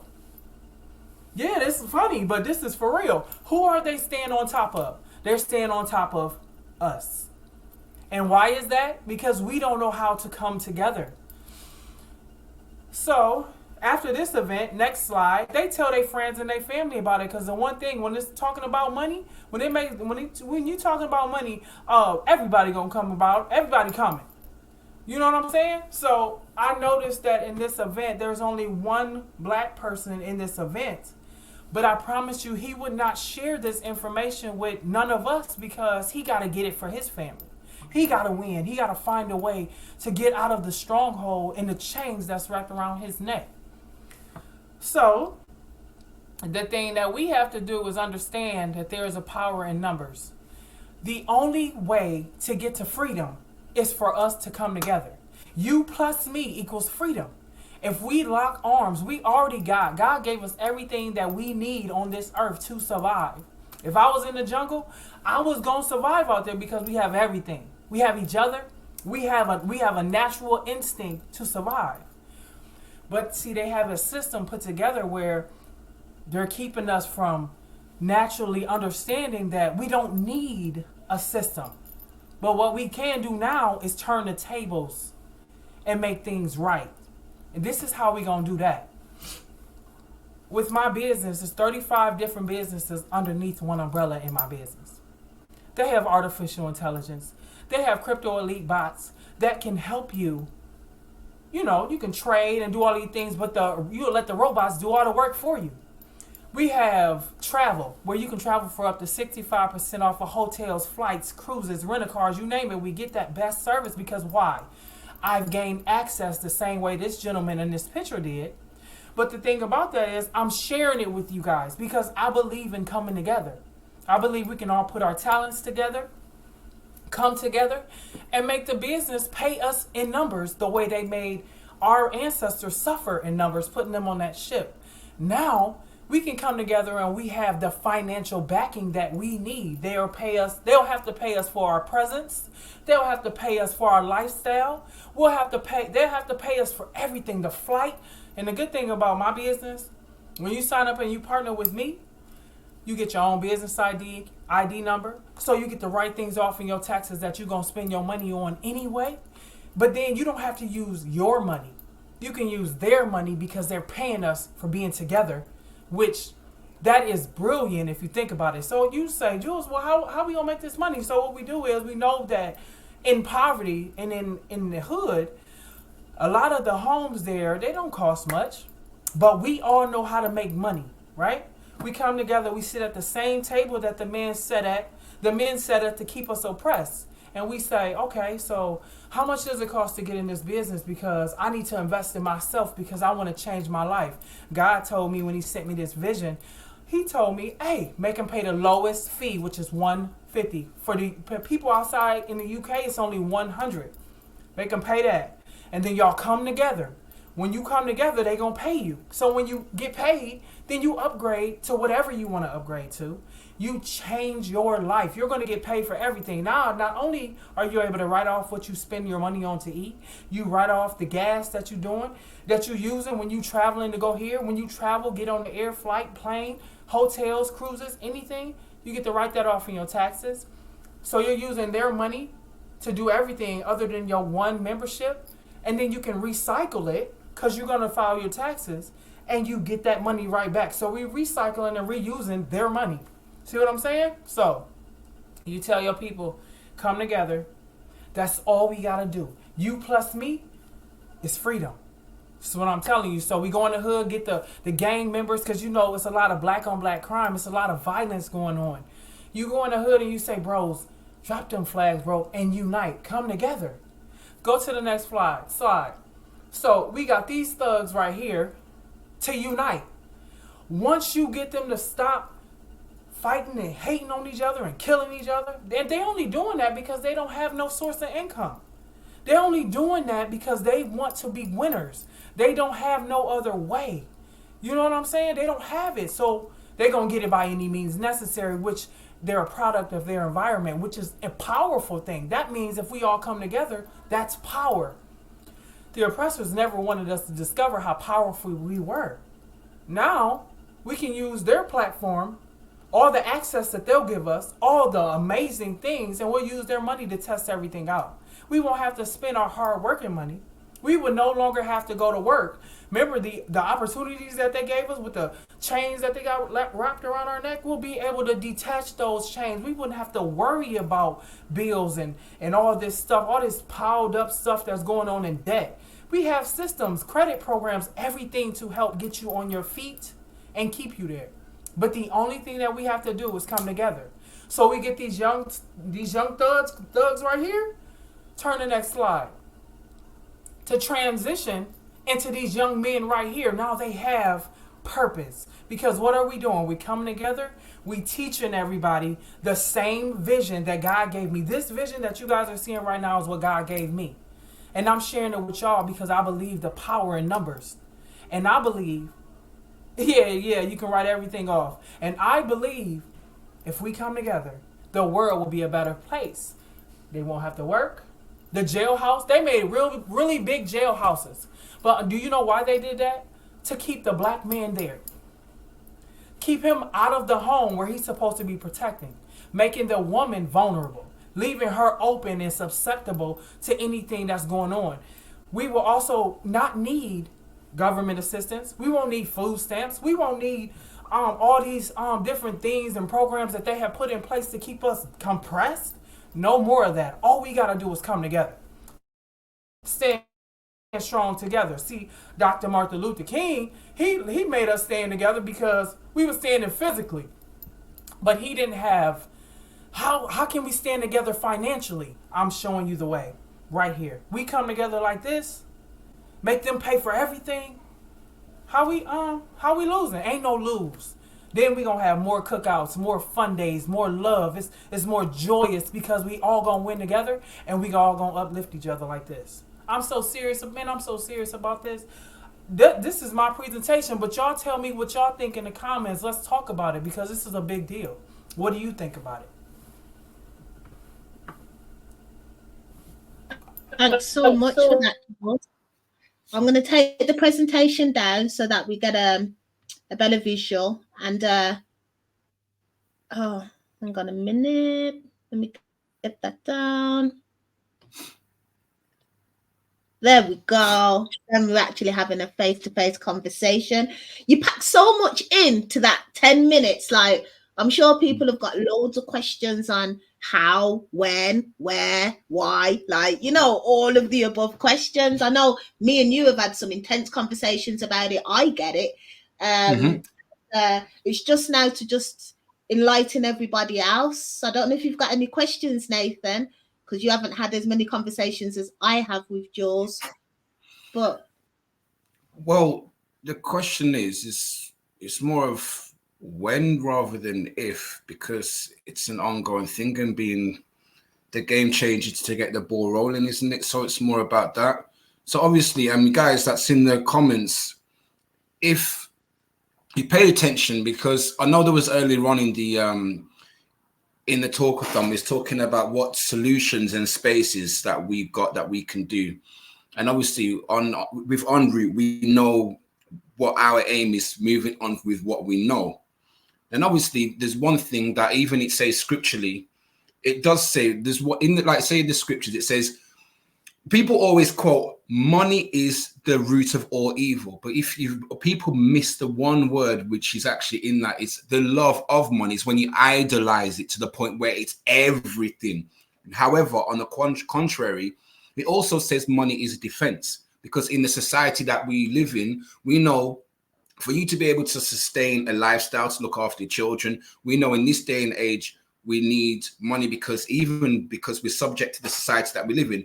back then there was no need for money because we were able to grow and be self-sustainable with the natural crops and growing it. But in the society that we have now, we haven't even got enough land unless we have the ability to buy the land to be able to grow organically and things like that and have our own herd of sheep and whatnot and livestock.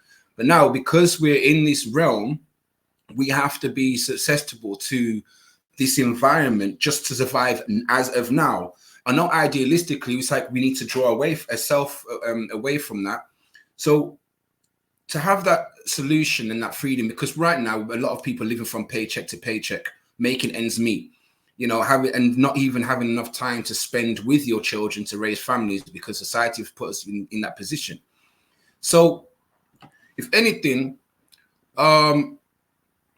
my question is, if I was to ask that, and this is where I want the audience to pay attention as well, is to Jules, what would one have to do to be able to attain this opportunity? You pay for the membership. The membership for the UK is £99. What is it? Is that what it's called over there? £99? Yeah. So it's £99 for you guys over there to get started, and with that, you guys get your own business ID number, so you become a boss as soon as you sign up. You're able to start writing things off in your taxes. You're able to start building with me and joining the Wolf Pack. We are a pack because we understand a few things. Wolves run in packs. Gorillas run in packs. Birds fly in packs. All the animal kingdom run in packs. But the only people that does not understand that running together is us.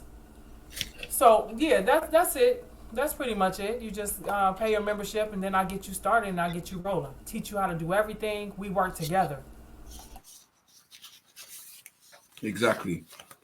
So obviously, guys, it's investment, and with that, it's just like with anything. For example, shares, and when it's inevitable that there's going to be an increase. It's just like, say, for example, gambling. When you gamble, right, this is the problem with gambling. You have to go by chance. Chance is you don't know whether you're going to win or lose. It's like going to try a substance that you've never tried before, meaning food that you've never tasted. Sometimes it may not taste nice. Sometimes it might taste great. But when you have people that's tried and tested something that works, for example, there's people that's actually financially free and they'll tell you what they've actually done to get there. But I know a lot of us are reluctant to part with money because of what's happened, because there have been some situations which have similar schemes and stuff like that, which may not work. So the best thing to do is, if anything, is to analyze how it works for one, and they will follow suit to see if it works. It's like testing the waters, right? So someone has to show that it's actually viable. I think that's what it would be from many people's perspective. They want to see that someone's actually made it increase, so then they will jump on board.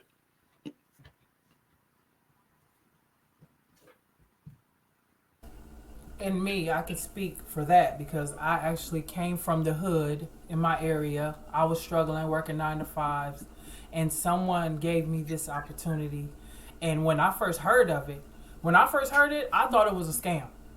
I literally was like, I only had $99 in my pocket, and I am not giving you this money, because anything foreign to us, we automatically believe that it's not going to work, or you're trying to get my money.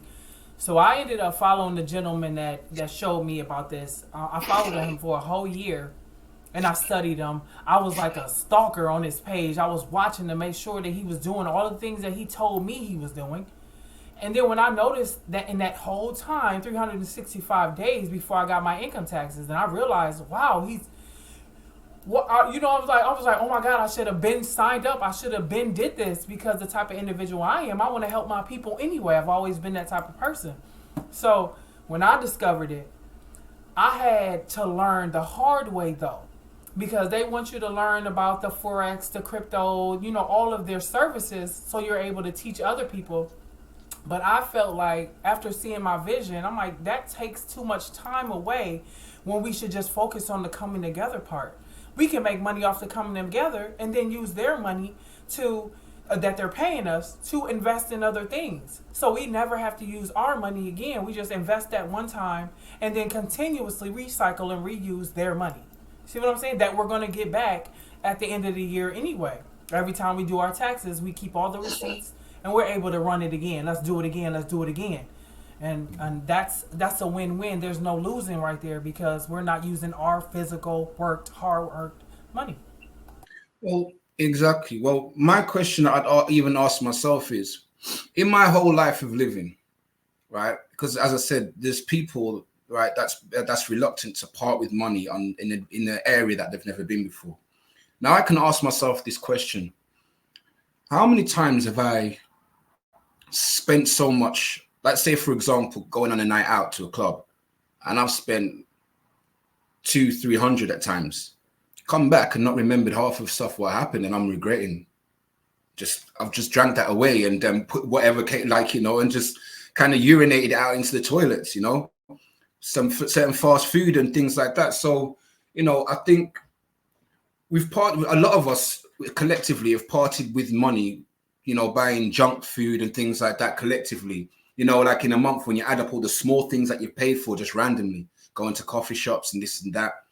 And when you add it up over a period of time, it's like, I only enjoyed that moment, but there's nothing that I reaped from that coffee really, just maybe a rush of caffeine, So when you see it collectively, if this is like a long-term investment, you've got to think, people have to think about the long-term things that we do, because, in this day in society, especially Black people trying to make ourselves accepted in society, what do we do? What are the key things that we do? We try to dress and look the part.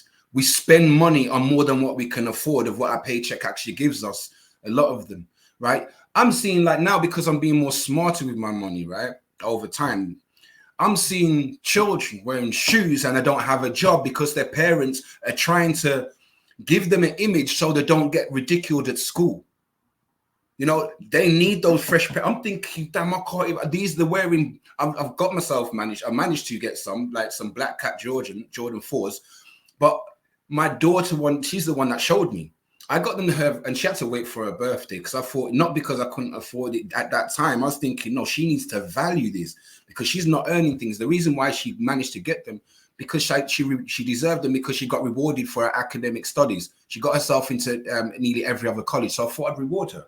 But in general, the average child that doesn't appreciate finance, they're getting blessed, not because their mothers love them that sincerely or with that passion. It's because they don't want them to feel and look like they are poor people, right, in society. So it's an image thing, right? So we got to think about their lifelong investment, because I've seen single parents now that's actually, spent their government funds on trying to make their child look good in society. So when they're out there, they don't seem they don't feel bad. But what happens with some of these children, they still get robbed. They come back and they ain't got certain clothes because they've been robbed because of the way society is built. But yeah, like when you look at this in wholeheartedly, when I look at the money that I've spent, but there's nothing that I've reaped from it, I have to ask myself, is it much more of a gamble, as one would say, to just part ways with that membership fee? It's to say, like, what's worse, making an investment on that or continue to buy iced coffees? Well, I made this at home, but you know what I mean? Iced coffees, because over time, if I buy 20 of these, that's a membership fee, but all I've done is fill myself with caffeine and not reaped anything with chance. So I have to put it that way with that analogy. Well, I also wanted to say that the oppressors know that we're not going, or they feel and believe, because it's been for centuries, we won't come together. We're so divided. There are so many different groups. They're segregated. But why can't we all connect our talents and our gifts and come together? Because all we need is each other. I'm telling you, this you plus me equals freedom. This is a fact. That's why they've been winning for so long. It's because nobody said this to them. Nobody really pointed out, because everybody want to slide through the truth and avoid showing the serious details of our ancestors. In order to fix that, we have to acknowledge that it was there. We have to acknowledge that it's still going on. Think about George Floyd. You know what I'm saying? This is still happening, and it's just being blown over because everybody want to tiptoe around and know I'm gonna step on it. Let's go. What y'all want to do to change y'all life? Y'all have to say enough. I'm tired of working for somebody that's getting rich off of my hard work and they paying me less than I deserve. Don't pay me less than I deserve. Pay me what I deserve. So, okay, you don't want to pay me right? Then I'm going to run it myself. I'm going to get it going. That's why the Wolf Pack movement has been created, because now I'm giving you access to change, financial stability, giving you the freedom, because all we had to do was pay one time and come together. That's it. That's all it takes, is us uniting and coming together. I have not been at the biggest university, but I promise you, I have paid for my membership, and now I have my own university in my back office. We get our own offices. Like, we become bosses as soon as we sign up, and this is what matters most. Now we get to take control of our life. You see what I'm saying? Our life. That's what we need. That's it. Okay, we ain't even got to fight with you. You don't like us because our skin is beautiful? Okay. So what I'm going to do is come together with everybody, because if you put a cup on the table and put every color in there, that color is stirred up, is black. So I'm telling you right now, we can all come together like this and live the life that everybody else is getting, a luxurious, having their time, being able to live like that. I'm so serious. Listen, I'm so serious about this movement. They made Dr. Martin Luther King was created for the movement. I'm the Dr. Martin Luther King of the financial freedom. Let me show you something. That's all I want you to know. Let me show you something. I'm so passionate about helping my people. I want to come over there to the UK, hug my people and say, look, let's get it. Because that's what it's all about, love. And that's what I represent. I've been doing this for a long time. Loving on my people, but they ain't loved me back. So I had to come love y'all, come love on y'all and show y'all some love and get connected with MzRootz, because this is a beautiful platform. I love this. So I could come over there and be able to tap in, because I'm going to pour into y'all, because I know energy is like, the battery run low. You got to juice up. That's why you made that little drinky drink. But I'm here to give y'all, pour into the community, pour into these people, and I'm an entertainer too, baby. You understand me? Do y'all understand me? So not only am I walking my walk, but I'm able to talk my talk, and I'm able to get on the microphone and entertain y'all all at the same time. This is what I'm gonna do all day long, and we can have a great time, because it's about coming together. Coming together. That is, write it down in your notes.